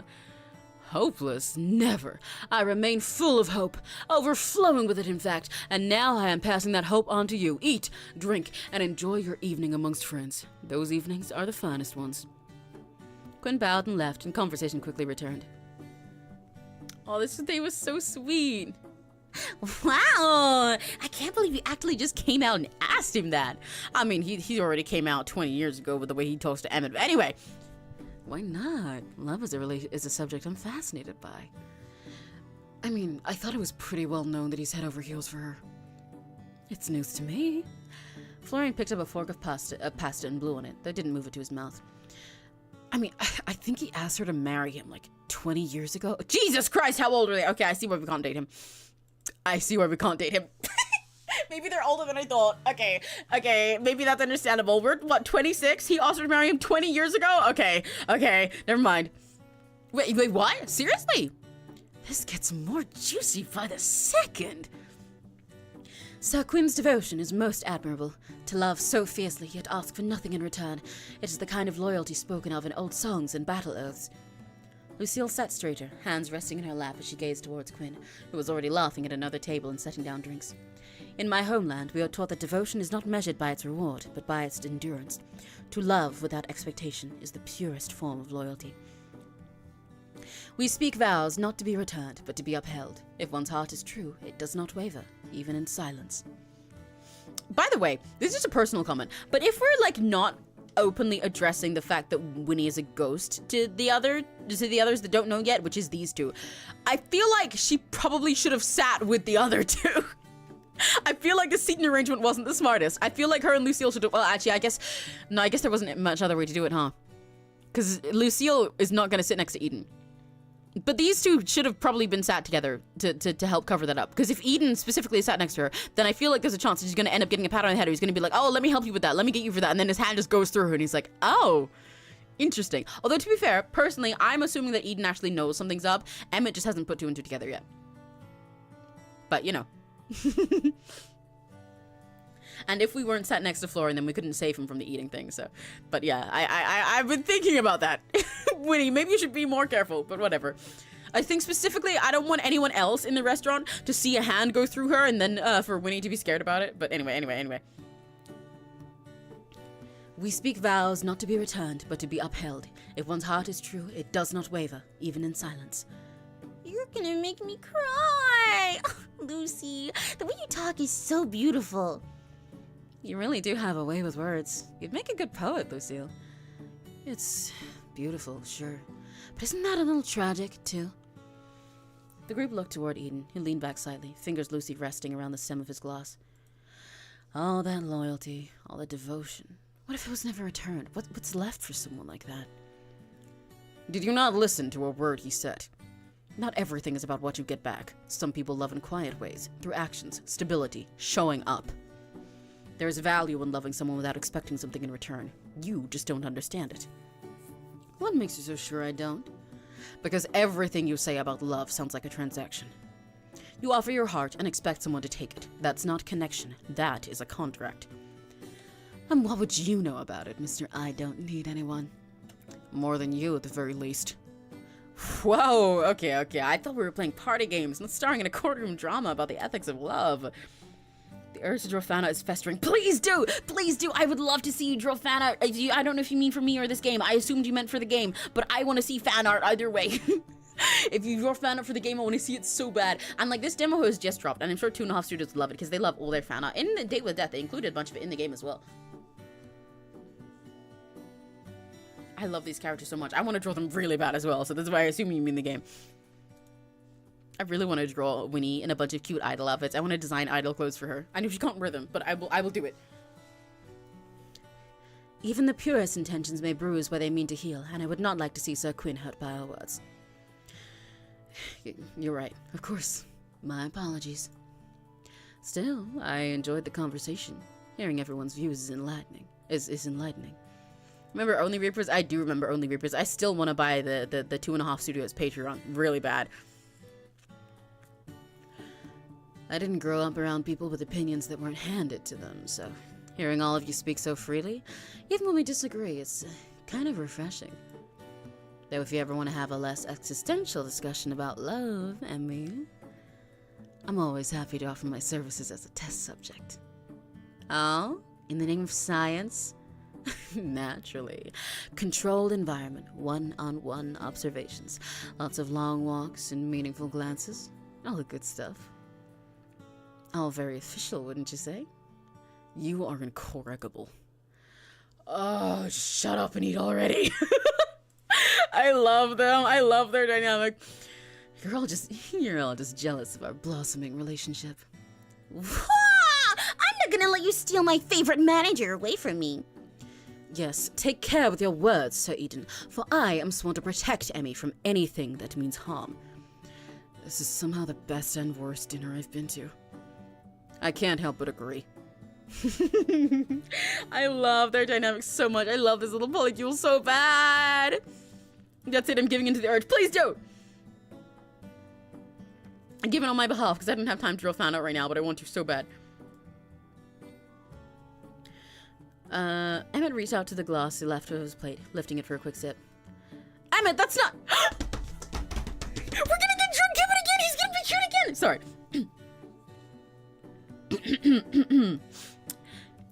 Too late. Emmett had already taken a mouthful, pausing as the taste hit him. He slowly set the glass down, blinking once. Not your drink.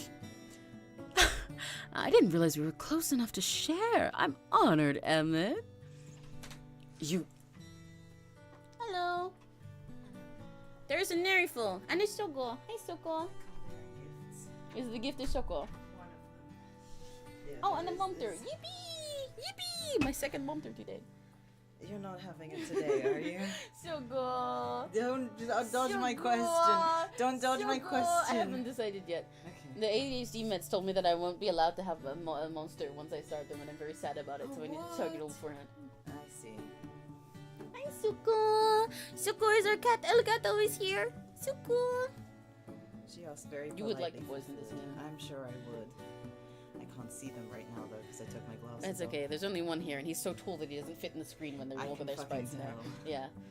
There's a really pretty His little there's a forehead is really off the yeah screen. a pretty little emo tsundere boy that's secretly a Okay. vampire. Okay, And I think that's you'd like pretty him. He's normal. very pretty and stuff. Yeah, but he's I like the way they go about it because Okay. they get his tsundere very nicely, and he's emo in a kind of corny little edgy way. Send me a link to the game. Mm. Now. It's just demo at the moment, Consider it. but I've been playing it since 2, so How? it's you get a whole week of gameplay in the demo. Jesus Christ. So good, she's So- wriggle. Why you wriggle so? Neri mentioned. Yeah, Neri mentioned. Neri mentioned. Soko mentioned. Soko mentioned tooth. She's giving me a little angry tooth. And she's trying to run away, but Yeah, it's not I working. think Soko wants to escape. Bye bye, Soko. She's so wriggle. Bye bye. Thank you for the monster and the Soko. Bye bye. What was the... You switched the drinks. No one switched anything. You grabbed it yourself. Is Sir Emmett quite all right? He stared down at the glass in betrayal, then turned to you, squinting slightly. You're blurry. Oh my god, it really does take one fucking sip for him. Maybe you should just... Wait. Emmett, are you drunk? After just one sip? Oh my god, he didn't know yet. Oh, Emmett's never gonna live this down. I didn't realize you had such a cute side. Shut up, Eden. You talk too much and no one likes you. So you're an honest drunk. You've gained a new charm point in my eyes. Please stop speaking to me. And you, why are you sitting there? He looked towards you now, elbow on the table, face resting in his hand. Why am I sitting here? To eat dinner? That's what we usually do at a restaurant, isn't it? I think. Why aren't you sitting here? Oh my god, he's so cute! Oh my god! Oh my god! I love that he's so clingy and honest when he's drunk. He's so fucking cute. He's so fucking... I'm gonna eat him. Emmett nodded his head towards Eden's seat. Do you want to sit next to me or something? Oh man! If I could eat popcorn, I would so be eating popcorn right now. I had not known Sir Emmett held such strong opinions about seating arrangements. Okay, girl. So what if I do? Look how cute he is when he's grumpy. So what if I do? Is it a crime? Not the last time I checked. What?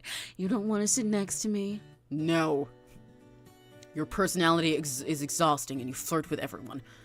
I don't flirt with everyone. In fact, I think I've been decidedly unflirty tonight. You flirt with Emmy. Emmett, maybe it's time to... Do I? Constantly, and poorly, might I add. You seem oddly concerned about where Emmy's attention goes for someone who doesn't care about anyone. I never said I didn't care about anyone. I'm just selective. Selective, huh?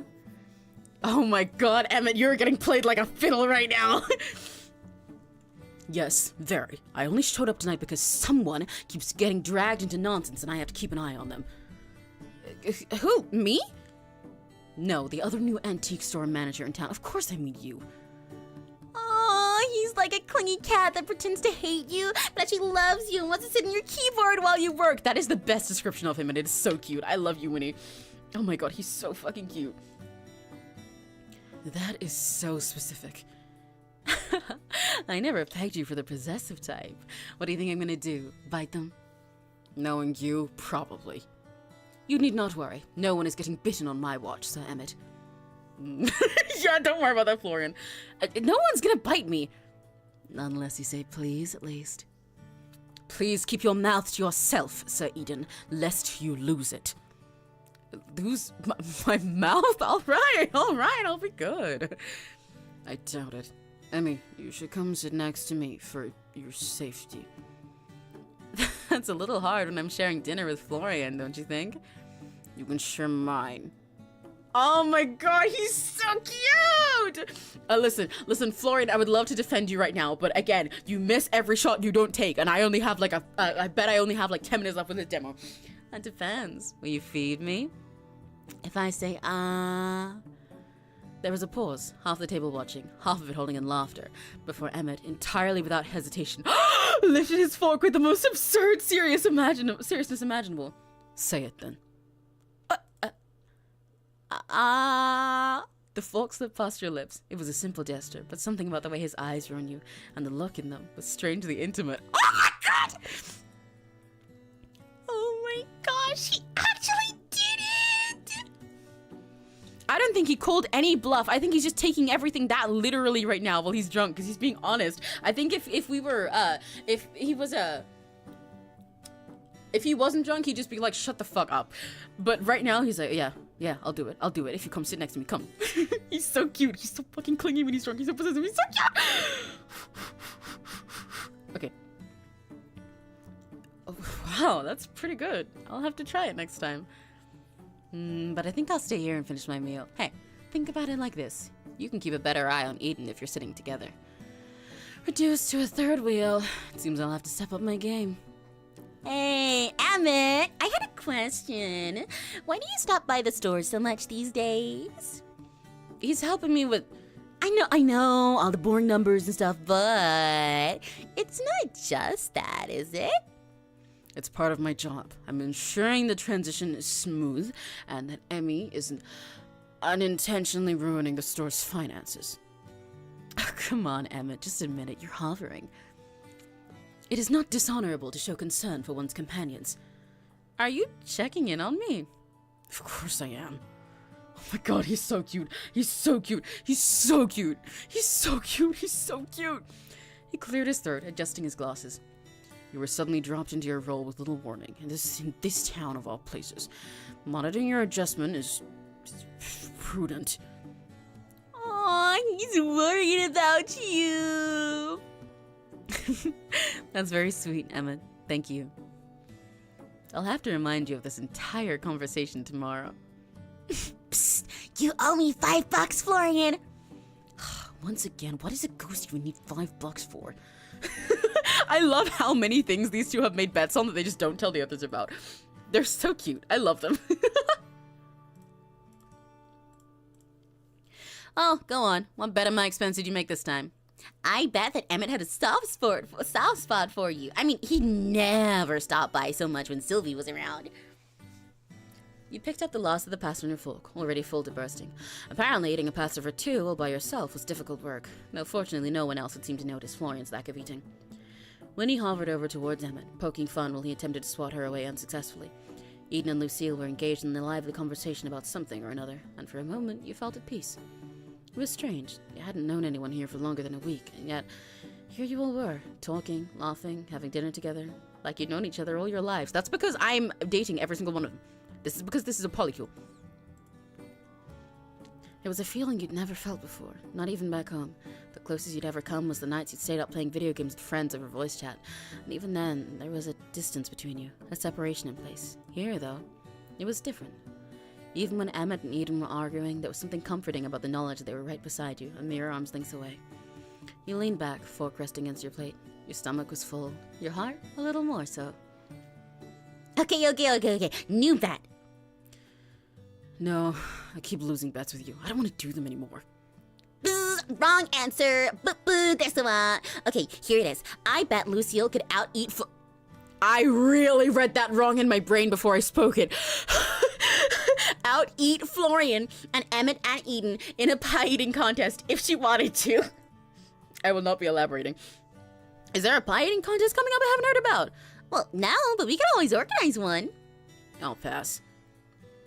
That is not a wager I would wish to entertain, Lady Winona, but I am flattered by your confidence in my constitution. Lucille gave a quiet laugh and dabbed at the corner of her mouth with a napkin. You guys know. This evening has been most enjoyable. In my kingdom, feasts are often accompanied by political tension and hidden motives. Here, there is laughter, companionship, and light-hearted debate. I must confess, it is refreshing. Please don't elaborate. Okay. I'm glad you think so.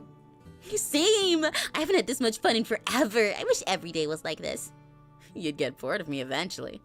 Impossible. I could never get bored of you. It's true. You have a natural draw to you that's hard to resist. You think everyone's hard to resist. What can I say? I'm a lover. Ew. Anyway, are we done here? It's probably about time I dragged our favorite accountant home before he regrets the night any more than he already will. Don't worry, tonight's on me. Eden stood and tracked down Quinn, leaving the rest of the table to gather themselves and stand up as well.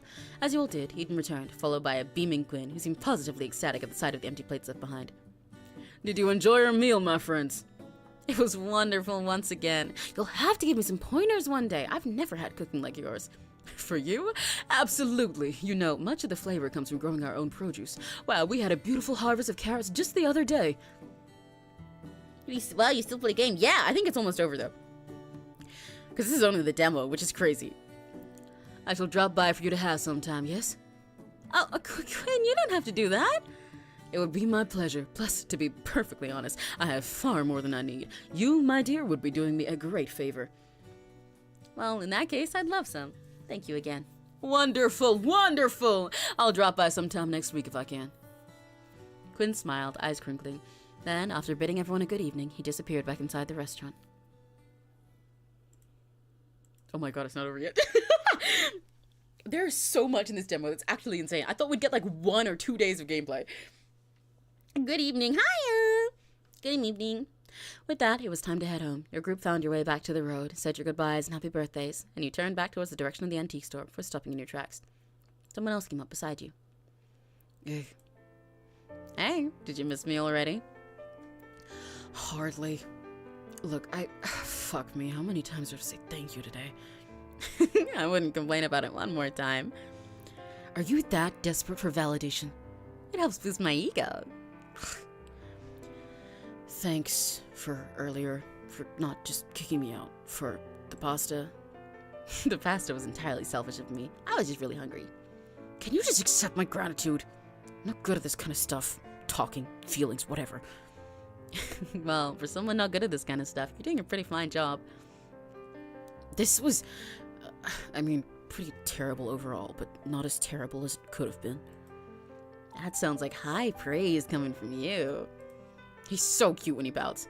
Is my company so bad? No. It's... whatever. God, what am I trying to say? Look, I don't really do this whole people thing. Even before, but I didn't hate this. Hate being with you, or, with everyone else. For the first time in a long time, I felt like a normal person. Normal is nice, but I'm here for you. Whether you're feeling normal or strange, or like you want to bite me. You shouldn't say that so casually. I'll get the wrong idea. Why? That I wouldn't mind? You're insane! Maybe. But you're still talking to me, so what does that make you? Even worse, probably. Just what I need. Another problem. I'd say we make a pretty good match, really. Don't say things like that. Why not? Because I'll start to believe you. I'll cry! I love him so bad. I love him so bad. I'm glad you're still streaming, because it's been a long time since I had your streams. I thought you took the day off or something. No.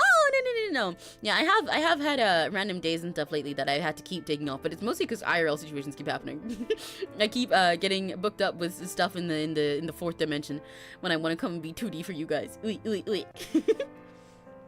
But today, yeah, I didn't get time to plan out my whole schedule last night, so I'll actually do that after this stream. I'm gonna go and make dinner and then plan my schedule while I eat for the rest of the week. But today, I wanted to play this. I can say that I think next week, you know, actually, I'll talk about this later. We gotta finish the game first. I'm getting off topic. Oh, I wonder if bro had someone else who thought he could trust who ended up betraying him. I think so. I think he's had many people like that based on the way he talks about himself. He didn't look as you said it, but his voice was quiet, genuine, like the words slip out before he could stop them. And I don't know what I'd do with that. I'm gonna go. See you tomorrow. You better. He hesitated just for a moment before he turned and slipped away into the night. By the way, you know that other night when we were looking for Florian and we noticed a shadowy figure on the roof or something for a sec and then disappeared? I said for a sec, like, oh, I wonder if that was Florian, and he was like, you know, like hiding from us, but also like looking for us, looking for him. But I think if I remember right, it described it as Toll. So since we don't know any weirdness about him other than his past job yet, I have a sneaking suspicion in my head. I'm placing a little bet that it was Emmett. But anyway. Especially because of his sort of possessive thing. But anyway. You were searching around in your pocket for your keys when you heard the sound of footsteps against gravel. Who are you? Hello? Who the fuck are you? What the fuck voice do I give to this guy that I haven't given already at this point of the day? Working late. The keys dropped out of your hand and fell to the ground as your eyes peered through the darkness, noticed someone leaning against the wall a few feet away from you. His red hair was flamed with black tips, and his eyes were dark, his expression unreadable under the night sky. Hidden behind his hair was a black tattoo, wrapping itself around his throat. My bad. Didn't mean to startle you. I'm just making him sound like Eden. I'm like it's been 8 hours, so my brain is forgetting all of the other fucking voices I can do. He's gonna be Southern now. My bad. Didn't mean to startle you. Place like this, thought it'd be closed by now. I can't say I know many stores open this time of night around here. Is there something I can help you with? Maybe. Maybe not. Suppose we'll work it out together, eh? This your place? Kind of. I'm just looking after it. It belongs to my aunt, actually. Sylvie Marigold, right? She's pretty famous around here. Has an impressive family tree if I've ever seen one. You know her, then? He tilted his head, eyes narrowing slightly. In passing. It's hard not to, really. She collects attention in a town like this. Hadn't heard she was leaving town. Well, I guess she doesn't owe anyone an explanation. She'll be back soon enough, anyway. No, I suppose she doesn't. Does make me curious, though. Leaving so suddenly does feel a lot like running, don't you think? Maybe she's needed a holiday. Maybe. Either way, you're not what I expected to find. What were you expecting? Hard to say. But I imagine we'll both find out soon enough. Then he smiled. You couldn't tell if it was cold or warm. Well, don't let me keep you. He stepped aside, gesturing towards the door. Wouldn't want to be the reason you missed curfew. As you bent down to pick up your keys, you felt his eyes on you. Not necessarily threatening, but there nonetheless.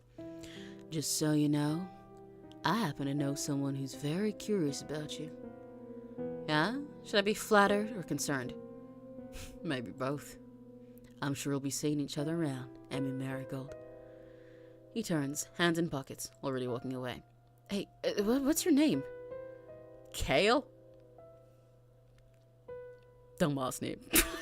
dumbass name, bro. You look edgy as hell and your name's Kale. Okay. All right, brother. All right, brother. You probably have a Joker profile picture on Discord. Anyway. Kale.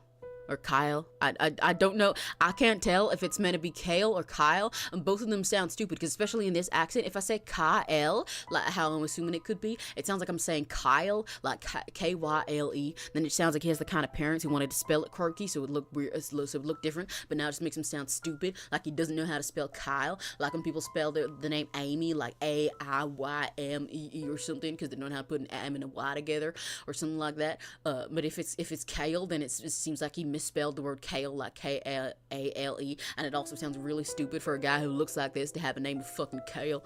I don't know which one's worse. Kyle, don't forget it, alright? You hurried inside and locked the door behind you. I can't tell if I think he's hot or stupid looking. My red flags are blaring right now. Yeah, I know. Well, I say, here I am. I can't believe we're ending the note in Barnabas. I thought it was about to end there, genuinely. Well, I say, here I am, a humble spellbook patiently awaiting their master for our promised training session, only to be abandoned, left to wither all day in this dusty room. I am not surprised, master, just disappointed. Barney! Listen, our lesson might need to be put on hold for a little bit longer. I bumped into someone outside. I suggest watching where you're going then, master. It takes no magical prowess, so you should be able to manage that much, I assure you. He knew my name? My aunt's too. Said he was just curious, but something felt off. Did he reek of sulfur? Speaking cryptic riddles? Glow ominously? I do hope he wasn't glowing, master. Strangers who glow are never up to anything good. What? No, nothing like that. He just had red and black hair. Just kind of cool, I suppose. Black tattoo on his neck. He said his name was Kyle? Kyle, you say? Yeah, does that mean something to you? Kyle, a tattoo on his neck. Stars above, where have I heard that name before? He cleared his throat very deliberately. Well, I would never jump to conclusions without proper research. That would be terribly unprofessional of me. However, I may need to consult my appendix of suspicious persons, errant entities, and known troublemakers. It's a rather long list, you understand.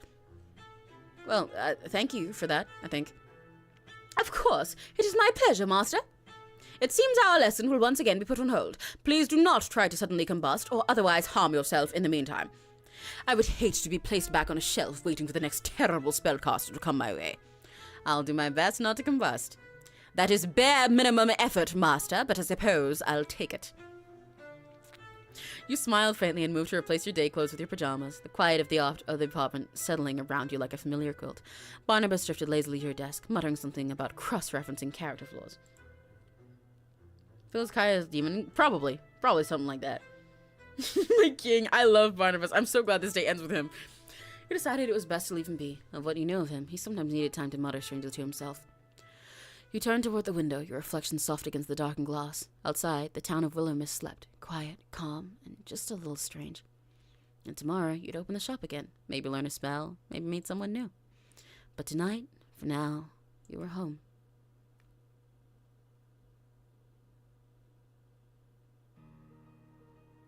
Okay! Whoa! We did it!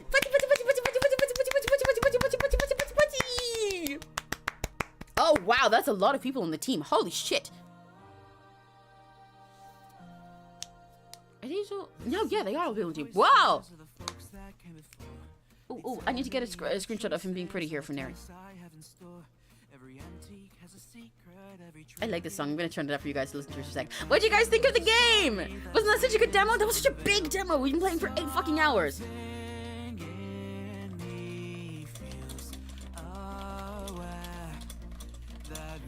That was so fucking good. Oh my gosh.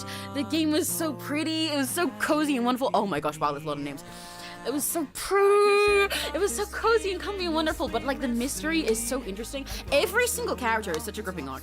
Even if I didn't want to be in love with, even if I wasn't in love with all of them, which again, you know, mind you, I was heavily in love with every single one, which like also is impressive in itself. I have a tendency to fall for almost all of the, hang on, I want to hear it, let's do it.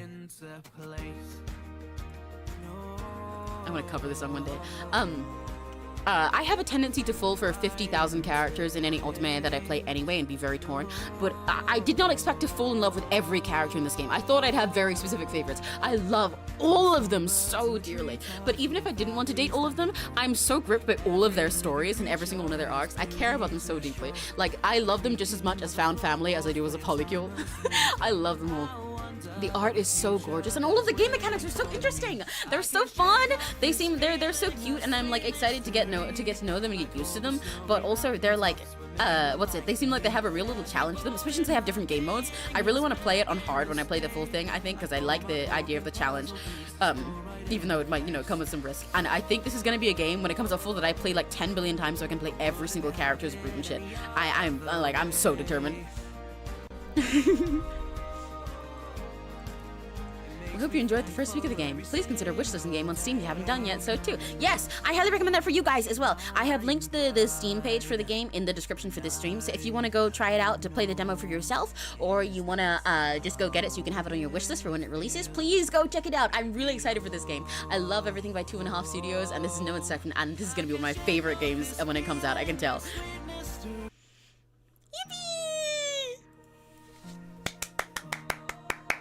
So that was the Willowmist Emporium of Antiques and Curiosities! Yay!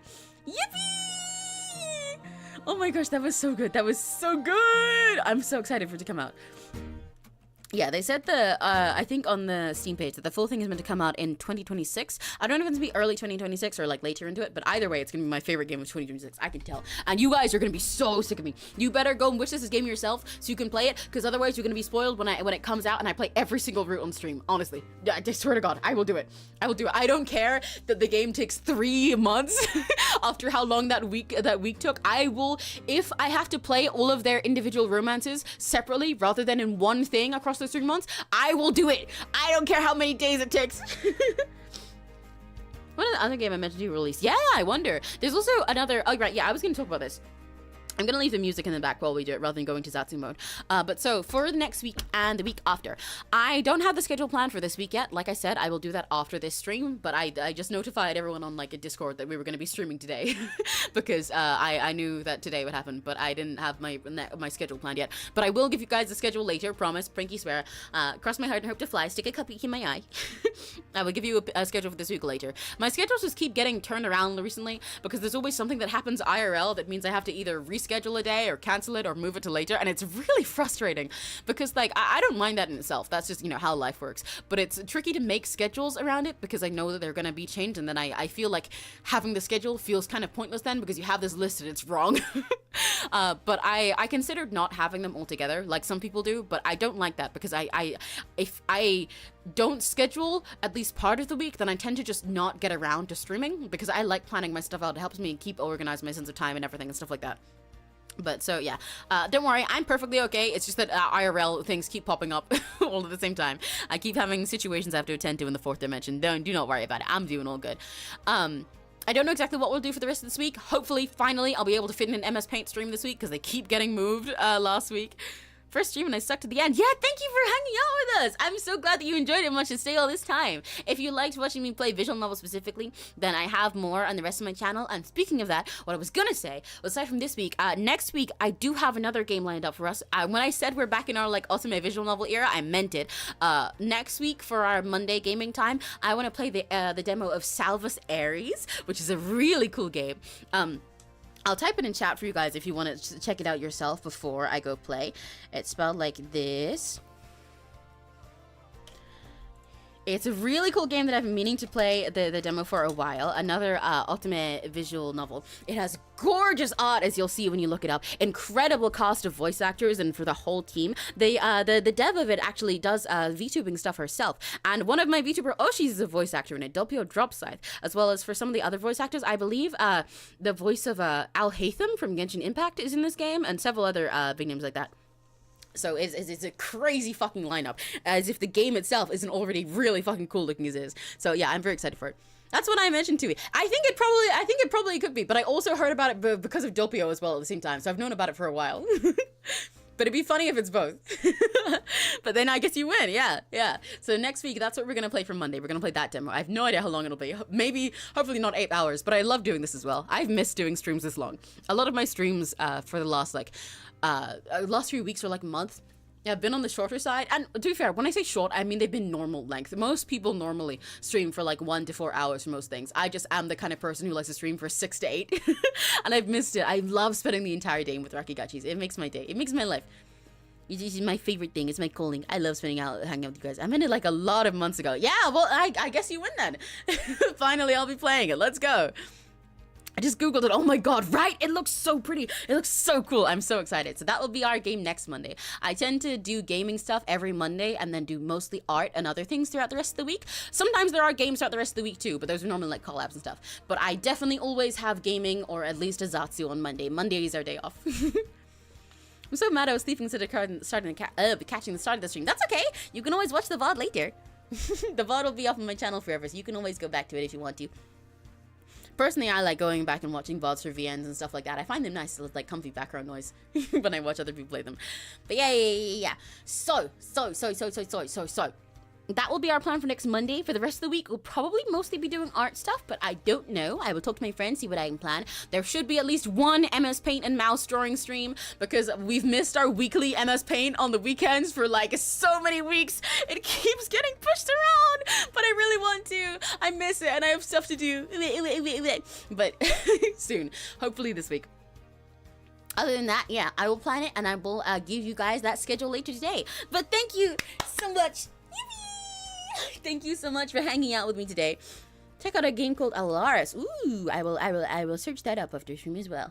Hang on. Let me put it in my search bar so we can check it out after. Ah, that is, why is it giving me fucking, no, I don't want shopping. I want the game. There we go. Ooh, that looks kind of pretty. Okay, yeah, I will look into this after the stream ends. Because right now, I need to go and make a dinner for me and Nary Fool. We are hungry. I am a hungry hippo, except I am not a hippo, I am a cow. But yeah, okay. So, thank you guys so much for hanging out with me today. I really hope you enjoyed this game even half as much as I did, because I loved it and I'm so excited for the full thing to come out. Thank you to everyone who hung out for the entire like 8 hours you were here. And thank you to anyone who just came in, popped right through, or came in and then left, or anything, or anyone who's watching the VOD as well. Thank you so much. I've had so much fun and I hope you guys enjoyed it too. For now, I'm gonna go make dinner. So for all of you guys, if your day is about to end, then ayase me. And if it's just getting started, have a very lucky day. Bye bye.